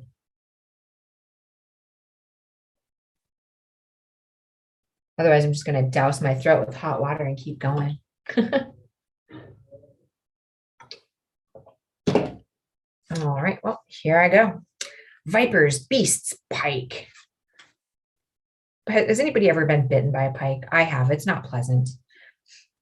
Then the smith Ilmarinen, the everlasting craftsman, himself pushed indoors, edged his way under the roof. A flagon of mead was brought, a jug of honey was borne into smith Ilmarinen's hand. The smith put this into words. Never, never more, not in a month of Sundays, shall I drink these drinks before I can see my own, whether my love is ready, ready the one I watch for. Wow, that mistress of Northland uttered a word and spoke thus. Big trouble your love is in, trouble the one you watch for. One foot is half shod, the other still less than half. Your love will be ready, fit the one you will take, only if you plow the viper field. Turn the snaky one over without a plow trampling it, without tines disturbing it. For the demon plowed it once, the devil himself tilled it with tines of copper, with a plow of fiery share. My own luckless son left it half unplowed. So we've got more impossible tasks, right? Then the smith Ilmarinen went into his maid's cabin, and he put this into words. Girl of night, maiden of dusk, do you remember when I shaped the new Sampo, beat out the bright lid? You swore an oath forever, before the God known to all, beneath the Almighty's face, and promised you would marry me, a good husband, to be my friend forever, and a hen under my arm. Now your mother will not give, not bestow her girl on me, with the viper field not plowed, the snaky one turned over. And the bride gave help. The maid encouraged, Smith Ilmarinen, O everlasting craftsman, shape a plow of gold, work one of silver. With it, you will plow the field, the viper field, turn the snaky one over. Well, that smith Ilmarinen put gold in the forge, his silver in the bellows, from it forged a plow, and he forged iron footwear, steel leggings, and he puts them on, sets them on his legs, dresses in an iron shirt, and belts himself with steel belts. He took his iron gauntlets, fetched mittens of stone, got then the fiery gelding, harnessed the good horse, and went off to plow the field to till the acre. He saw writhing heads, skulls that were rattling. He says with this word, "O worm, God's creature, who raised your nose up? Who compelled you to hold your head stiff, your neck erect? Shove out of the way now, into the grass, wretch, down into the scrub, weave, sway in the hay. If you bob up there, God will crack your head with steel-tipped arrows, with iron hailstones." So that's a small incantation if you're dealing with snakes. Then he plowed the viper field. He tilled the land full of worms, raised vipers on the plowed soil, snakes on the soil turned over.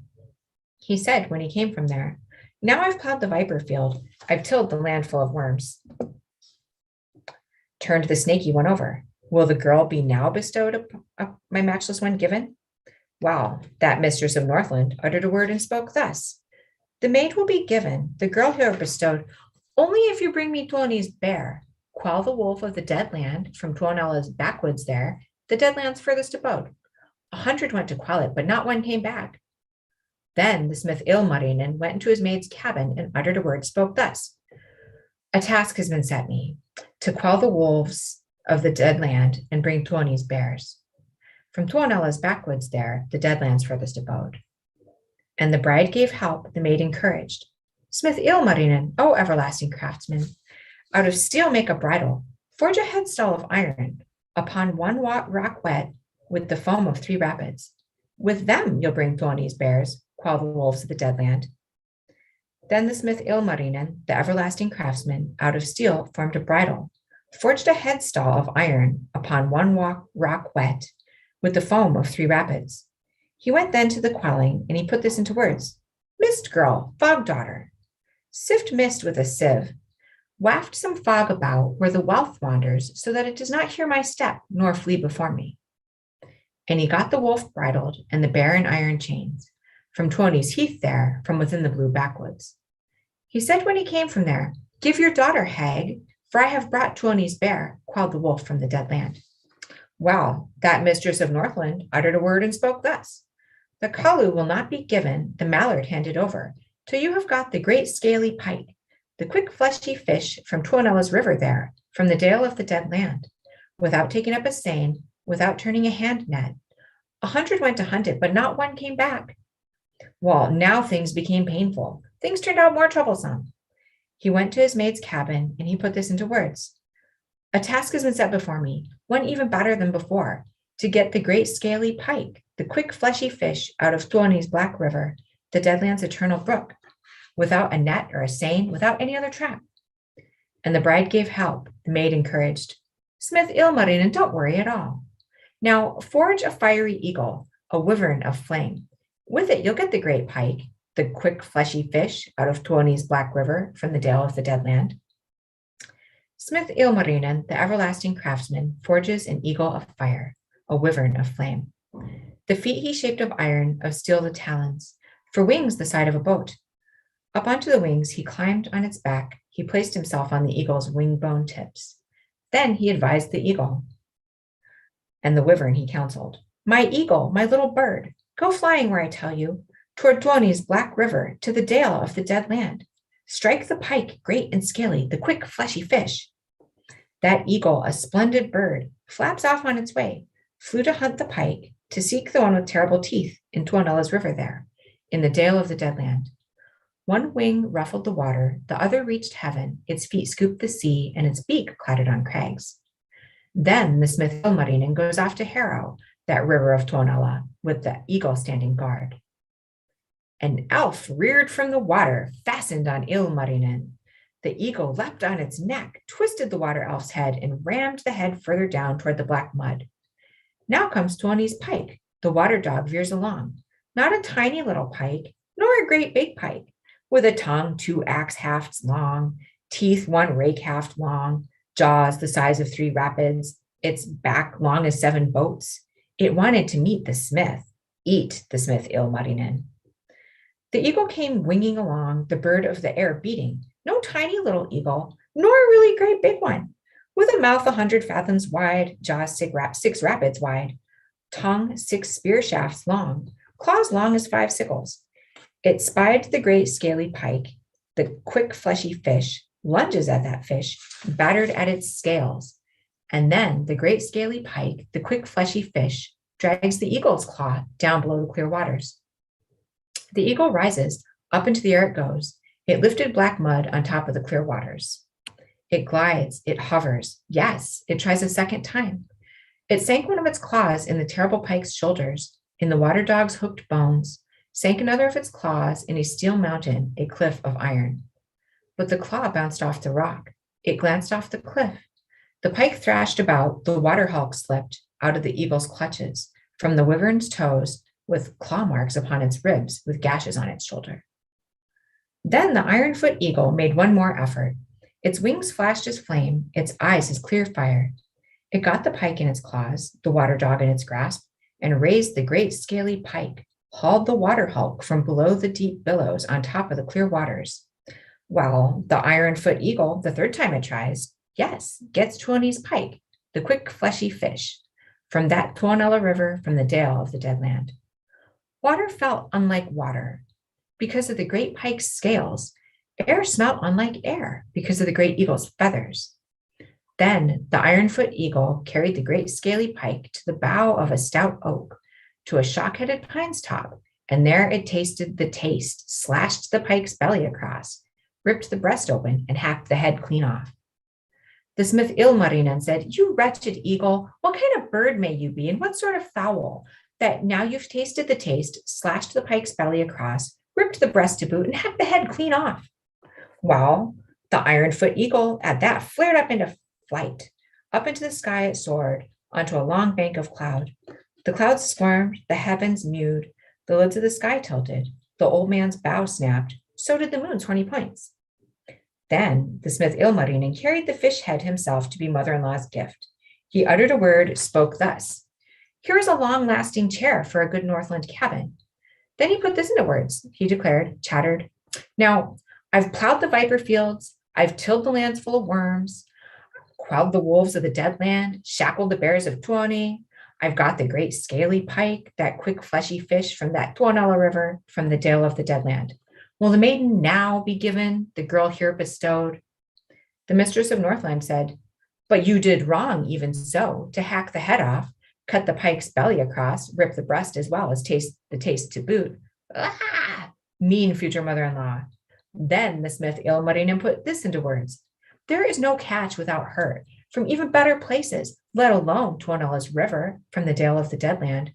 So, is my love ready now? Ready, the one I watch for?" The mistress of Northland said, she declared, uttered, "Yes, your love is ready now, ready, the one you watch for. My dear Kalu will be given, my duckling handed over to Ilmarinen the smith, to sit forever, to be a lifelong mate on his knee and a hen under his arm."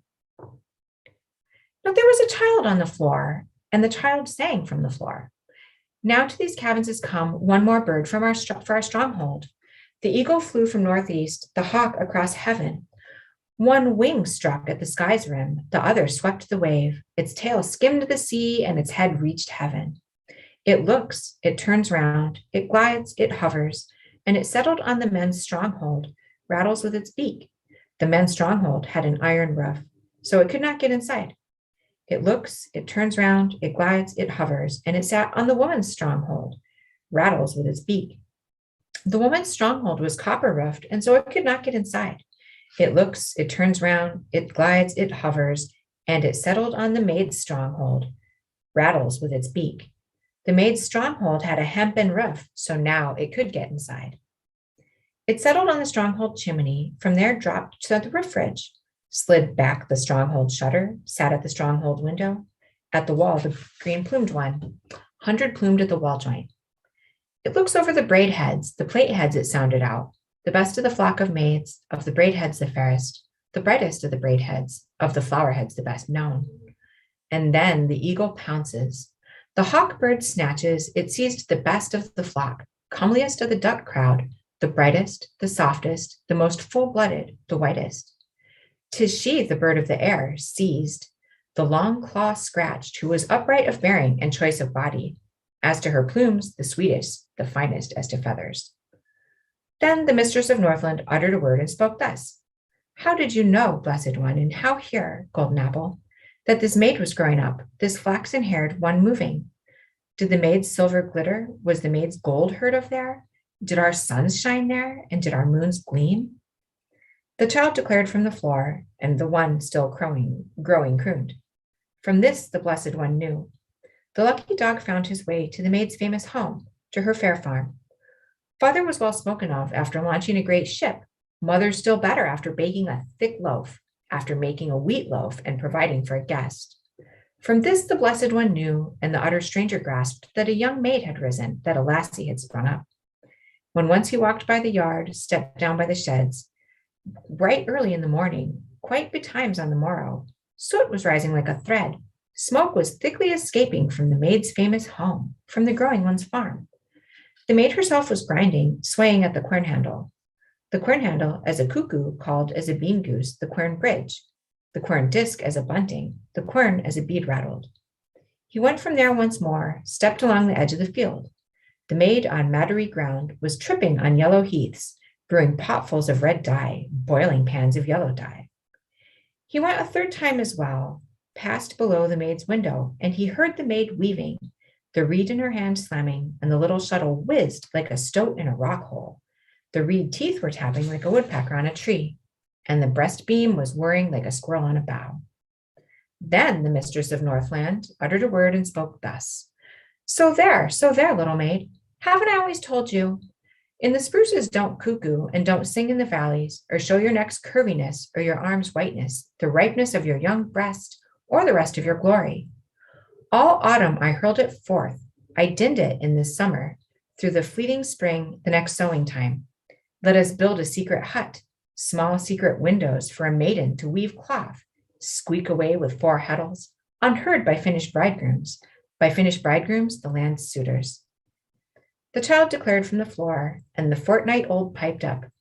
'Tis easy to hide a horse, to cover up a coarse hair, but 'tis wrong to hide a maid, to keep secret a long hair.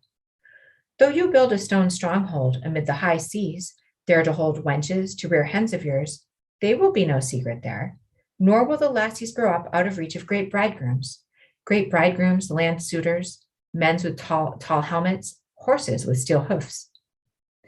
As for old Wainamoinen, his head down in bad spirits as he went homeward, he uttered a word, spoke thus. Woe is me, a weary man, for I did not know to marry young, to seek at the time of my life. He regrets his all who regrets a young marriage, having a child when a child, founding a family when small. There Wainamoinen forbade, the ban of calm waters banned, the old from seeking the young, trying for the fair, forbade swimming recklessly and rowing rashly, and competing for maid with another younger man. So that is poem 19. So we've got the maid of Pohjola is finally spoken for, right? So that's kind of exciting. I don't know, is there anybody out here who feels like reading? I've done 2 in a row. I can do 20. Awesome, James. So James is back. James Can is I ask a question? Oh yeah, of course. The version that you put up, the Gutenberg, I didn't seem to follow the same. Okay, yes, exactly. So I don't, I prefer to read the Bosley translation. Oh, okay. Any translation is fine to use. So Okay. you're right. Those of you who are using the Gutenberg translation, people here might be using their own different translations, or they might even be using the original Finnish. And so that's the discrepancy. And so I'm really sorry about that. And sorry, I have 2 screens open for administrative purposes. And so I'm sure it looks confusing when I look around. I should have camera 1 and camera 2 over here, but. That's okay. I just want to make sure I was looking at the right thing. Right. Yeah. So yeah, I am sorry about that. I just like to make sure that it's available online for people who just pop in and don't have it. So there are people who have popped in since the last time I checked. So welcome to the Kalevala reading. Hi, Malone. So what we're doing now is just James is about to read rune number 20. For those who have just gotten in, I will make sure to put the online, this is Project Gutenberg's Kalevala. The thing to notice is that the runes are numbered using Roman numerals in it. And we're now about to be in Roman numeral XX, rune number 20. And so James Havu comes to us from Augusta, Maine. So go ahead and take it away.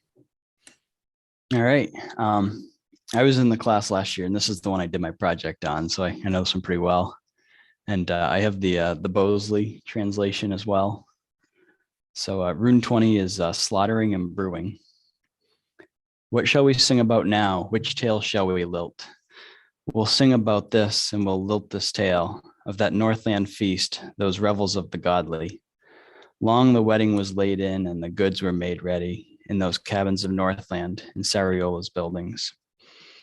And what was brought there and which was taken to the North's long feast, the great crowd's revels to nourish the folk, to feed the great crowd. There grew an ox in Karelia, in Finland a bull fattened. It was neither great nor small, but 'twas a calf and a half. Down in Hame, its tail waved, its head swayed up at Kemi River, horns 100 fathoms long, muzzle half as thick again. For a week, a stoat turned round in the space of one tether. For a day, a swallow flew between the horns of the ox. It only just reached the tip with no rest in the middle. For a month, a summer squirrel ran from the withers towards the tail tip, did not even reach the tip, nor in the next month make it. That unmanageable calf, that great Finnish bull from Karelia was fetched to the edge of the North's field. By the horns, 100 men, by the muzzle, 1,000, held the ox as it was led and brought to Northland. And the ox lumbered about at Sariola's straight mouth, browsing in a mire, its back flicking clouds. But there was no one to strike down, to fell the land's grim one in the ranks of the North's sons, in all the great kin, among the youngsters rising, nor indeed among the old. There came an old man, a foreigner, Virocanis, a Karelian, and he put this into words. Hold on, hapless ox, for I'm coming with a club, and with my rod I will thump you, mean one upon your skull. Not for another summer will you fiercely turn your snout, gape with your muzzle at the edge of this field, nor at Sariola's straight mouth. The old man went to strike it, Virocanis to touch it, the worshipful to hold it. The ox waved its head, rolled its black eyes round. The old man jumped up a spruce, Virocanis into brush, the worshipful into a willow. They sought one to strike, one to knock the great bull down, in Karelia the fair, on the great farms of Finland, in Russia's mild land, in the bold land of Sweden, in Lapland's broad distances, the mighty land of Turya. They sought one in Tuonela, the dead land, underground too. They sought, but they did not find. They searched, but they did not see. They sought one to strike, they looked for someone to fell on the clear high seas, upon the vast waves. A black man rose from the sea, a fellow burst from the waves, straight from the clear main, the open expanse. He was not of the greatest, nor yet quite of the smallest. He could lie beneath a bowl, stand beneath a sieve, an iron-fisted old man, iron-hued to look upon. On his head, a rock helmet, on his feet, stone shoes, a golden knife in his hand with a bright copper handle. So they got one to strike it, so found one to slaughter it, Finland's bull, one to knock it down, to fell the land's grim one. The moment he saw his prey, he dealt its neck a quick blow. He brought the bull to its knees, made it slump over. Did he make much of a catch? Oh no, not much of a catch. 100 pails of meat, 100 fathoms of sausage, and of blood 7 boatfuls, and of grease 6 barrelfuls for that Northland feast, that Sariola blowout. A cabin had been built in Northland, a huge cabin, a great hut, 9 fathoms along the side and 7 wide at the top. When a cock crowed on the roof, the sound does not reach the ground. A pup barking at the back cannot be heard at the door. While that mistress of Northland shifted at the floor seam, paced in the middle of the floor, she thinks, considers, now what shall we get beer from, and skillfully brew the ales to lay in for the wedding, this feast to be held. I don't know how ale is made, nor the origin of beer. An old man sat on the stove. The old man spoke from the stove. Barley is beer's origin, hop that of the well-known drink, though not born without water, nor without harsh fire. Hop, son of hubbub, was stuck in the ground when small, was plowed in as a viper, was tossed in as a nettle, down by Kaleva's well side on the bank of Osmo's field. From it, a young seedling rose. A green shoot came up. It rose on a tiny tree, and towards the top it climbed. Lord Luck sowed barley on top of Osmo's new field. Barley grew beautifully, came up exceedingly well on top of Osmo's new field, and Kalevala's son's clearing. A little time passed. Now Hop called out from the tree. Barley spoke from the field top, water from Kalevala's well. When shall we get together? At what time meet each other? Life alone is dull. Twosomes, threesomes are nicer. Osmo daughter, the beer smith, the brewer woman, took grains of barley, 6 grains of barley, 7 hop catkins of water, 8 ladlefulls. She put a pot in the fire and brought the stew to the boil. Out of barley she stewed beer on a fleeting summer day on the misty headland's tip, at the foggy island's end, in a grooved cask of new wood inside a birch tub. She got the beer brewed, but she did not get it fermented. She thinks, considers, shuddered a word, spoke this. What may be brought here, and which thing may be looked out for the beer to ferment it, for the brew to make it rise? Kalevala daughter, fair maid, the sweet of fingers, the ever brisk of movement, ever light of shoe, shifted at the floor seam, skipped in the middle of the floor, busy with one, the other, betwixt the 2 pans, saw a splinter on the floor, picked the splinter off the floor. She looks, she turns it over. What would even this become in the fair woman's hands, at the good lass's fingertips, if I bore it to her hand, the good lass's fingertips? Well, she bore it to her hand, the good lass's fingertips. The woman with her 2 palms squeezed it in both hands against both her thighs, and a white squirrel was born. And thus she advised her son, she instructed her squirrel.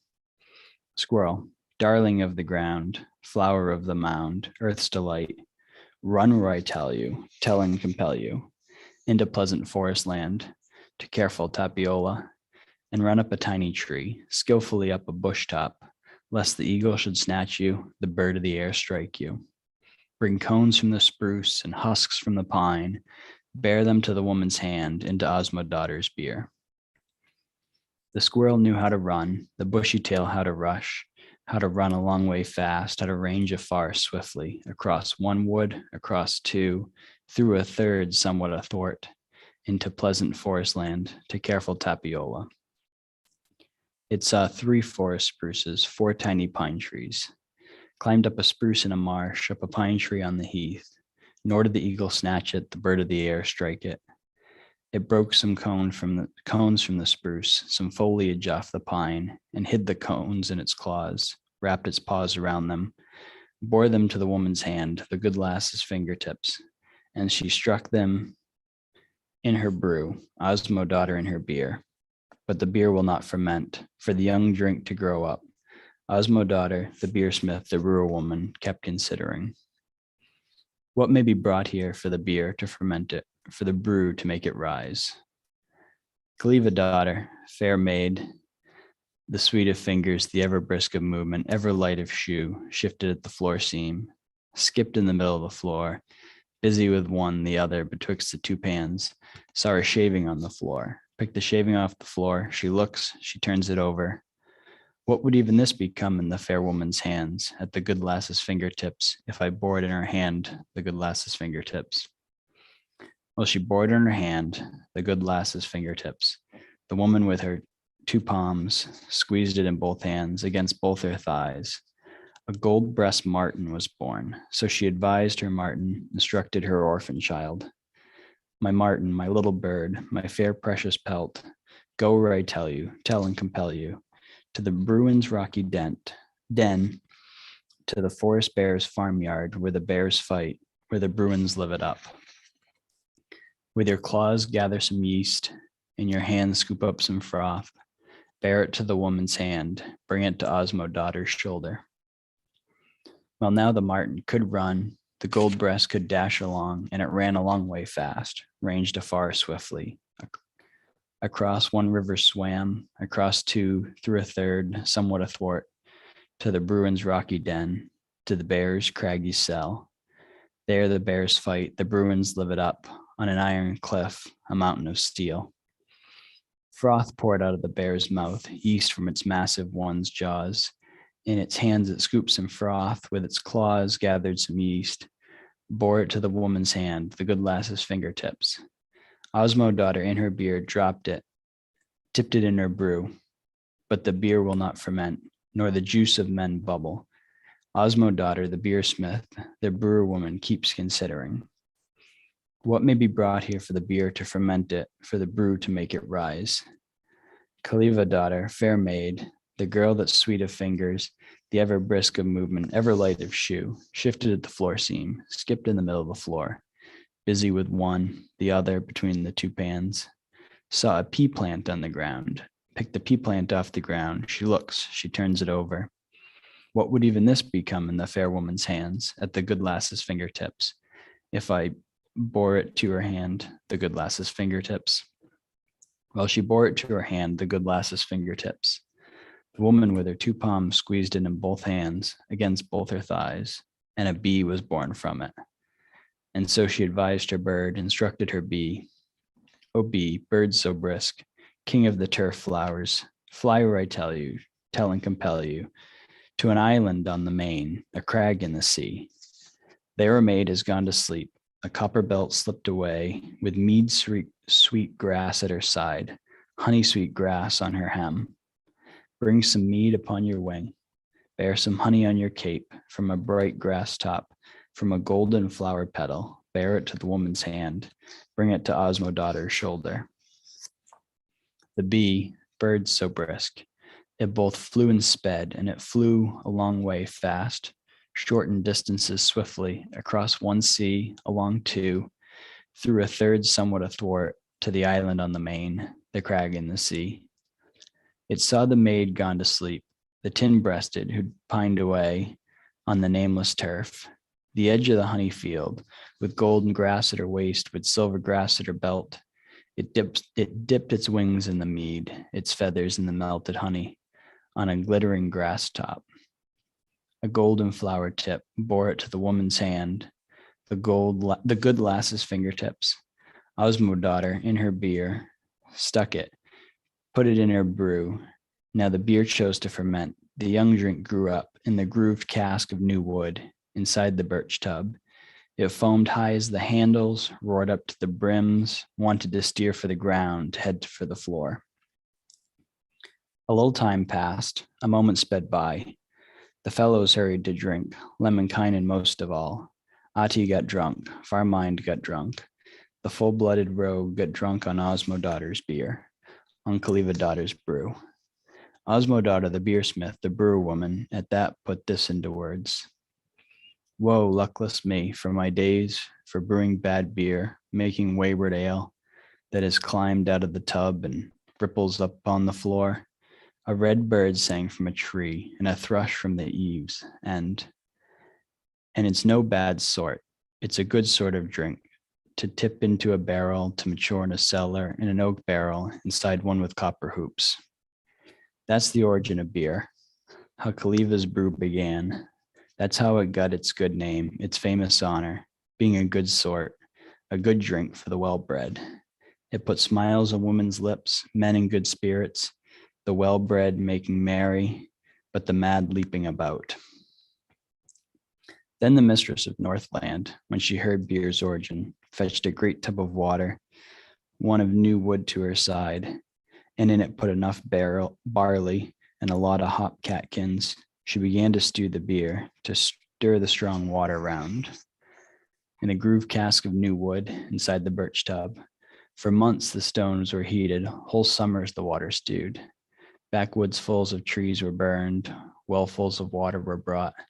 The backwoods ran short of trees, water grew less at the springs as the beer was being brewed, and the brew made up for the North's long feast and the good crowd's revels. Smoke burns upon the island and fire at the headland's tip. Thick smoke billowed up. A haze rose into the air from the harsh places of fire, the plentiful flames. It filled half the north, blinded all Karelia. All the people they glance, long to know, where is the smoke coming from, the haze rising in the air?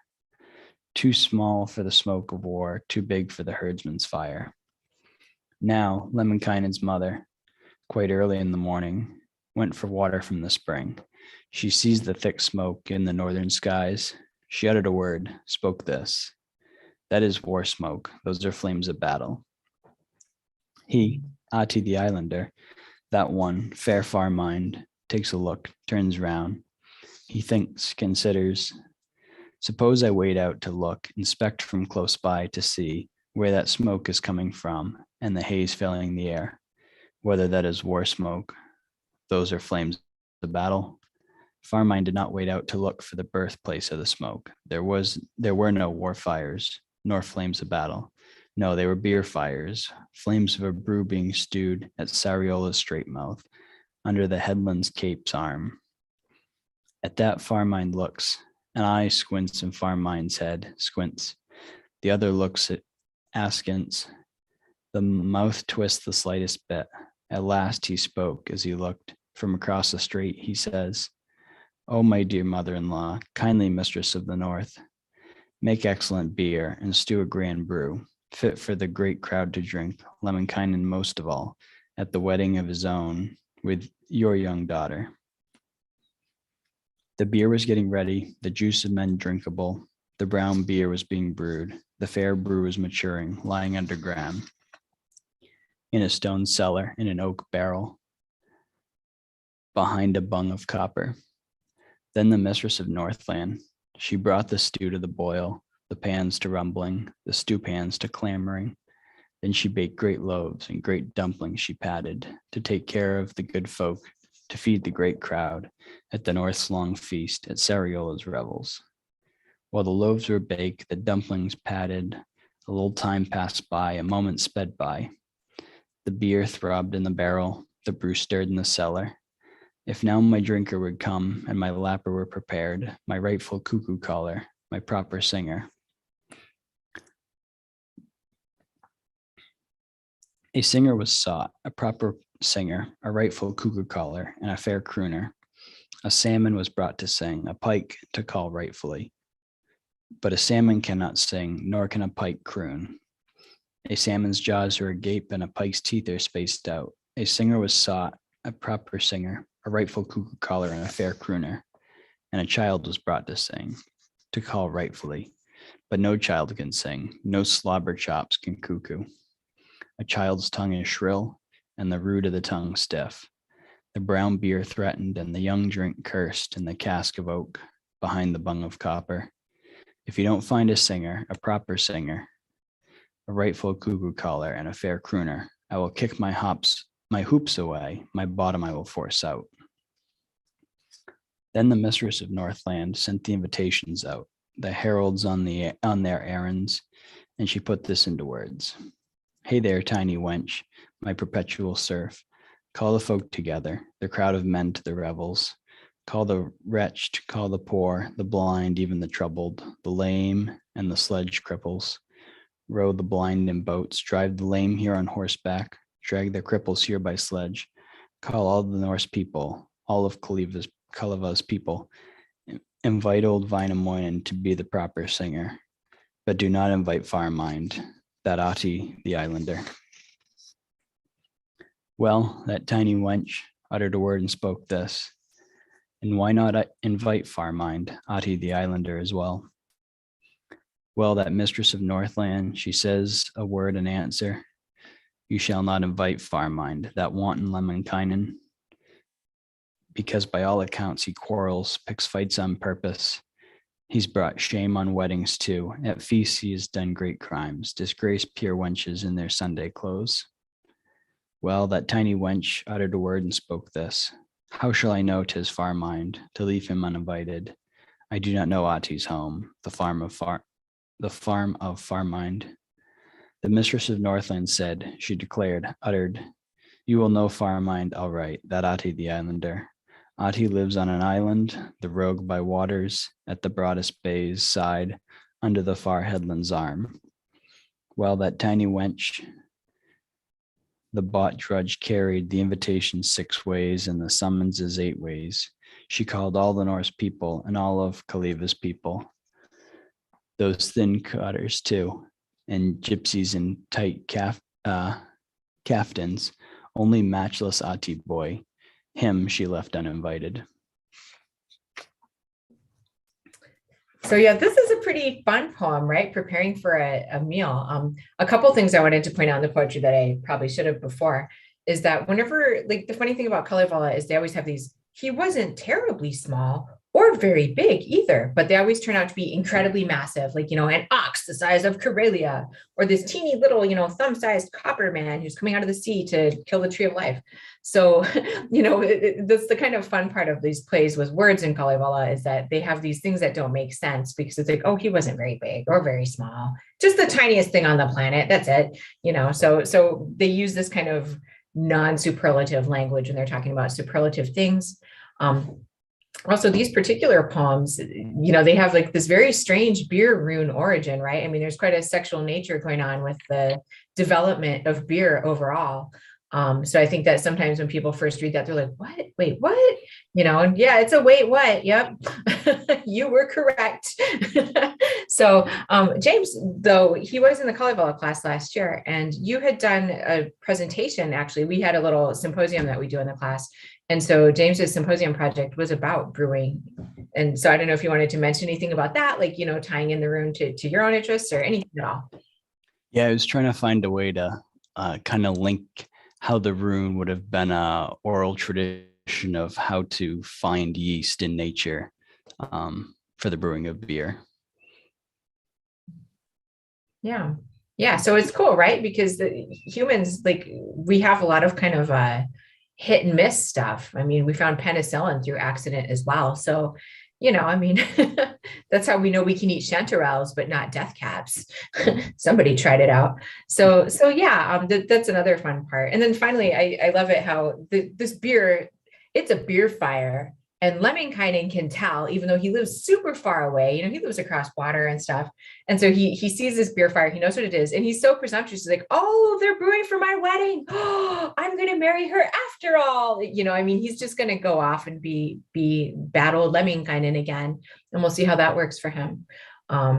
So yeah, well, we do have Laura Smythe, I believe, might be ready to read a rune. Are you? I can try. Okay, cool.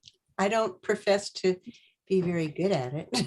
Let's see. None of us have to be. That's the nice thing about traditional, like folk traditions, is a lot of times they are inclusive for everybody. There are the people who are recognized as the absolute masters of it, but that's certainly not me. So, And it's certainly not me. Oh, I lost my place. Wait a minute. We're at 20 or 20? Yeah, so a 21 now. 21. So this is the wedding rune. So yes. Okay. All right. And Laura, actually, do you want to tell us where you're calling in from? I'm up here on the Keweenaw in the midst of all the snow. So she's been trapped there for days. We need help. I am trapped. I am trapped. So this is a nice distraction. Okay. Let's see how far I get. Rune 22. Ilmarinen. Rune 21. 21, I'm sorry. Is you say Ilmarinen? Ilmarinen. Ilmarinen. Yeah, with Finnish, you just hit that first syllable and then just like shoot through the rest. Okay. All right. So if I get the first syllable, I can just fake it the rest of the way. So okay. Yeah. This isn't us judging people's Finnish. This is us enjoying it. Thank you. Okay. Ilmarinen's wedding feast. Louhi, hostess of the Northland, ancient dame of Sariola, while at work within her dwelling, heard the whips crack on the fenlands, heard the rattle on the sledges. To the northward, turned her glances, turned her vision to the sunlight, and her thoughts ran on as follow. Who are these in bright apparel on the banks of Poya waters? Are they friends or hostile armies? Then the hostess of the Northland looked again and well considered, drew much nearer to examine, found they were not hostile armies, found they were friends and suitors in the midst of Ilmarinen, son-in-law to ancient Louhi. When the hostess Pohjola saw the son-in-law approaching, she addressed the words that follow. I had thought the winds were raging, that the piles of wood were falling, thought the pebbles in commotion, or perchance the ocean roaring, then hastened nearer, nearer, drew still nearer, and examined, found the winds were not in battle, found the piles of wood unshaken, found the ocean was not roaring, nor the pebbles in commotion, found my son-in-law was coming with his heroes and attendants. Heroes counted by the hundreds. Should you ask of me the question how I recognize the bridegroom mid the hosts of men and heroes, I should answer, I should tell you. As the hazel bush is copsis, as the oak tree in the forest, as the moon among the planets, drives the groom a coal-black courser, running like the famished black dog, flying like the hungry raven, graceful as the lark at morning, golden cuckoos 6 in number, twitter on the birchen crossbow. There are 7 bluebirds singing on the racer's hame and collar. The noises here, they in the courtyard on the highway hear the sledges. To the court comes Ilmarinen with his bodyguard of heroes. In the midst of the chosen suitor, not too far in front of others, not too far behind his fellows, spake the hostess Pohjola. Scroll down because I'm looking at a screen. Now I lost my place. Uh-oh, I lost my place. It's okay, we got time. It scrolled too far. Okay, so should you question? Okay, spake the hostess Pohjola, hie ye hither, men and heroes, haste ye watchers to the stables. There unhitch the suitor's stallion, lower well the racer's breastplate, there undo the straps and buckles, loosen well the shafts and traces, and conduct the suitor hither. Give my son-in-law good welcome. Ilmarinen turned his racer into Louhi's yard and stables, and descended from his snow sledge, spake the hostess of Pohjola. The hostess of Pohjola. Come thou, servant of my bidding, best of all my trusted servants. Take at once the bridegroom's courser from the shafts adorned with silver, from the curving arch of willow. Lift the harness trimmed in copper, tie the white face to the manger. Treat the suitor's steed with kindness, lead him carefully to shelter. By his soft and shining bridle, by his halter tipped with silver, let him roll among the sand hills, on the bottoms soft and even, on the borders of the snowbanks, in the fields of milky color. Every time I scroll, I lose a spot. Let's see. Sorry. Don't be.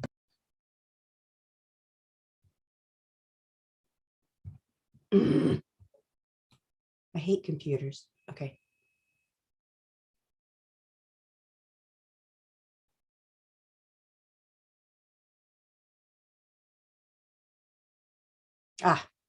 Lift the harness trimmed in copper.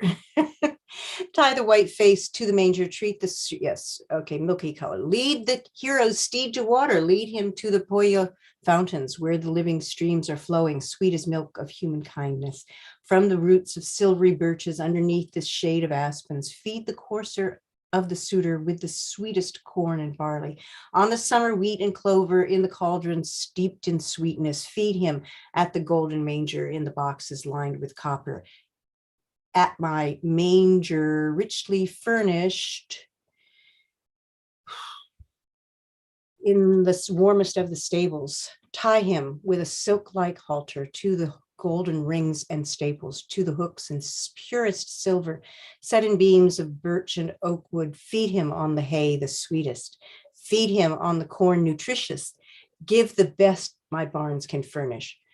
Curry well the suitor's courser with the curry comb of fishbone. Brush his hair with silken brushes. Put his mane and tail in order. Cover well with flannel blankets, blankets wrought in gold and silver, buckles forged with from shining copper. Come, ye small lads of the village, lead the suitor to my chambers. With your auburn locks uncovered, from your hands remove your mittens. See if ye can lead the hero through the door without his stooping.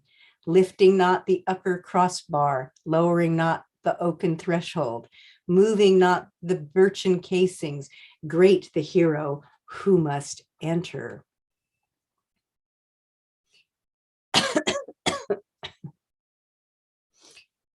Ilmarinen is too stately, cannot enter through the portals, not the son-in-law and bridegroom till the portals have been heightened.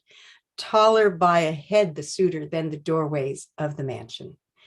Quick the servants of Pohjola tore away the upper crossbar that his cap might not be lifted, made the oaken threshold lower, that the hero might not stumble, made the birchwood portals wider, opened full the door of welcome, easy entrance for the suitor. Speaks the hostess of the Northland as the bridegroom freely passes through the doorway of her dwelling. Thanks are due to thee, O Yuki, that my son-in-law has entered. Let me now my halls examine, make the bridal chambers ready. Finest linen on my tables, softest furs upon my benches, birchen flooring scrubbed to whiteness, all my rooms in perfect order. Then the hostess Pohjola visited her spacious dwelling, did not recognize her chambers. Every room had been remodeled, changed by force of mighty magic. All the halls were newly burnished. Hedgehog bones were used for ceilings, bones of reindeer for foundations, bones of wolverine for door sills, for the crossbars, bones of roebuck. Applewood were all the rafters, alderwood the window casings, scales of trout adorned the windows, and the fires were set in flowers. All the seats were made of silver, all the floors of copper tiling. Gold adorned were all the tables. On the floor were silken mattings. Every fireplace set in copper, every hearthstone cut from marble. On each shelf were colored seashells. Kalu's tree was their protection. To the courtroom came the hero, chosen suitor of Wainola. These the words of Ilmarinen. Send, O Yuko, health and pleasure to this ancient home and dwelling, to this mansion richly fashioned, spake the hostess of Pohjola. Let thy coming be auspicious to these halls of thee unworthy, to the home of thine affianced, to this dwelling lowly fashioned, mid the linens and the aspens.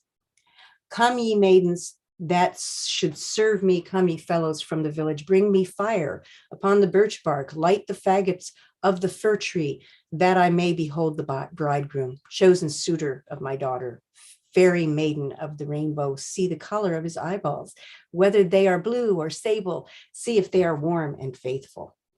Quick the young lads from the village brought the fire upon the birch bark, brought it on the tips of pine wood, and the fire and smoke commingled. Roll and roar about the hero, blackening the suitor's visage, and the hostess speaks as follows. Bring the fire upon a taper, on the waxen tapers bring it. Then the maidens did as bidden, quickly brought the lighted tapers, made the suitor's eyeballs glisten, made his cheeks look fresh and ruddy, made his eyes of sable color sparkle like the foam of waters, like the reed grass on the margin, colored as the ocean jewels, iridescent as the rainbow.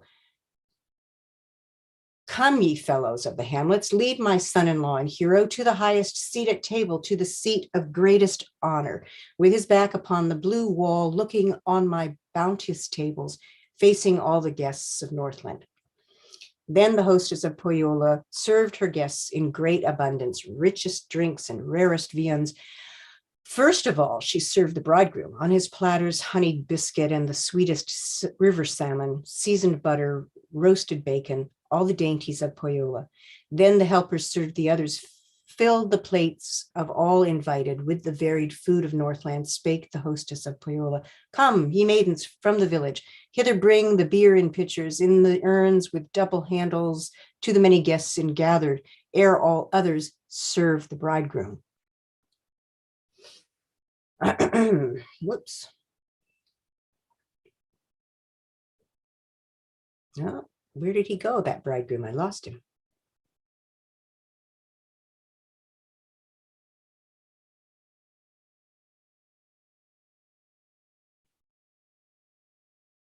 I can't find my place. You want to pick it up? Yeah, I can do that. That's fine. Okay. So yeah, I'm going to pick up. I'm using the Bosley. Yeah, you got a translation different that I translation. follow Yeah. along. Okay. Yeah. So we left off with him getting fed first, and then Yeah. all the guests getting some food and some flagons being handed out. Feed the bridegroom. That tiny wench, the money-bought drudge, let the flagon do its job, and the 5 hoops circulate, the hop soak the beards, and the froth whiten the beards of all those invited guests, the son-in-law most of all. And what now could the beard do? What did that in 5 hoops say when it was with its singer, its rightful cuckoo caller? It was old Wainamoinen, age-old wielder of a tale, who was the proper singer, the best cunning man. First, he takes some beer. Then he puts this into words. Dear beer, darling drink, don't moisten a man in vain, but set the men singing, the golden mouth's cuckoo calling. The masters marvel and the mistresses wonder. Have the songs gone out of tune, the joy strings come loose? Or did I prepare bad beer, make a wretched drink to drink, that our singers do not sing, nor our good bards hum? Nor our welcome guests cuckoo, nor our joy cuckoos rejoice. Now, who here will cuckoo call, and who will sing with this tongue at this Northland feast, these Sariola revels? The benches here will not sing if the bench sitters do not, and the floors will not declare if the floor treaders do not. Nor will the windows rejoice if the window masters don't, nor will the table rims boom if those at table do not. Those smoke holes will make no din if those beneath them do not. There was a child on the floor, a milk beard on the stove seat. The child declared from the floor, from the seat the boy chattered. I'm of no great age, no mighty stature. Be that as it may, if others, plump ones, won't sing, and men, fatter ones, won't chant, nor fuller-blooded ones lilt, then I, a lean boy, will sing, a skinny boy, I'll warble. I'll sing from lean flesh, from unfattened flanks, to cheer this evening of ours, to honor the famous day. An old man was in the stove, and he put this into words. There's nothing in children's songs, in the cooing of wretches. Children's songs are lies, and daughters' tales are empty. Let a shrewd man tell a tale, a bench sitter sing a song. No, kiddo, shut up and sit down. Ouch. Then the old Wainamoinen put this into words. Is there among these youngsters in all the great kin someone to put hand in hand and clasp in another, clasp and to begin reciting, to burst out singing, to gladden the closing day and honor the famous evening? The old man said from the stove, here there has been heard, either heard or seen, ever in this world, no better singer, no more careful cunning man than when I cooed. I caroled as a younger man, sang upon the Bayswaters, and echoed upon the heaths, cuckoo called in the spruces, recited in the backwoods. My voice was great and graceful, my tone very fair. As a river it ran, as a stream it flashed. Traveled like a ski on snow, a sailing ship on the waves. But now I cannot recite, nor this can I rightly tell. What has stifled my great voice, laid my sweet voice low? Now it does not as a river run, nor as waves ripple, but it is like a harrow among tree stumps, a pine on hard snow, like a sledge on seashore sands, a boat on dry rocks. Well, that sounds appealing. Then the old Wainamoinen put this into words. Well, if no one else will come and sing with me, I will launch into poems and burst out singing alone. Since I've been made a singer and turned out a reciter, I'll not ask others the way, a stranger to start the tale. Then the old Wainamoinen, age-old wielder of a tale, sat down for merrymaking, to song work applied himself. With the joy tales at his side, with the words at the ready, and old Wainamoinen sang. He both sang and worked wisdom. Words are not lacking in words, tales in the telling don't fail. Cliffs sooner lack rocks, and still pools water lilies. And there Wainamoinen sang, the whole evening rejoiced. All the wives with smiling lips, and the men in good spirits, listened, wondered at Wainamoinen's turn of phrase, for 'twas a wonder to the hearer and a marvel to the idler too. That old Wainamoinen said, uttered when his tale ended, but still, what is there in me of singer, of cunning man? I can do nothing, am not capable of anything. Were the Creator singing, with a sweet mouth reciting, he would sing a song, he would sing and work wisdom. He'd sing the seas to honey, the sea sands to peas, the sea's soil to malt, and to salt the sea's gravel, the broad groves to lands of bread, the glade sides to lands of wheat, the hills to puddings, the stones to hen's eggs. He would sing and practice his craft. He would recite and call forth. He'd sing for this house, byres full of heifers, lanes full of hookheads, glades of milk givers. 100 bearers of horns, 1,000 udder bringers. He would sing and work wisdom. He would recite and call forth coats of lynx fur for masters, broadcloth cloaks for mistresses, and fancy shoes for daughters and red shirts for sons. Grant always, O God, and again, true Creator, that this may be thus lived up, may be done again. This, a Northland feast and Sariola revels, beer running as a river, honey flowing as a stream in these cabins of Northland in Sariola's buildings. That by day there may be song, at evening merrymaking, all the days of this master, the lifetime of this mistress. God give a reward and the Creator their due, to the master at table, to the mistress in her shed, to the sons at their fishing, at their looms, to the daughters, that they may never regret, nor another year bewail this long-lasting feast, this great crowd's revels. So we've just made it through the wedding, but there's more. Wedding ceremonies in Old Karelia were a lot longer than normal. And so you have this very fun part, and now you have this really sad part. There's this big sad interlude that's about to hit. So, a big part of weddings, like there's actually a really great film. We have copies of it at the Mackey Library here at Finlandia's campus. So people are welcome to, you don't have to be a Finlandia student or staff or anything to check stuff out from Finlandia, but the film we have is called Wedding in the Karelian Northlands. And it's the very first kind of ethnographic-ish film from Finland done in 1921 by the Kalevala Society. And it's really cool because they have kind of like a reenactment of what a traditional Karelian wedding would be like. And so they have like actual actors, like people from Karelia that they hired to do this. But then they also have it interspersed with some of the action taking place in like a sound studio in Helsinki. So it's very strange and very interesting, but very good. And it shows how there's this kind of multi-part wedding where a lot of times in Karelian society, the wife, when she got married, she had to leave her family and to move with her husband. And the husband could actually live kind of far away. So it was very much, you would have this happy part where when the husband would show up, everybody would be like, yay, he's here. He's a great man. He's in our family. And they have like the feast and stuff like that. But then before the bride leaves, as we're about to see, they also have what almost seems like a funeral, because it's quite possible they'll never see her again. People died in childbirth. Like there were things like typhoid or whatever. I mean, life was very uncertain.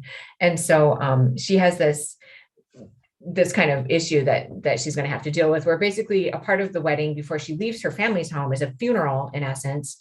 And then when she goes to her husband's new home, they have this other second kind of party, but there's also other weird stuff that goes on. There's a whole fun tradition of the Karelian mother-in-law, which also is great to read, and which you see little glimpses of in Kalevala. I noticed that Karen is here from the Twin Cities. So yay, I'm so glad you made it. So Karen actually, some of you might know her from Facebook because she has a couple of singing related groups that people can join through Facebook. One is about Finnish songs, kind of, I think, more broadly. And then the other one is very specifically about Runo singing. And so Karen heard about this. And last night we emailed back and forth. I don't know if you're ready. I don't know if you need a little bit of time, or maybe this is the perfect timing because of what we're about to sing. But this next rune is rune 22, which is the lamenting rune. So what do you think, Karen? Oh, rune 22. Okay. Well, I mean, I could do it. I just have to pull it up here. Okay. But I would like to sing it rather than, so let me find it here. I'm looking on my codex. No, wait. I've got to find it here. Did someone else ready to go though? I don't want to jump ahead of somebody. Nobody else had volunteered. So there are people, I mean, if you would prefer somebody to go next, I can either go to someone or start talking myself. Cause I mean, you might want time if you're going to sing hey, Karen's here. Why not? No, I'm having trouble finding, I'm on that webpage where they have it online today. And I'm just trying to find it. Okay, here we are. So have you started it yet? Is this the beginning of it? Yeah, so this is the very beginning of rune 22. Nobody's started it or anything. No, you're going to do it in Finnish. Yeah. But, okay, cool.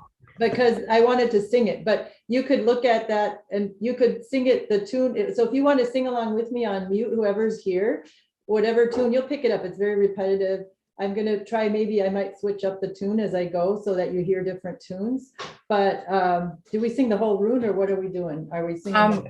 However you want to do it, because I don't want to like tax you or put you on the spot. So what you could do, do you actually have the link to the Finnish one that you could drop it in the chat?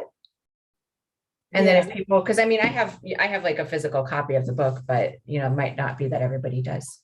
Yeah, let me do that right here. Let me see if I can. Chat open. Oh yeah, here's the chat. Hey. So I think it should open up to the 20th one if you click that and finish. And if you the same website has it in English actually too, but you have to go to like the English page or whatever. Do you want me to put the English one in there too? For that? Is it? Oh, it's the brewing of beer in English. 20, right? I'm sorry, we're on 22. Oh, okay. 22. Okay, I put the wrong one. Well, you can, let me go back to that.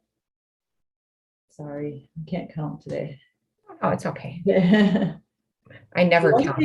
What I don't understand is 20, 20 minutes, and they say 23. I don't know. Oh. That is, the way they're listing this is sort of weird, but does that make sense? I can pop in and take a look just 1 second. Yeah, it says 22 on the HTML, but it doesn't, it's weird in the Finnish. It's like a different way of saying the numbers. Here, I'll take a look really quick. Is that the right one? Just a second. I'm just going to compare it against yeah, this is the correct one. This it's, yeah, you're right. It's incorrectly numbered. But that's okay because it's the one that fits. So it's the lamenting. It starts. So you're talking about they just had the wedding, or what happened? They just had the wedding? So they just had the wedding, and now it's the part of the wedding where they have the lamenting period for the bride leaving. Okay. Yeah. All right. So I got okay, yeah, I got a good tune for that. So usually the tune has to kind of go with the theme. So there's many tunes you can sing with these runolaulus. So you can put yourself on mute and sing along with me at home, or you can even sing it in English if you're using the Crawford version, because it does go with the meter. So, okay. I'm gonna just kind of run right through it. I'm not gonna do call and repeat for this section because we just want to get through it, right? So, okay. Kun oli kyllin häitä juotu, pietty pitoja noita, häitä Pohjolan tuvilla, pitoja pimentolassa, sano Pohjolan emäntä, Ilmarissa vävile, mittistut isos sukuinen, maanvalio valvetellet, istutko ison hyvyyttä, vai emon kormautta, vaiko pirtin valkeutta, naima kansan kauneutta, et istu ison hyvyyttä, et emosen armautta, etkä pirtin puhtautta, naima kansan kauneutta, istut impesi hyvyyttä, neien nuoren armautta, valvattissi valkeutta, kassa pääsi kauneutta, sulhovillojon veljyeni, vuotit viikon vuotta vielä, ei ole valmis valvattiisi, suurinnut ikkisupoussi, pullon päätä palmikolla, pulli palmikoitsematta, sulhoviljon veljeni, vuodit viikon vuota vielä, ei ole valmis valvattiisi, Suurinnut ikisopuusi, yksi on hiemoitettu, toinen hiemoiteltavanna. Sulho viljon veljeni, viikon vuotit vuota vielä. Ei ole vielä valmis valvattiisi, suorinut ikisopuusi. Vaston jalka kengitetty, toinen kengiteltävänä. Sulho viljon veljeni, viikon vuotit vuota vielä. Ei ole valmis valvattiisi, suorinut ikisuposi. Käsi on toinen kiinastettu, toinen kiinasteltavana. Sulho viljon viljeni, viikon vuotit ei väsynyt, valmis on nyt valvattiisi, suuriunnut sorsasesi. That was one tune. I'm going to see if I can remember the other one that was a little more. Well, I'll just do the classic Bruno Lalo tune now. Mene jo myöten myötyneiti, kansa kauppattu Kanaanen. Jo nyt on liitosi liikellä, kovin läsnä lähtöaika. Kun on tie ja vierassäsi, ottajaisesi ovilla. Oro suitti ja purevi, rekineitä vuottelevi. Oltua rakas rahoinin, käpäs kättä antamaan. Kiivas kihlan otteloon, sormuksen sovitteloon. Ole nyt rakas rekeen, kiivas kirjo korjaseen. Käpäs käymään kylään sekä siellä lähtemään. Etpä äijän nuori neiti, kahden puolesi kallestellut. Ylipääsi ymmärretyt, jos teit kautuin kaupaan. Iän kaiken itkemisen, vuodet voi kerrahtitamisen, kun läksit isosikoista, siirryit syntymäsijoilta. Tuota ehtoisen emosi, kantajasi kartanoilta. Mi oli sinun eleän näillä taatosi tiloilla. Kasvoi kukkana kujilla, ahomailla mansikkaana. Nousit voille vuoteheltä, majoi ilmakormasta. Venymästä vehnäsille, petäjäisille pehusta. Kun et voinut voita syödä, silpaiset sian lihoa. Ei ollut huolta ollenkaan, ajatusta ajointa. Anoit puolla honkaisien, ajatella aikaisien. Surra suola suppa teidän, kangas koivun kankaalla. Itse liuhuit lehtyisenä, perhosena pyrähtelit. Marjana emosi mailla, vapukkana vain olla. Lähet nyt talosta tästä, menet toiseen taloon, toiseen emon alaan, perheesen virahassen. toisen siellä, toisin täällä, toisin toisessa talossa, toisen siellä torven soivat, toisin ukset ulvaisevat, toisen virevät veräjät sanovat sarannarauat. Et osaa ovissa käydä, vieräjissä vieretellä, talon tyttären tavalla, et tunne puhua tulta, etkä lietä lämmittäjää talon miehen mieltä myöten.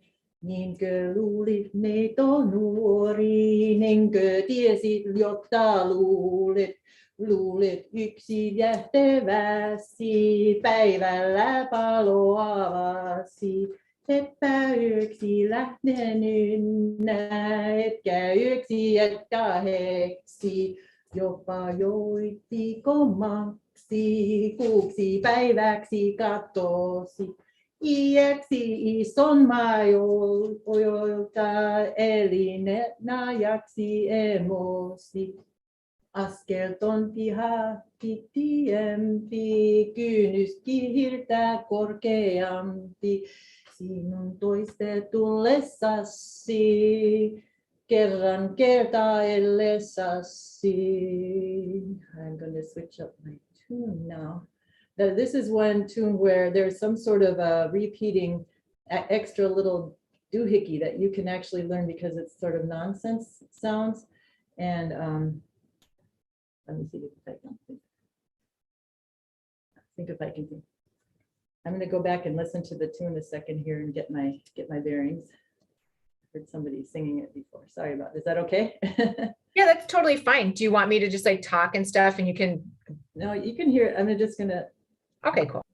Here, why isn't it? Okay, let's see if I can catch it. Is it working? Okay, this is a recording.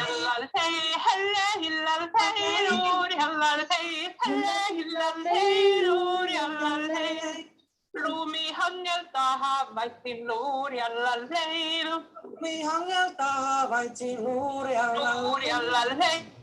Dinosauruksien jälkeen. So it goes, Luuri, I sing a verse and then everybody goes, luurialla lei at the end of it. And then I sing a few verses, you do the luurialla lei, and after the fourth time we go, luurialla lei. Hellalillalei, luuriallalei, hellalillalei, luuriallalei. So you get to sing the hellalillalei, luuriallalei. Repeat with me. Hellalillalei, luuriallalei. Those are nonsense words. Hellalillalei, luuriallalei, hellalillalei, luuriallalei. So I will sing the lines, and at the end of each line, I will sing luuriallalei, and you can at least sing that with me if you're struggling with the Finnish, which I am too. It's a lot of syllables, then that's okay. You got the luuriallalei part down, okay. Teitu parka huoka eli luuriallalei, huoka eli henkä eli luuriallalei, suru syömelle pani he luuriallalei, vesi silmillä vetti he luuriallalei, helle hillalei luuriallalei, helle hillalei luuriallalei, itse tuon sanoiksi saatti luuriallalei, noinpä tiesin, noinpä luulin luuriallalei, noinpä arvelin mikäni luuriallalei, sanoin kaiken kasvinainen luuriallalei, helle hillalei luuriallalei, helle hillalei luuriallalei, et sä neiti ole luuriallalei, ommen vanhemman varassa luuriallalei, ommen taatun tanterilla luuriallalei, vanhan maammo Siimajoilla luuriallalei, helle hillalei luuriallalei,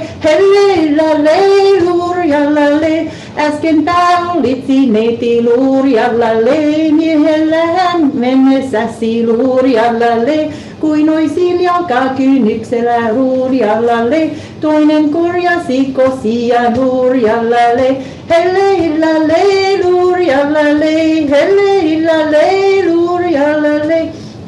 Oiset päätäsi pidempi luurialalle, korvallista korkeampi luurialalle.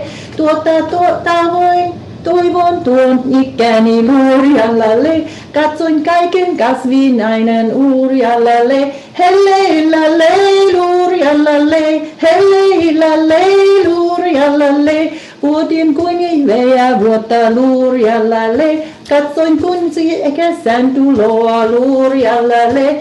Jo nyt on toivoni toiksi luurialalle, lähtö niille hämmö saanut luurialalle.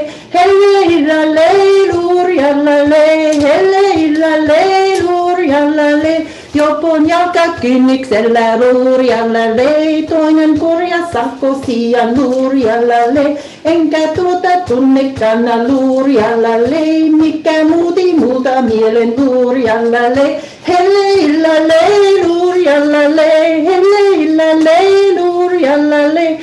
En mä he illolla mielin luurialalle, enkä riemulla eriä luurialalle.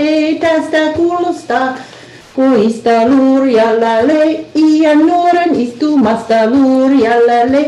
Helleillalle luurialalle, helleillalle luurialalle. Näiltä kasvin kartanoilta luurialalle, ison saamilta iloita luurialalle. Lähden hoikka huolissani luurialalle, ikävissäni eriä luurialalle. Helleillalle luurialalle, helleillalle luurialalle.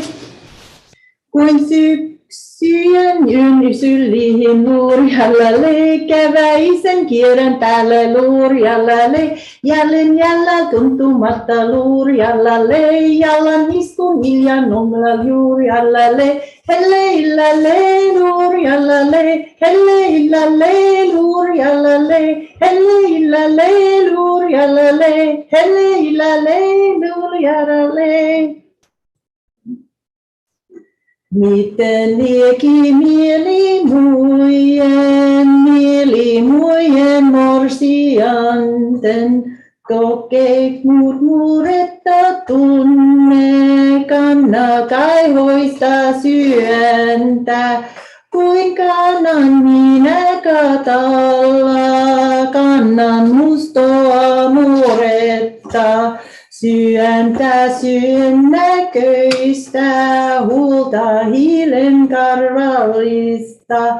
Niin on mieli miekkoisien, autuallisten ajatus. Kuin keväinen päivän nousu, kevät aamun aurinkoinen.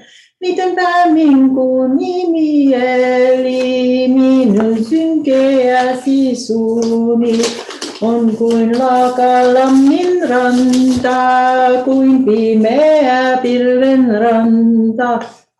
Kuin syksyen yö pimeä, talvinen on päivä musta, viilon mustempi sitäkin, synkeämpi syksyytä. Olipa akka askara vaimo, talon ainoinen asuja. Hänpä tuon sanoiksi virki, kutti kutti neiti nuori. Etkö muista kuin sanelin saunkin kerroin. Elä sulhon ihastuu, elä sulhon sun malohon. Luota silmän luonneeseen, katso jalkoihin jaloihin. Sulovasti sun pitävi, silmät luopuisasti. Vaikka lempo leukaluissa, surmasussana asuisi. Noinpa aina neitä neuvoin, orpa naistani opastin. Kun tulevi suuret sulhot maan kosijat, Sinä vastaahan sanelle ja puhelle puoleltasi. Sanelle sannalla tuolla, lausuu tuolla lauseella. Ei minusta ollenkaan lienekään. Minniäksi vietävätä, orjaksi otettavata. Ei neti minun näköinen osa orjana eleä. Muista ei mukiin mennä, olla aina alla kynsin. Toinen kun sanan sanoisi, minä kaksin vastoaisin. Kun tulisi tukkahani, hairahtaisi hapsiini.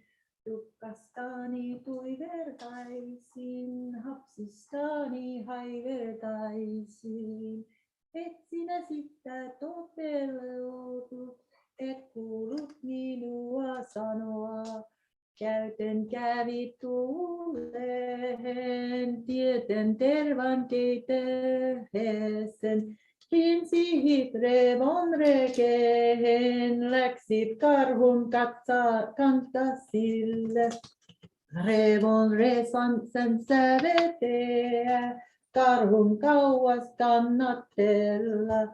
Ikki orjaksi isännän, aikoka orjaksi anoptiin. Läksi kouluun kotoa, piinahan ison pihoilta. Kova on koulu käydäksesi, piinä pitkä ollaksesi. Silloin ohjat ostettuna, varustettu vankirauhat. Ei ketään muuta vasten on vaivaista sinua. Kohta saat kokea kova osainen. Apen luista leukaluuta, anopin kivistä kiltä. Kynkylmiä sanoja, naonnistan nakkeloita. Kuules neiti kuin sanellen, kun puhelen. Olit kukkana kotona, ilona ison pihoilla. Isoi kutsui ukutamaksi, emo päivän paisteeksi. Vekosi vesivaloksi, syksosi siniveraksi. Menet toiseen taloon, vierahan nemän allahan. Ei vieras semmoisen verta, vaimo toinen tuojan verta.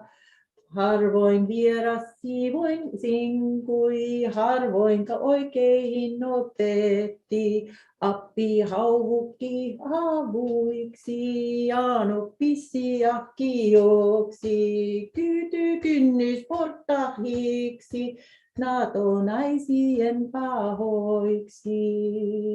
Sitten on toinen melodia.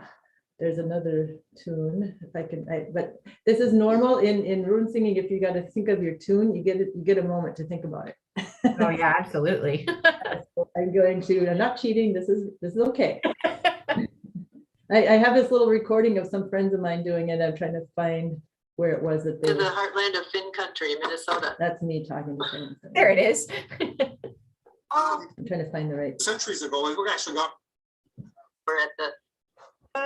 Kasvon kaikki vallannan, kasvon kaikki vallan, ei tehäksensä pahoa, ei tehäksensä pahoa, ruveta. Okay, that was a real Finnish rune singer there, so I'm going to see if I can catch that melody here. I'm going to catch it from the sky. Okay.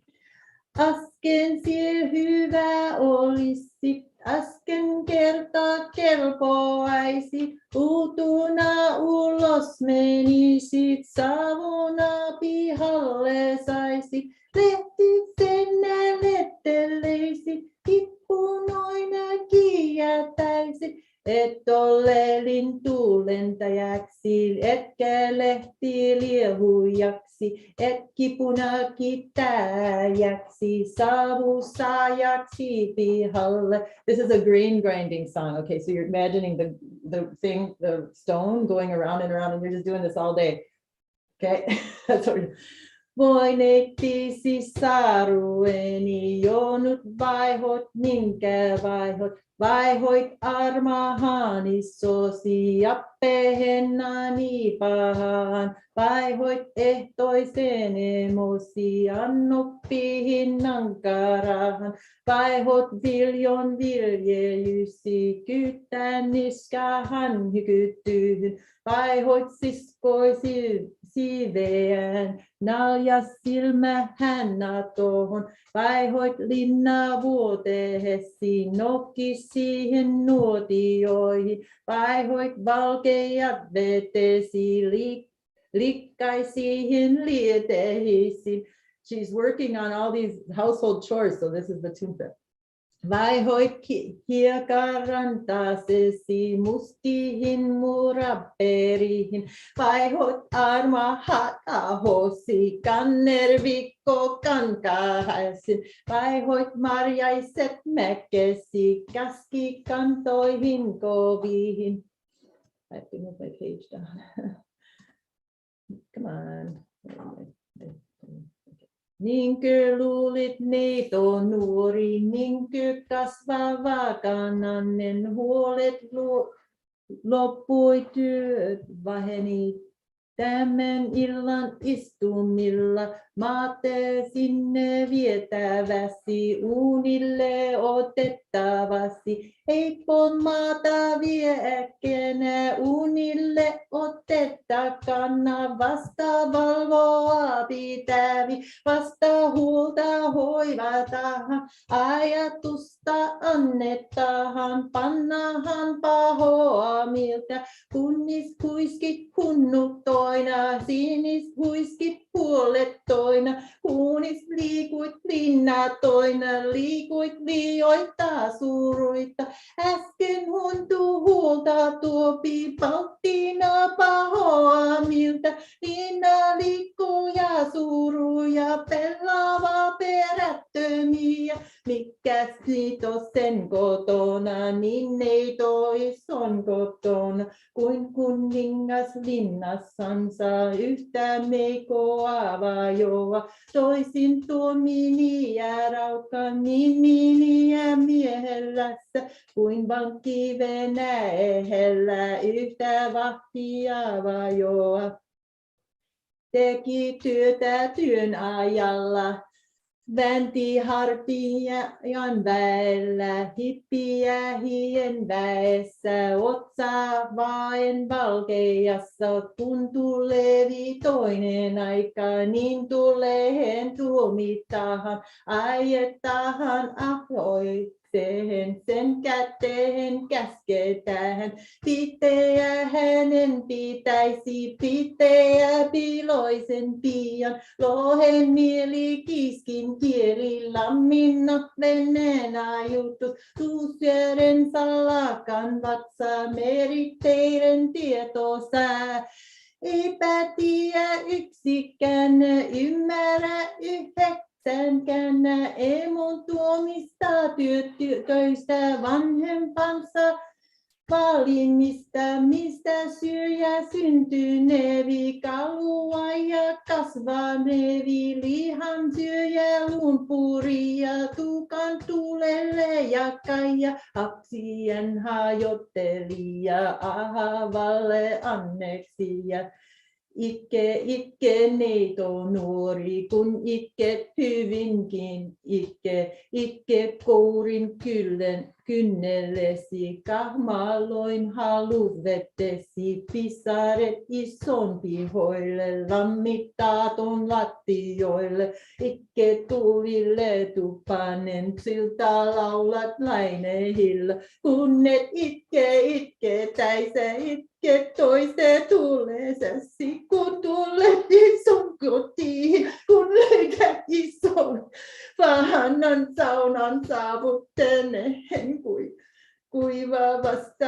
kainalossa. Ikke neito nuorin, kun itke hyvinkin, kun et itkettäisä, itke toiset tullessasi. Kun et tullet emon kotiin, kun löytät emosi vanhan vähän läkähytten, kuolehen kupposiliin. Ikke neiti nuori, kun itket hyvinkin itke, kun et itkettäisä. Itke toiset tullessasi, kun tullet tähän kotiin, löydät veikosi järjellä, kujahan kulkessa tunne, kattanolle kanten.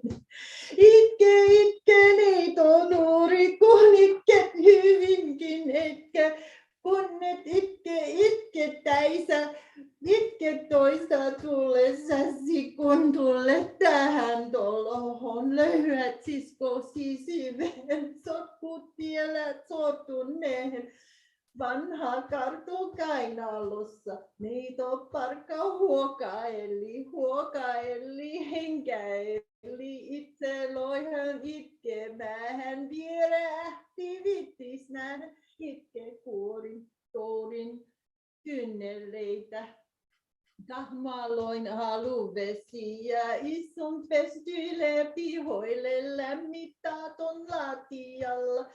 Siitä tuon sanoiksi virki, itse lausui ja pakkisi. Hoisi saaret sirkkuseeni, entiset ikätoviret, kaikki kasvin kumppaliini, kohtenpaa kuin sanelen. En nyt tuota tunnekana, mikä liene he minulle. Iskenää tämän ikävän, tämän huolen hoivan nunna, tämän kaivoin kantan nunna, muorehen mukailunna. Toisen tiesin, toisen luulin, toisen toivittiin ikäni. Käkesin käkkeenä käydä, kukkahella kukkuroilla. Näillä päivin pääsyttyinä, näillä tuumiin tultuani. Enpä nyt käkkeenä käydä, kukkahella kukkuroilla. Olen kuin alliallokko. Olen kuin alliallokossa taavilla ja lähellä uijassa villua vettä jäistä järkytäisä. Voi suni, voi moni, voi on valta vanhempaani, minnekään minua loitte, kun ne kannoitte katalan. Nämet itkut itkemään, nämet kaihot kantamaan, nämet huolet huolimaan ja suurut suureksimaan.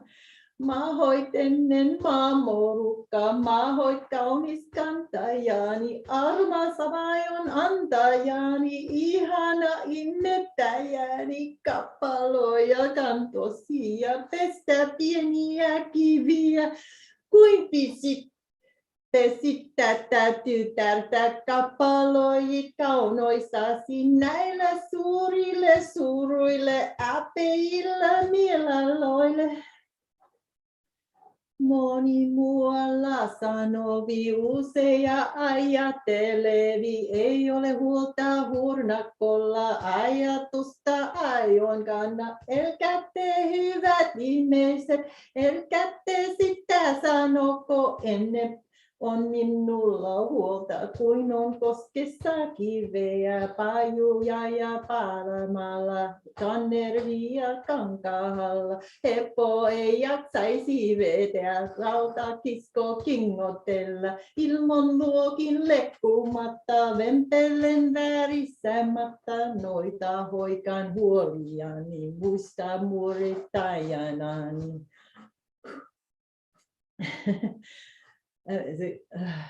How much further?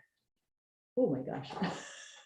Yeah, holy cow. Where are you at? I've totally lost my place. Oh, I'm at where it says Lauloi Lapsi. I don't even, it doesn't have numbers, so I don't know what line we're on here. It's I'm afraid to go too far. I might lose my place too. No, it's okay. I'm just like, are we still in room 22? Well, it's almost done actually. It's Oh, wow. okay. I'm just trying to think, it might end on I don't know where the story is going at this point. I mean.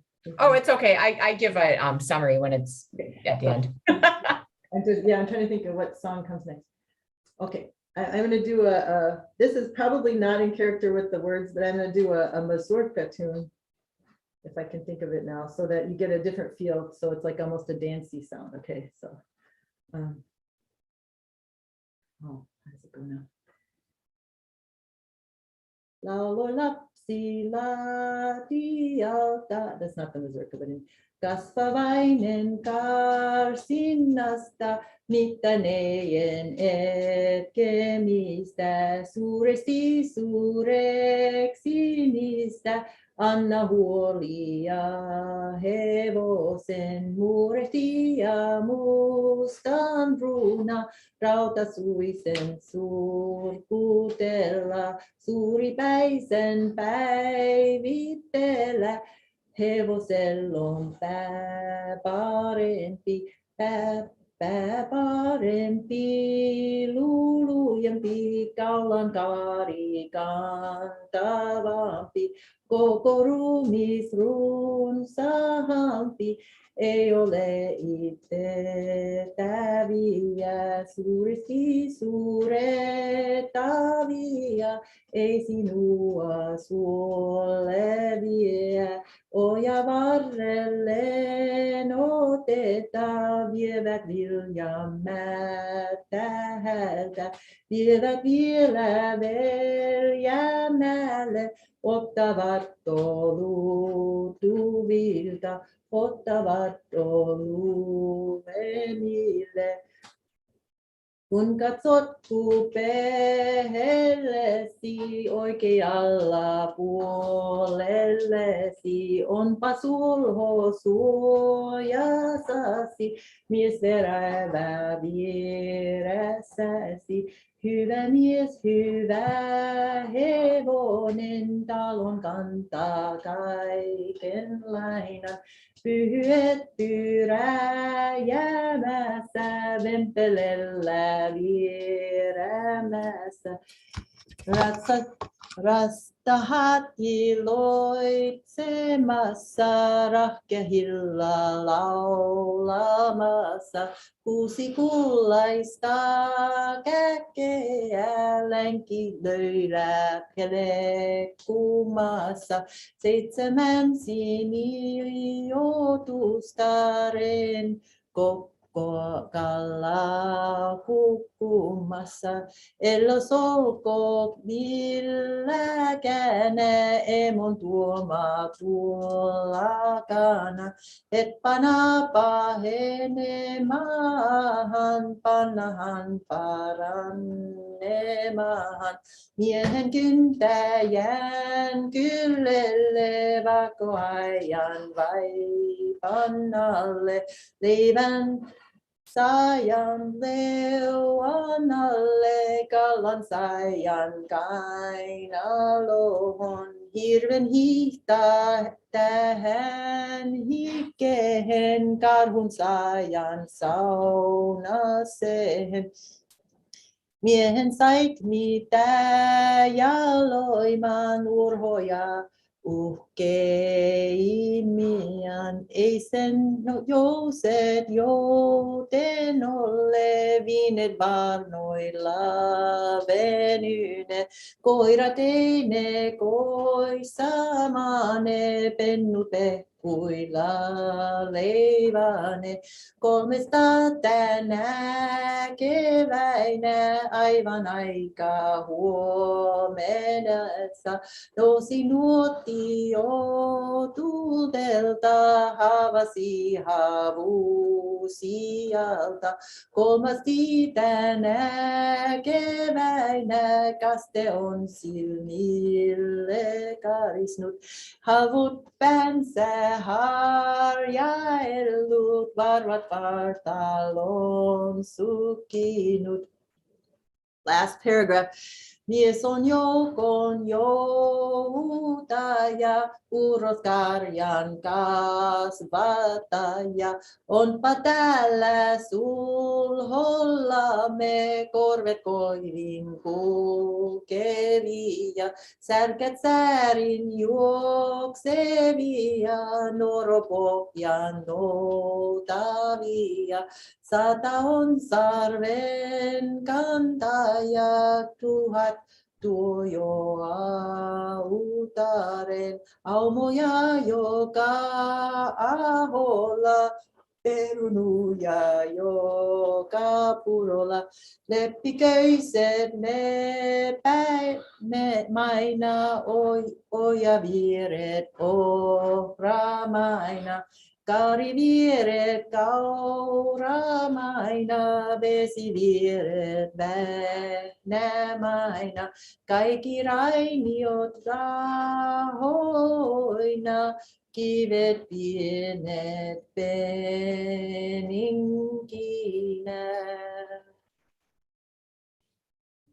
Loppu. Yay, super cool. So for those who are coming in right now, we have Karen Baugh from the Twin Cities who has shown a variety of different styles with Kalevala singing. So, you know, I mean, that's one of the things that the book can't fully convey, is that Kalevala is a song tradition that, you know, was only really captured in writing, starting in bits and pieces in the 1500s and really, you know, getting kind of fully finished as a written thing in 1849 by Elias Lönnrot. But Kalevala tradition is something that you find all around the Baltic Finnic region. So it's done among Finns, Karelians, Estonians, people like Livonians from Latvia and stuff like that. And so, you know, it's this 8 meter or this 8 syllable kind of, but, and so actually, like one of my professors used to call it Peter Pumpkin Eater meter, but there's many ways to do it. So there's the stereotyped tune of Kalevala, which kind of everybody knows, which we actually did, and that was that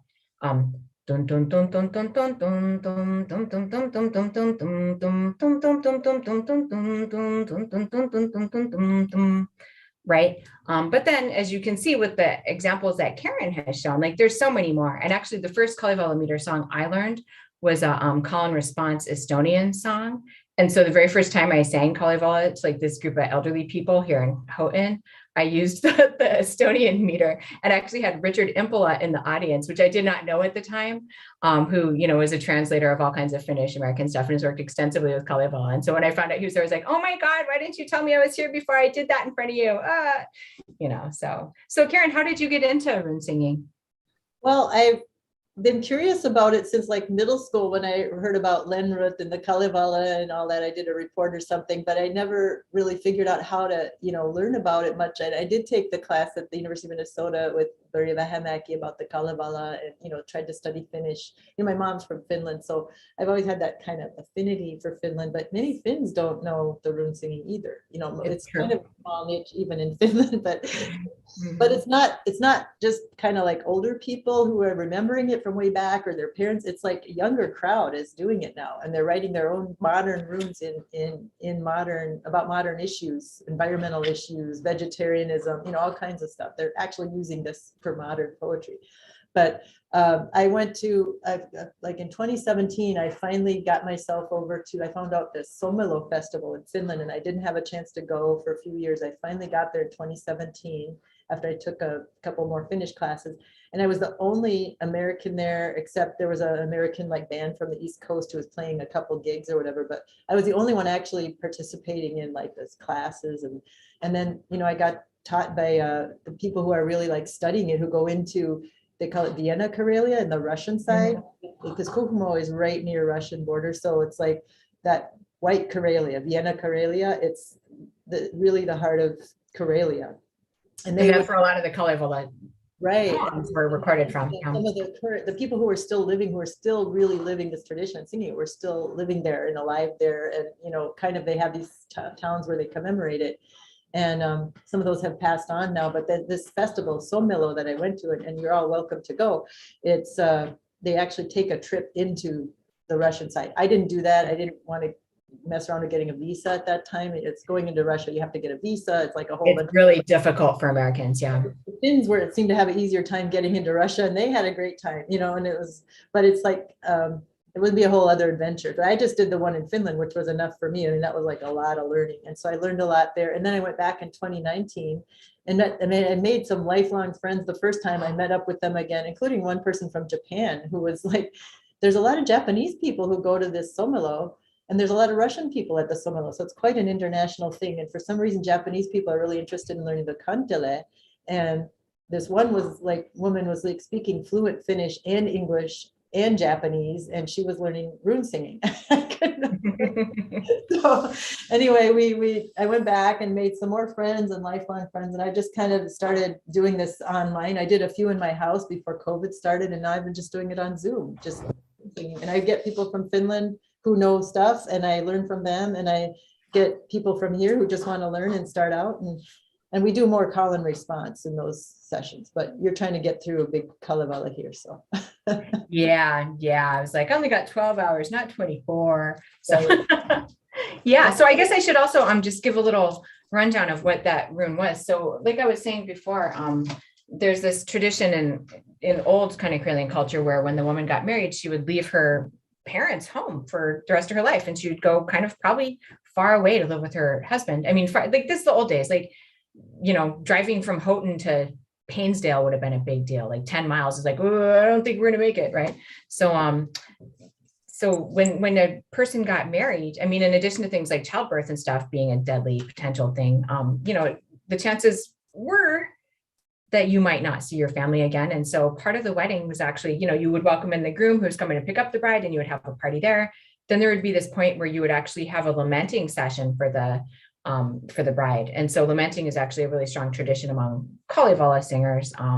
It's a way of kind of, and actually a lamenting tradition has really, really gone up lately. So that's one of the kind of Kalevala traditions that's really bouncing back, and people are learning about it. But so, yeah, that's the part that we just read, is this kind of like lamenting part. And so it's kind of strange, because first you have this physical transformation of the bride, where she goes from having kind of long braids where her hair gets pinned up and she gets a cloth wrapped around her head. This is Orthodox Finland, so that's the traditional thing to do when you're married. And then you have these people who are all telling her, remember how great it was to live here?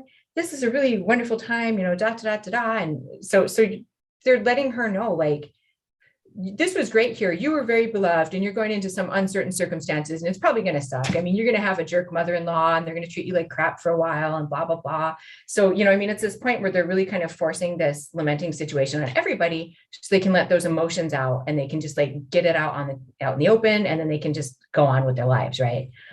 So that's the part that we just read. They spend a lot of time just kind of telling her about, you know, gosh, you really shouldn't have gotten married like that. Like, it's really going to be bad. And then all the other people, like there's these scullery maids in Finland who never get married. And they're like, yeah, I always said I'd never get married. Getting married's the worst. So it's just, they lay it on very thickly, because they need to get that part out there, because it very much is kind of like a funeral. And if you look at pictures, old ethnographic pictures, a lot of times, like the bride will actually be wearing like a shroud during this point of the ceremony. So it's very, very important and integral. And then the next part we come to after that is this instructions and a warning.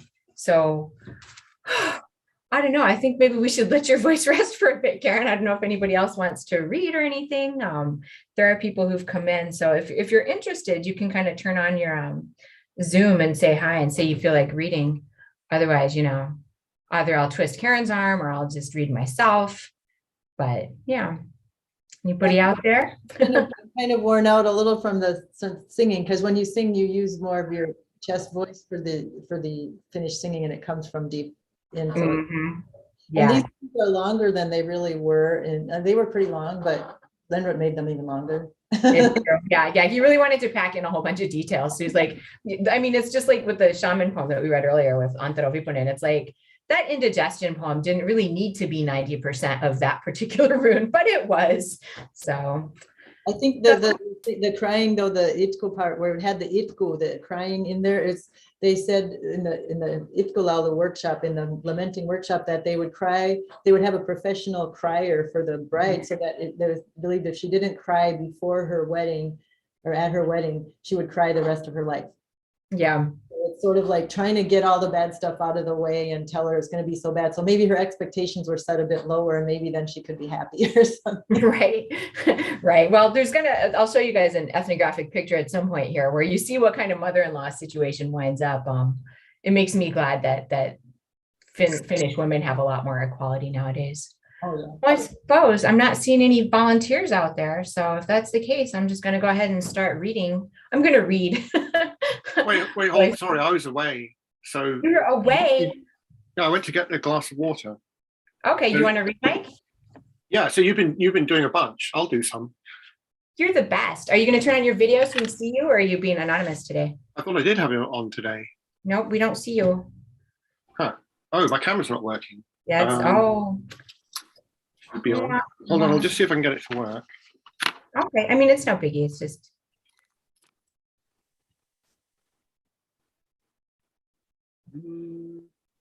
And Mike, while you're doing that, will you tell us where you're calling in from? Just because we're all sharing and stuff. Oh, okay. This might work. I'm calling in from very close to where Hilary is. I'm in Kalevala, which is just about 12 miles north of Finlandia University. And here we go. There you are. I may look a bit flushed because I've been shoveling about 4 feet of snow off my garage roof. I'm about halfway done. Oh. We had quite a lot of snow. We had what, 2 feet or something? Yeah, the past couple of days. Yeah. Which seemed all of our driveways look like tunnels now. Wow. Yeah, I had to dig out. I'd sort of tunnel through about 5 feet of snow just to get out the back door of the garage. That's why we're all really muscular in the winter.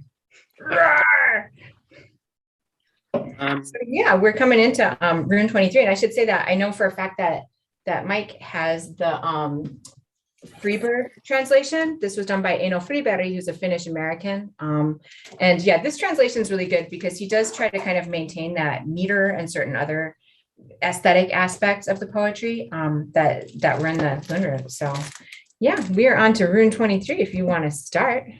Yeah, I know nothing about this one. So yeah, I guess I should say really quickly before that, this is a part of a broader wedding sequence. So they have a whole bunch. You missed the fun part where they were brewing beer and then making up a feast. So you've walked in on the sad stuff. Okay. Right. So this is Rune 23, the teaching of the bride. So we must now advise the maiden and instruct the bride to be. Who is there to teach the girl, be the virgin's counselor? Osmo's daughter, able woman, Kalevala's daughter, lovely virgin, she's the one to teach the bride. Be the tutor of the maiden, show her how to act with wisdom, living in her husband's home, always pleasant to her husband, humble to her mother-in-law. So the tutor thus began, spoke out these sentences. Sweetheart, bride, sister, loved one, listen now to what I'm saying, what I'm telling you once more. You're leaving now, my flower, like a strawberry runner creeping, thread of broadcloth, bit of velvet. Leaving now your well-known home, this most beautiful of homesteads, going to another household, to a family of strangers, other households, other ways. Things are different with all strangers. There you have to watch your step and conduct yourself with caution, not as on your father's fields, nor the meadows of your mother, singing in the echoing valley, caroling along the laneways. When you move away from home, take all your other things but 3. Leave these 3 at home behind you. All your daydreams, mother's kindness, and fresh butter from the churn. Remember all your movables, but let your dream box be forgotten. Bequeath it to the girls at home. Dreaming by the old home fireplace, leave your songs upon the bench end. Joy songs on the windowsills, girlhood to the sauna slappers. Giddiness to burlap bindings, all bad habits to the stove bench, laziness upon the floor. Or then give them to the bridesmaid, stuff them underneath her arm to be taken to the bushes, thrown away among the heather. New ways must be taken on, and the old ones forgotten. Father's love must be forgotten, father-in-law's well accepted. Bow down lower, speak more gently. New ways must be taken on, and the old ones be forgotten. Mother's love must be forgotten, mother-in-law's well accepted. Bow down lower, speak more gently. New ways must be taken on, and the old ones forgotten. Brother's love must be forgotten, brother-in-law's well accepted, bow down lower, speak more gently. New ways must be taken on, and the old ones must be forgotten. Sister's love must be forgotten, sister-in-law's well accepted, bow down lower, speak more gently. Do not ever in your lifetime, while the golden moon still glimmers, go to a house that lacks in manners, when a husband is unmanly. Every house must show good manners, especially a decent household. A husband tests your character, even the very best of them. When a house is in disorder, then a careful wife is needed. When the husband is unsteady, it demands a steadfast woman. If it turns out that the old man is a bad wolf in the corner, mother-in-law a grumbling bear basking there beside the fireplace, son a viper on the doorsill, daughter sharp thorns in the dooryard, you must give the same respect. You must bow down lower, lower than before with your mother, lower than in your father's house. You bowed down to your father, humbler than before your mother. You must keep yourself alert, clear in mind, severe in thought, with your understanding ready, eyes awakened to tend the torches the evening tasks are doing. In the morning, ears alert, listening for the early cockcrow. When the cock has crowed but once and the second crow not sounded, then it's time for the young to rise and the old to go on sleeping. If the rooster does not crow, if the master's bird is silent, take the moon then for your rooster. Take the great bear for your guide. Go outside repeatedly, watch the moving of the moon. From the great bear, take instruction. Study out the stars of heaven. When the bear's in the right position, front directly southward pointing, and the tall is straightly northward, then it's time for you to rise. From the side of your young sweetheart, slip out from the rosy sleeper, hurry away to light the fire, to uncover it from ashes. Blow on it, but do it softly, lest you blow the sparks all over. If no fire is in the ashes, no sparker in the tinderbox, pet your dear one, coax your handsome, give me a light, my dear, my darling, just a little spark, my berry. You'll get a tiny flint and a tiny bit of tinder, strike a fire in a flash, light a wood splint in the holder, hurry out to clean the cow barn and to feed the waking cattle. Mother-in-law's cow is lowing and the old man's horse is neighing, while the son's cow chain is rattling and the daughter's calf is bawling for you to hurry with the hay or to favor it with clover. Bending over in the cow barn, stooping through the cattle shed, feed the cattle quietly and be gentle with the sheep. Give the straw out to the cows, water the heifers of the sickly, then give fine straw to the foals, to the lambs the finest hay. Do not holler at the pigs, do not kick the little piglets. Take a troughful for the pigs and another for the piglets. Do not loaf around the cow barn, nor loiter putting in the sheep pen. When you've cleaned the cattle shed and you have tended to the cattle, then go like the driven snow quickly back into the house. In the house, a child is crying, baby wrapped up in the covers. But the poor child cannot talk, and being speechless, cannot tell you whether he is cold or hungry or if something else is wrong, before his dear one comes to him and he hears his mother's voice. When you come into the house, come in as a fourfold object. In your hand, a water bucket, underneath your arm, a twig broom, and between your teeth, a fire stick. Then yourself are then the fourth. Wipe the sills and sweep the floor, then throw water on the floorboards, and don't throw it on the baby. If you see a baby there, even one of sister-in-law's, set the baby on a bench, wash its face and smooth its hair, butter a piece of bread for it, and put it in the baby's hand. If no bread is in the house, put a wood chip in its hand. When you come to wash the tables, by the end of the week at latest, don't forget to wash the edges, and don't skip the table legs. Rinse the benches off with water, and with bird wing, wipe the walls. Wow. All the benches and their sides, walls along their stripes and chinkings. When there's dust upon the table or upon the windowsill, wipe them over with a wing. With a wet rag, wipe them down, but the dust can't fly around, floating away up to the ceiling. Scrape the soot down from the ceiling. Sweep it also from the fireplace. Keep in mind the chimney too, and don't forget the rafters either. Get it looking like a real house, respected as a decent dwelling. Listen, girl, to what I'm saying, speaking of, never romp around undressed, laze about with a smock, never go without a kerchief, roam about without your shoes, that could make your sweetheart angry. cause your young man to complain. Some things you must guard with care. There are rowans in the dooryard. Rowans in the yard are sacred. Rowan branches too are holy, and the leaves upon the branches and the berries even holier. By their means a girl may learn. A young woman may be guided to affect her sweetheart's feelings, even to command his heart. Be alert as mouse's ears. Feet as quick as a rabbit's feet, nape and neck as subtle bending as a growing juniper on the green tip of a chokeberry.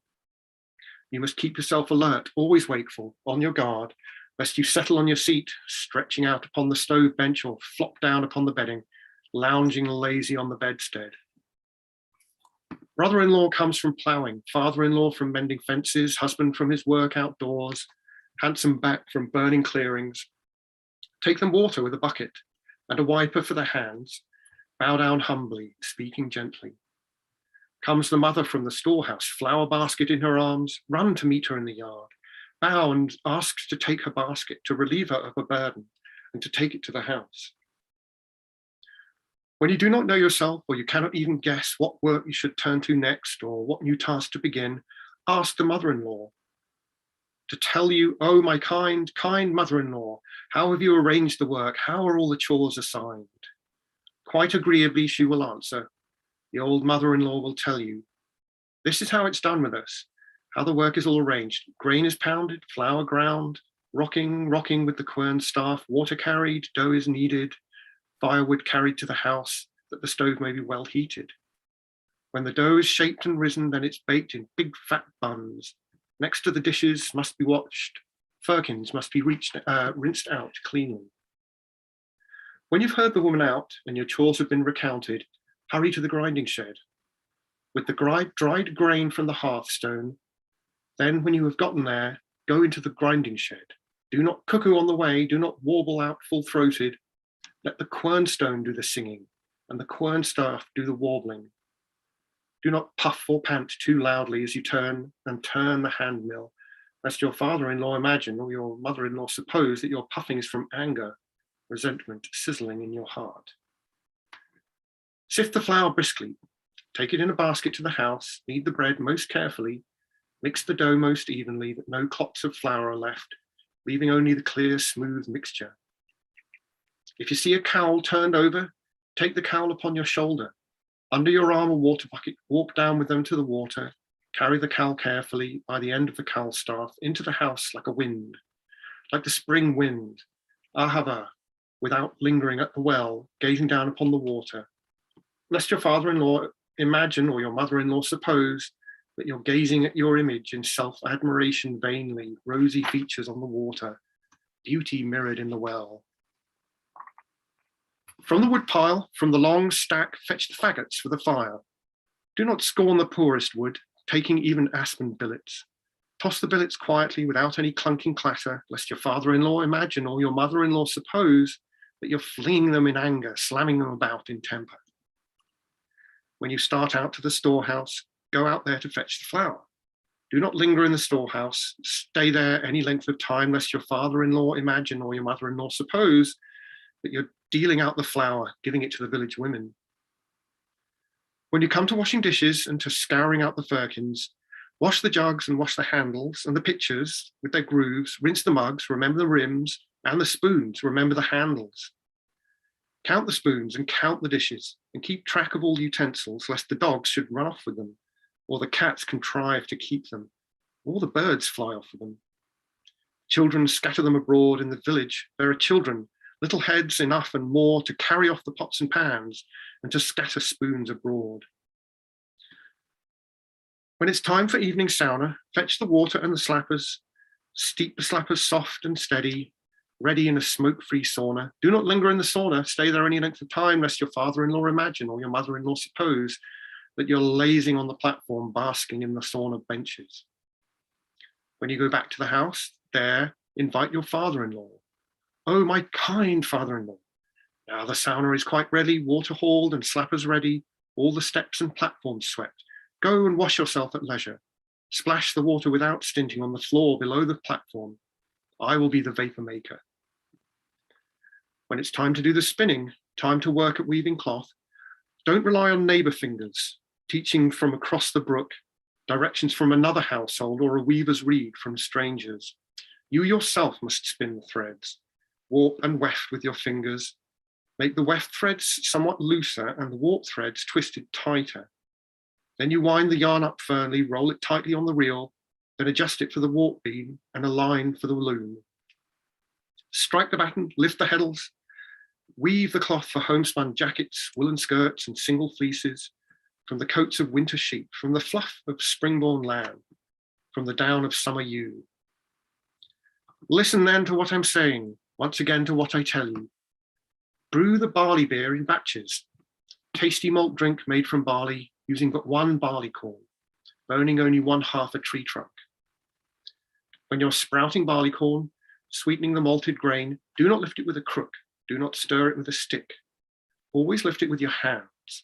Turn it over with your palms, check the sauner very often. Do not let the sprouts be spoiled. Do not let the cats sit on them or the tomcats sleep upon them. Do not worry about the wolves or the wild beasts of the forest when you go back to check the sauner, coming and going there at midnight. When your neighbors come to visit, never be unfriendly to them. Every well-kept household always keeps provisions for a visitor. Broken meats with odds and ends, such as sweet buns and the like. Gently ask them to be seated and converse with them politely. Feed the strangers with kind words till the dinner is prepared.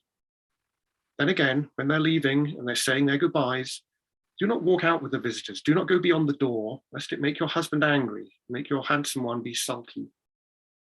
If the urge should come upon you to go calling upon your neighbors, only then go visiting, after you've got permission. When you're there, guard your speaking. Do not find fault with your household, nor abuse your mother-in-law. Other daughters-in-law may also ask of some other village women, does your mother-in-law give butter as your mother did at house? Do not ever say, no, she does not give me butter. But instead, you tell them grandly, yes, she always gives me butter, serves it out in ladlefuls. Say it even though it happened only once in early summer, and the butter old and rancid from another winter's churning. Listen yet to what I'm saying, and again to relating to you.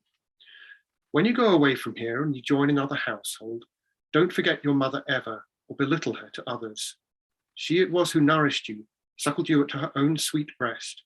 From her own dear self she fed you, from the whiteness of her body. Many a sleepless night she passed, many a meal she quite forgot when she rocked you in the cradle, tending you, her little one. Whoever does forget her mother or belittles her own mother cannot go to Manala or to Tuoni with clear conscience. Mana's penalty is heavy, harsh the reckoning of Tuoni. For one who does forget their mother or belittles her own mother, Tuoni's daughter will berate you. Mana's maiden bite and bicker. How could you forget your mother, belittle your own mother? She endured such great distress, fearful anguish when she bore you, lying on the sauna floor, on the straw bed in the sauna, as she was giving birth to you, bearing you, ungrateful wretch. A woman who sat upon the floor, old wife wrapped up in her mantle, wanderer at village thresholds, one who knew the beggar's road, now related her stark story.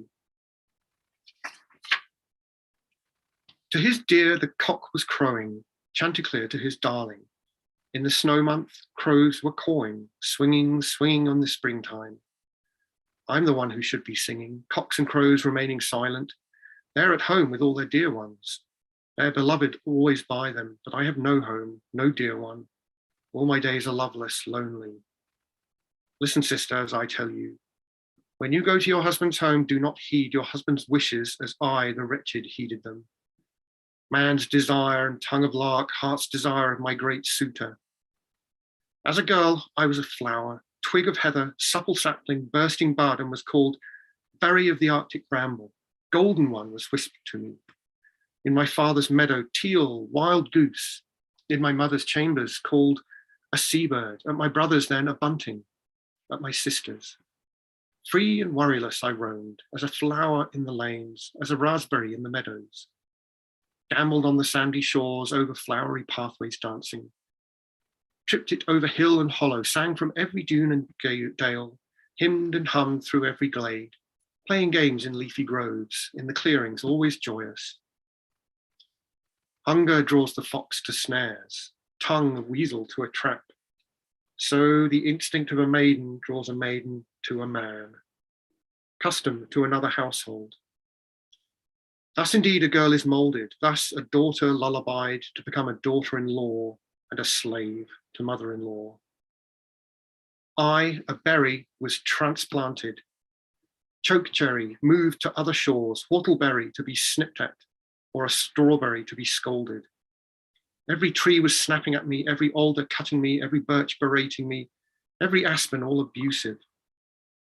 So they wed me to a husband, dragged me to a mother-in-law.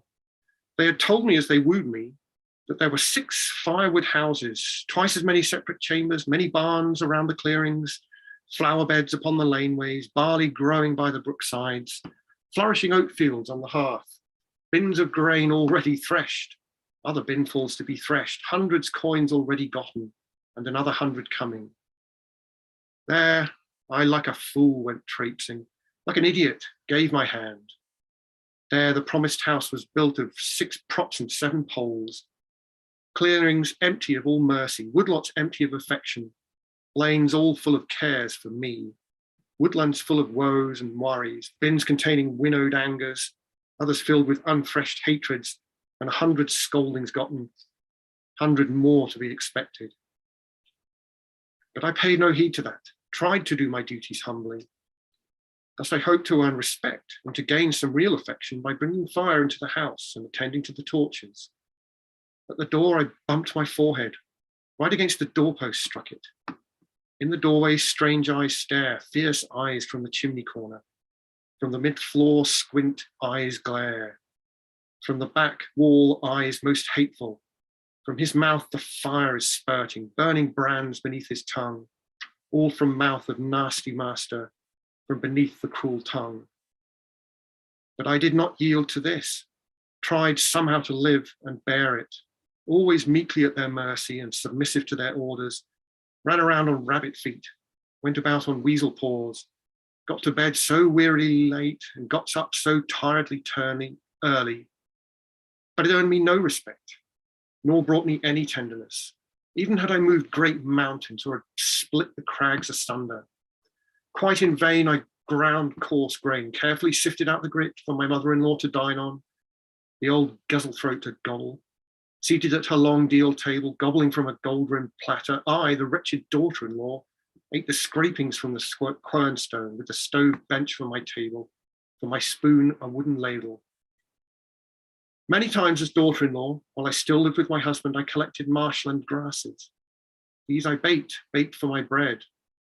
For my dinner toddy, I had nothing but plain water dipped in a birchen scooper. I ate fish, Baltic sprats, only when I worked at seining, swinging wildly with the seine sweepers. I don't know what that word is, by the way, sorry.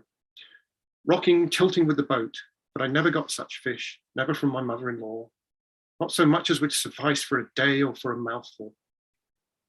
I spent summers gathering fodder, winters heaving on a dung fort like a serf of olden days, like a slave or hired farmhand, always what my mother-in-law's got the heaviest of the tools, heftiest flail at threshing time, biggest flax brake from the sauna, heaviest beater at the washing, clumsiest dung fork in the barnyard.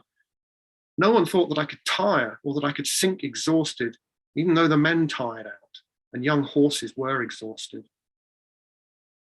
Thus I worked in working hours, thus I laboured through each workday, miserable maid and servant now, laboured, strained every muscle, let another mood come on.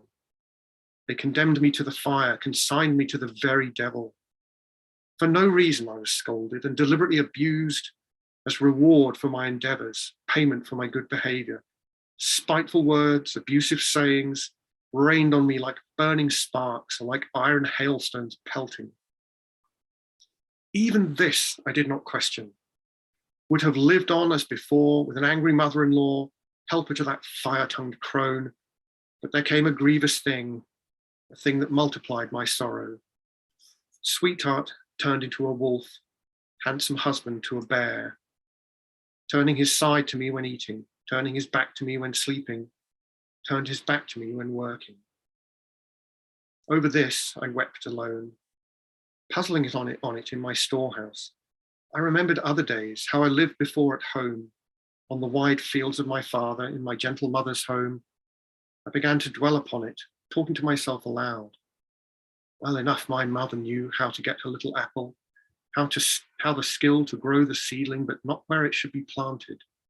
And she set the lovely seeding in a very noisome setting, put it in an unfit place, in the tough roots of a birch tree, there to weep its life away, lost in month-long lamentations.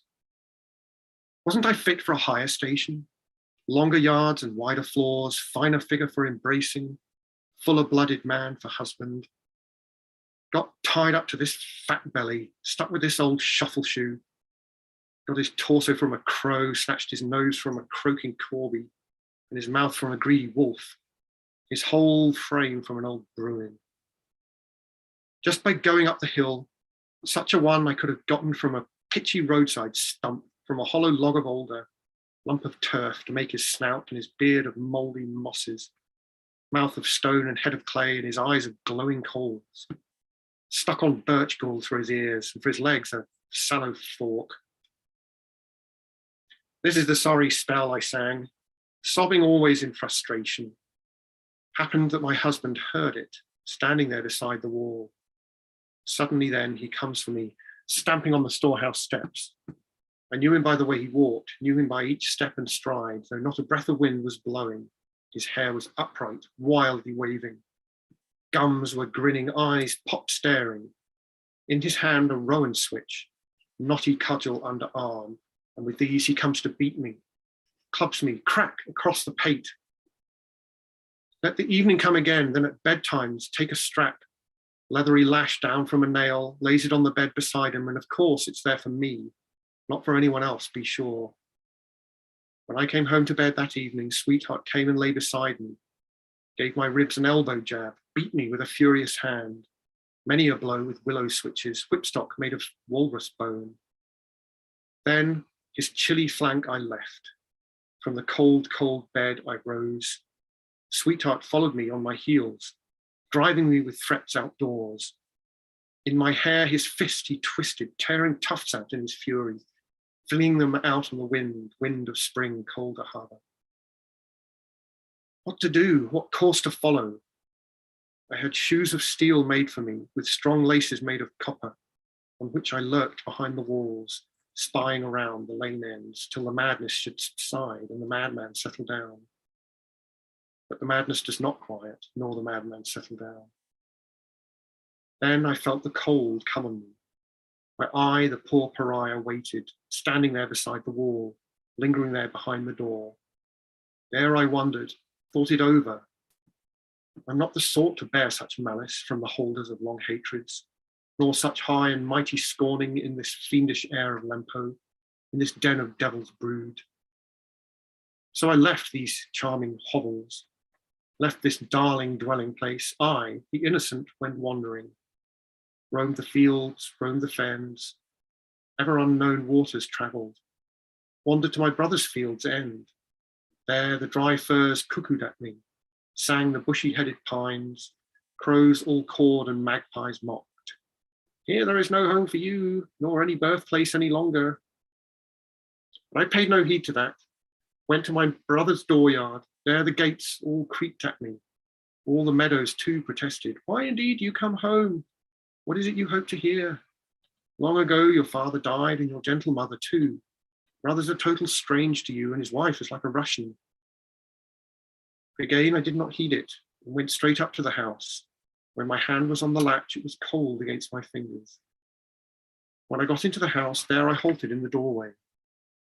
Proudly the lady of the house, and she does not stir to greet me, nor to give her hand in welcome. Well, I also have my pride. Make no motion to embrace her, nor to offer her my hand, put my hand on the fireplace, on the stones, but they were cold. Lowered my hand down to the ashes. There the ashes too were cold. On the bench, my brother's lolling, from the stove bench, gawping, gaping. Soot a fathom on his shoulders and a handspan on his body, ell of ash upon his head, half a quart of hard caked soot. Then my brother asked the stranger, inquired of the new arrival, "From what place beyond the water does the stranger come to see us?" In reply, I asked him simply, "Don't you know your own sister, your own mother's own child? We're the children of one mother, nested, cradled by one bird, born as hatchlings of one goose, nestlings of same ruffled grouse." Then my brother broke out weeping, water streaming from his eyes. Said my brother to his wife, whispered softly to his sweetheart, "Bring refreshments for my sister." So my brother's bug-eyed woman brought me cabbage from the kitchen, cabbage stew, but with no fat. For the pup had gulped the fat and the dog licked the salt. Blackie had his morning snack. Said my brother to his wife, whispered softly to his sweetheart, "Bring the guest a drink of ale." But my brother's bug-eyed woman brought me nothing else but water. Even that was dirty water, where her sisters washed their faces, hand wash of their sister-in-law. So I left my brother's house, left the house where I was born, started wretched on my wanderings, outcast on the wanderer's road as an exile around strange shores, like a crippled beggar wandering always at a stranger's door, at an unfamiliar gateway, like a poor children on a shore, paupers cared for by the village. There are many people now, very many of them now, who speak to me with angry voices, snap at me in irritation. Very few address me kindly, tell me with a gentle mouth, "Come and warm you by the fire." When I come in from the rain, from cowering in the cold outside, with my skirt hem ringed with rime and my coat hem swirled with snow, I could never have believed, never in my younger years, even though 100 told me or 1,000 tongues repeated, that I'd descend to these conditions, that I'd ever see such days as the days I suffer now. What lot has fallen to my hand?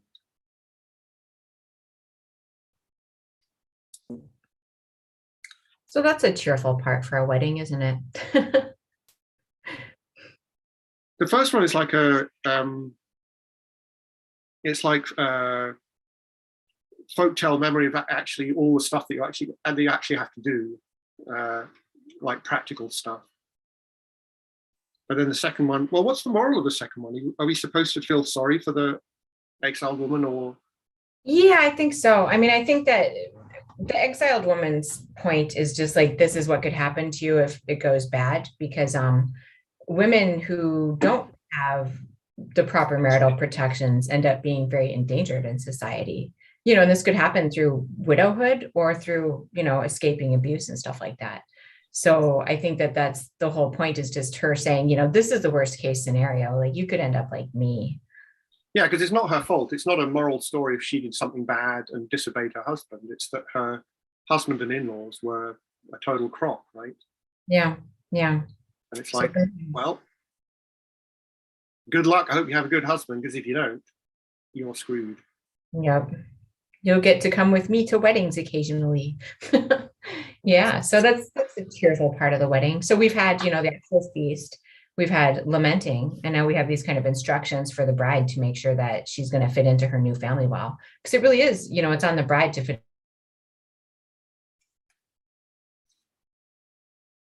Uh-oh, you've gone silent. Which is interesting. I don't know, like, I'm wondering if I almost through the book and I have an exam to give at 9 a.m, or if we should just keep plowing through until everybody gives up. What do people think? We've got 2 more runes. It gets kind of exciting. These are the last 2 runes that really detail the wedding, but the wedding is an important thing. And also, you know, I think Lunru really includes it so that he can have this record of what a traditional wedding situation could have been like. So, I know, I guess well, go ahead. I'm up for reading the next one, because I did the advice to the bride.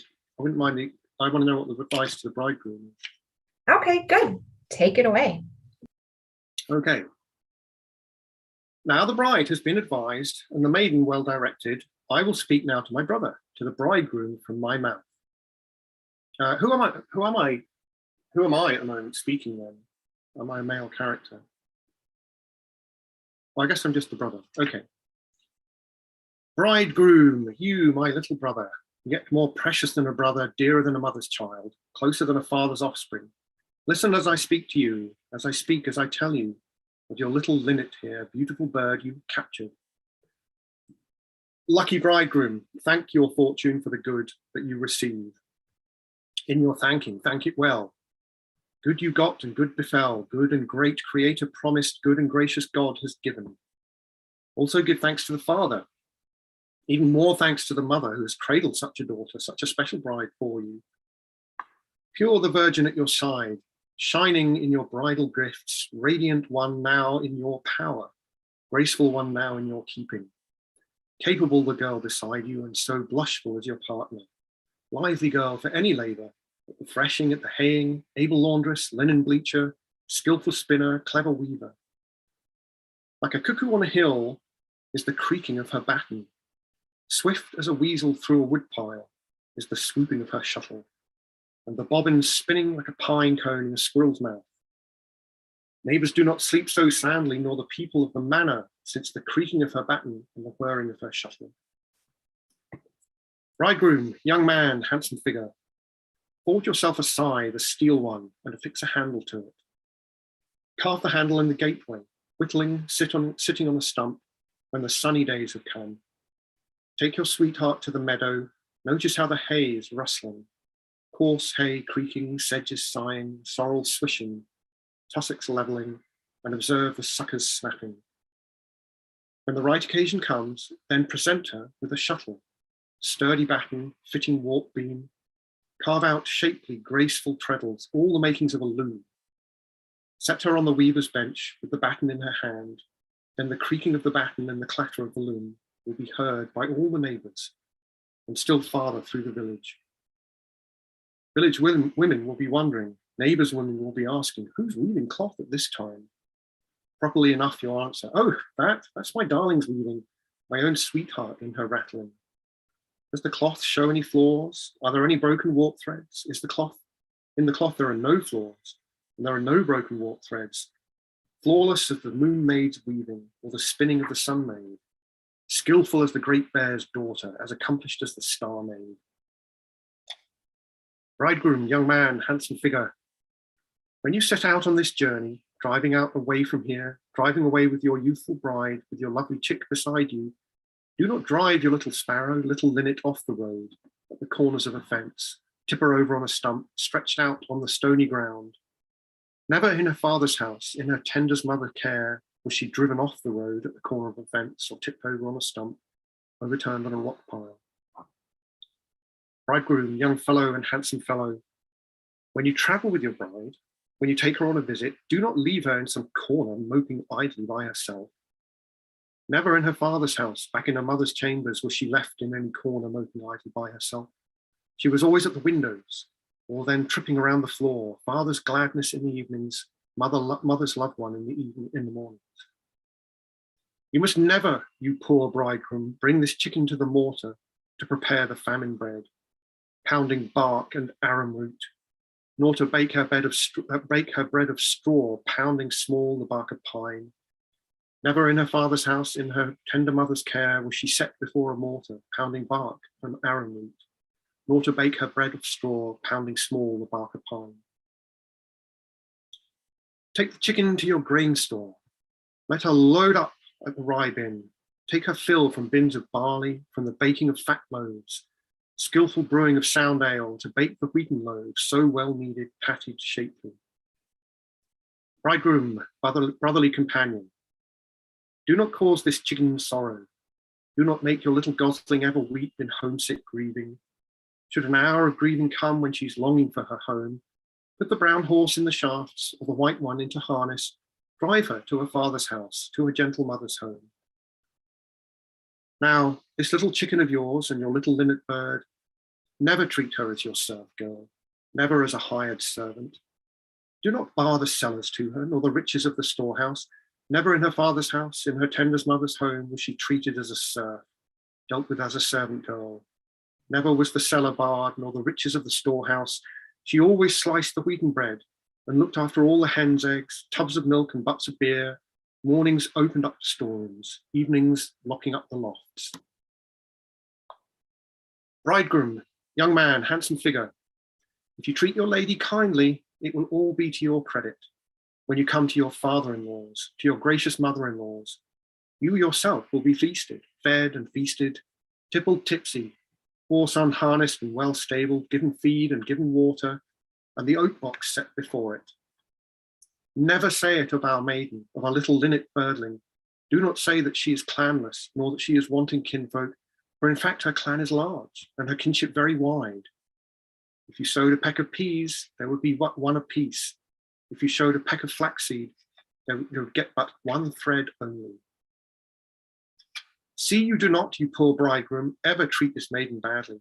Never teach her like a slave, never with a leather lash, never with the 5-thonged knout, nor make her weep out on the stairs, never in her father's house, never before was the maiden taught whip strokes like a slave, never with a leathern lash, never with a 5-thonged knout, nor made to weep out on the stairs. Stand before her like a wall, stay there upright like a doorpost. Do not let your mother strike her, nor the father-in-law berate her. Let no stranger treat her meanly. Uh-oh, someone is saying something is wrong with the Zoom. I don't know what's going on, but I'm going to carry on reading. Yeah, go ahead and carry on reading. Yeah, sorry. We can't let all of this tradition get upset by stupid technology. Okay, don't let a neighbor abuse her. If the family says to whip her, others want her to be punished. You can't bear to whip your sweetheart, nor to punish your beloved, the long desired one whom you won after 3 long years of waiting, such a long time in your courting. Teach your girl, instruct your apple. Teach her, bridegroom, in the bed, or behind the door correct her. For 1 year in each place, for a year by word of mouth, for the next by glance of eye, and the third by stamping of foot. If she still remains unheeding and does not obey at all, get a fresh reed from the reed bed, stalk of horsetail from the heath, and instruct your woman with it. This way teach her in the 4th year. Tap her only lightly with it. If the reed edge barely touch her, but by all means do not whip her, do not lay a switch upon her. Only if she still persists and does not obey at all, pull a switch from a thicket, birch rod from a woodsy hollow, underneath your fur coat, bring it that the neighbors may know nothing. Show it to her, brandish it, but you must not strike her yet. If she still remains unheeding and does not obey at all, give her lessons with the switch. With a birchen branch, correct her. Teach her in a room 4-cornered, where the chinks are corked with mosses. Do not do it in the open, in a field or meadow whip her, lest the noise be heard by the neighbors. Ruckus reach another house, woman's weeping reach the village. Great commotion reach the forest. Always switch her on the shoulders and on the soft flesh of her bottom. Do not strike her on face, do not touch her ears at all. Lest a welt show on her forehead, black and blue above her eye. Then the brother-in-law would ask, and the father-in-law surmise. Neighboring ploughmen too would see it, and the village women mock. Well, has someone someone been to war and been badly bruised in a battle? Was she torn up by a wolf, clawed by a forest bear? Well, then is a wolf her sweetheart, or a bear her close companion? Spoke an old man from the stovetop, an old wandering beggar man. You must never, you poor bridegroom, heed a woman's whims and wishes. Woman's wishes, larkbirds twittering as I did, unhappy fellow. Bought the meat and bought the bread, bought the butter, bought the beer, bought her fish of every kind, delicacies of every sort, home-brewed ale, foreign wheat bread. But I got no good of it, not so much as decent manners. When she came into the house, came as if to tear my hair out, eyeballs rolling, making faces, hissing in her spitefulness, calling me a clumsy oaf and a low-down cordwood cutter. But a new trick I recalled, another way to deal with her. When I began to peel a birch rod, she caressed me as her birdling. Then I cut a juniper top, yielded to me as her sweetheart. Then I switched her with a willow, and she clambered on my neck. Here the poor bride gasped and sighed, broke out into sudden weeping, and expressed her feelings thus. Now the party's breaking up. Soon the others will be going. Sooner will my leaving come.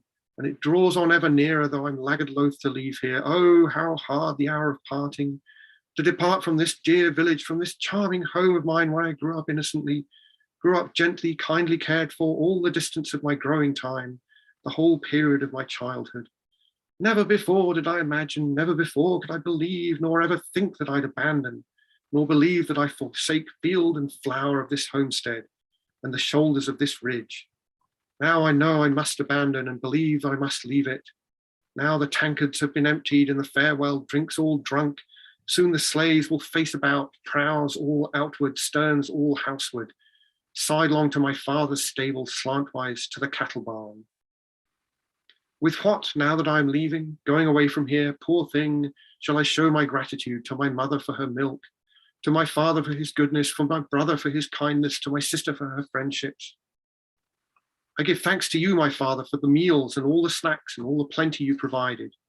I give thanks to you, my mother, for the cradling of your young one, for the fostering of the little one, for the feeding at your breast. I give thanks to you, my brother, both my brother and my sister. Thank you all, my family, all the comrades of my growth time, in whose company I flourished, constant comrades of my childhood.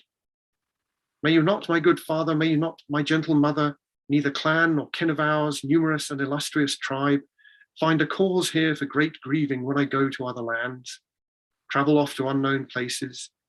The Creator's sun shines elsewhere, the Creator's moon gleams golden, and the stars of heaven twinkle, and the brilliance of the bare stars light up yonder skies as brightly in far distant other places, not only in my father's acres and the house where I was reared. Now I go as go I must, from the most precious home of mine, leave the house that my father built, and my mother's plenteous cellar, leave my marshes, leave my meadows, and my greensward all behind me, leave my clear and sparkling waters, and abandon my sand beaches to the village women's bathing, splashing hijinks of the herders. I forsake my fens to waders, and my fields I leave to plodders, alder thickets to reposers, leave the heathers to the hikers, fence-side pathways to the walkers, leave the lanes to passerbys and the barnyards to the runners, walls for leaners, floors for cleaners and for sweepers. Leave the fields for running reindeer, backwards to the wandering lynxes, clearings for the geese to nest on, leafy bowers for birds to rest in. Now I go as go I must, together with another goer, into the lap of autumn night over glassy springtime ice, so that not a trace is left, not a footprint on the glare, not a scrape of skirt on snow crust, not a hint on hem of snow. But then when I come again, visiting my home once more, mother will not hear my calling, nor my father heed my weeping, as I mourn above his brow and lament above his head. Now the new grass lifts already, and the juniper has risen on the flesh that suckled me on the cheekbone of my bearer. So when I go back again to revisit this long farmyard, no one else will recognize me. No one here but these two objects. On the rail fence, just a withy tie where I tied there as a child, and the last post of the fencing, which I set there as a girl. Then my mother's barren cow, which I watered as a youngster, tended when it was a calf, softly starts to moo at me. And from litter left by winter, from the winter feeding ground, she will still remember me as a daughter of the house. Then my father's good old stallion, which I tended as a youngster, fed with when just a growing girl, softly starts to neigh at me from the litter left by winter, from the winter feeding ground. He will still remember me as a daughter of the house. Then my brother's good old dog, which I cared for as a child, as a young girl, taught new tricks, softly starts to bark at me from the litter by the winter's feeding ground. He will still remember me as a daughter of the house. But the others will not know me when I come back to my home, though they are my old-time moorings, as they were when I lived here, whitefish sounds and sinning grounds in their old familiar places. Stay, my cabin, in good health. Health beneath your roof of planking, it will be a pleasure for me to come visiting here again. Stay, my porchway, in good health. Porchway with your floor of planking, it will be a pleasure for me to come visiting here again. Stay, my farmyard, in good health. Health where holy rowans grow. It will be a pleasure for me to come here visiting again. Now I give you all good health, fields and forest with your berries, laneways with your flower-grown borders, and the heaths with purple heather, lakes with 100 islands dotted, whitefish sounds and fir-clad hillocks, backwoods hollows with your birch trees. Impatient of the long farewells, Ilmarinen caught her up, set her on the waiting sleigh, switched his horse and shouted gaily, "Fare you well, all you lake shores, shores of lakes and meadow borders, all you piney hillsides rising with your rows of tall old pine trees, chokecherry clump behind the house, junipers along the well path, on the ground all berry bushes, stalks of straw, willow wands and roots of fir, all the leaves and birch bark gleaning." So Smith Ilmarinen parted, left the yard of Pohjola, left the children singing there, children singing and reciting. The children were singing and reciting. "Flew a blackbird here among us, plucking through the wilderness, lured away our little duckling and enticed our berry from us, took away our apple from us, coaxed our pet fish from the water, cheated us with petty cash, fooled us with a bit of silver. Who will take us to the water, guide us to the river now? Now the water tubs stand empty with the cowstaffs creaking idly. Floorboards will be left unscrubbed and the floors remain unswept. Goblets will be streaked with grime and the tankard handles tarnished."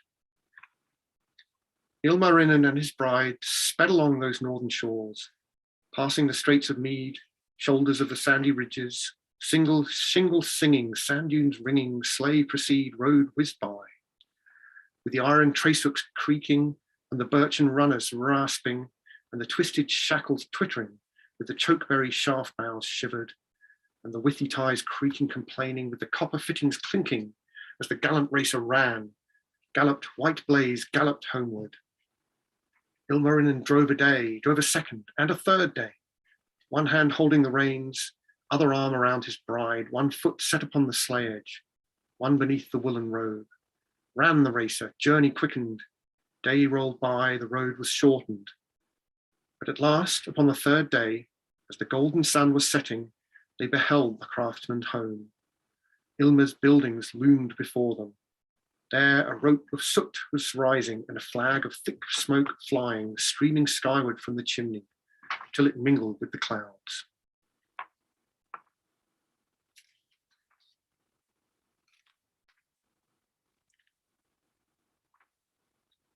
I got pretty confused in that one. I think we've lost Hilary for a little bit, Mike. It's Jason here. Hello. Oh, he's coming back. Okay. Yeah, I didn't ask Nico to send down a solid internet. All right. I was just saying it was a bit confusing because you've got the parallel thing of you got the relative giving advice, and then you got the old guy saying I got it wrong, or I had a bad wife, and then suddenly you get this whole thing. I thought he was telling a story of the bad wife was complaining, and then it suddenly turns into Ilmarinen, and suddenly it actually gets back to the action. So it was a bit weird. They do that. They have lots of stories within stories here in the Kalevala, and I was so busy trying to fight with the internet that I didn't get a chance to jump in there and see where you're at. Anyway. This is all reminding me of the house. What was the name of the house? The Finnish house that we visited over summer. The Hanka homestead. Yeah. Mm-hmm. Just all the sort of the wooden homestead, and it was on this tiny farm. You can totally imagine it being. It's very much this thing of like wanting this sort of little sort of island utopia of the perfect little clearing with the perfect little lanes and the little flowers and the 20 acres and a mule, but Finnish style. There's a in Finland before I moved to the United States, there was a land shortage, and the way that land inheritance worked, a lot of you had to have large families, but you couldn't subdivide the land down. And so there was this proverb they have in Finland, oma tupa, oma lupa, which is like having your own home, one's own home is one's own castle, is basically how it could translate to English. But yeah, that idea that you would have a place of your own. And in this tradition too, when obviously the mother-in-law becomes quite powerful once she's actually in charge of the farm. So the mother-in-law was once the abused daughter-in-law. So that also probably plays a lot into the, oh, well, now I'm in charge. I get to do this now too. So it's an interesting situation. Well, there seemed to be this strong thing of you leave. You've got to leave and go to another place and start up your own place to live, closer to your in-laws. But also the moral code seems to be that you've got to maintain contact with your family, and the husband has to allow you to maintain contact with the family. Otherwise, everything will go horribly wrong. Yeah. Yeah. Well, a lot of times people would live with their in-laws in these farm communities, until the in-laws died, the son who would inherit and the daughter-in-law would live there. So that's why there's a lot of in-law problems in old traditional Karelia. So yeah, sorry, I was having internet problems. My horoscope said this would happen today too. I really should have listened, but I didn't. I just thought having two computers on hand would be fine. So I don't know. What are people doing? Are there other people who want to read the next one, or? We've got the homecoming. So like the whole wedding episode is nearly done. And the homecoming's where the daughter is now actually going to meet the mother-in-law. And then after that, there's a bit of an adventure. Lemminkainen is going to come back into our lives in a very dramatic way, as always. That boy doesn't learn. So there was Rebecca who, before my Zoom crashed, had been interested in reading the next rune. I don't know if you're interested, Rebecca. Did you want to? I could try. Okay, cool. So, and Rebecca, you must be you're out in like Cape Ann in Massachusetts? Yes, I'm in Cape Ann, and actually so there's a firefly there, and that's by Susie Natty. Natty's, she's Finnish. She did that. We have an artist residency, and my sort of dream is that our first international resident here would be from Finland, because the residency, Paul Manship, he did the Prometheus Fountain at Rockefeller Center, and he built a summer residence and studio on two quarries. The Finns came here to quarry on two quarries, and his daughter married a local Finn, the Natty. So Manship, was related to Susie, who made that drawing there of the fireflies. And so we're just a few years old, and I'm 1% Finnish. Woo! There are people in this room who are probably 0% Finnish, so everybody's welcome. Yeah. Although, Mike, you did an admirable job pronouncing sauna. I was impressed. Oh, that I can pronounce, but I'm worried about some of the other words. So did you get the pronunciation guide I sent you? I did, and the earlier one that I thought I was going to do, I went through and practiced all the words, but this one I wasn't sure I was going to get to do this, so I'm sure there's some I would stumble over. So this one actually doesn't have too many words that are difficult. The main thing is hit the first syllable hard. You'll see Vainamoinen, who's there. There's the word loka and pohjola. So yeah, if you just hit that first syllable and then just run through it, we're not here to be jerks. We're just happy to have people sharing this with us. So that's the big part. So the other thing I should say is the translation. I'm going to turn my light on too. The translation that I'm using is actually by Paul Manship's son-in-law, who married his daughter, Ilmari. They called him Jimmo, Natty, and this is from 1930. Wow. So this is some Kalevala nobody else gets to see. At the moment, my fantasy is that it would be, he also created wood prints, wood block prints to illustrate it. Oh my gosh. Yeah. And so it's in the family. My fantasy is that they'll actually publish it. But yeah, it's here it is. You ready? This is exciting. Oh my gosh. We've had so many cool surprises today. All right. Take it away, Rebecca. A week was spent in waiting and watching for the coming of the bride's company to the home of the blacksmith in Marinen. The eyes of the old flowed over from watching in the window seats. The knees of the youthful weakened from going to the gate to watch. The feet of the children were chilled from standing in shelter of walls. Those of middle age wore out their shoes in wearing a path on the beach. Then after many dawns had come, and after many days had passed, a sound was heard in the forest, the sound of a sleigh on the moor. Loka, the cordial mistress, good dame and Kalevala's daughter, spoke and said these words: I hear the sleigh of my son. At last he comes from Pohjola, accompanied by his young bride. You drive at last along the fields besides the familiar cabins that once were built by your father and furnished by his labor.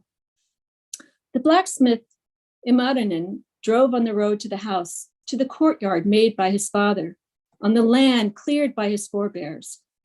A flock of wood grouse whistled along the fur-trimmed collar bow. A row of cuckoos sang on the prow of the peanut sled. Squirrels raced back and forth along the foam-flecked shafts. Loka, the cordial mistress, good dame, and Kalevala's daughter, spoke and said these words, recited the following phrases. The village watched for the new moon. The youth awaited the sunrise. Children for ripened strawberries.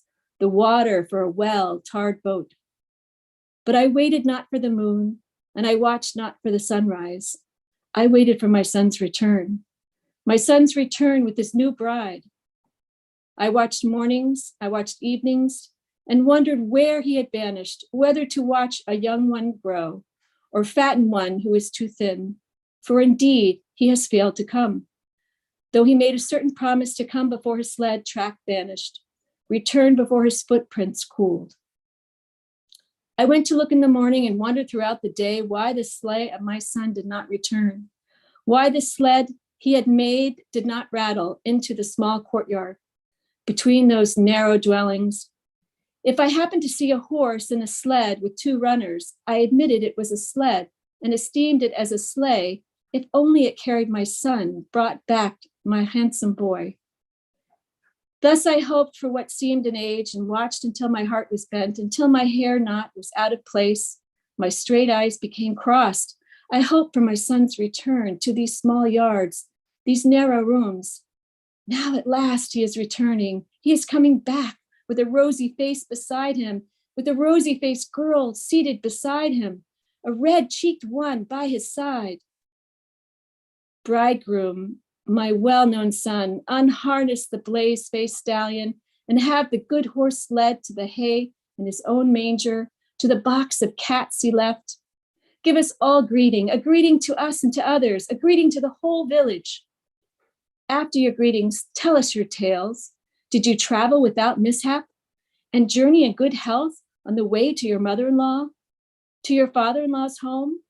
Did you find a maid, win a bride, break down the gateway to the girls, tear down the maiden's castle, burst through the standing wall? Did you step on the mistress's floor and sit on the bench of the master?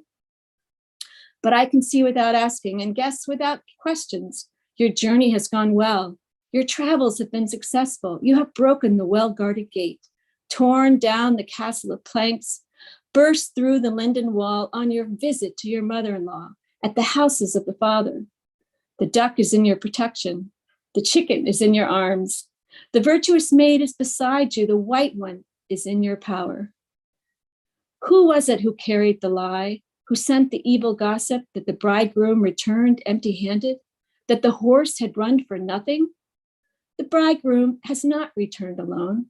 The horse has not run for nothing. There is something for the horse to haul, something the flax mane can move. The fine horse is covered with the sweat. The chosen mare is all afoam from carrying the dove, from bringing the rosy bride. Now, beauty, rise from the sled, good gift, descend from the sleigh, rise without standing, alight without stepping, if he who lifts you is young, if your carrier is proud. Having left the sled, alighted from the sleigh, walk on the well-trodden path, on the red-brown earth that the pigs have smoothed, that the hogs have trampled, that the sheep have leveled and the horses have rolled. Walk with the step of a goose, Step with the feet of a duck across the wash yard, the level terrace, your father's new clearing, your mother's domain, your brother's whittling place, your sister's blue meadows. Step with your foot on the step. Set with your foot on the step, move it to the floor of the porch, walk across the fragrant porch, then step into the house, under the famous ridge beam, under the handsome roof.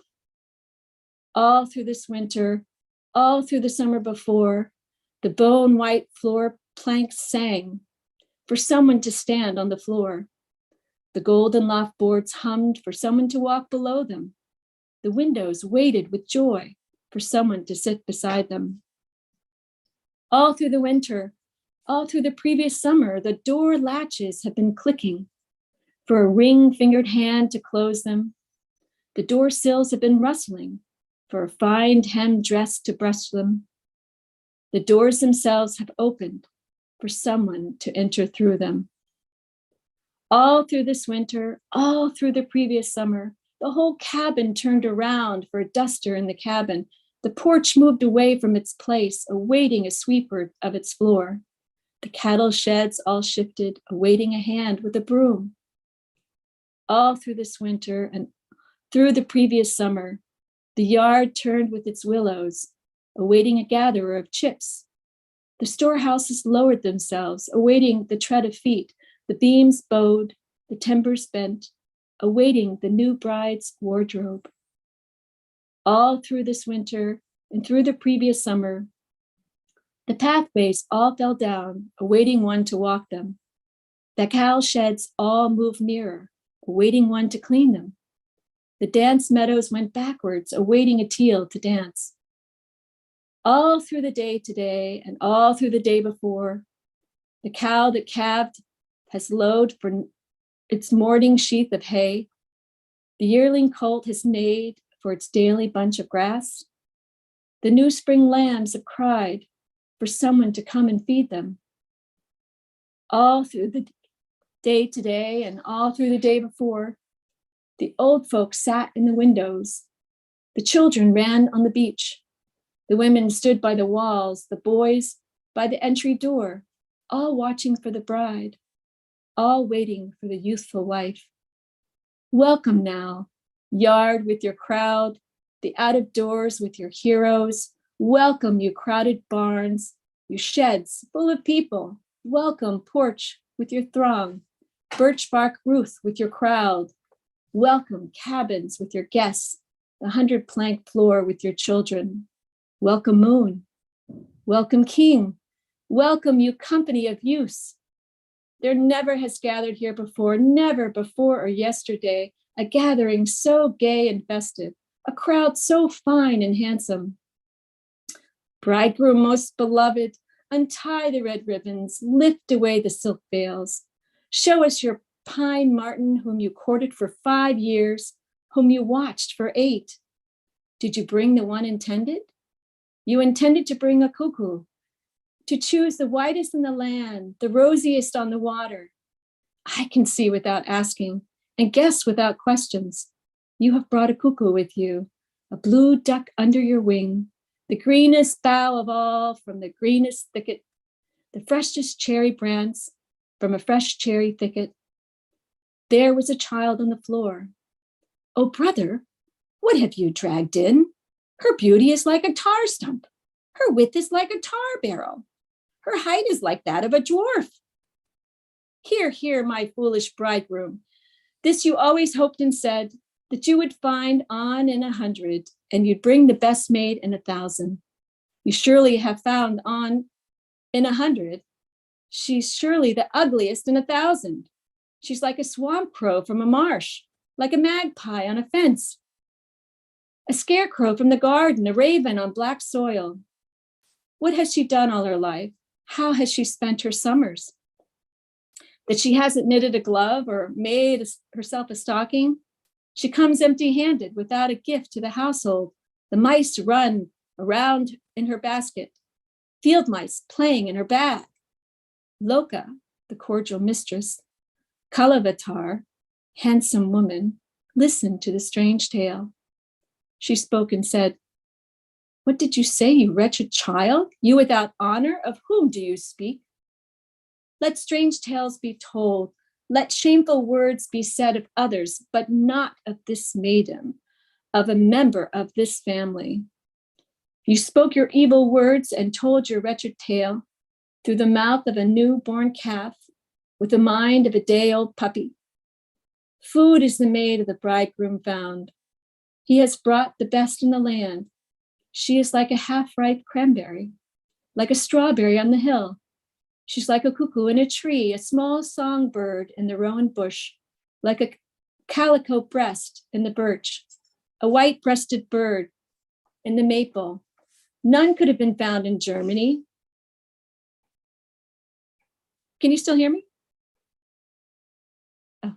None could have been found in Germany, none beyond Estonia, as beautiful as this maid, as gentle as this swan, as pretty as this face, as round as this form, with forearms as white and a neck so graceful.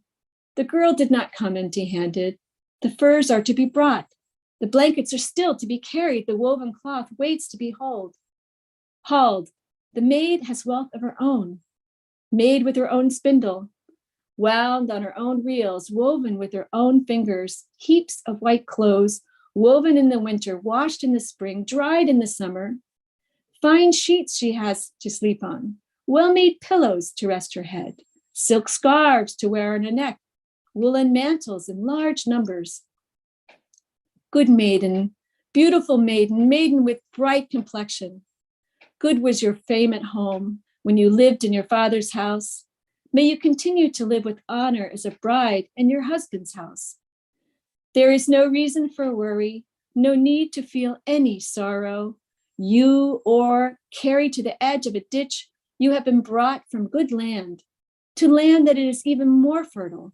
You were taken from well-stocked ale cellars and brought to cellars better stocked. Good maiden, beautiful maiden, I ask this of you. Did you see as you were brought here the shocks of wheat, the stacks of rye? They are all of this household, of this bridegroom's plowing, of his sowing. Young maid and pretty youth, this I now will tell you. As you wish to come to this house, wish also to be content here. A maiden will be happy here. A bride will find pleasant life with the milk tubs in her charge, the butter firkins under her hand. This is a good place for a maid, a place for a chicken to grow. Here's the sauna bench in broad, wide as the cabin's table. The master's the equal of your father. The mistress can compare with your mother. The boys are equal to your brother. The girls are like your sister. When you feel the desire and you have the wish to eat of your own father's fish or of the grouse snared by your brother, don't ask your brother-in-law and don't beg the father-in-law. Go straight to the bridegroom. Talk to the one who has brought you. There is nothing in the woods that runs on 4 feet. There is nothing in the air that flies with 2 wings. There is nothing in the water that swims as a fish that he who caught you cannot catch, that your bringer cannot bring you. It is good for the maid to live here, handsome for a hen to grow. There is no rush to the stone, no worry to find time for the mortar. Here the water grinds the wheat, the waterfall crushes the rye, the waves wash the dishes, the foam of the ocean rinses them. Oh, my golden stranger, the world's best visitor. The fields are below, the gardens above, our village is in the middle. Below the village is a lovely beach. On the beach, the beautiful water. It is fit for the duck to swim, for the water bird to bathe. Then all the guests were fed and given drink, and plenty of meat and plenty of cakes, drink of barley beer, wheat bread flavored with anise wort. The guests had plenty to eat, plenty to drink, and red bowls and handsome trowels. There were cakes to break, lumps of butter to eat, smelt to pick, salmon to slice, with silver knives and forks of gold. Ale flowed without being bought. Beer ran without costing a mark. Flowed from the end of a bean, beer from inside the spigot, the ale to rinse the lips, the beer to enliven the mind. Who was there to make music? Who to be the official singer. Old and solemn Wainamoinen, guest singer of the ages, started the song himself, turned himself to the work of verse. He said these words and spoke these phrases. My golden brothers, beloved friends, whose mouths are ready with words, who are ready to join me in singing, hear what I have to say. Seldom are geese seen mouth to mouth.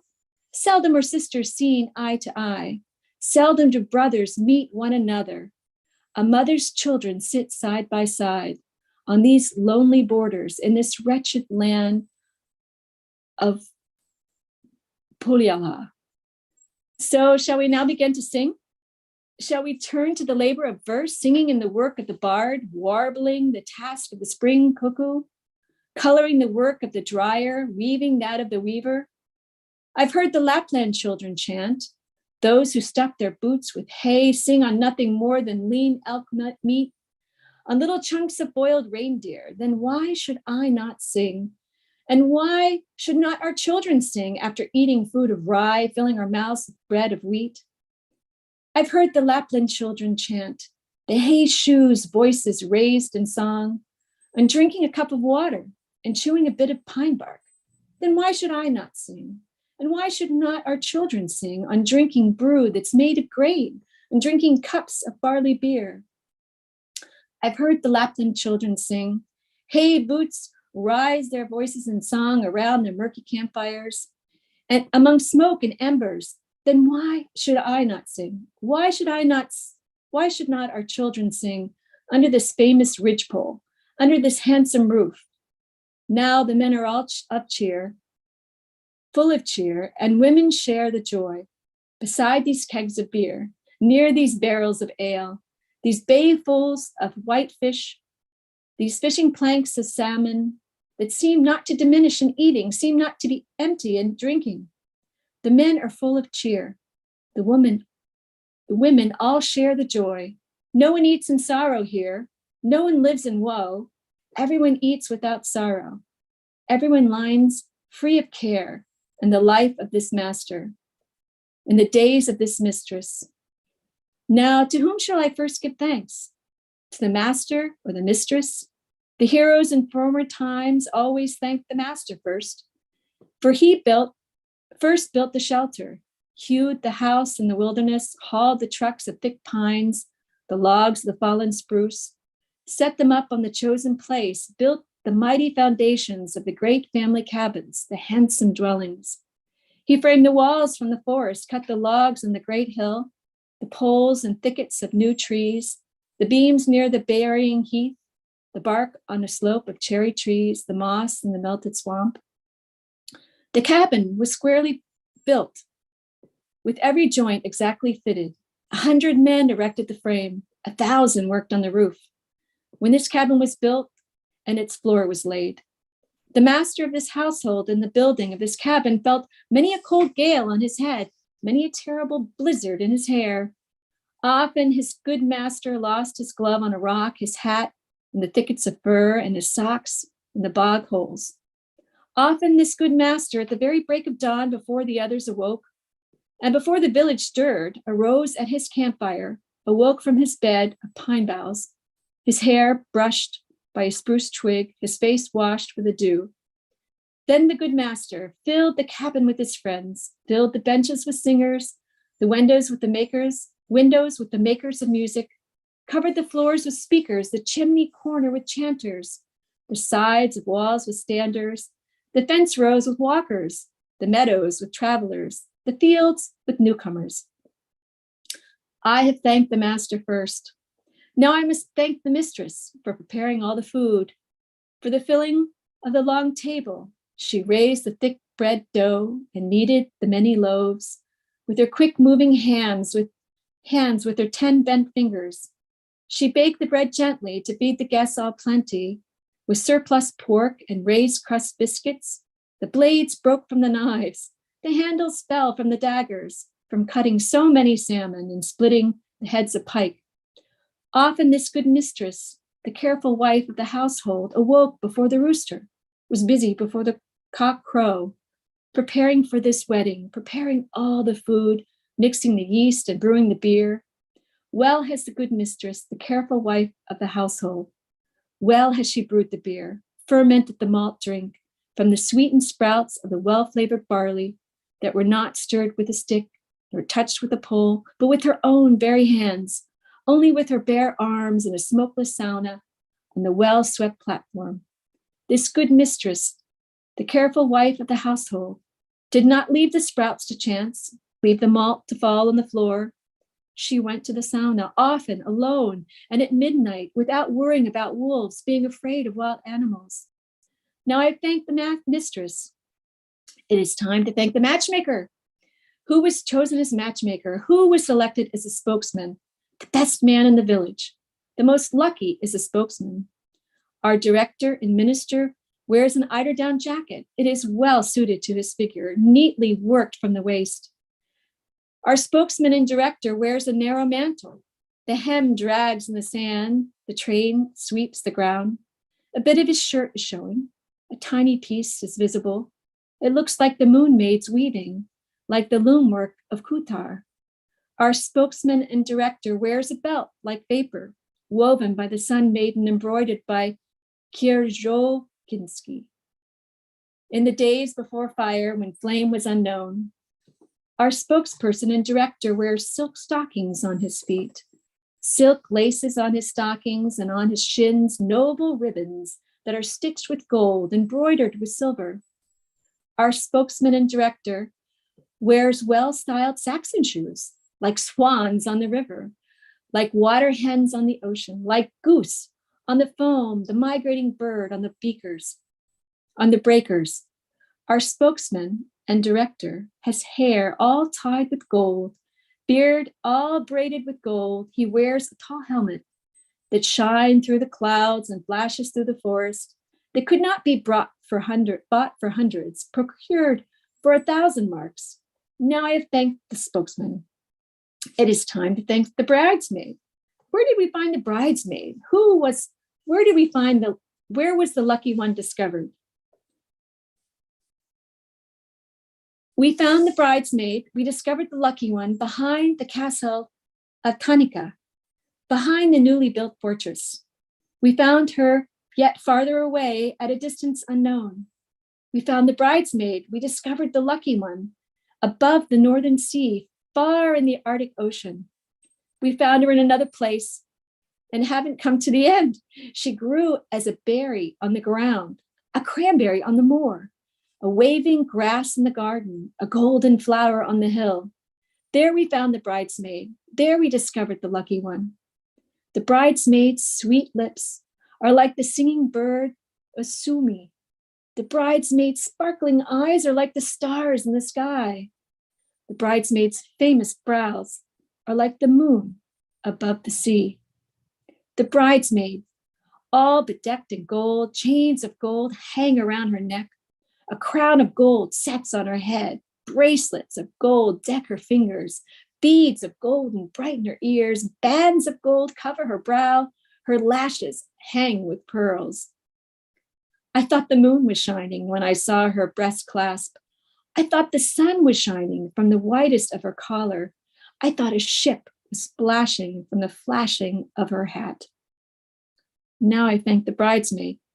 Let me look at all the company to see if the company is handsome, if the older guests are dignified, the younger people gay, the whole crowd festive. Now I have seen the company and knew before I looked, never has there been before. There may never be again a crowd as jolly as this one, and a company as handsome. Such dignity among the old folks, such beauty among the young. The guests are in a sparkling dress as a forest full of hoarfrost. Below, like the flush of dawn, above, like the rising sun. Easy was the silver, loose was the gold of the guests, the money pockets in the fields, the purses on the path of these invited guests to their great honor. Old and solemn Wainamoinen, the greatest bard of his time, then moved to his sled and started towards home. He sang his verses He sang and remembered. He sang one hymn, he sang another. But on the third hymn, a runner scraped on a stone. The shaft tree caught on a stump. The sleigh of the poet was broken. The runner of his sled was crushed, the coupling broken too, the sides fell loose. Said old Wainamoinen. He spoke and said these words: is there among this youth, among this growing generation, or is there among the aged, among the vanishing generation, one who will go to Tuonela, who will travel to Manala, to ask for Tuoni, for an auger, to ask Mana for a bit, so I may restore my sled, refit my sleigh? The youth all said, and the aged answered, there is not among this youth and not among the aged and all the great tribe a hero so brave that he'd go to Tuonela or travel to Manala to ask Tuoni for an auger to bring back Manala's bit, to restore that sled and rebuild the sleigh. Then old Wainamoinen, the singer of all the ages, went a second time to Tuonela, traveled to the homes of Manala. He returned with an auger from Tiona, a drill from the house of Mana. Then old Wainamoinen sang up a blue forest and the forest of straight oak and a stout rowan. These he built into a sled and shaped into runners. He formed new shafts and bent a collar bow. He built a new sled, finished the new sleigh. He harnessed the horse, hitched him to the shafts in front of the red sleigh, seated himself in the seat and settled himself to drive. The horse ran without the whip, without being struck by the strap. To his former feed, to his own hay, he brought old Wainamoinen, the singer of all ages, to the swinging of his own hinges in front of his own doorsill. Wow, that was exciting to hear a translation that's not just available out there. That's really cool. I hope that you'll take down my email address so we can be in touch, because this is just amazing. I absolutely love it. So how was it? Did you enjoy reading? I did. I didn't know what was going to happen. Yeah. This is really the bookend to the whole wedding story, so we get the whole process of kind of courtship and all these tasks that people have to do, the ways that they have to prove that they're a worthy spouse. And then, this is the very end where they're coming home. And so like this homecoming is going to be a big splash, because they really do want the bride to feel like she is going to fit in. Like they don't really want to make it all terrible right off the, right out the door. And so they're really going to kind of point out that you've married into a great family. You're always going to be cared for. There's all these wonderful things that are happening for you now. I really like the end, because it's hilarious that, Wainamoinen, he's the wedding singer for the girl he wanted to marry, for his best friend. Like, there's all this drama going on in the background. And then at the end, like insult to injury, his sled breaks down right when he's leaving after having to sing at a wedding. And he does the thing that he told people not to previously, where he's like, could anybody go down to Tuonela for me and get me some boat parts? There's a previous rune. I don't know if you were here, Rebecca, when Harold had read the rune about that. Oh, hi. Hi. when Harold had read the rune about getting some words for making a boat, but yes. When you go to Tuoni, it's going to be dangerous. And so the fact that he first was like, nobody should go there, it's a really bad idea. And then as soon as the sled breaks down, he's like, somebody needs to go there on my behalf. And, nobody will. So it's kind of old hat. They introduced it like he just ran down there and did it. Like it's like going down to the auto parts store. So Can I tell a story about yes. Ilmari? So Paul Manship's, daughter, Pauline, who married Jimmo Ilmari, who did this translation. When she went to meet the future potential mother-in-law, she went to meet her, and of course she got all dressed up. She was somebody who studied at the Fashion Institute in New York. She made her own clothes for her. She was very done up, and she had braided her hair very, very beautifully. And reading this reminded me of it, because she came to see them. And the mother-in-law in Finnish, asked, she said, well, she can braid her hair, but can she braid nissu? That's really important. So do you want to tell people what nissu is if they don't know? Oh, well, I'm not the best one. Just that it's wonderful. It's a traditional Finnish sweet bread made with cardamom.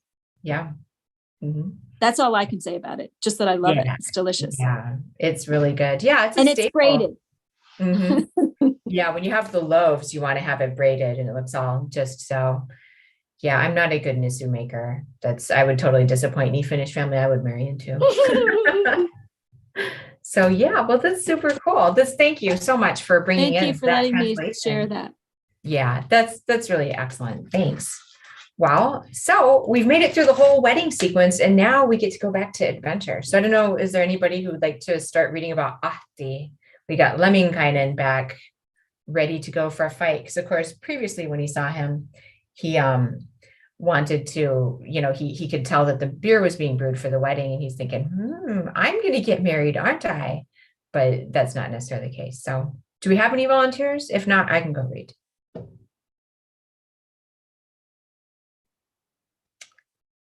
Hearing none, I'll go ahead and start. Did you want to read, Mike? Yeah, I wouldn't mind doing one. Okay. Again, an action one. Yes. So Ahti is just another name for Lemminkainen. Yeah, Lemminkainen has 3 names. So it's kind of weird because Elias Lindroth, when he made these poems and he was compiling stuff together, there were these 3 kind of bad boy characters that he turned into one figure, but he keeps using their 3 different names. So Lemminkainen is the one that really refers to him when he's it comes from the word lempi or lempo, which is like this love related word. So he's a guy who's kind of like intoxicating love wise, and he likes to get down. So when they're using that name, that's kind of where they're going with it. Ahti is a name of this island dweller, Ahti Saarelainen. And so when they're talking about that kind of has a little bit more to do with the outward adventures that he does. And then finally, there's this third name, Kaukomieli, which means far mind. And it looks like farmind in some of the translations. So it's a little weird looking, but he's the one who kind of, his mind isn't where it's supposed to be. And he always wants to go out and do things that he's not supposed to do. So yeah, you'll see the 3 names interspersed. Okay. Ahti lived upon an island in an inlet of Cape Fear. He was ploughing in the field, making furrows in the fallow. He was very keen of hearing, ears especially alert. From the village comes a clatter, echoing from beyond the lake, tramps of hoofs upon the ice, rumbling sleighs upon the heath. Then it struck him the idea, our wedding's there at Pohjola, a secret crowd, a drinking bout. He curled his lip and skewed his head, tearing at his big black whiskers as the blood drained from his cheeks. Red cheeks of the wretched man. Right away, he quit his ploughing, left the plough there in mid-meadow, leapt upon his horse's back, and he set out for home, galloping home to his mother, to his most devoted mother.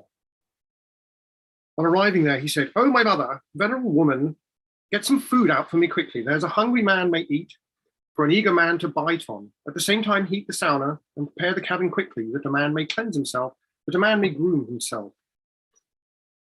Readily his mother served him, set a meal before him quickly, that the hungry man might eat, for the eager man to bite on, while a bath for one was readying. In the time the sauna heated.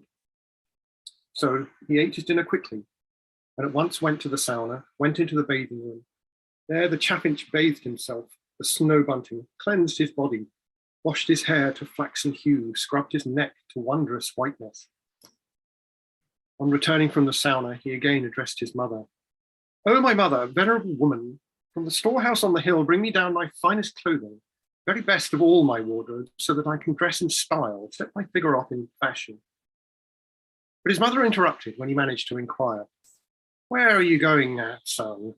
Going off to hunt a lynx or to chase the elk on skis or perhaps for squirrel shooting?" Said the wayward Lemminkainen, spoke the handsome man far-minded.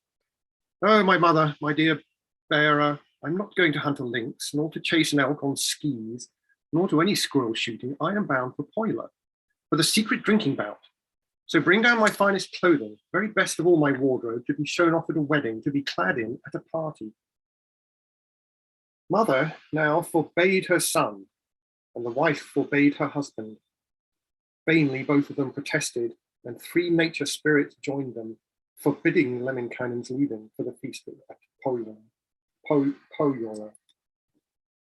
Said the mother to her son, spoke the parent to her child, don't go, my boy, my own, my precious son, far-minded, to the feast at Pohjola. To that dreadful mob of drinkers, you were neither asked nor wanted, and you're not wanted there at all.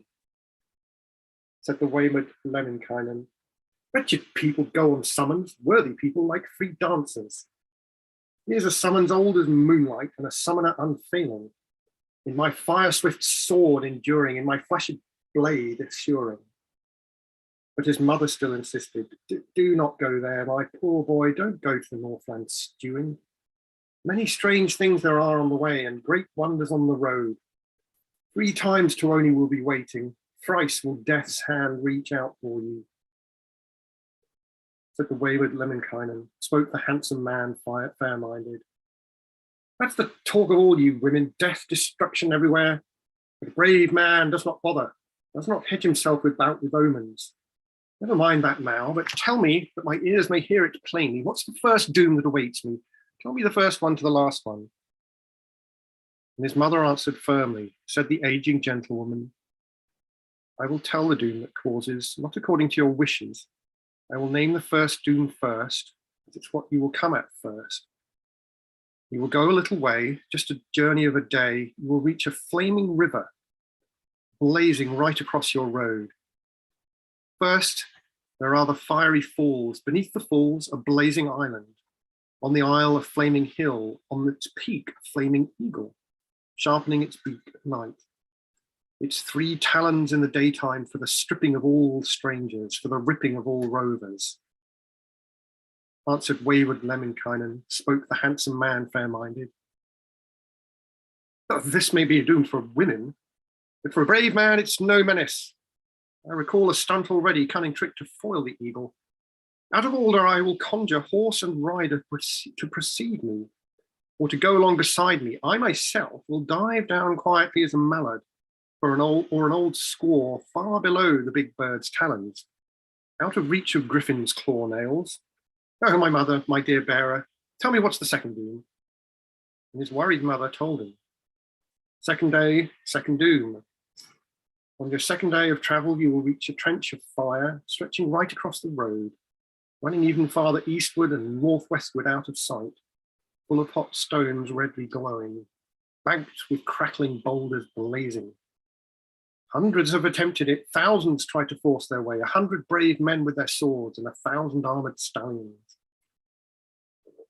Said the wayward Lemminkainen, spoke the handsome man fair-minded. In that there is no man's doom, nor the death of any person. I recall another ruse. I devise a foil ready. I'll just conjure up a snowman, my own image out of snow, send it over through the fire pit, flailing with a copper slapper like a bather in a sauna.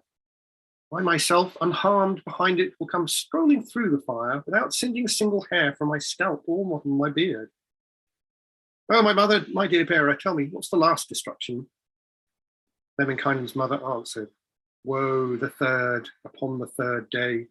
You will go a little further, just the journey of a day. As you near the gates of Pohjola, there the roadway narrows sharply. There a wolf will spring upon you, and a bear will be a second. There at Pohjola's dim portal, where the roadway narrows sharply, they have eaten 100 men, have devoured 1,000 brave ones. Why should they not eat you also, unprotected as you will be? Said Lemminkainen, that's no worry. Let them eat the ewe as mutton, tear the raw flesh into pieces, but no man, the worst of them, however helpless he may be. By a brave man's belt I'm girdled, with a brave man's buckle tongue clasped around me by a buckle, so that I'll not yet be swallowed by the wolves of Untamoinen. Down the maw of those damned creatures. I recall a spell for wolves and another for bears. For the wolf, I'll sing a muzzle, iron fetters for the bear, or then chop them into pieces, Pound them through a sieve to powder, thus I'll clear myself of danger and arrive at journey's end. But his mother answered, warning, even so, you're not there yet. Those are only on your way there. Those great wonders on your journey, 3 horrendous hazards waiting, 3 deaths there for any man. Even after you arrive there, you will meet still greater horrors. Go on just a little farther, you'll be at Pohjola. Round the park of Pohjola is a fence as strong as iron, or as strong as any steel one. From the earth to heaven uprearing, from the sky to ground downclosing. Is staked with upright lances, wattled with the snakes of earth, withed with snakes and tied with lizards, where their tails are weirdly waving and their club heads weirdly swaying with a hideous sound of hissing, tails turned inward, heads turned outwards. On the ground are other serpents, a long line of vicious adders, upward hissing with their tongues, downward lashing with their tails. One's more frightful than the others. On the ground across the gateway, longer than a cabin rafter, even thicker than a gatepost. Upward spitting with his tongue, upward hissing with his mouth, aiming at no other person than yourself, unlucky man. Wayward Lemminkainen answered, spoke the handsome fan fair-minded. Some might make a doom for children, but for a brave man it's no doom. I know how to quench a fire and extinguish any flame, how to exercise the worms, and to turn them away the serpents. It was only yesterday I ploughed up a field of adders, turning up a nest of serpents with my hands, entirely bare, handled adders with my nails and the serpents in my hand, and I killed at least 10 adders, crushed 100 of the black worms, adder's blood smeared on my fingers, hands all slobbered up with snake grease. So it's not very likely, not at all, that I'll become just a mouthful of a monster, a victim of the vicious serpent. I myself will choke the monsters, squeeze the nasty things to death, sing the adders far away, send the serpents slithering off, then cross the yard and go inside, crash the party at Pohjola. Said his mother, do not go to the house of Pohjola, into log-walled sedgeland village. There are men with belted swords, henchmen harnessed in their war gear, crazy men and madly drunk, mean ones after too much drinking. They'll want to chant a spell on you, sing you under swift, sharp swords. They have sung down better men, even nobler men, undone. But her reckless boy replied, I have lived in Pohjola, in these gloomy huts before.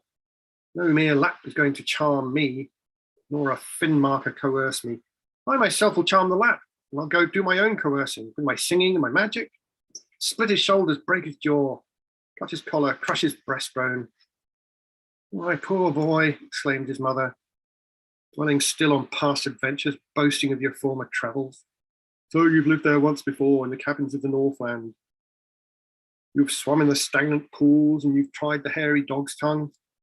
You've tumbled down the rapids, speeded downstream to the rivers, tried the cataracts of Tuoni, sounded out the streams of Mana, and you'd still be floating there if your mother had not saved you. And remember what I tell you when you come to Pohjola. The hillside will be full of stakes, and the dooryard lined with pillars, which are capped with human heads. Only one stake is unheaded, and to cap that single stake, your poor head is marked for cutting. But with arrogance he answered, only fools and feeble fellows worry about such feudings. Wars of 5-6 years duration, even up to 7 summers. Brave men are not frightened by them, hesitate because of them. So get me now my fighting gear, warrior's tested battle harness. I myself will get the sword, look out for my father's blade, long and lonely in the cold, hid in darkness it has lain, weeping for a lifetime there, longing for a worthy bearer. So he got his fighting gear, warrior's tested battle harness, father's ancient sword unaging, old war comrade of his parent. Gripped his weapon in his hand, struck it down into the flooring, thrust it hard into the planking. In his hand it bent, unbreaking, like a green young chokecherry tip or a new grown juniper. Then he turned around and boasted, there's no man in Pohjola, in that slog-walled sedgeland village, who can take the measure of it or compare it blade for blade. From the wall, he swung his crossbow, stout bow from the wall peg, saying, "There's a man in Pohjola, in that log-walled sedgeland village, who could bend this bow of mine, bend it, string it properly. I would take him for a real man, worthy to be called a warrior." Then the wayward Lemminkainen, he, the handsome man, far-minded, put his ready armor on, got into his battle gear, and he called his serving man. "Come, my good and faithful servant, my hard worker, got with money, get my battle stallion ready. Harness up the war colt quickly. I'm leaving for the party, orgy of the devil's crew." So the meek slave did as bidden, hurried out to the barnyard, where he harnessed up the stallion, fiery red between the shafts. And re-entering, he said, "I've done my job already. I've attended to your stallion, harnessed up your favorite racer." This is the moment of decision. Time to take his leave and go. One hand yes, the other no. But his finger sinews ached. But at last he took his leave without further hesitation. Still, his mother kept advising, parent cautioning the child from the door beneath the lintel, from beside the kettle nook. "My poor boy, my only son, oh my child, my one assurance. When you're at the drinking bout or wherever you may be, do not drink the pitcher dry. Drink the measure only midway. Give the other half, the worse, bottom half, to someone worse. The worm is wiggling in the tankard, grubworm groping at the bottom." Still his mother cautioned him, showering warnings on her child from the farthest of the meadows, from the last gate of the pasture. "When you're at the drinking bout, or wherever you may be, sit down on the half seat only.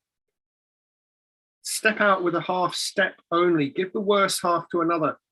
Give it to a lesser person. Then indeed you'll be a man and a well-respected person, fit for public courts and councils, able to attend to lawsuits in a group of noted persons as a man among the men." But at last he drove away in his sled behind the stallion, struck the racer with a switch, laid on with a beaded lash, and the racer started forward, moving lightly on his way. For a while he drove along, swaying, rocking in his sleigh. On the road, a flock of grouse, black grouse, flew up in alarm. The whole covey whirred away to escape the running racer. Just some scattered feathers left, black grouse feathers on the road. Lemminkainen picked them up, put them carefully in his pocket. No one knows what will happen, come to pass on such a journey. Anything can come in handy, or use in some emergency. Drove a bit, a little stretch, with his horse when his horse pricks up his ears, lop ears, starts to jib and shy. Wayward Lemminkainen rose, but stood up in his basket sleigh, leaning out to look around. It was as his mother had said, as his parent had predicted. There's the very river flaming across the road before the horse. In the river flaming rapids, blazing islands in the rapids, flaming hill upon the island. On the height, a flaming eagle. From its throat, the flame was foaming. From its beak, the fire was pouring, all in fiery plumage blazoned. All around it, sparks were shooting. Far off, it sees the man far-minded, in the distance, Lemminkainen. "Whither goes the man far-minded? Whither away the son of Lempi?" said the wayward Lemminkainen, spoke the handsome man fair-minded. "To the feast at Pohjola, to the secret drinking bout. Move a little to one side, and indeed get off the road. Let a traveller go by, Lemminkainen especially, so that he can pass by you there, go along there past your side." Eagle answered, fire throat hissing. "To be sure, I'll let him pass, most especially Lemminkainen. Pass ahead right through my mouth, straight ahead right down my gullet. That way goes the road for you, goes for you and goes forever to that long, long drinking bout, to that everlasting session." What was it to Lemminkainen? Nothing much to worry about. He put his hand into his pocket, drew the feathers from his wallet. These the feathers of the black grouse, stroking them softly in his palms in the curve of his 10 fingers. And a flock of grouse created, a whole flock of capercaillie. Into the eagle's mouth he shoved them, into the monster's hungry maw, gullet of the fiery eagle, into the gums of the striker bird. Thus he cleared himself of danger, first day, first doom, now behind him. Struck the racer with a switch, laid on with the beaded lash. At a good pace went the stallion, loping lightly on its way. Drove a while, a little stretch, hurried on a little distance. Now the stallion's acting oddly and is snorting nervously. Standing in his racing sleigh, he cranes his neck to look around. It is, as his mother said, as his parent had predicted. There's a blazing pit before him, stretching straight across the road, running ever farther eastward and northwestward out of sight, full of hot rocks, blazing boulders. What was that to Lemminkainen? He just made a prayer to Ukko. Oh, Ukko, God above the gods, or the Father of the heavens, raise a great cloud from the northwest, send a second from the westward, sprout a third one from the eastward, and raise another from the northeast. Push them edge to edge together, crash together in one mass. Let the snow swirl down in drifts, higher and higher, staff deep, lance deep, on those hot rocks, blazing boulders. So that Ukko, god of gods, ancient father of the heavens, raised a great cloud from the northwest, sent a second from the westward, and a third one from the eastward. From the northeast raised a wind, pushed them edge to edge together, crashed them into one mass. Then the snow rained down in drifts, higher and higher, staff deep, lance deep, on those hot rocks, blazing boulders. Fiery pit became a pond, slushy lake from bank to bank. Then the wayward Lemminkainen conjured up a bridge of ice straight across the pond of snow, right across from bank to bank. Thus he warded off that danger and survived the second day. Struck the racer with a switch, laid on with the beaded lash. At a good pace went the racer, loping lightly on its way. The racer ran a verst, a second, sped the best horse of the land. Suddenly the horse was halted, stands stone still and will not budge. Wayward Lemminkainen, startled, started up to look around. At the gate, a wolf is crouching. In the lane, a bear is waiting. At the gate of Pohjola, at the lane's end, ready for him. Then the wayward Lemminkainen, himself the handsome man, far-minded, put his hand into his pocket, fingers fumbled in his wallet, and drew out a tuft of ewe's wool. Rubbed it soft between his palms in the curve of his 10 fingers. He blew once upon his palm, and a flock of ewes appeared, followed by a line of lambs. Hungry wolves then hurtled at them, and the burly bears attacked them, while the wayward Lemminkainen drove by calmly on his journey. A little further, and he was there at the yard of Pohjola. An iron fence had been erected, steely palisade all stopping, 100 fathoms underground, 1,000 fathoms skyward soaring.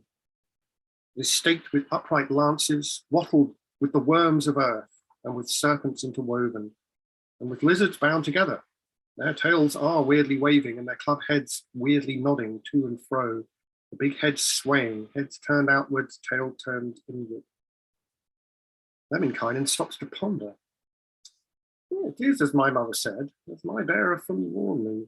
There's a towering palisade from the earth to heaven erected. Deeper down an adder creeping, deeper still the stakes are driven. Higher up a bird is flying, higher still the fence is up towering. Lemminkainen was not worried, was not much alarmed at that. Drew his knife, his iron blade, slid it swiftly from his scabbard, cut the stakes and sliced the fencing, slashed the snaky palisade, flattened out the iron fencing from the 5th stake to the 7th, for the length of 5 fence posts, for the space of 7 stakes. He himself drives calmly forward to the gates of Pohjola. On the road, a snake is writhing. On the ground across the gateway, longer than a cabin rafter, even thicker than a gatepost. The serpent had 100 eyes and 1,000 tongues, the reptile. Eyes the size of flour sifters, and the tongues as long as lances, teeth as long as hay rake handles. 7 skiffs the monster's measure. There, the wayward Lemminkainen did not dare touch the monster with 100 eyes, reptile with 1,000 tongues. Said the wayward Lemminkainen, spoke the handsome man, fair-minded. Black worm from beneath the earth, grub worm with the hue of death, slinker under last year's grasses, burrower under devil's bracken, and a twister through a tussock and a wriggler in a tree root, who has stirred you up from the stubble, waked you out of the grass roots to crawl above the ground, writhing here across the road? Who has lifted up your nose? Who has told you, who has urged you to hold your head so high and upright, with your neck so stiffly standing? Was it father or your mother, oldest brother, youngest sister, or someone else of great kin? Shut your mouth and hide your head. Tuck your darting tongue away. Kink yourself up in a tangle, pull yourself up in a hoop.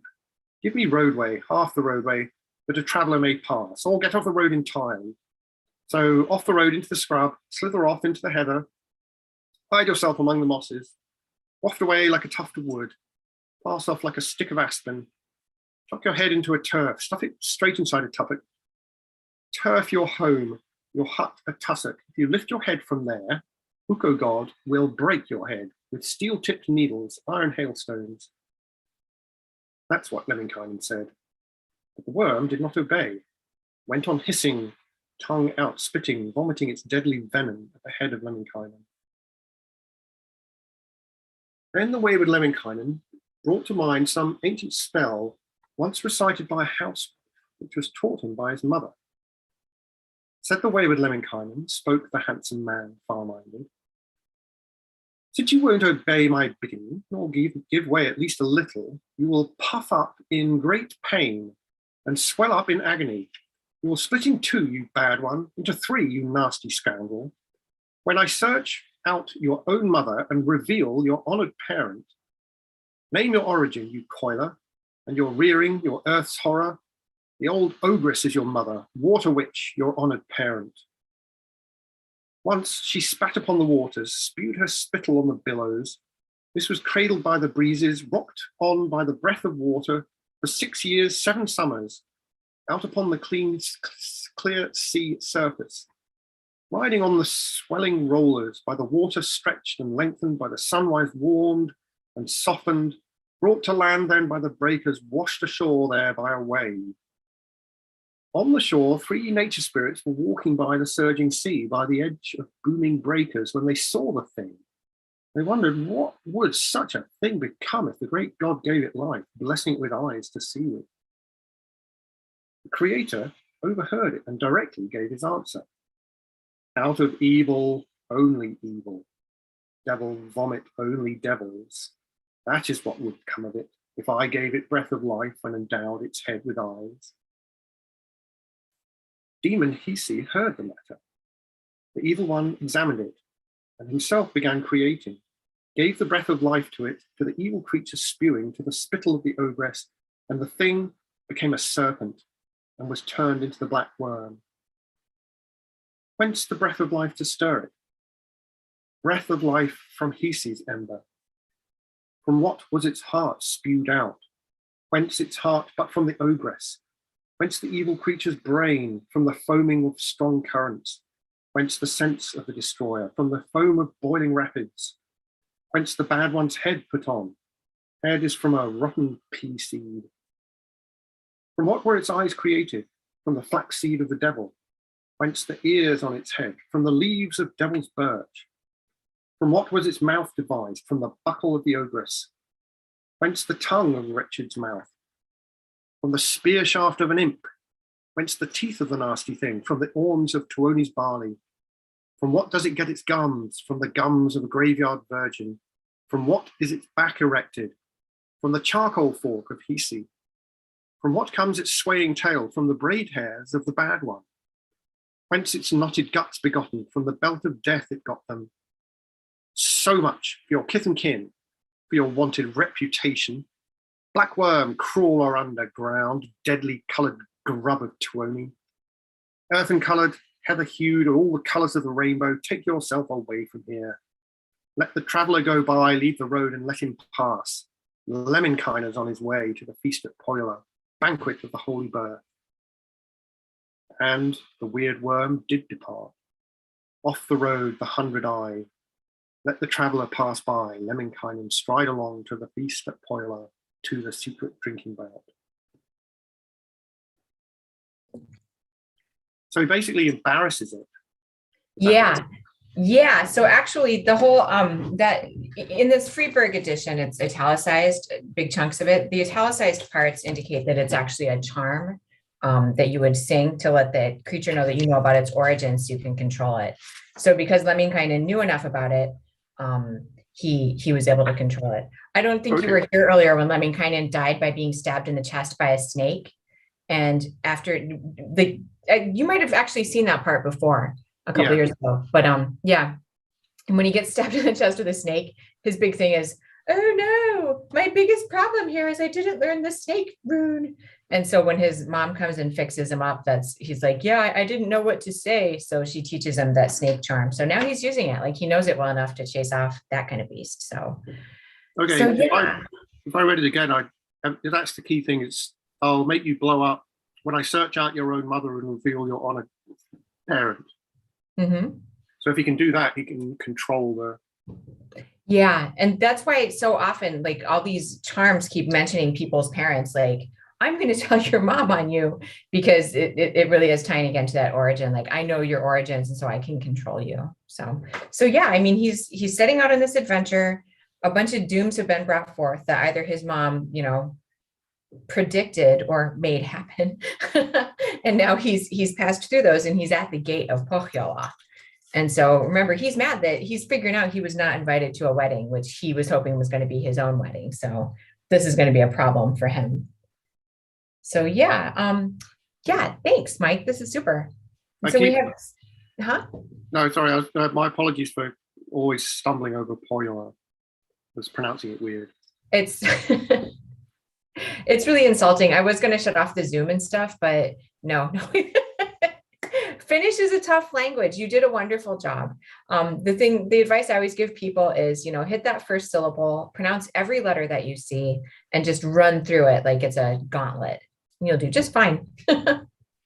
So yeah, Pohjola.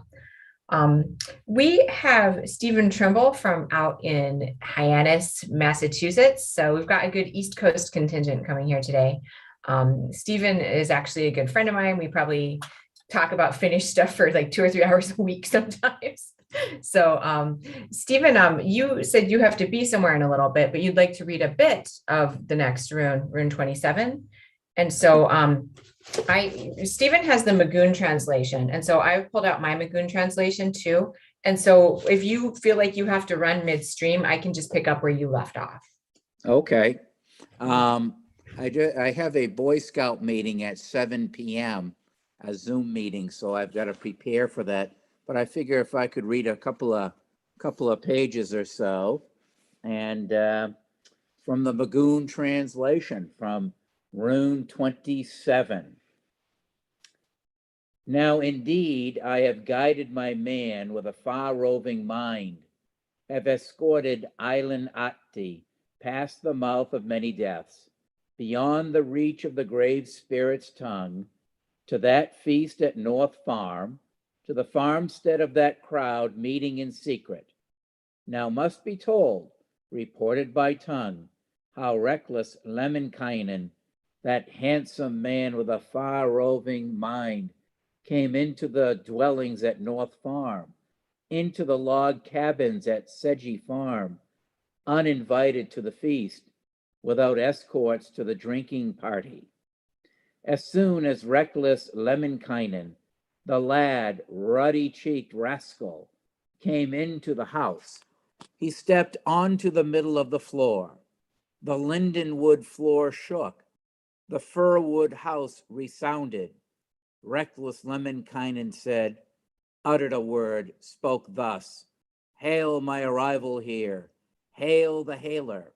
Listen, master of North Farm, would there be on this farm some barley corns for a stallion to nibble, beer for man to drink? The master of North Farm was sitting at the head of a long table. From there he answers, uttered a word, spoke thus, there may be on this farm a place for your horse to stay, nor are you forbidden, while you are in the peaceful house, to stand in the doorway, under the lintel, between the two kettles, close by the three pothooks. Then reckless Lemminkainen clawed at his black beard, the color of a kettle. He uttered a word, spoke thus: "May the devil come here to stand in the doorway, to clear out your soot, to scrape off bits of caked soot." Formerly, my father did not, indeed, not my esteemed parent, stand in that place, in the doorway, under the lintel. In those days, there was indeed room, a shed for a horse to be in, a horse washed clean, a house washed clean for men to come into, nooks to toss their gloves into, pegs for men's mittens, walls to stack swords against. Why, indeed, is it not for me, as formerly for my father? Then he moved farther up the room, swung around to the head of the table, sat down at the end of the seat, at the end of the deal bench. The bench rattled, the deal bench shook. Reckless Lemminkainen said, "I am probably no favorite guest, since probably no beer will be brought to the newly arrived visitor." Ilpo's daughter, Luhi, good mistress, uttered a word, spoke thus: "O my lad Lemminkainen, what a guest you are! You came to trample on my head, to bash my brains in. We have beer in the form of barleycorns, a tasty drink in the form of malt sprouts. The wheaten bread is not baked, the beef stew not cooked. You might rather have come last night, or a day later." Then reckless Lemminkainen screwed up his mouth, twisted his head around, clawed at his black beard. He uttered these words: "Here the food has already been eaten, the wedding drunk out, the feast over, the beer portioned out, the mead measured out to the men, the mugs all collected, the stoups piled up in stacks. Oh, you mistress of North Farm, long-fanged woman of gloomy farm, you celebrated the wedding like a wicked woman, the feast in a way to honor a dog. You baked big loaves, you brewed barley beer, you sent out invitations in 6 directions, bearers of invitations in 9 directions. You invited wretches, you invited the poor, invited outcasts, invited scoundrels, all the skinny tenants, workmen with snug-fitting coats. You invited a whole crowd of other people. You left me uninvited. Why this refusal to me of my own barleycorns? Some brought them by the spoonful, others dribbled them by the cupful. I dumped them out by the bushel, poured them out by the half-kegful. My own barleycorns, grains I had sown. Maybe I am not Lemminkainen, not a guest of good repute, since no beer is likely to be brought, no pot put on the fire, no stew in the pot, no 20-pound weight of pork for me to eat, nothing for me to drink after I reach the end of my journey."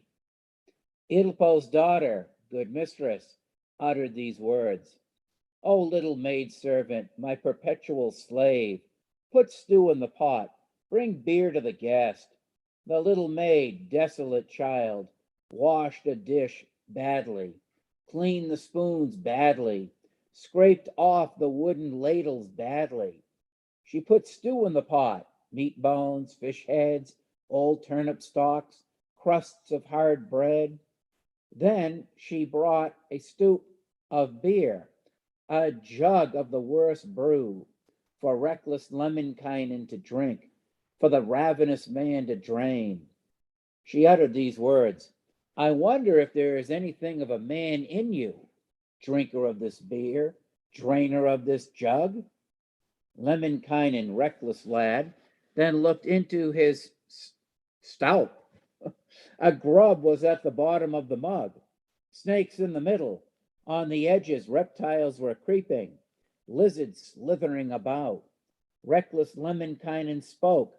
The man with a far-roving mind said suddenly, bearers of the stout, to death's domain with you, carriers of the mug to the abode of the dead with you, before the moon comes up, before the end of this day. Then he uttered these words, "Oh, you miserable beer, now you have already become pointless, become useless. Perhaps one may take the beer into one's mouth, throw the refuse onto the ground." With the third finger, with the left thumb. He groped in his wallet, felt in his pouch. He took a fish hook from his wallet, a barb from his pouch. That indeed he thrust into his stout, began to angle in the beer. Reptiles caught fast on his hook, angry adders on his barb.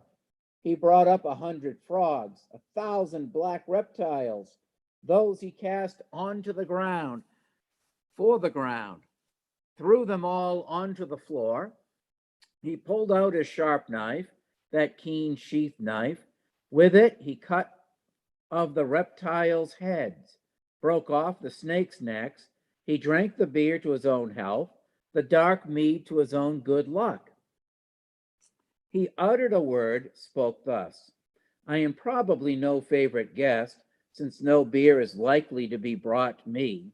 Nothing better to drink by a more liberal hand in a bigger vessel, nor is a ram slaughtered, or a big bull killed, or a steer brought into the dwelling, no cloven-hoofed animal into the house." The master of North Farm uttered a word, spoke thus: "Why did you come here? Who invited you to the gathering?" Reckless Lemminkainen spoke. The handsome man with a roving mind said, "An invited guest is splendid. More splendid is an uninvited stranger. Listen, chap of North Farm, you master of North Farm, let me buy some beer, a drink had for money." The master of North Farm got angry at that and lost his temper, got very angry and mad. He sang up a pond onto the floor in front of Lemminkainen. He uttered a word, spoke thus: "There is a river there for you to drink, a pond for you to splash about in." What did Lemminkainen care? He uttered a word, spoke thus: "I am no women's calf, nor a steer with a tail, to drink river water, to splash about in pond water."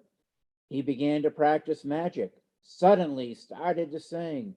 He sang up a bull onto the floor, a big steer with golden horns.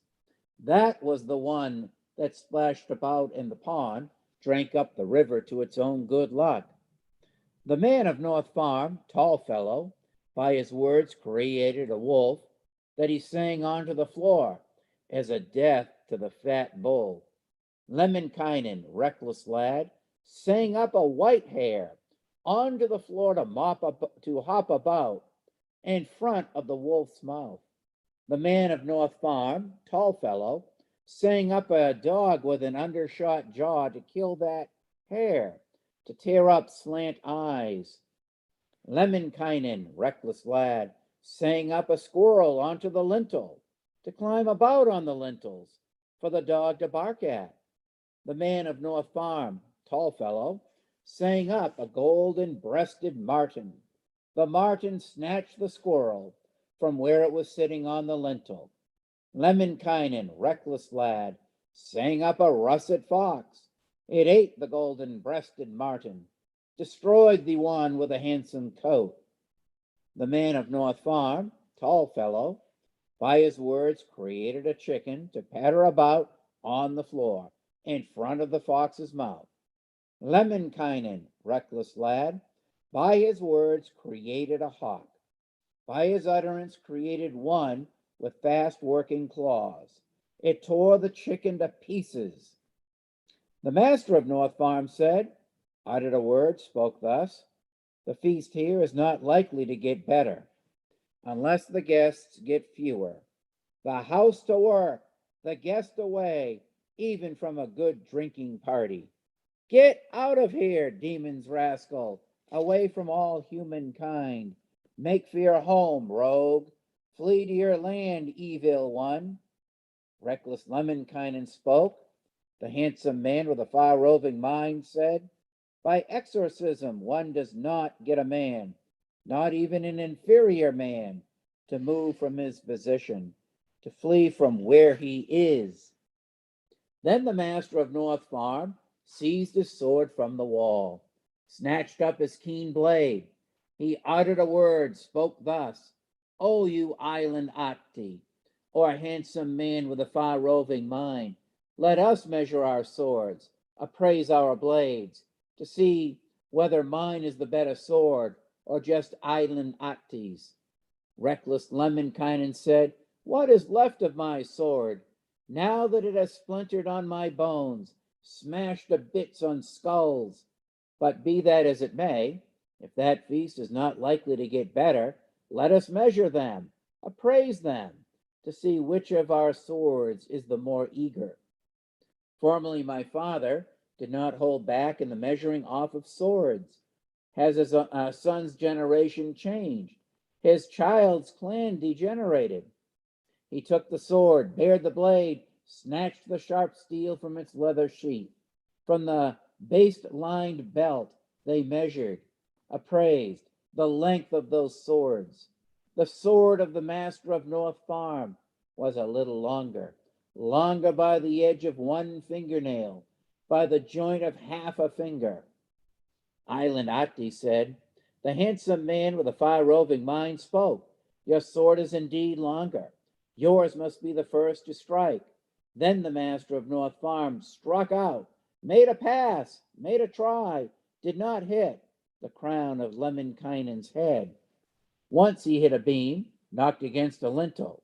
The beam cracked, the lintel flew apart.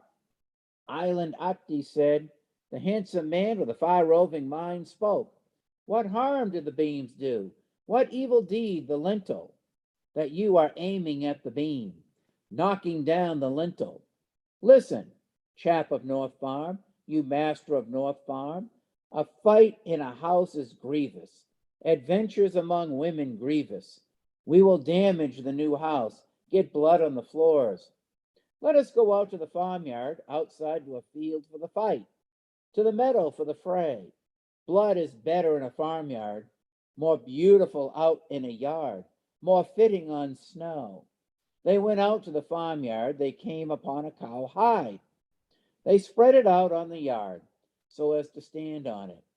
Island Ahti said, listen, you fellow of North Farm, your sword is indeed longer, your blade more terrible. Perhaps you will need it before we part, or a neck is broken. Strike first, fellow of North Farm. The fellow of North Farm struck offhandedly. He struck once, struck twice. He soon lay on a third time. He did not aim right. He just grazed some flesh. Does not even scratch the skin. Island Ahti said, the handsome man with a far-roving mind spoke. Please, let me try too. It is my turn now. The master of North Farm paid no heed to that. He struck again, did not hesitate, took aim, did not hit. The sharp blade flashed fire. The steel blade really flamed in reckless Lemminkainen's hand. Its gleam extended farther, slipped against the neck of that fellow of North Farm. The handsome man with a far-roving mind said, O master of North Farm, indeed your neck, wretch, is ruddy like the dawn. The lad of North Farm, the master of North Farm himself, shifted his gaze there toward his own neck. Reckless Lemminkainen then lashed out with a blow, struck the man with his sword, gave a quick cut with his blade. He gave one lashing blow. He struck the head from the shoulders, whipped the pate from the neck. He took it like a turnip from its stalk, or an ear of grain from a straw, a fin from a whole fish. The head rolled onto the courtyard, the man's pate onto the yard, as, when hit by an arrow, a capercaillie hen falls from a tree. Outside there were 100 stakes, 1,000 upright in the farmyard, heads by the 100 on the stakes. There was one stake without a head. restless Lemminkainen, took the capable fellow's head, carried the skull from the yard to the tip of that very stake. Then, after Island Ati, that handsome man with a far-roving mind, had returned to the house, he uttered a word, spoke thus: "Bring some water, hateful maid, for me to wash my hands, clean of the blood of the bad master, of the gore of the wretched man." The dame of North Farm began to get angry, to get furious. She sang up a man with a sword, an armed man, 100 men with swords, 1,000 bearers of swords, to go for Lemminkainen's head, to get the neck of the man with a far-roving mind. Now the time is really coming to set out, the day advancing to the time of departure. Truly it is getting more unpleasant, becoming harder for the lad Ahti to stay on, for Lemminkainen to remain comfortable at that feast at North Farm, at the drinking party of the crowd meeting in secret. Well done. Do you enjoy reading it? Absolutely. Yeah, so this is Absolutely. such an adventurous part of Kalevala where, Lemminkainen's so insulted by not being invited to the wedding that, he's decided to just go bad, and he's gone ahead and murdered the husband of of Lohi. So that's Yes. not good. Yeah. Not good at all. Mhm. Not good at all. Yeah, Yeah. there's some funny things here. Oh, what were you going to say? Yeah, I was just going to say, very enjoyable reading. And it's certainly different reading aloud than reading silently. Yeah, absolutely. Yeah, we did have somebody come and sing. We did get to sing a little bit earlier, but we'll have to just do that next time. Next year, Stephen, we'll practice and we'll just sing. Yeah, exactly. The singing. Yeah. Yeah, exactly. But yeah. So this poem kind of moves the plot forward, right? I mean, we've got Lemminkainen continuing on his bad adventures. They're only going to get worse for a little bit. Yes. Yes. And this shows like how there's this idea of hospitality that people just can't meet with Lemminkainen because he's that bad. I mean, people won't accept him at their houses. They won't give him good food. Like, they do everything they possibly can to make sure that he knows how unwelcome he is. So it's a lot of fun. What do you think that army will do that's after him? Oh, they'll be chasing him, all right. So, in the next scene, Lemminkainen has to get the heck out of Dodge. And so he gets some advice from his mom about where to hide out. And those guys are going to be chasing after him for a little bit. So, yeah. But, are you going to listen for a few more minutes before you go to your meeting? Or? Yeah. And you're going until what, 3 a.m? I don't know. I guess it depends on the enthusiasm. If we get a bunch of West Coasters in here to kind of help take over, maybe I can kind of nap. People can read. We'll do this together. So, well, that's good. Well, I don't know if there's anybody on right now who wants to read poem number 28. It's a doozy. It's really good. And it's very hilarious, actually. So do we have any takers? I will. Okay, excellent. Yay, Hari. Okay, cool. Hari. So Hari's been here since Rune 1. So he might be the one to read number 50. I'm not sure yet. God bless you, Hari. Oh, good. So rune number 28. All right. Check. Okay. 28. Into hiding. Now Ahti the Islander, he wanton Lemminkainen, slips into hiding and takes to his heels out of dark Northland, the murky house of Sara. He whirled out of doors as snow, arrives as smoke in the yard, to flee from bad deeds, to hide from his crimes. When he comes into the yard, he looks around, turns around, sought the stallion he once had. He does not see the stallion, but a boulder in the field, a willow shrub at the edge. What is the best plan? What plan to follow, lest his head go ill, his locks come to grief, and his fine hair fall in these Northland yards? Now a noise was heard from the village, a hubbub from the other houses. A light winked in the village, eyes were staring from windows. There wanton Lemminkainen, he, Ahti the islander, had to become someone else. He must change his shape. As an eagle he swept up, wanted to soar heavenward. The sun burnt his cheeks, the moon lit his brows. There wanton Lemminkainen, praise to the old man. O old man, good God, careful man of heaven, keeper of storm clouds and governor of vapors, make misty weather and create a tiny cloud in whose shelter I may go, wend my way homeward, back to my kindly mother, towards my honored parent. And away he flaps, looked once behind him, spotted a gray hawk. Its eyes burned as fire, like those of the northerner's son, who had been master of the north. The gray hawk said, "Hey, Ahti, my little brother, do you remember the war of old and the well-matched fight?" Ahti the islander said, the fair far mind spoke. "Oh, my hawk, my little brother, turn around homeward. Say when you get there in dark Northland, it is hard to catch an eagle by hand, to eat a quillbird with nails." Soon he arrived home, back to his kindly mother, with a sad look on his face and a gloomy heart.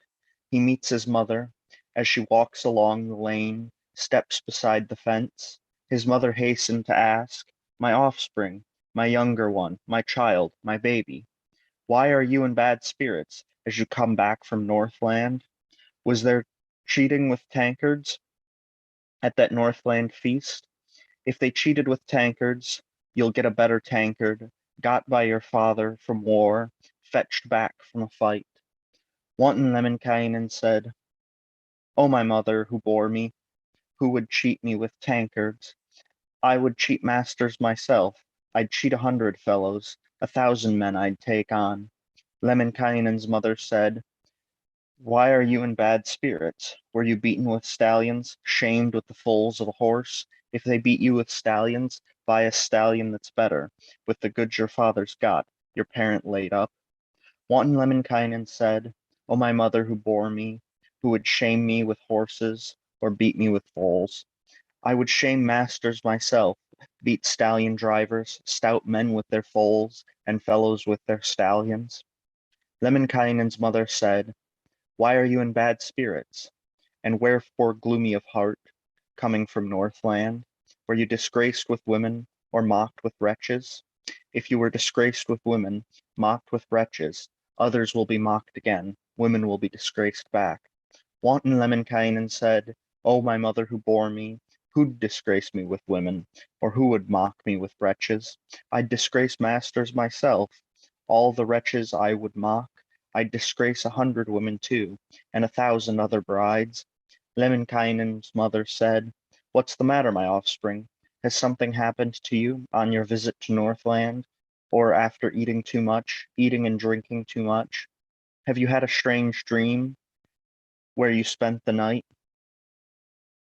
Then Wanton Lemminkainen managed there to say, "Let hags think about those dreams in the night. I remember my night dreams, but my day dreams more clearly. Oh, my mother, old woman, lay provisions in a sack, put meal in a linen cloth, stow salt in a rag. It is time for a boy to be off and to take a trip abroad from this dear home, from his father's farm. Men are honing swords and sharpening spears." The mother hastened to ask, the painstaker to question, "But why are they honing swords and sharpening spears?" Wanton Lemminkainen spoke, the fair Farmind said, "For this they are honing swords and sharpening spears, for the head of luckless me, for this mean one's neck. There was a deed, something has happened in those Northland yards. I've killed the Northerner's son, him the master of Northland. Northland has risen for war, the pest yonder for a fight against me, the woe begone all around me on my way." The mother put this into words, the eldest spoke to her child. "I have already told you, and already warned you too, and still tried to forbid you to go to Northland. You could have stayed in the right and lived in mother's cabins, in your own parents' care, at the farm of her who bore you, and there would have been no war. and no fight would have happened. Where now, my son, luckless boy, where mean one I bore? Will you go to hide from crime, flee from the bad deed, lest your head go ill and your fair neck break, your locks come to grief and your fine hair fall? Wanton Lemminkainen said, I don't know where I could take to my heels, to hide from my crimes. Oh, my mother who bore me, where do you tell me to hide? Lemminkainen's mother said, she declared, spoke thus, I don't know where to tell you, where to tell and compel you. Go be a pine on a hill, a juniper on the heath. Even there ruin will come, hard luck will meet you, for often a hilltop pine is cut down for splints, often a juniper heath is cleared to make stakes. Rise be a birch on a marsh, or in a grove an alder. Even there runes would come, hard luck would find you, for as often a marshland birch is chopped for stacking, often a grove of alders is hewn for sowing. Go and be a berry on a hill, a cowberry on the heath. In these lands be strawberries, bilberries on other lands. Even there ruin would come, hard luck would meet you, for the young maids would pluck you, the tin-breasted would tear you. Go be a pike in the sea, be a white fish in the smooth river. Even there ruin would come, a hard end would strike, for a young sooty man would take his net to waters, haul the young ones in the seine, catch the old ones in his net. Go and be a wolf in the forest, Bruin in the wilderness. Even there ruin would come, hard luck would meet you, for a young sooty-faced man would sharpen his spear for slaughtering wolves, for felling bears. Then wanton Lemminkainen uttered a word and spoke thus, but I know the wickedest can work out the worst places, where doom would bite hold, a hard end would strike. Mother who fed me, mamma who gave milk to me, where do you tell me to hide? Where do you tell and compel? Doom stares me right in the face, the evil day at my beard. One day left for a man's head, hardly a whole one at that. Then Lemminkainen's mother uttered a word and spoke thus, I will say quite a good place, one very sweet I will name, for hiding from a bad deed, for a culprit to flee to. I recall a tiny spot, I know a bit of a place, with no eating, no beating, no meaning of a man's sword. You swear an oath forever, without lying or fooling, that for 10 summers you'll not go to war, even for greed of silver or for need of gold. Wanton Lemminkainen said, I swear an oath, no fooling, that not for the first summer, nor yet for the next either, shall I get into great wars, into those clashes of swords. My shoulders still bear the wounds, and my chest the deep gashes from merry-makings before, from clashes gone by, on the great war hills, on the killing grounds of men. With the birch prow's help, the long paddle's aid, he uttered a word, spoke thus. He declared, chatted, blow wind on the sail, gale drive the vessel, let the wooden craft run, the pine boat go, to the island with no word, to the headland with no name. I jumped ahead quite a ways. I apologize. I'm going to cut back to where I should have cut to. Then Lemminkainen's mother uttered a word and spoke thus. All right, take your father's craft, go yonder and hide, right over 9 seas and half a 10th sea, to the island on the main, to the crag on the sea, where your father hid, both hid and kept safe, in the great summers of war, in the hard years of battle. 'Twas good for him to be there, sweet for him to tarry there, hide there for 1 year, for 2, and come home during the 3rd, to father's cabins, you know, your parents' moorings. I apologize about that, pages stuck together. Oh no, it's tough when that happens. Yeah, no. So yeah, this is good. He, leaves in a rush. He's got a whole bunch of people wanting to kill him. So that whole Vergild kind of blood price situation is acting out again. And he's got a mom. And the funny thing is his mom is like, there's this place your dad used to hang out. He loves it. Well, we're going to find out very quickly why he loves it. And the mom probably doesn't know why he loved it there. So, yeah, this continues to be good and fun. Is there anybody who wants to read the next poem, number 29, Conquests?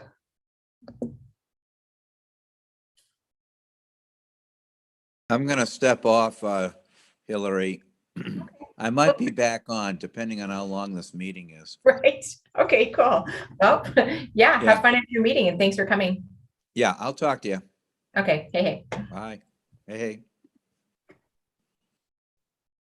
Well, I suppose, unless Sandy wants to read, I can go ahead and read, or Rebecca. We've got a few people still in here. Well, I guess I go ahead. So, Lemminkainen, wanton boy, he, the fair farmind, gets provisions in his sack, summer butter in his box, butter to eat for the year, and pork for the next. Then he went into hiding. He both went and sped. He uttered a word, spoke thus. So now I'm off on the run for the whole of 3 summers, for 5 little years.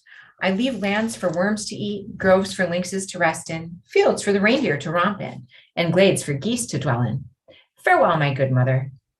When the people of the north come and the large crowd, oh, I'm sorry, Sandy, I didn't see that. when the people, if you want to read, you can interrupt me, but otherwise, I can have you do the next one. The next No, one. go ahead. I can do the next. Okay, sorry about that. Okay. No problem. So, yeah, farewell, my good mother. When the people of the north come and the large crowd of Darkland asking for my head, say I wandered off, went from here after felling the very clearing whose crop has now just been reaped. With a jerk, he launched the boat, let the ship go to the waves, off rollers of steel from copper moorings. He hoisted sails up the pole, canvas on the mast. He sits in the stern, got himself going with the birch prow's help, the long paddle's aid. He uttered a word, spoke thus. He declared, chattered. Blow, wind, on the sail, gale, drive the vessel. Let the wooden craft run, the pine boat go to the island with no word, to the headland with no name. The wind lulled the little boat, the sea surf pushed it along over the clear main on the open expanses, lulled it along for 2 months, soon for a 3rd month as well. And there sat the headland maids on the shore of the blue sea. They were looking and turning their eyes toward the blue sea. One waited for her brother, hoped her father was coming, but that one truly waited who waited for her bridegroom. Far away Farmind appears, Farmind's ship further away. 'Tis like a small bank of cloud between the water and heaven. The headland maids think, and the island lassies say, what's that strange thing on the sea? What wonder is on the waves? If you are a ship of ours, if an island sailing craft, turn yourself homeward toward the island's moorings. We would get to hear the news, the tidings from foreign lands, whether shorefolk are at peace or else living in battle. The wind is veering the craft, the billow driving the ship. Soon wanton Lemminkainen brought the craft up to the crag, ran the ship to the isle's end, the tip of the isle's headland. He said when he arrived there, inquired when he came, is there space on the island, land on the island's mainland, to beach a boat, overturn a craft on dry land? The island's lassies say, the headland's maid answers, yes, there's space on the island, land on the island's mainland to beach a boat, overturn a craft on dry land. Here the moorings are roomy, the shores are full of rollers, though you arrived in 100 boats and came in 1,000 craft. Then wanton Lemminkainen beached the boat and hauled the craft onto the wooden rollers, and he put this into words. Is there room on the island, land on the island's mainland, for a tiny man to hide, for a puny one to flee, from the great thunders of war, from the clash of sword blades? The island lassies say, the headland maids answer, yes, there's room on the island, land on the island's mainland, for a tiny man to hide, for a puny one to flee. We have many strongholds here, grand farms to dwell in, though 100 fellows should arrive and 1,000 men should come. Then wanton Lemminkainen uttered a word and spoke thus. Is there room on the island, land on the island's mainland, a small corner of birchwoods and a bit of other land, for me to fell a clearing, a good spot for pioneering? The island lassies say, the headland maids answer, there is no room on the island, land on the island's mainland, not one space broad as your back, not a bushel's worth of land for you to fell a clearing, no good spot for pioneering. The isle's lands are parceled out, the fields measured with yardsticks, for the glade lots have been cast, for the turf courts have been held. Wanton Lemminkainen spoke, the far Fairmind answered, is there space on the island, land on the island's mainland, for me to sing my songs, to lilt long tales? The words unfreeze in my mouth, on my gums they are sprouting. The island lassies say, the headland maids answer, yes, there's space on the island, land on the island's mainland, for you to sing your songs, to lilt good tales, groves for you to play games in, ground for you to dance upon. This sounds like a disaster waiting to happen. Then wanton Lemminkainen set about singing. He sang rowans in the yards, oaks in the midst of barnyards. Upon an oak shapely boughs, upon each bough an acorn, upon the acorn a golden whorl, upon the golden whorl a cuckoo. When the cuckoo calls, gold gushes out of its mouth, and copper flows from its jaws. Silver comes foaming on a golden knoll on a silver hill. And still Lemminkainen sang, still he sang and recited, sang the sand to beads, all the rocks till they glistened, all the trees till they glowed red, the flowers till they were gold-hued.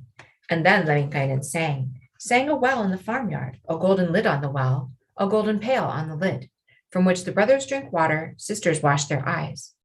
He sang a pool on the ground, on the pool blue ducks, their brows gold, their heads silver, and all their toes of copper. The island lasses marveled, and the headland maids wondered at Lemminkainen's singing, at the fellow's skill. Wanton Lemminkainen spoke. The fair Farmind said, I would sing quite a good tale, quite a fair one I'd bellow, if I were under a roof at a long deal table's head. If there's no cabin to spare, and no floor to yield, I'll take the words off to the backwoods, tip the tales in the thicket. The island lassies say, the headland maidens think, we have cabins to come to, grand farms to dwell in, to bring your tales from the cold, to get the words in from the outside. You can stay at our house. Then wanton Lemminkainen, the moment he came indoors, he sang flagons from beyond to the long deal table's head, sang the flagons full of beer, the jugs fair with mead, the bowls up to the bulwarks, the cups to the brim. Flagonfuls of beer, jugfuls of honey had been brought in, and butter laid and ready, pork to go with it, for wanton Lemminkainen to eat, Farmind to enjoy. But Farmind is most haughty. No, he will not start eating without a silver-tipped knife, without a golden dagger. He got a silver-tipped knife, he sang a golden dagger. Then he eats his fill, drank beer to his heart's content. Then wanton Lemminkainen went out visiting, making merry with the Isle's lasses, amid braided heads' beauty. Wherever he turned his head, there his mouth is kissed. Wherever he reached his hand, there his hand is touched. He stayed out all night in the pitch darkness. There was no village where there was not a house, where there were not 10 daughters, nor yet a daughter, not a mother's child, by whose side he did not stretch and whose arm he did not tame. 1,000 the brides he knew, 100 widows he laid. There were not 2 out of 10, 3 out of a whole 100 wenches left unheld, widows left unlaid. This is why his dad liked that island. So wanton Lemminkainen relishes a quiet life for 3 whole summers in the Isle's great villages, delighted the Isle's lasses. All the widows too he soothed. One remained unsoothed, one wretched old lass who's at the long headland's end, in a 10th village. By now he had a mind to travel, to go off to his own lands. But the wretched old lass came, and she put this into words. Wretched Farmind, handsome man, if you don't remember me, I will, as you go from here, run your craft upon a rock. But he did not hear to rise without the cock, leap up without the hen's child, to enjoy that lassie too, disgraced the wretched woman.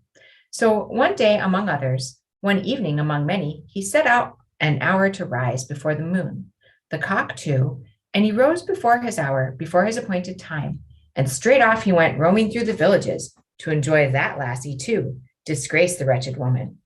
And by night alone he went his way through the villages, there to the long headland's end. To the 10th village he saw not one house in which there were not 3 dwellings. He saw no dwelling in which there were not 3 fellows. He saw no fellow who was not honing a sword, nor sharpening a hatchet, meant for Lemminkainen's head.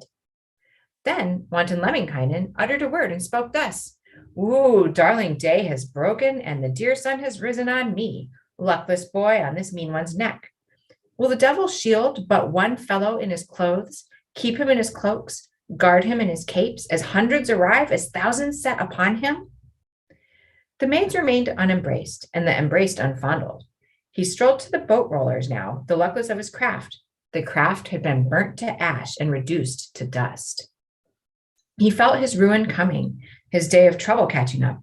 He began to carve a boat, work on a new craft, but the craftsmith needed trees, the boat builder's planks. He gets wood, a tiny bit, and planking very little.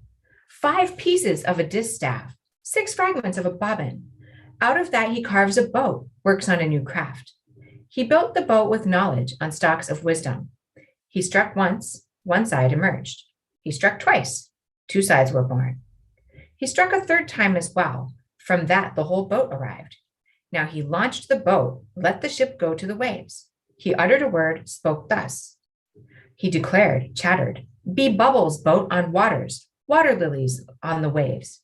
Eagle, 3 of your feathers, eagle, 3, and raven, 2, for the small boat's sake, the slight craft's handrails. He steps into the vessel. He scrambled to the boat's stern, his head down, in bad spirits, helmet all askew. For he could not stay the nights, nor dally the days, making merry with the isle's lasses, capering with braided heads.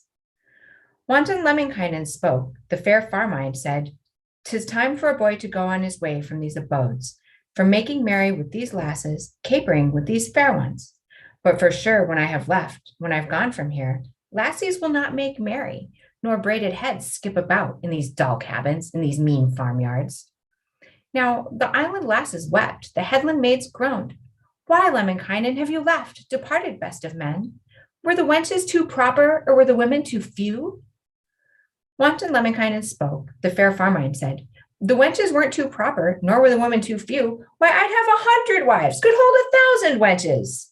Here's why I, Lemminkainen, have departed, best of men.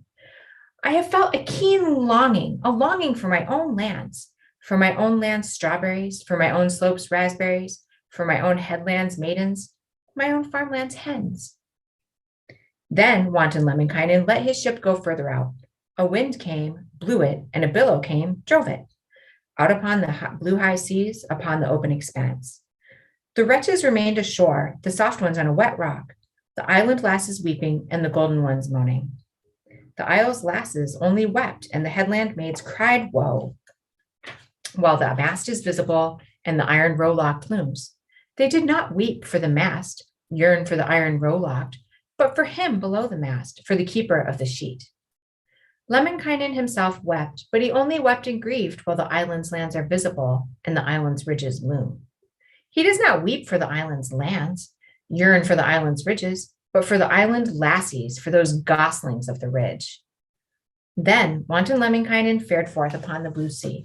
He fared 1 day, he fared 2, till on the 3rd day there sprang up a wind. The skyland flared up, a great wind, northwesterly, a hard wind, a nor'easter. It took 1 side, it took 2, and capsized the whole boat. Then Wanton Lemminkainen turned his hands to the water, rowed away with his fingers, paddled with his feet. When he had swum night and day, when he'd paddled quite a lot, he beheld a tiny cloud, a cloud bank to the northwest, and lo, it changed into land, altered into a headland. He climbed ashore to a house and found the mistress baking, the daughters patting the loaves. "Oh, kindly mistress, if you could see my hunger, could guess how it is with me, you'd go running to the shed, swirl as snow to the beer hut. You'd bring a flagon of beer and a slice of pork. You would put it on to roast. You would spread butter on it for a weary man to eat. For a fellow who has swum to drink. I've been swimming nights and days on the open sea's billows, with every wind my refuge, the sea's billows my mercy." That kindly mistress went to the shed on the hill, cut some butter from the shed and a slice of pork, and she puts it on to roast for the hungry man to eat. She brings beer in a flagon for the fellow who has swum to drink. She gave him then a new craft, a boat quite ready for the man to go to other lands to make his way home. Then Wanton Lemminkainen, when he arrived home, knew the lands and knew the shores, both the islands and the straits, knew his old moorings, places where he used to live. The hills he knew with their pines, all the mounds with their spruces, but he does not know where his cabin is, where his walls stand. There, instead of the cabin, young bird cherries were rustling, pines upon the cabin hill, junipers on the well path. Wanton Lemminkainen spoke, the fair Farmind said, "This is the grove where I moved, the rocks I rocked on, the turfs I played on, the field edges where I rocked. What took the cabins I knew, and who the fair roofs? The cabin's been burnt to ash, the wind swept up in the cinders." At that he began to weep. He wept 1 day, he wept 2. He wept, not for the cabin, not for the shed did he yearn, but for her he knew indoors, for his dear one in the shed. He beholds a bird flying, an eagle gliding, and set out asking it, "Oh, eagle, my little bird, could you not manage to say, where is the mother I had, where the fair one who bore me, the sweet one who suckled me?" But the eagle remembers. The stupid bird knows nothing. The eagle swore she was dead, the raven that she was lost. Dispatched with a sword, killed with a hatchet. Wanton Lemminkainen spoke, the fair Farmind said, "Alas, fair one who bore me, and sweet one who suckled me, now you who bore me are dead and gone. My kindly mother, your flesh rotted into mold, and spruces have grown on top, junipers upon your heels, willows at your fingertips. Vainly I, a wretch, in vain, ill-fated, I seized upon my sword, bore a fair weapon in those Northland yards, Darkland's field edges, to the doom of my own kin, the loss of her who bore me." He looked around, turns around. He saw a bit of a track crumpled in the grass and broken in the heather. He trod the road to find out, trod the path to learn. Into the forest the road leads, the path takes him. He strolled from there 1 mile. 2, he ran off a little way into gloomiest backwoods, a hollow in the deep wilds. He sees a hidden sauna, a small secret hut between 2 cliffs and beneath a corner of 3 spruces. Sees there his kindly mother, that honored parent of his. Then Wanton Lemminkainen was utterly delighted. He says with this word, he spoke with this speech, "Oh, my dear mamma, mother who kept me. Mother, you are still alive. My parent awake, when by now I thought you were dead, by all accounts lost, dispatched with a sword, picked off with a spear. I wept away my sweet eyes, my face fair I've lost." Lemminkainen's mother said, "Oh yes, I am still alive, though I had to flee. Slip into hiding here, into gloomy backwoods, a hollow in the dim wilds. Northland waged a war, the crowd yonder picked a fight against you, the woebegone, and on you, the ill-fated. They burnt the cabins to ash, all our farm they felled." Wanton Lemminkainen said, "Oh, my mother who bore me, don't worry at all about that. New cabins will be built and better ones gone for. Northland will be made war on, the devil's folk will be felled." Then Lemminkainen's mother put this into words. "Long you've lingered, my offspring. Ages, my Farmind, you've been in those foreign lands, away at strange doors on the headland, with no name on the island, with no word."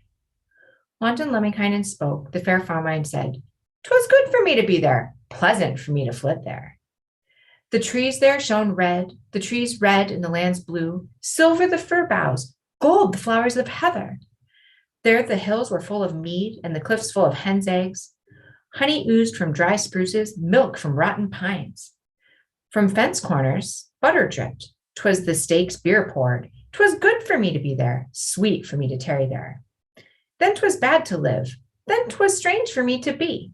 They were afraid their wenches. They thought their sluts, those pot-bellied wretches, old Harry's waddlers, would get ill treatment from me. Spend too many nights with me. But I hid from the wenches, kept clear of women's daughters, as the wolf hides from the pigs, the hawks from the village hens."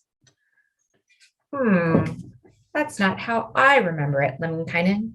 So we've got this poem, right? He's killed somebody up in Northland, the master of Pohjola. He now has to flee for his life. He stops home. His mom says, "Your dad has this place he loved to visit. He would hide out there all the time for a long time." Well, now we know why, right? I mean, sounds like some sort of a Caligula festival going on over there.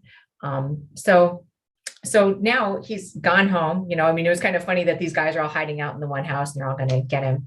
So he goes home, finds his mom, took the brunt of the war for him. That wife of his, Kyllikki, that he stole and forced to marry, is kind of gone now. So things have changed with Lemminkainen's life. And so now we're going to get into the last of Lemminkainen's own adventures, his kind of young man adventures. And the strange thing is that over time, he actually is growing up a little bit, even though he keeps being war-minded. And part of the way you can tell he's growing up is all the magical stuff he can do now. He's able to make a boat purely through magic. I mean, Wainamoinen has trouble doing that. He's able to turn the whole island beautiful and fun looking. So there's all these things that he's doing now with this power that he has. So we have Sandy out in California who's going to read number 30, Jack Frost. And welcome to people who are coming in. I'm going to go ahead and send some chats in for people to kind of get you up to speed on where we're at. But Sandy, you go ahead and take it away. And thanks to other people for joining. Okie doke then. So this is rune 30, Jack Frost. Ahti boy, the matchless boy, wanton boy Lemminkainen, quite early in the morning, quite betimes on the morrow, stepped out to his boathouses, set out for his ship moorings. And there a wooden craft wept, one with iron rowlocks moaned, "What of me who have been built, wretched me who have been formed? Ahti has not rowed to war through these 6-10 summers, even for greed of silver, nor even for need of gold." That wanton Lemminkainen struck the craft with his mitt, his brightly trimmed mitten, and he put this into words. "Never mind, floating fir tree, one with bulwarks. Don't complain. You'll get off to war again, trudge off to a fight. You'll be full of oarsmen from tomorrow on." He steps up to his mother and he put this into words. "You'll not weep now, dear mother. Complain. My parent, if I go somewhere, head for the places of war. It occurred to me, the thought came to me, to fell the folk of the north, punish the mean ones." The mother tried to hinder. The old woman warned, "Do not go, my boy, to those Northland wars. There your doom will come. You will meet your death." What did Lemminkainen care? He was determined to go. He intended to set out. He uttered a word, spoke thus, "Where could I get a second man, both man and sword, as a war help to Ahti? One more for the well-to-do. Now there's Tierra I know of, Snowy I have heard about. That's where I'll get a second man, both man and sword, as a war help to Ahti. One more for the well-to-do." He goes there through villages, down the roads to Tierra's farm. And he said when he got there, explained when he came, "Tierra, my old mate, my friend, my buddy, do you recall how we used to live? How we used to live when once the two of us walked in the great places of war? There was no village where there were not 10 houses. There was not a house where there were not 10 fellows. There was no fellow nor a man to reckon with who we did not fell, and the two of us cut down." Father was at the window, whittling a spear shaft. Mother on the shed threshold was rattling a churn. The brothers in the gateway were building bobsleighs. The sisters at the quay end were fulling some cloaks. Father spoke from the window, mother from the shed threshold, the brothers from the gateway, the sisters from the quay end. Tierra has no time for war. Tierra's ice pick for a fight. Tierra's made a famous deal, struck a bargain forever. He's just wedded a young wife, taken on his own mistress. The nipples are yet unfingered, the breasts unworn.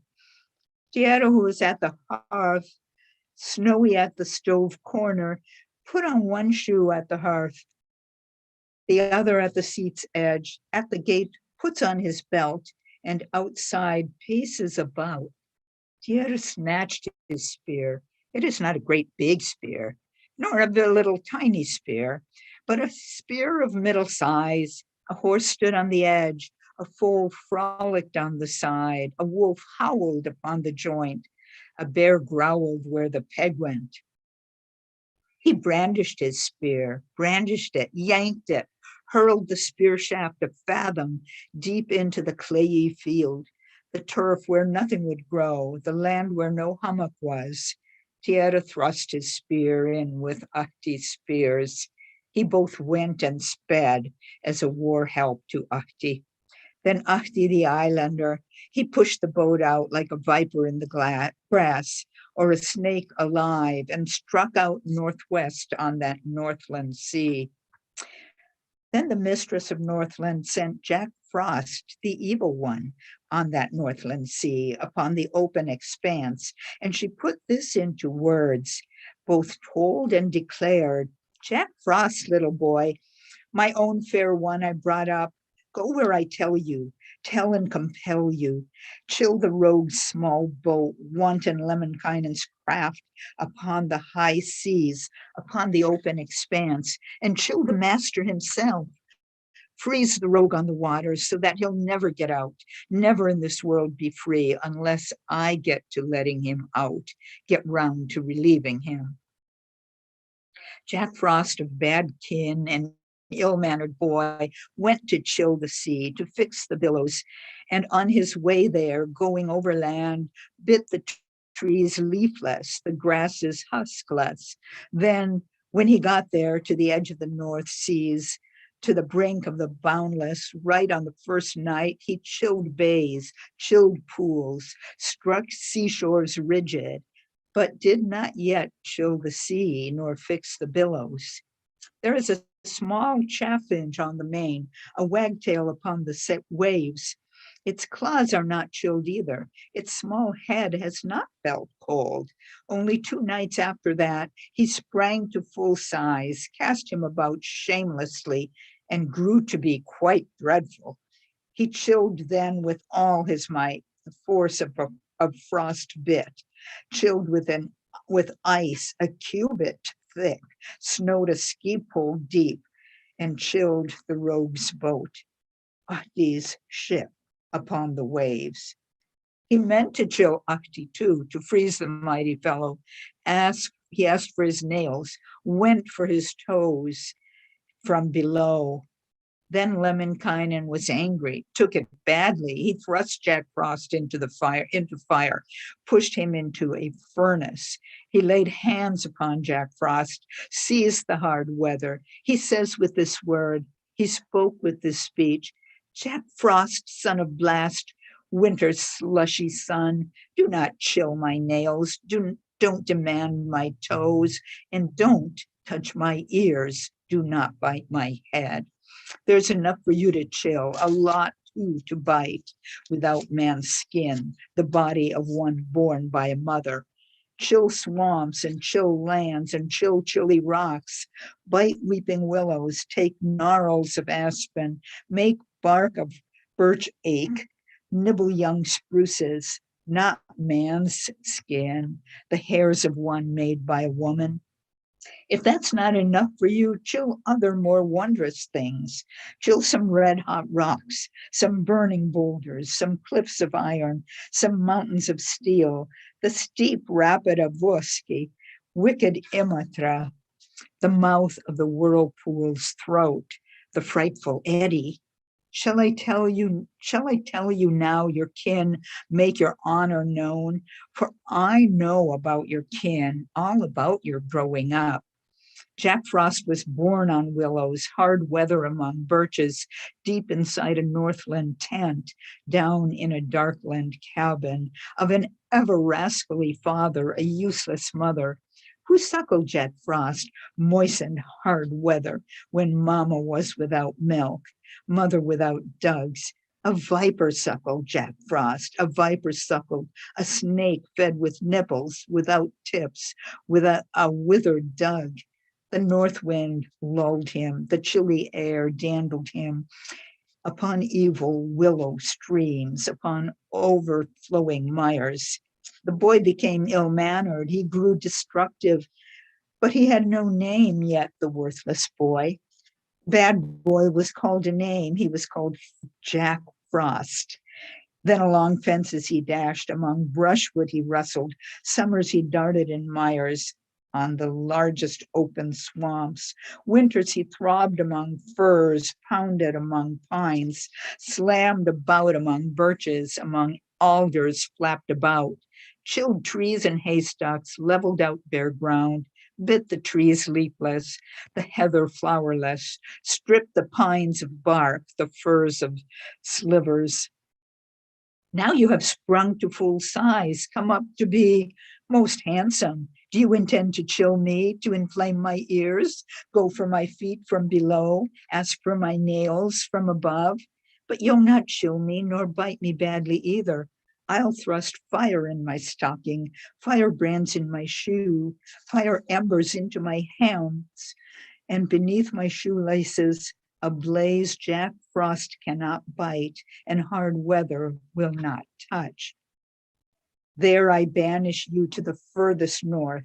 Then when you get there, when you reach your home, chill the pans upon the fire, the embers in the fireplace, the woman's hands in the dough, the boy on the maid's bosom, the milk in the ewe's udder, the foal in the mare's belly. If you pay no heed to that, yonder I will banish you among the demon's embers to the devil's hearth.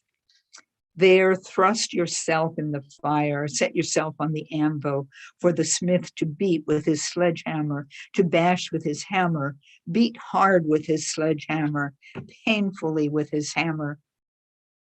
If you'll not heed even that and not yield even a bit, I recall still somewhere else I can think of one region. I'll take your mouth to the south and your tongue to summer's home, from where you'll never get out. Never in this world be free unless I get to free you and turn up to unloose you. Jack Frost, son of Blast, felt ruin coming, and he began to beg for mercy. He uttered a word, spoke thus: let us make a pact not to hurt one another ever in this world, not in a month of Sundays. If you hear I'm chilling things or up to mischief again, thrust me into the fireplace, tame me in the flame. Down among the smith's embers, down in Ilmarinen's forge, or take my mouth to the south and my tongue to summer's home, so that I'll never get out, never in this world be free. Then wanton Lemminkainen left the ship frozen, and the war craft stuck and goes on. And at that, Tiera, as the second man, strode after the rogue. He tramped on the level ice. Over its smoothness he slid. He stepped one day and then two, till on the third day, Hunger Headland now appears, and the wretched village looms. He stepped below its stronghold and uttered a word, spoke thus: is there meat in the stronghold and fish at the farm for fellows who are weary, for men who are tired? No meat was in the stronghold, no fish at the farm. Wanton Lemminkainen spoke. The fair Farmind said, fire, burn the stupid stronghold. May water take such a place. He fares further on, up into the wilds he went, on ways where no dwelling was, and on roads unknown. Then wanton Lemminkainen, that one fair Farmind, won scraps of wool off rock, tore hairs off a cliff, fashioned them into stockings, improvised mittens for the great places of cold, the bites of Jack Frost. He trod the road to find out, trod the path to learn. Into the forest the road leads, the path takes him. Wanton Lemminkainen spoke. The fair Farmind said, Dear my little brother, now we've ended up somewhere to roam night and day on the skyline forever. Tiero put this into words. He declared, spoke thus: vainly, poor wretches, vainly we, the ill-fated, came to a great war here in dark Northland, just to waste our lives, to lose ourselves forever in these places of evil, on these roads unknown. We don't know at all. We don't know. We've no idea what road will lead us, which track will take us, to die in the wilds, to fall on the heath, on the ravens' homes, on the crows' acres. There the ravens will shift us. The wicked birds bear us off. The little birds will get meat, the crows' hot blood, the ravens something to moisten their beaks from our poor corpses. Our bones they'll cast on a cairn, bear off to a reef. My luckless mother does not, nor the mean one who bore me, know where her flesh is moving, where her own blood is rolling, whether 'tis in a great war, in a well-matched fight, or else on the mighty main, upon the vast waves, or treading a piney hill, wandering scrubby backwoods. Mother knows nothing of her luckless son. Mother has learnt that he's dead. She who bore him that is lost. This is how my mother weeps. My parent complains. There's the son of luckless me. There, woe is me, my support in Tuani's corn crop. the harrow lands of the grave. Now my sons, my child's crossbows, hapless me, will be left idle, the mighty bows to dry out, the little birds to grow fat, the grouse in the grove to strut, the bruins to live it up, the reindeer to romp afield. Wanton Lemminkainen spoke, the fair Farmine said, that's right, yes, luckless mother, that's right, mean one who bore me. You brought up a brood of chicks, a whole crowd of swans. The wind came and scattered us. The devil came and strewed us, some this way, some that, and a third lot somewhere else. I well recall long ago, I think of a better time when we went about as flowers, as berries on our own lands. Many looked at our forms, stared at our stems, not like nowadays in this evil age. There is our friend, only the wind, the son of those we once saw. Even this the clouds cover, the rain hides. But I do not care to care, nor greatly to grieve. Though the lasses should live well, the braided heads skip about, the wives all with smiling lips, and the brides in honeyed mood, not weeping out of longing, giving way to care. Witches don't bewitch us yet, witches bewitch nor seers see, to die on these roads, to sink on these wades, to fall asleep young, to roll over full-blooded. Whoever witches bewitch, whoever seers see, may he make it home and molder in his dwelling. And may they bewitch themselves, may they sing at their children, may they slay their kin, may they curse their clan. My father did not, nor did my honored parent, heed a witch's will, give gifts to a lap. Thus said my father, and thus I say too. Keep me, steadfast creator. Guard me, fair God. Keep me with your merciful hand, with your mighty power, from the whims of men, from the wiles of hags, the chatter of bearded mouths, the chatter of the beardless.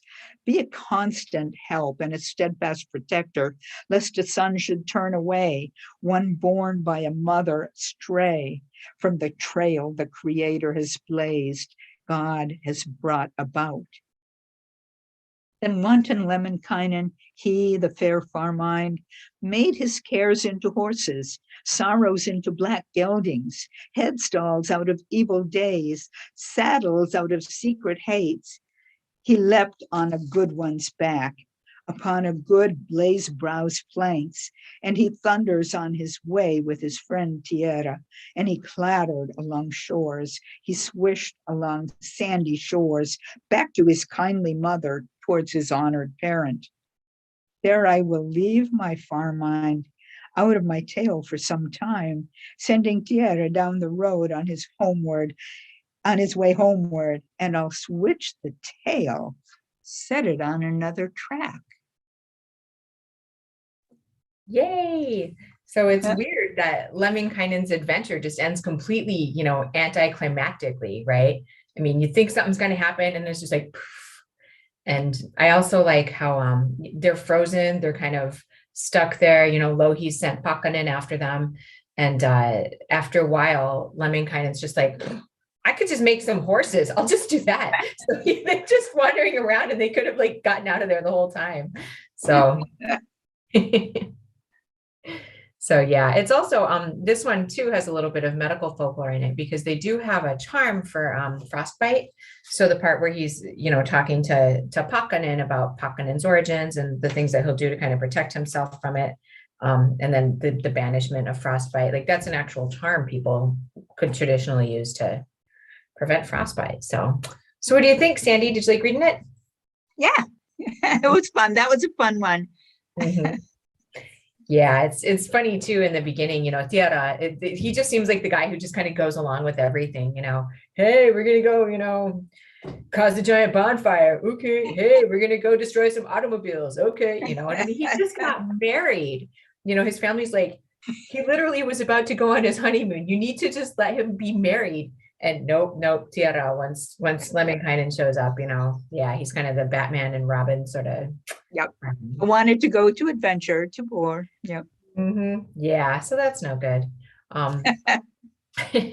So this, one of the things that's important here is the fact that Louhi is using weather against people now. So that's a little subtle development in the plot that kind of pops in there that, and there were things kind of traditionally that she would have been in charge of things like sickness and kind of weathery stuff and stuff. So Lönnrot is very specifically introducing that here because it's going to come up now pretty quick. So I have now been at this for 10.5 hours. So this has been exciting. We've had people from Finland, we've had people from California, from Massachusetts, and all over the place. And it's kind of funny because we're now at number 31. And there was this little bit where I was like, maybe I just quit at 9, like I was thinking, or we'll get through it at 9. But now I'm like, maybe we just press on until 3 a.m. Eastern time. Who knows?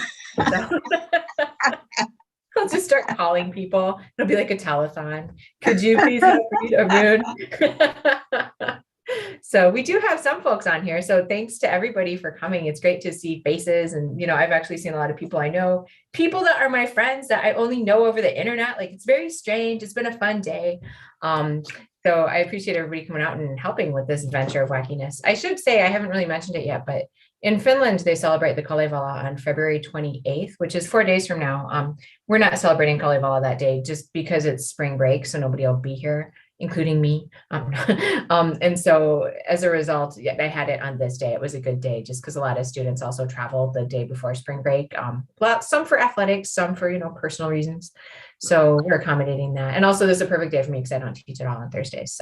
So on the 28th, though, the reason why that day is commemorated was because that's the day that Elias Lönnrot signed the kind of front page of the Kalevala that was published in 1835. And so one of the kind of fun facts about Kalevala is that there was this kind of old Kalevala that was published in 1835. There's a total of 5 Kalevalas basically that Elias Lönnrot did. And so the old Kalevala comes out in 1835. It's signed on February 28th, which is now immortalized Kalevala Day in Finnish, calendars.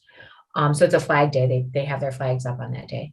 But in 1849, he ends up publishing a more complete version. He gets a lot more poetry from places. And so that's the kind of full Kalevala that we have. This is my Finnish language, one of my Finnish language versions. I have like 4 or 5.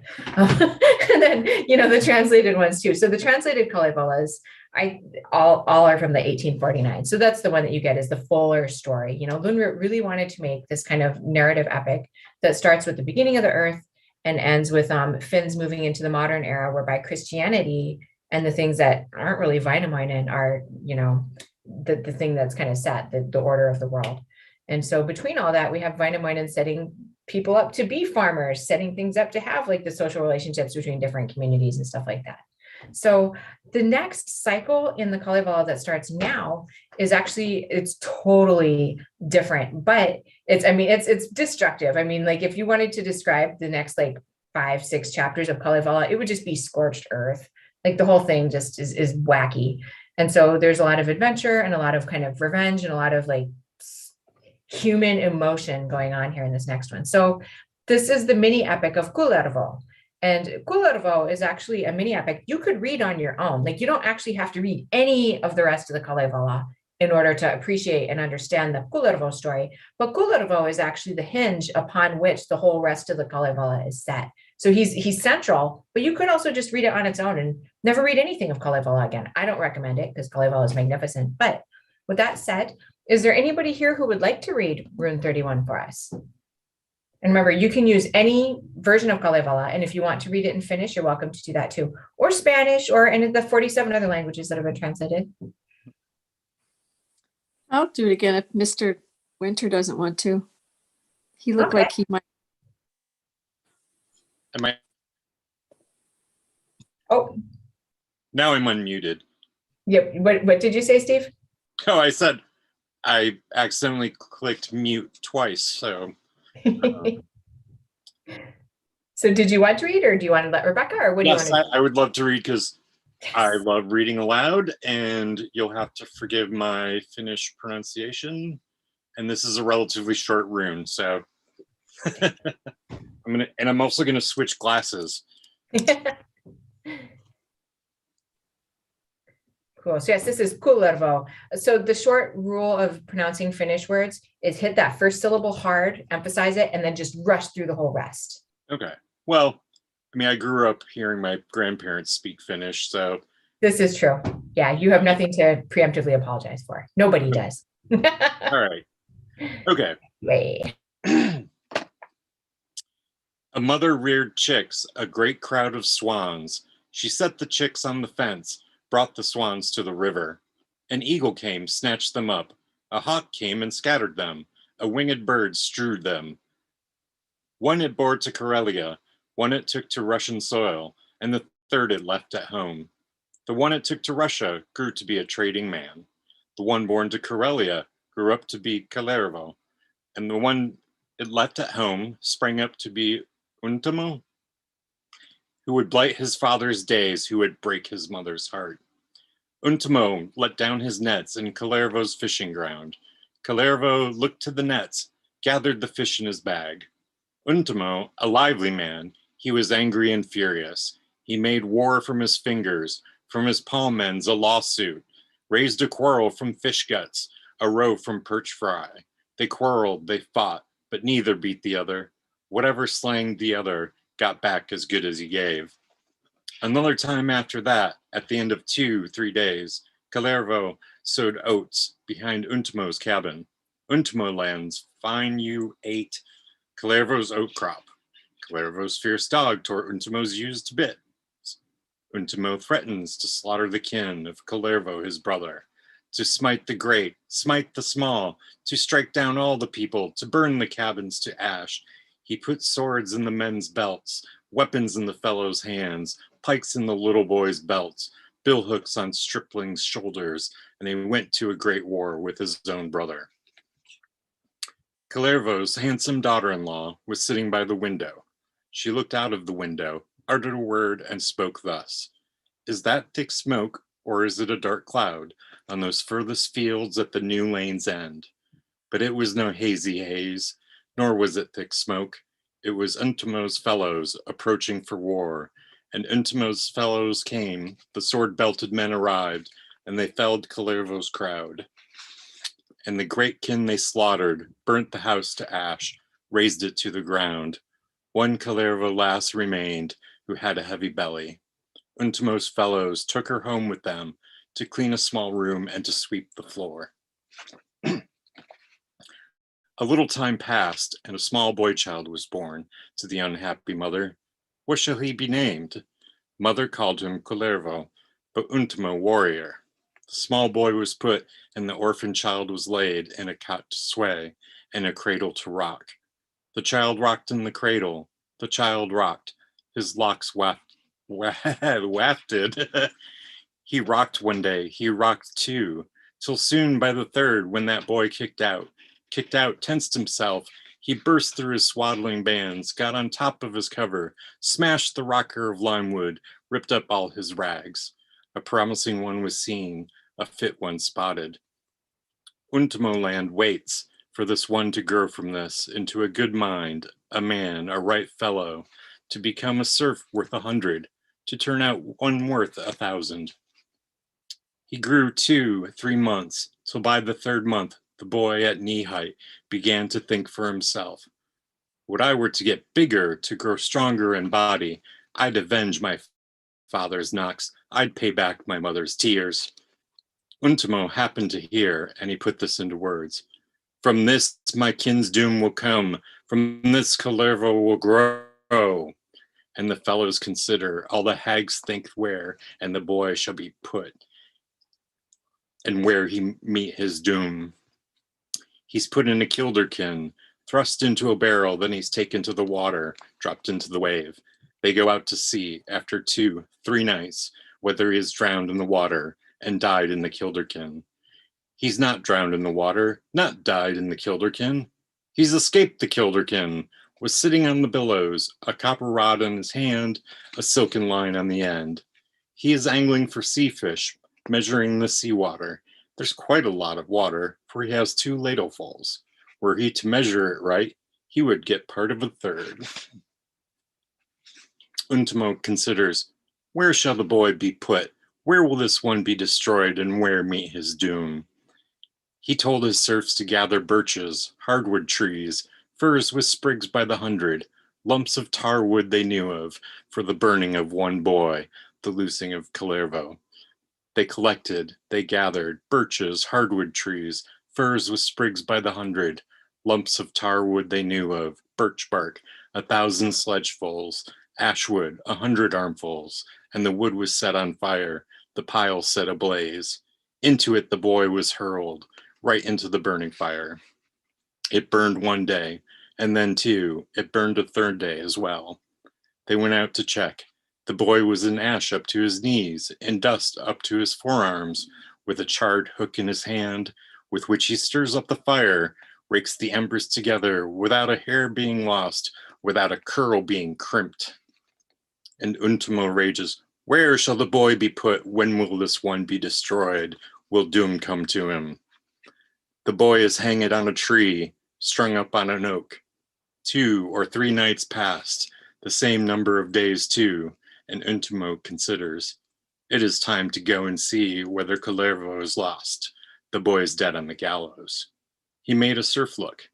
The serf brought word back. No, Kalervo is not lost. He's not dead on the gallows.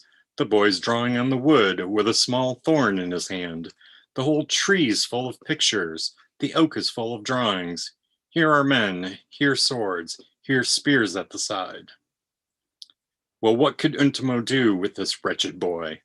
Whatever dooms he arranged, whatever deaths brought about, the boy will not fall into doom's mouth, nor will he die anyway.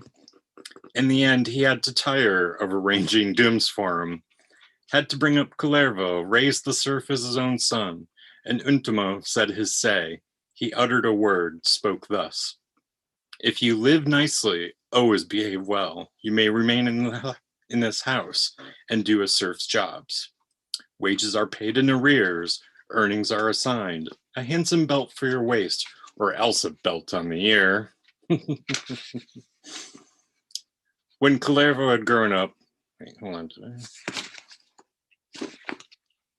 When Kalervo had grown up, put on a span of body, he was set to work. He was put to toil, looking after a small child, rocking one with small fingers. Look after the child nicely, feed the child, eat to yourself, rinse out its rags in the stream, wash its little clothes. He looked after the child one day, 2, broke its hand, gouged out its eye. Soon after, on the 3rd day, he killed the child with disease, flung its rags for the stream to bear off, and burnt its cradle with fire. And Untamo considers, he is not cut out for this. Looking after a small child, rocking with one with small fingers, I don't know where to put him, what work to set him.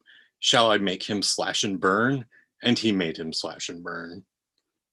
Kalervo's son, at that, put this into words: "I'll not be a man till I get an axe in hand. Much better to look upon, sweeter than I was before, than I'll be a man worth 5, a fellow wondrous as 6. He went to the smith's workshop and uttered a word, spoke thus: "O smith, my little brother, forge me a hatchet, forge an axe fit for a man, iron right for a toiler. I am off to slash and burn, to cut down a sturdy birch."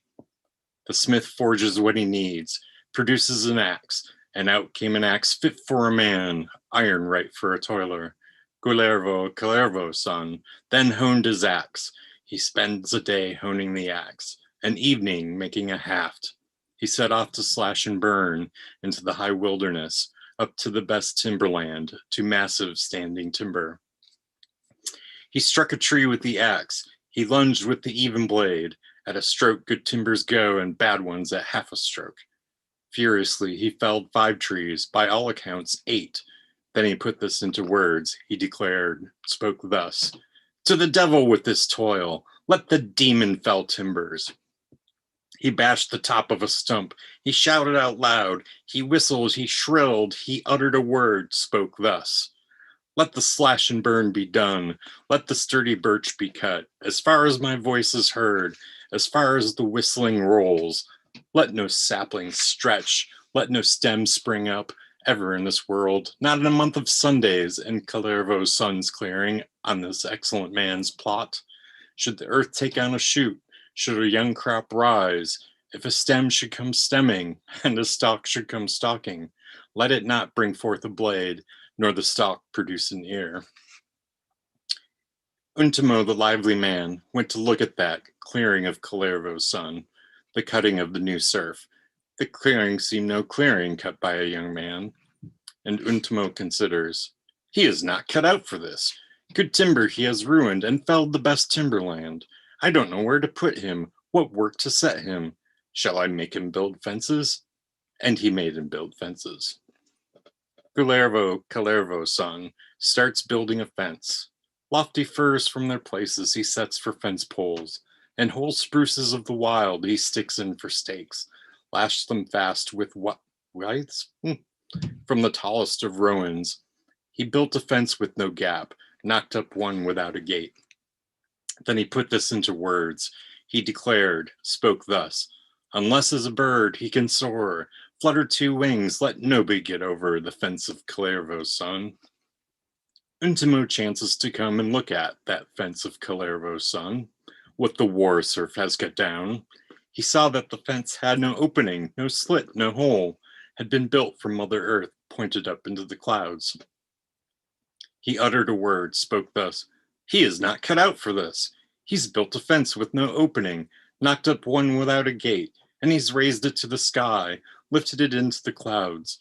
I cannot get over it, nor in through a hole. I don't know where to put him, what work to set him. Shall I put him to thresh rye? And he put him to thresh rye. Excuse me. Kalervo's son, was threshing rye now, and he threshed the rye to chaff. The straw he reduced to bran, while the master came along, went himself to look at Kalervo's son threshing, Kalervo's beating. The rye is now chaff, and the straw was rustling bran. Untamo rages, nothing comes of this toiler. Whatever work I set him, he stupidly spoils. Shall I take him to Russia, or trade him in Karelia, to Ilmarinen the smith, to wield the smith's sledgehammer? Then he sold Kalervo's son, traded him in Karelia to Ilmarinen the smith, the skillful craftsman. What did the smith give for him? The smith gave a lot for him. 2 pans with holes in, 3 hooks snapped in half, 5 scythes quite worn out, 6 hoes past their prime, for a man of no account, for a serf who was worthless. So that's fun, isn't it? Yeah. It starts out just dark.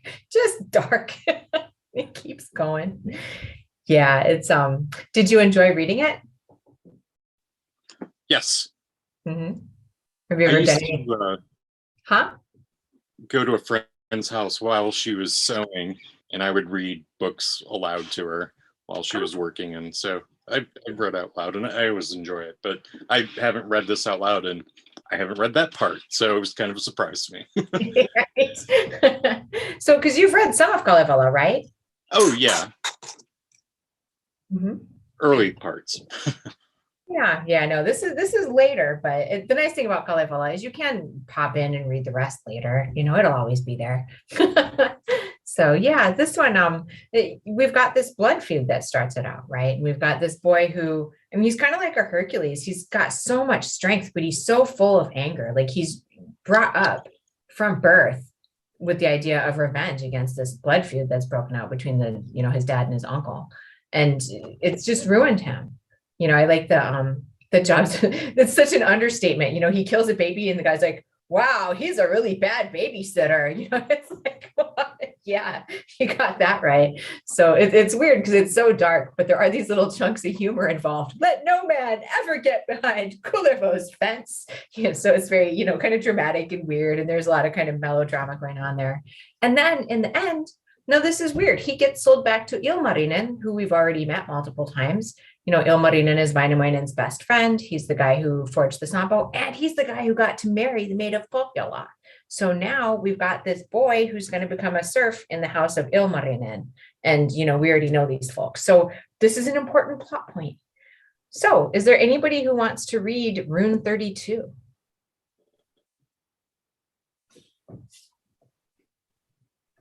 Yeah, up for it, I will. Hari? No one. Yeah. All right, take it away, Ota. Okey-doke. 32. To guard a herd. Kalervo's son, the blue-stockinged gaffer's son, yellow-haired, handsome, fair of shoe upper, straight away in the smith's home, asked for work in the evening, the master for evening work, the mistress for morning work. Let the jobs here be named, let a job be given a name. What is the work to be set, the toil made to do? The smith Ilmarinen's mistress, she is thinking there, what work to set the new serf, what toil the one bought. She made the serf a herdsman, guard of the big herd. That wicked mistress, the smith's grinning hag, baked a loaf for the herdsman, a thick roll she roasts. Below the oats and above the wheat, in between she works a stone. She smeared the roll with melted butter. The crust she coated with fat, gave it for the serf's rations, a tidbit for the herdsman, and she instructed the serf, uttered a word and spoke thus, don't eat this bread before the herd has gone toward the forest. At that Ilmarinen's mistress, or Ilmari's mistress, drove the herd out to pasture. She says with this word, she spoke with this speech, I'll send my cows to the grove, the milk givers to the glade, the wide horns to the aspens, the crook horns to the birches. I set them to take grease, to fetch tallow from the wide glade lands, from the broad grove lands, from the tall birches, from the squat aspens, the golden spruces, the silver backwoods. Look after them, O fair God, keep them steadfast, Creator, and keep them out of harm's way. Guard them from all ills, lest they come to grief, get up to mischief. As you looked in the cowshed, and in safekeeping watched them, so look where no cowshed is. Care for them where none watches, for the herd may grow fair, that the mistress' wealth may thrive. As a well-wisher would like, as an ill-wisher would dislike. If my herdsmen are watched, the herd wenches very shy. Make a willow a herdsman, an alder a cow watcher, a rowan a keeper, a bird cherry a bringer home, without the mistress searching, or other folk worrying. If the willow will not herd, nor the rowan keep them well, nor the alder drive the cows, the bird cherry bring them home. Put your better ones, set nature's daughters to cherish my wealth, to watch all my herd. For you have many wenches, hundreds of order takers, those who live beneath the sky, good-natured daughters. Summer daughter, choice woman, south daughter, dame of nature, fir daughter, O good mistress, juniper daughter, fair maid, rowan daughter, little wench, bird cherry daughter, Tapio's girl, Mielikki, forest daughter-in-law, Telervo, Tapio's maid. Look after my herd and cherish my wealth, all summer nicely, in leaf time softly. When the leaf waves on the tree, the grass ripples on the ground. Summer daughter, choice woman, south daughter, dame of nature, cast off your fine hems, your apron spread out as a hood for my herd, a cover for my little ones, unblown by the angry wind, unrained on by angry rain. Guard my herd from ills, and keep them out of harm's way, from those shaking swamps, from those spilling springs, from those moving mires, from those round potholes, lest they come to grief, get up to mischief, a foot stumble in a swamp, slither in a mire, against God's wish, the blessed one's desire. Bring a trump from beyond, from the pole of heaven yonder. Bring a honey trump from heaven, a mead trump from Mother Earth. Blow that trump of yours, blast your famous one. Blow the mounds into blossom, the heath edges fair, the glade edges sweet, the grove edges soft, the swamp edges to melted honey, the mire edges into wort. And then feed my herd, fodder my cattle, feed them honeyed food and give them honey to drink, feed them golden grass, a silver hay tip, out of trickling mires, out of spilling springs, from roaming rapids, from rushing rivers, from the golden knolls, from the silver glades, from a golden well. On both sides of the herd land for the herd to drink water from, quaff mead until udders burst, until tears ache, so that veins may come to throb, and rivers of milk to run, and brooks of milk to break out, and rapids of milk to foam, and milk tubes to pour, milk channels to stream, every time to give, every turn to ooze. Above above even the hatefuls pass the ill wishers' fingers, without the milk gone lost, the herd gift going to waste. Many they are and evil who make milk go lost, and the herd gift go to waste. What a cow brings go elsewhere. Few they are and good, who save milk from loss, their curds from the village grasp, and their fresh milk from elsewhere. My mother did not ask the village for advice, nor the next house for know-how. No, she saved her milk from loss and her curds from the grasper, and her fresh milk from everywhere. She let it come from beyond, arrive from further away. Let it come from Tuonela, the dead land lost underground, come by night all its own, and in the dark secretly, unheard by the wicked one, by the bad one unspotted, by the hateful one unchecked, by the envious unenvied. Thus said my mother, and thus say I too. Where has my cow wealth lingered? Which way has my milk vanished?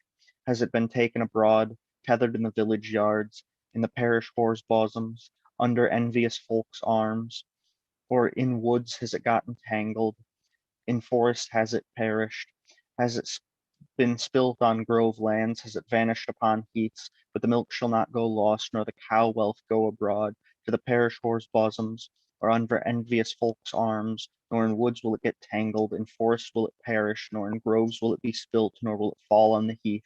The milk is needed at home, all the time it is longed for. At home the mistress waits, a juniper pail in hand.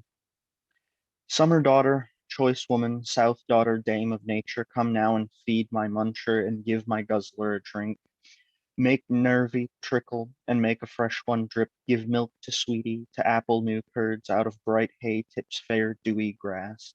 Sweet mothers of earth, honey sweet hummocks, from turf thick with honey plants, from land full of berry stalks, from flower daughters of heather, husk daughters of hay, curd daughters of cloud, pole daughters of heaven, bring milky drippers, forever bursting udders, for the nimble wife to milk, for the little wench to squirt.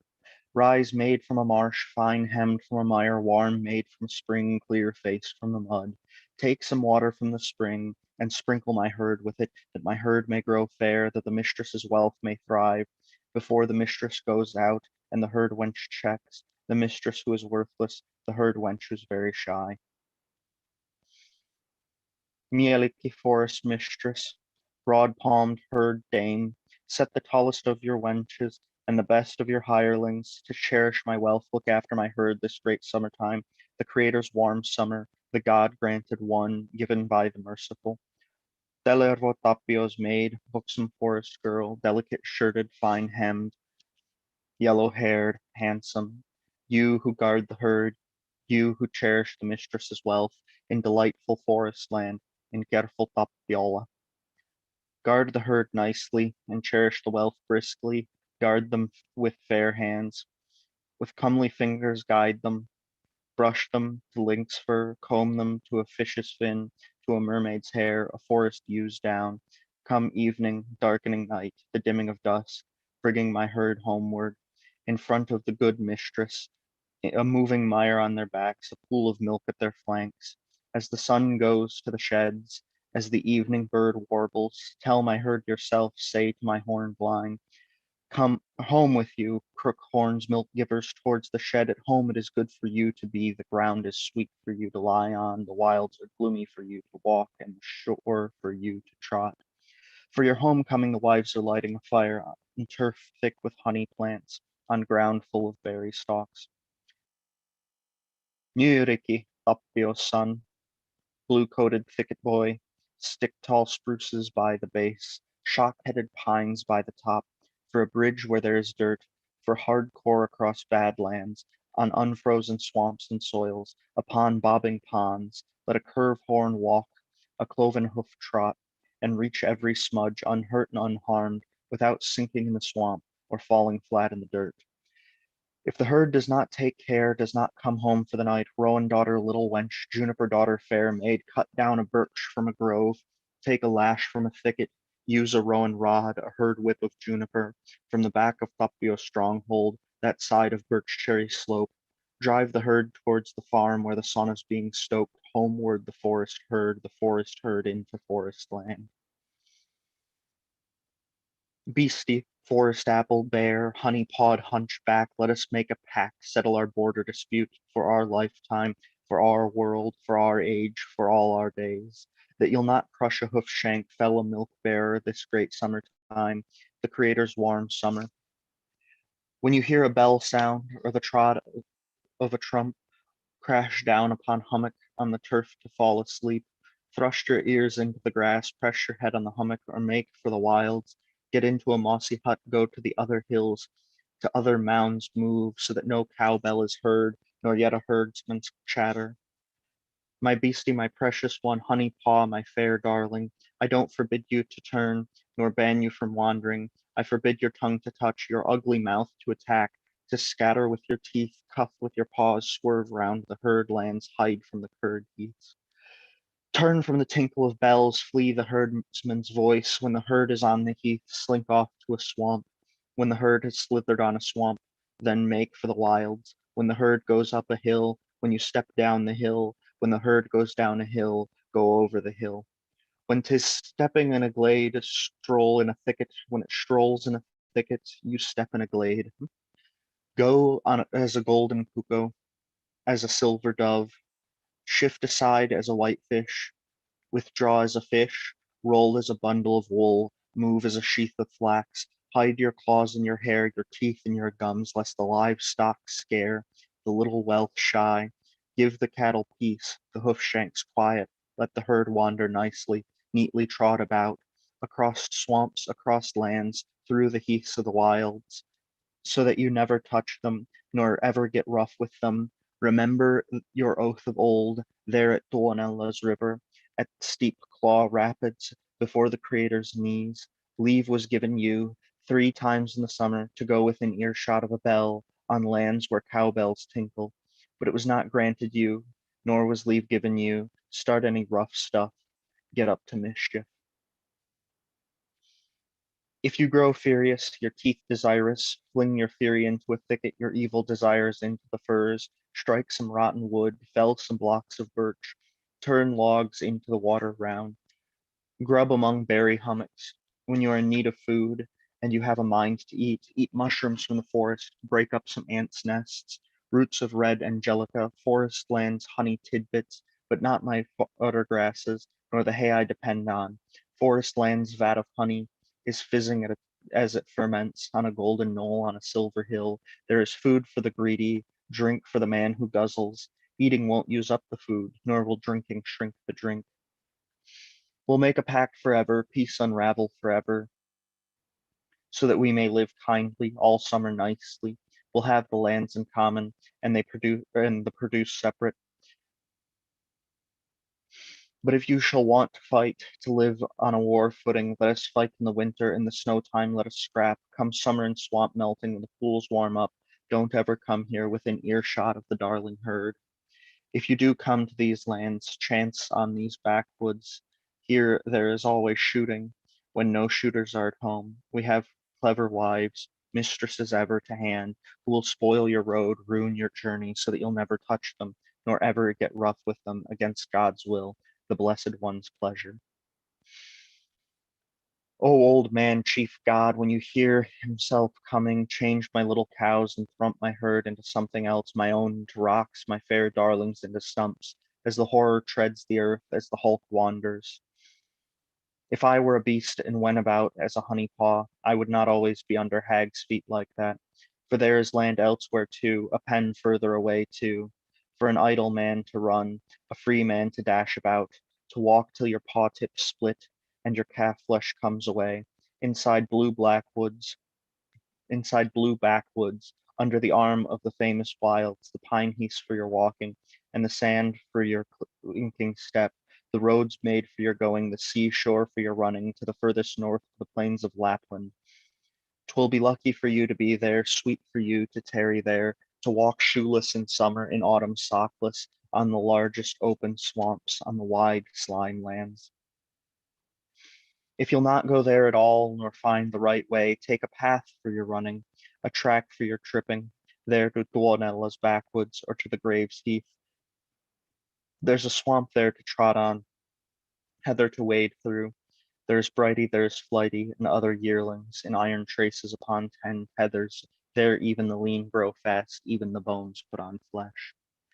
Sweeten grove and soften wilds, and be tender blue backwoods. Give the cattle peace, the hoof shanks quiet this great summertime, the Lord's hot summer. Long neck forest king, the forest's graybeard keeper.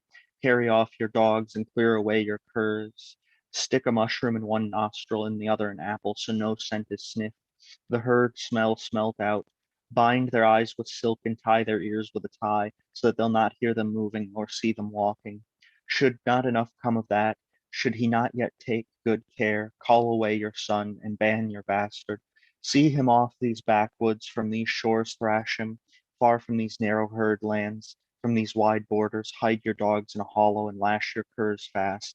To golden tethers, to throngs of silver, lest they do damage, get up to mischief. Should not enough come of that, should he not yet be wary, old man, golden king, silver governor, hear my golden words and my sweet phrases. Press a rowan collar down around his snub nose. If the rowan will not hold, have one cast out of copper. If the copper is not firm, make a collar of iron. But if he snaps the iron, if he still goes wrong, make a wedge of golden cowl staff from jawbone to jawbone. Jam the ends in hard, fix them really fast, so that the bad jaws cannot move, nor the few teeth part unless they are shattered with iron, wrenched away from steel, or bloodied with knives, or jerked with an axe. Then Ilmari's mistress, that careful wife of the craftsman, sent the cows out from the byre, let them herd out to pasture, put the herdsman in the rear, and the serf to drive the cows. Great. So this whole poem was just a charm to make sure the cows were protected. So again, Lunar really goes in and just like, I want a lot of detail here, people. It's just detail, detail. And so you get this whole situation where, and then we got to make sure that Strawberry the cow is safe. And now we got to make sure that Honey Bunny the cow's okay. And oh, they could be attacked by mosquitoes. So we need to cover that contingency. So that's like this whole poem is just, making sure that the cows are safe. And that's an important thing, of course. I mean, cows weren't just some cheap thing that you could dispose of or lose easily in the olden days or even now. And so the farm wife is really going to make sure that these cows are cared for and that they come back. And, if she's not caring for her herds person, it's not necessarily his personal care that the cows come back. So she has to add a little magic to the mix. So that's what that is. And there's also this chunk about the bear. There's these little kind of interesting things here. She mentions this pact that they have and that they've agreed to kind of not really mess with each other. But if the bear does want to come mess with them, he needs to do it in the winter and kind of respect them. So this ties to this really old kind of bear mythology that's hidden in Kalevala and that's not fully illustrated, although there's this really kind of wonderful rune 46. We might not get to it tonight. That shows this kind of mythological origins of the bear and the way that the bear is actually related to people. So if you like bears like I do, and you're really interested in bear mythology, let me know and I can get some sources for you. But we can keep up with the Kullervo story because now he had a terrible childhood. He's been sold as a serf.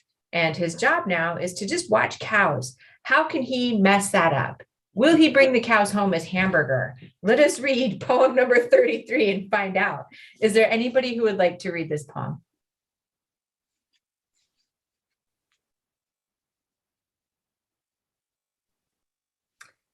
Hearing nothing, I'll just go ahead and do it. I don't mind.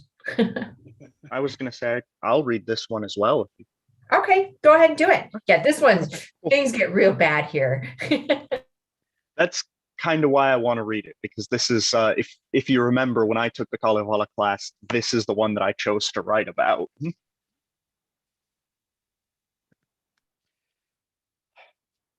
33, The Broken Knife. Kullervo Kalervo's son took provisions in a bag, drove the cows along the swamp, himself clambered on the heath, uttered a word as he strolled, and told as he went. Woe is me, a luckless boy, woe a boy down on his luck. Now I have come to something, come to follow idle ways. I'm herdsman to an oxtail, a keeper of calves, trampler upon every swamp, traveler on evil land. He sat down on a hummock, stopped on a sunny hillside, uttered there as he told tales, and as he sang thus set forth, shine, sunlight of God, wheel of the Lord, blaze on the guard of the smith's herd, upon the luckless herdsman, not on Ilmari's cabins, on the mistress not at all. The mistress lives well. She slices up buns, stuffs herself with pies, spreads butter on them. The hapless herdsman gnaws dry bread, dry crust, grooves out an oat cake, cuts a loaf of grits, holds out one of straw, crunches pine bark bread with a cone of birch bark, scoops water off a wet hummock. Go, sun, roll, precious, sink down, time of God. Move, sun, towards the spruces, roll, precious, towards the brush, flee towards the junipers, fly level with the alders. Let the herdsman go home to scrape the butter dish, rip unleavened bread, dig into biscuits. Meanwhile, Ilmari's mistress, as the herdsman was chanting, and Kullervo cooing, had now scraped her butter dish, ripped her own unleavened bread, dug into her own biscuits, made watery gruel, cold cabbage soup for Kullervo, whose fat the cur had eaten. Blackie breakfasted on, Spot eaten as much as he liked, for he gulped down what he wanted. A bird sang out from a grove, a little bird from a bush. 'Tis time for the serf to eat, for the fatherless to sup. Kullervo's son looked up at the long sunlight, and he put this into words. Now 'tis time to take a meal, time to start on food, to seek out the provisions. And he drove his cows to rest, the herd to lie in the heath, himself sat on a hummock upon a green sward. He slipped his pack off his back, took the loaf out of his pack, looks at it, turns it over, then he put into words. Many rolls are fair on top, very smooth of crust, but have husks within, chaff beneath the crust. He drew his knife from the sheath to cut up the loaf. The knife skidded on the stone, stubbed against the piece of rock, and the blade sheared off the knife, snapped off the dagger. Kullervo's son looks at his dear knife and fell to weeping. He uttered a word, spoke thus. One knife was brethren, one iron was love. Goods my father got, my parent laid up, and I broke it on a stone, scrunched it on a piece of rock, on the bad mistress's loaf, baked by the evil woman. How shall I repay the wife's laughter, and wench's taunts, the wicked hag's provisions, what the evil whores baked? A crow cawed out of the scrub, a crow cawed, a raven croaked. O wretched gold-buckled one, matchless son of Kalervo, why are you in bad spirits, with a gloomy heart? Take a lash from the thicket, a birch out of the wild dell.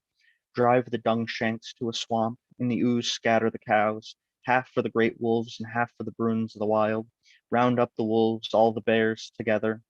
Turn the wolves into tiny, knock the bears into a whiteback, drive them as a herd homeward, as brindled ones to the farm. Thus you will repay the wife's laughter, the evil woman's insults. Kullervo's son, put this into words. Hold on, demon's bitch. If I weep my father's knife, you too will weep yet. You'll weep it, your milch cows. He took a lash out of the thicket, a herd whip of juniper. He sank the cows in a swamp. In a windfall, he smashed the oxen, half of the wolves to eat, half for the bruins of the wild. The wolves he spelt into cows and made the bears into a herd, turned this one into tiny, knocked this one into whiteback. The sun veered southwest, swung round halfway to evening, dropped level with the spruces, flew to the cows' milking time. That poor wretch of a herdsman, Kullervo's son, drove the Bruins home, the herd of wolves to the farm, and then he advised his bears. To his wolves he spoke by mouth, rip the mistress's thigh, bite a half her calf, when she comes to look and crouches to milk. He made a pipe from cow bones, from an ox horn a hooter, a trump from bird cherry's leg, a whistle from Bridie's hawk. and he peeped upon his pipe, he tooted upon his trump, 3 times upon the home hill, 6 times at the lane's entrance. That mistress of Ilmari, the smith's hag, the fine woman, long lolls without milk, sprawls without summer butter. She heard playing from the swamp, ringing from the heath. She says with this word, she spoke with this speech. He praised God a trump sound, the herd comes. But where did the serf get a horn, and the toiler find a trump, that he comes playing, the trumpets tooting, blowing through my ears, going through my head? Kalervo's son uttered a word and spoke thus. From the swamp the serf has gotten a horn, brought a trump out of the slime. Now your herd is in the lane, the cows at the byre field's end. Come and light the smudge, go and milk the cows. Ilmari's mistress told the old mother to milk. Just go, old mother, and milk, deal with the cattle, for I cannot spare the time from kneading the dough. Kalervo's son uttered a word and spoke thus. Now good mistress and skillful housewives always themselves used to milk the cows, themselves deal with the cattle. At that Ilmari's mistress herself came in with the smudge, and then comes to the milking. She glanced at her herd, she eyed the livestock, she uttered a word, spoke thus. It is a fine-looking herd, the livestock smooth-haired, all with the coat of a lynx, the dawn of a forest ewe. Considerable udders, teats full to bursting. She stopped to milk, set about making a trickle. She tugged once, then twice, soon a third time tried. A wolf pounces upon her. A bear bears down upon her. The wolf rips her face to shreds. The bear yanked her foot sinews. It bit half her calf, broke her heel off her leg bone. Kalervo's son thus avenged the wench's taunts. Wench's taunts woman's laughter, paid the evil wife's wages. But Ilmari's proud mistress, she burst into tears. She uttered a word, spoke thus. Poor herder, you have done wrong. You have driven bruins home, wolves to the great yards. Kalervo's son, this one answered that. I, poor herdsman, have done no wrong, but you, poor mistress, have not done right. You baked a stone loaf, you roasted a roll of rock. I took my knife to the stone, and upon the rock scrunched my matchless father's knife, my kinsfolk's dagger. And Ilmari's mistress said, O you herder, dear herder, reverse your meaning, speak your speech backwards, free me from the wolf snappers, and from the bear's claw save me. I'll make you look good with shirts, with breeches make you handsome. I'll feed you butter and buns. I'll give you fresh milk to drink. Feed you 1 year without toil, 2 without having to work. If you will not set me free, nor straightway unloose me, I shall soon fall dead and change into a mold. Kalervo's son uttered a word and spoke thus. If you are dying, then die. Vanish if you are vanishing. The earth has room for those gone, and grave for those vanished, for the mightiest to lie, and for the largest to rest. But Ilmari's mistress said, O old man, chief god, make ready your great crossbow. Look out your best bow, fit a copper bolt upon that fiery crossbow, and send forth the fiery arrow. Shoot the copper bolt, shoot through his armpits, cleave his shoulder flesh, fell that son of Kalervo, and shoot the wretch dead with the arrow steel tipped with the copper bolt. Kalervo's son put this into words. O old man, chief god, do not shoot at me. Shoot at Ilmari's mistress. Loose the mean woman, without her shifting her place, without moving anywhere.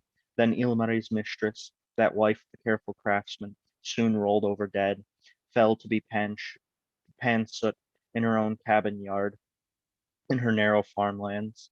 That was how the young wife went.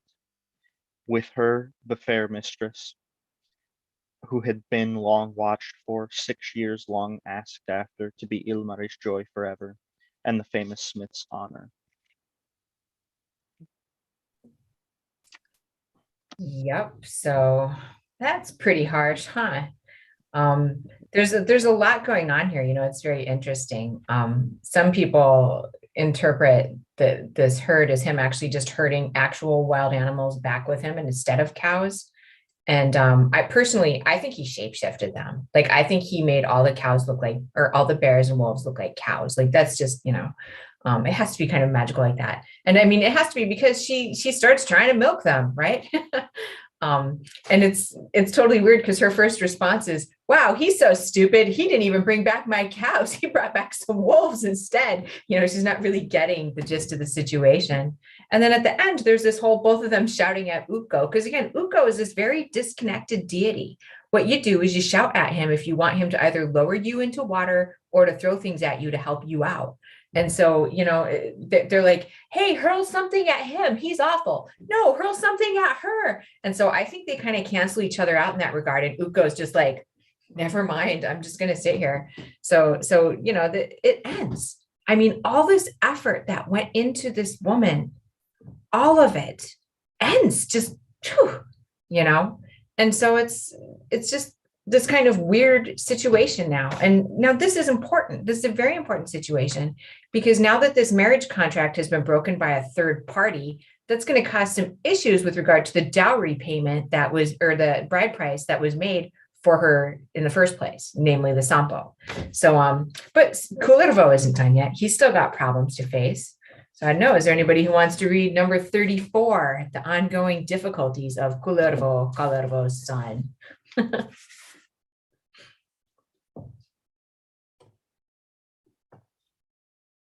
If I hear none, I'll go ahead and start reading. So we've got number 34, father and mother.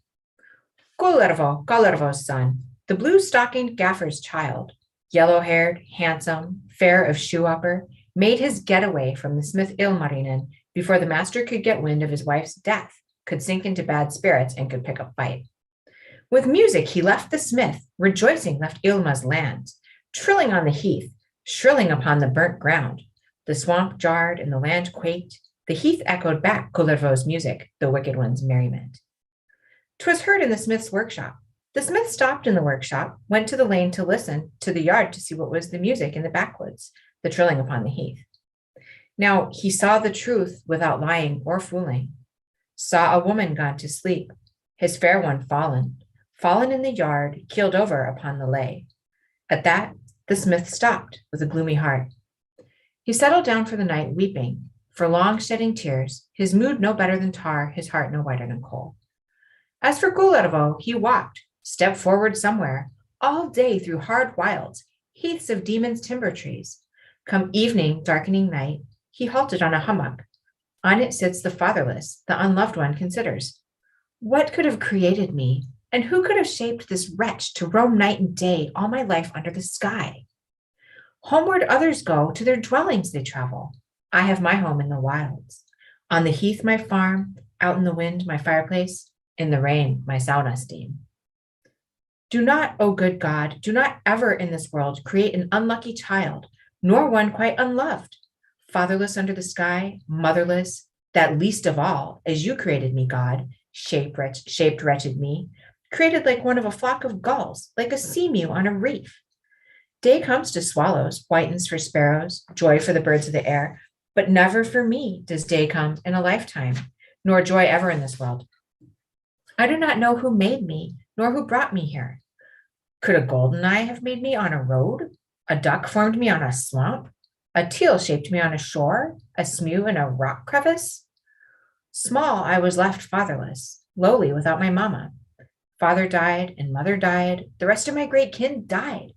Left me shoes of ice, forgot with stockings of slush, left on icy tracks, on steps where snow whirls, to sink into every swamp, fall flat in the dirt. But I shall not in this world, I shall not yet come to be a causeway on swamps, boards on dirty places, nor should I sink into a swamp. Will I bear 2 hands, line up 10 fingers, raise 10 fingernails. Now it came into his mind, the thought to his brain, to go to Untamo's village and avenge his father's knocks and mama's tears, his own ill treatment.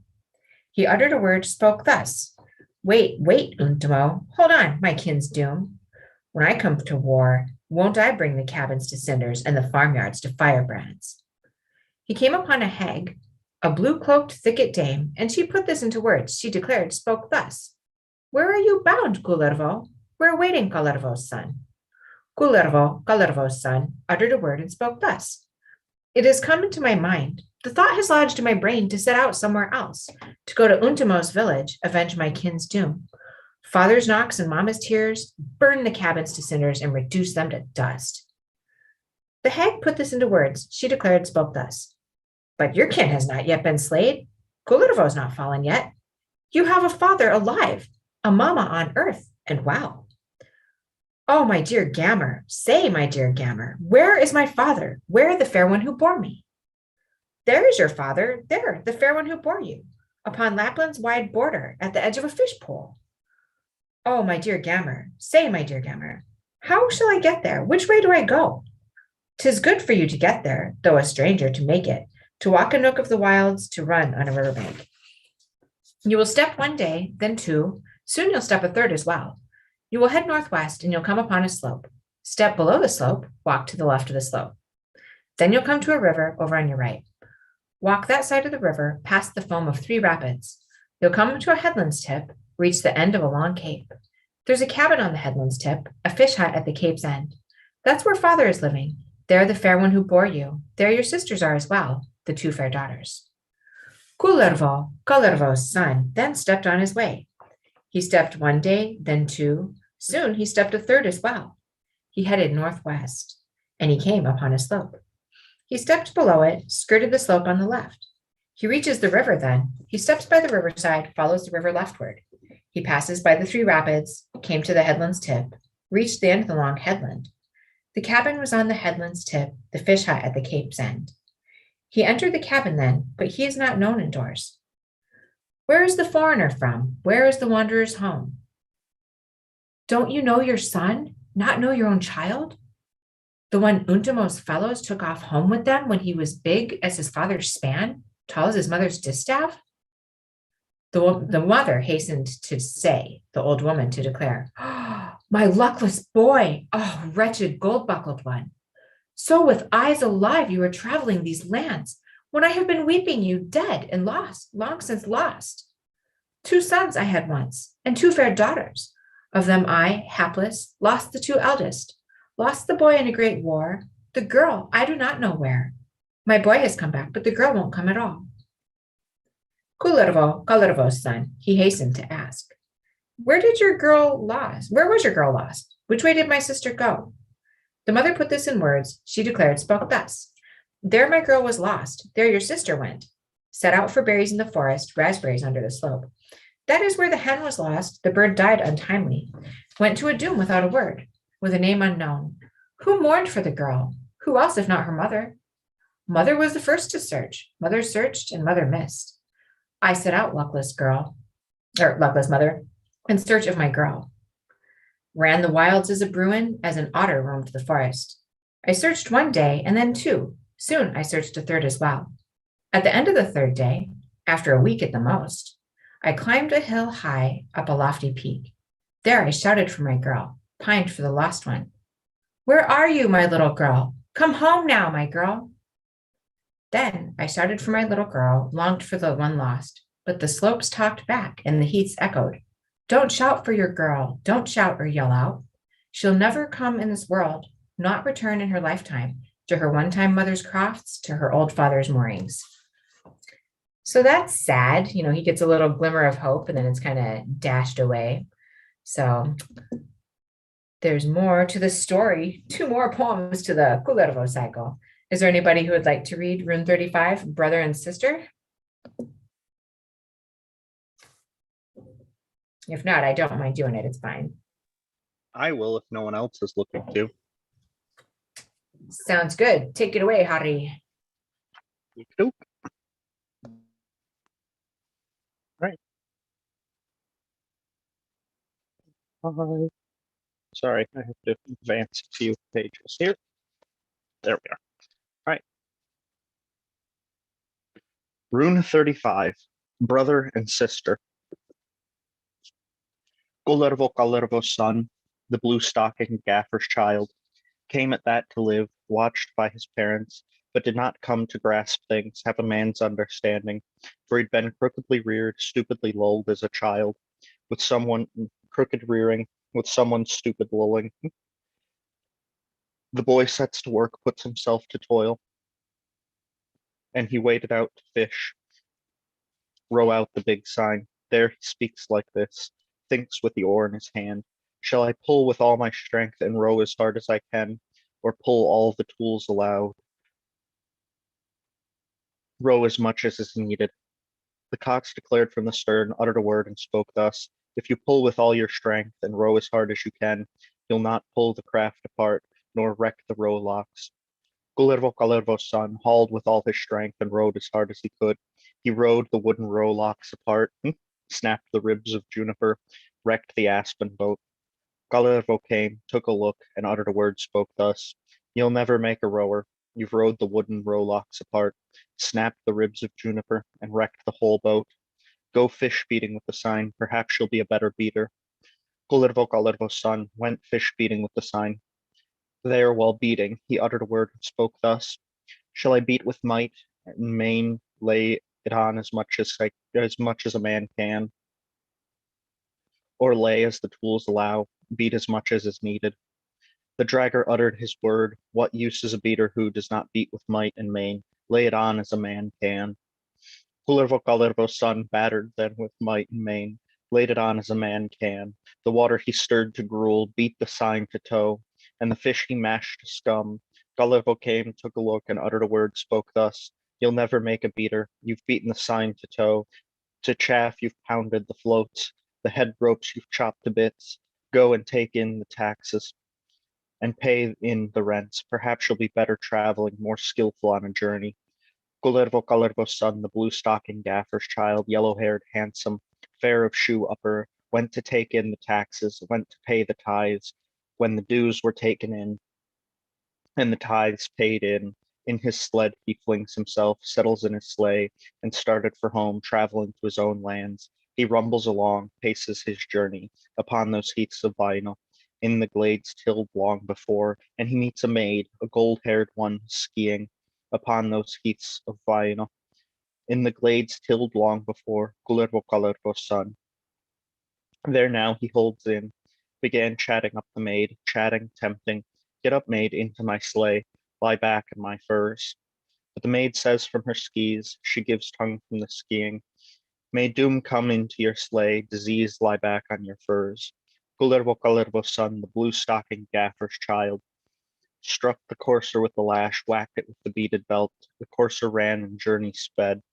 The road rolled, the sleigh clattered, he rumbles along, paces his journey on the clear high seas, upon the open expanse, and he meets a maid, a leather-shod one, waiting in the clear high seas upon the open expanse. Kullervo's son, he holds in his horse, he adjusts his mouth, he orders his words, Come into my sleigh, fine one, the land's choice for my travels. But the maid says back, the leather-shod wraps, Thorny come into your sleigh, and death upon your travels. Kullervo's son, the blue stocking gaffer's child, struck the courser with the lash, whacked it with the beaded belt. Courser ran and journey sped, the sleigh rolled, and the road shortened. He rumbles along, paces his journey upon those heaths of the Northland, the broad borders of Lapland, and he meets a maid, a tin-breasted one, strolling upon those heaths of the north, the broad borders of Lapland. Kullervo's son, his reins in his horse, he adjusts his mouth, he orders his words. Step, maiden, into my sled, dear under my quilt, to eat some of my apples, to nibble some nuts. But the maid says back, and the tin breast snaps, I spit, wretch, upon your sled, trample upon your sleigh. 'Tis chilly under the quilt, dismal in the sleigh. Kullervo's son, the blue stocking gaffer's child, grabbed the maid into his sleigh and snatched her into his sled, dumped her on his furs, and rolled her under the quilt. There the maid says this, the tin-breasted quarrels, Let me get out, give a child her freedom, from heeding a worthless one, from serving an evil one, or I'll kick the bottom through, I'll lay low your planks, your sleigh to splinters, into bits the toboggan. Kullervo's son, the blue stocking gaffer's child, opened a chest full of wealth, slammed the bright lid back, and showed off his silver coins, spread out strips of cloth, gold-topped stockings, his belts trimmed with silver. The cloth lured the maid, the wealth changed the bride, the silver overwhelms her, and the gold takes hold. Kullervo's son, the blue stocking gaffer's child, there flattered the maid. He took hold, tickled in one hand the stallion's reins, on the other hand the maid's tits. There he sported with the maid, touched up the tin breast under the copper bright cloak, on top of the speckled fur. Now God gave morning, brought the next day, and the maid put into words. She asked and she talked. What kin are you of, bold one, of what stock? You are surely of great kin and of grand background. Kullervo son uttered a word and spoke thus. I'm of no great kin, neither great nor small, but only middling, a mean son of Kullervo, a boy with no wits, a waif, a poor child astray. But tell me of your own kin, of your own bold stock, whether you are of great kin and of grand background. And the maid indeed answers, uttered a word and spoke thus. I'm of no great kin, neither great or small, but only middling, mean daughter of Kalervo, a girl with nothing, a waif, poor child, astray. Once when I was a child in my kindly mother's dwellings, I went for berries to the forest, raspberries under the slopes, picked strawberries off the ground, raspberries under the slope. Picked by day, by night rested. I picked one, I picked two, till by the third day I did not know the way home. The road led into forest. The track took me to backwoods. There I sat and I wept. I wept one day, and then two, till on the third day I climbed a high hill to a lofty peak. There I shouted and yelled out, and the backwoods talked back, and the heaths echoed, do not shout, mad girl, mindless one, don't make a din. It won't be heard anyway. The shout wouldn't be heard at home. After 3 days, 4, 5, 6 at the most, I prepared to die. I gave myself up for lost. I did not die, even so, cheerless one. I was not lost. Had I died, poor wretch, and been broken off, mean one, and only 2 years later, but 3 summers on, I'd have been waving as grass, bobbing as a flowery head, on the land a good berry, a red cowbell, without hearing the horrors, learning these sorrows. She just managed to say this and to tell it once. At once she tumbled out of the sled and ran into a river, into a rapid steep foam, into a smoking whirlpool. There she brought about her doom. There she met her death, found refuge in Buonella, mercy among the billows. Kalervo's son dashed out of his sleigh, began to weep greatly, to lament grievously.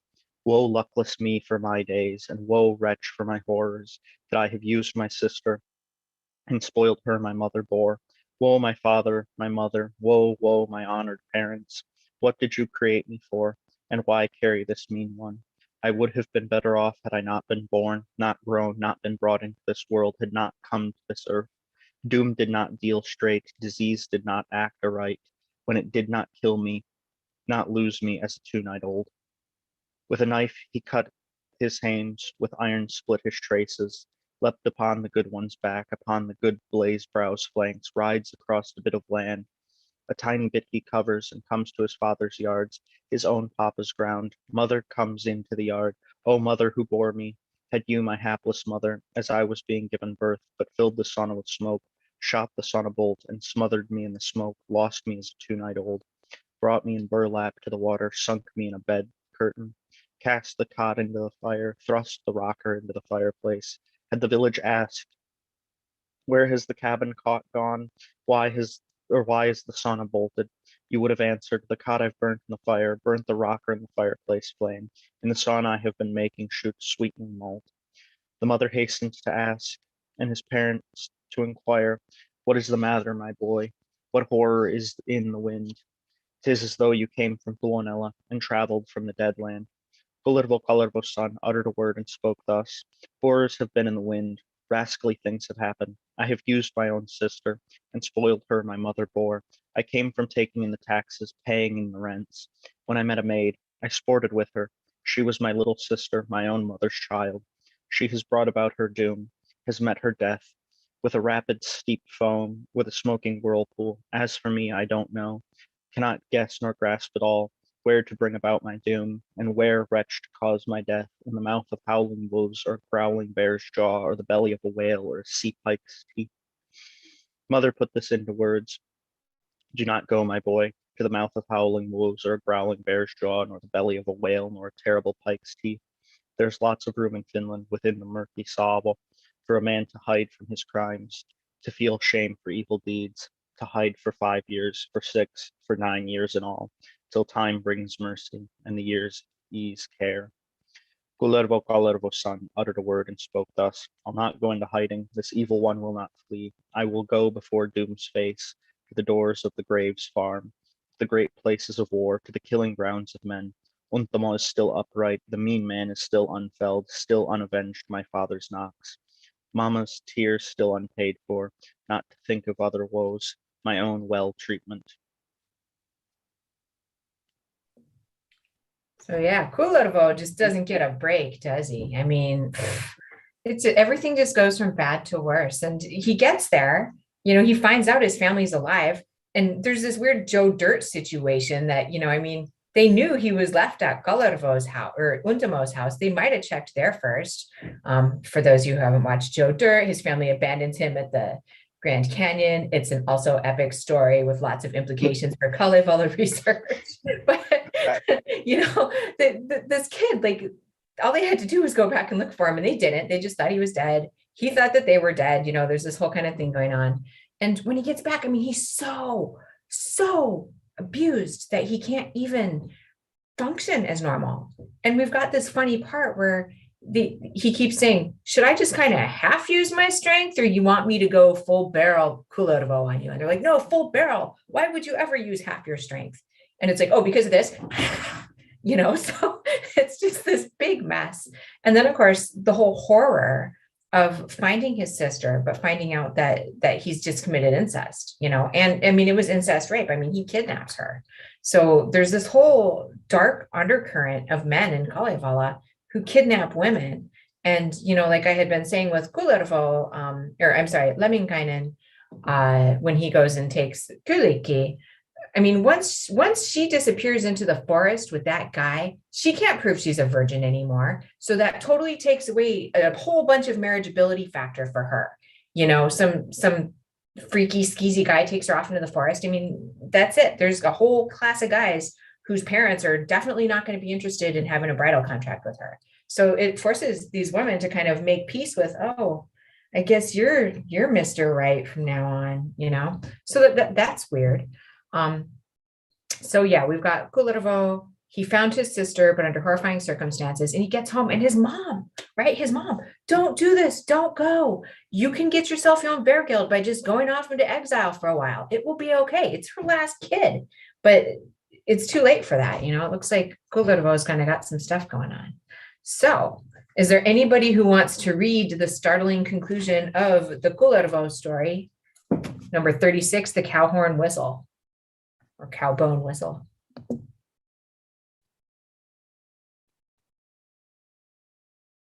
Are you interested, Sandy? It looks like you're talking, but you're on mute.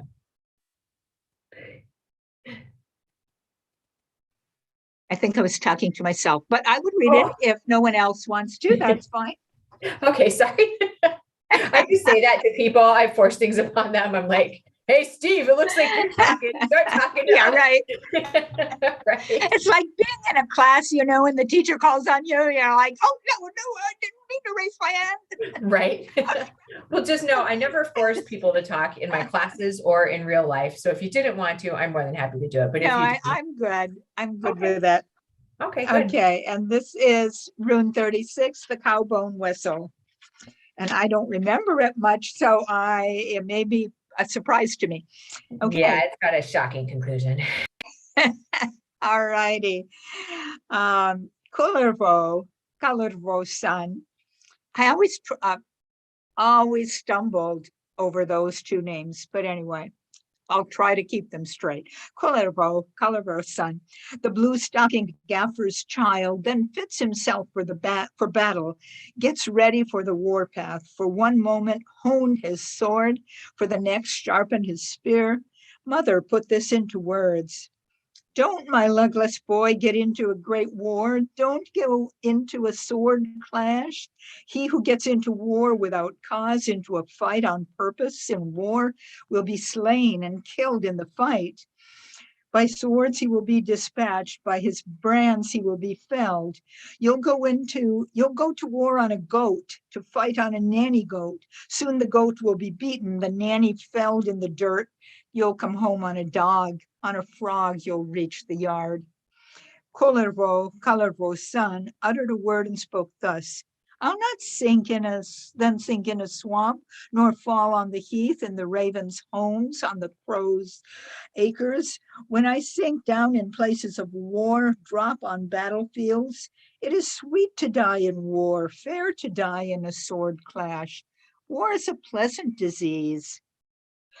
A boy comes off suddenly, goes off without suffering, falls down without growing thin. Mother put this into words. When you die in war, what will be left your father to keep him in his old age? Kullervo's son, uttered a word and spoke thus. Let him die on the midden, let him fall in the farmyard. What will be left your mamma to keep her in her old age? Let her die with an armful of straw and choke in the byre. What will be left your brother to keep him in days to come? In the forest, let him be dispatched on the acre drop. What will be left your sister to keep her in days to come? On the well path, let her fall. On the wash place path, sink down. Kullervo's son, left home straight away. He says a word to father. Fare you well, my good father. Will you weep for me when you hear that I am dead, lost to people, sunk down from the kin? Father put this into words. I'll not weep for you if I hear that you are dead. Another son will be had, a much better son, a lot cleverer. Kullervo's son, uttered a word and spoke thus. And I shall not weep for you should I hear that you are dead. I'll get a papa like this, a mouth from clay, a head from rock, eyes out of swamp cranberries, a beard out of dry grasses, legs of a goat, willow forks, other flesh from rotten wood. He spoke then to his brother, farewell, my little brother. Will you weep for me when you hear that I am dead, lost to the people, sunk down from the kin? Brother put this into words. I'll not weep for you if I hear that you are dead. Another brother will be got, a much better brother, one twice as handsome. Kullervo's son, uttered a word and spoke thus. And I shall not weep for you should I hear that you are dead. I'll get a brother like this, a head from rock, mouth from clay, eyes out of swamp cranberries, hair from dry grasses, legs out of goat willow forks, of other flesh from rotten wood. He said then to his sister, farewell, my little sister, will you weep for me when I hear that I am dead? When you hear that I am dead, lost to the people, sunk down from the kin? Sister put this into words. I'll not weep for you if I hear that you are dead. Another brother will be got, a much better brother, a lot cleverer. Kullervo's son, uttered a word and spoke thus. And I shall not weep for you should I hear that you are dead. I'll get a sister like this, a head from rock, mouth from clay, eyes out of swamp cranberries, hair from dry grasses, ears out of pond lily flowers, a body from a maple sapling. He said then to his mother, my dear mother, my darling fair one who bore me, precious one who carried me, will you weep for me when you hear that I am dead, lost to the people, sunk down from the kin? Mother put this into words. She declared, spoke thus. You can't grasp how a mother feels, nor guess a mother's heart. Yes, I'll weep for you when I hear that you are dead, dwindled from the folk, sunk down from the kin. I'll weep our cabin to floods, the floorboards to waves, crouching down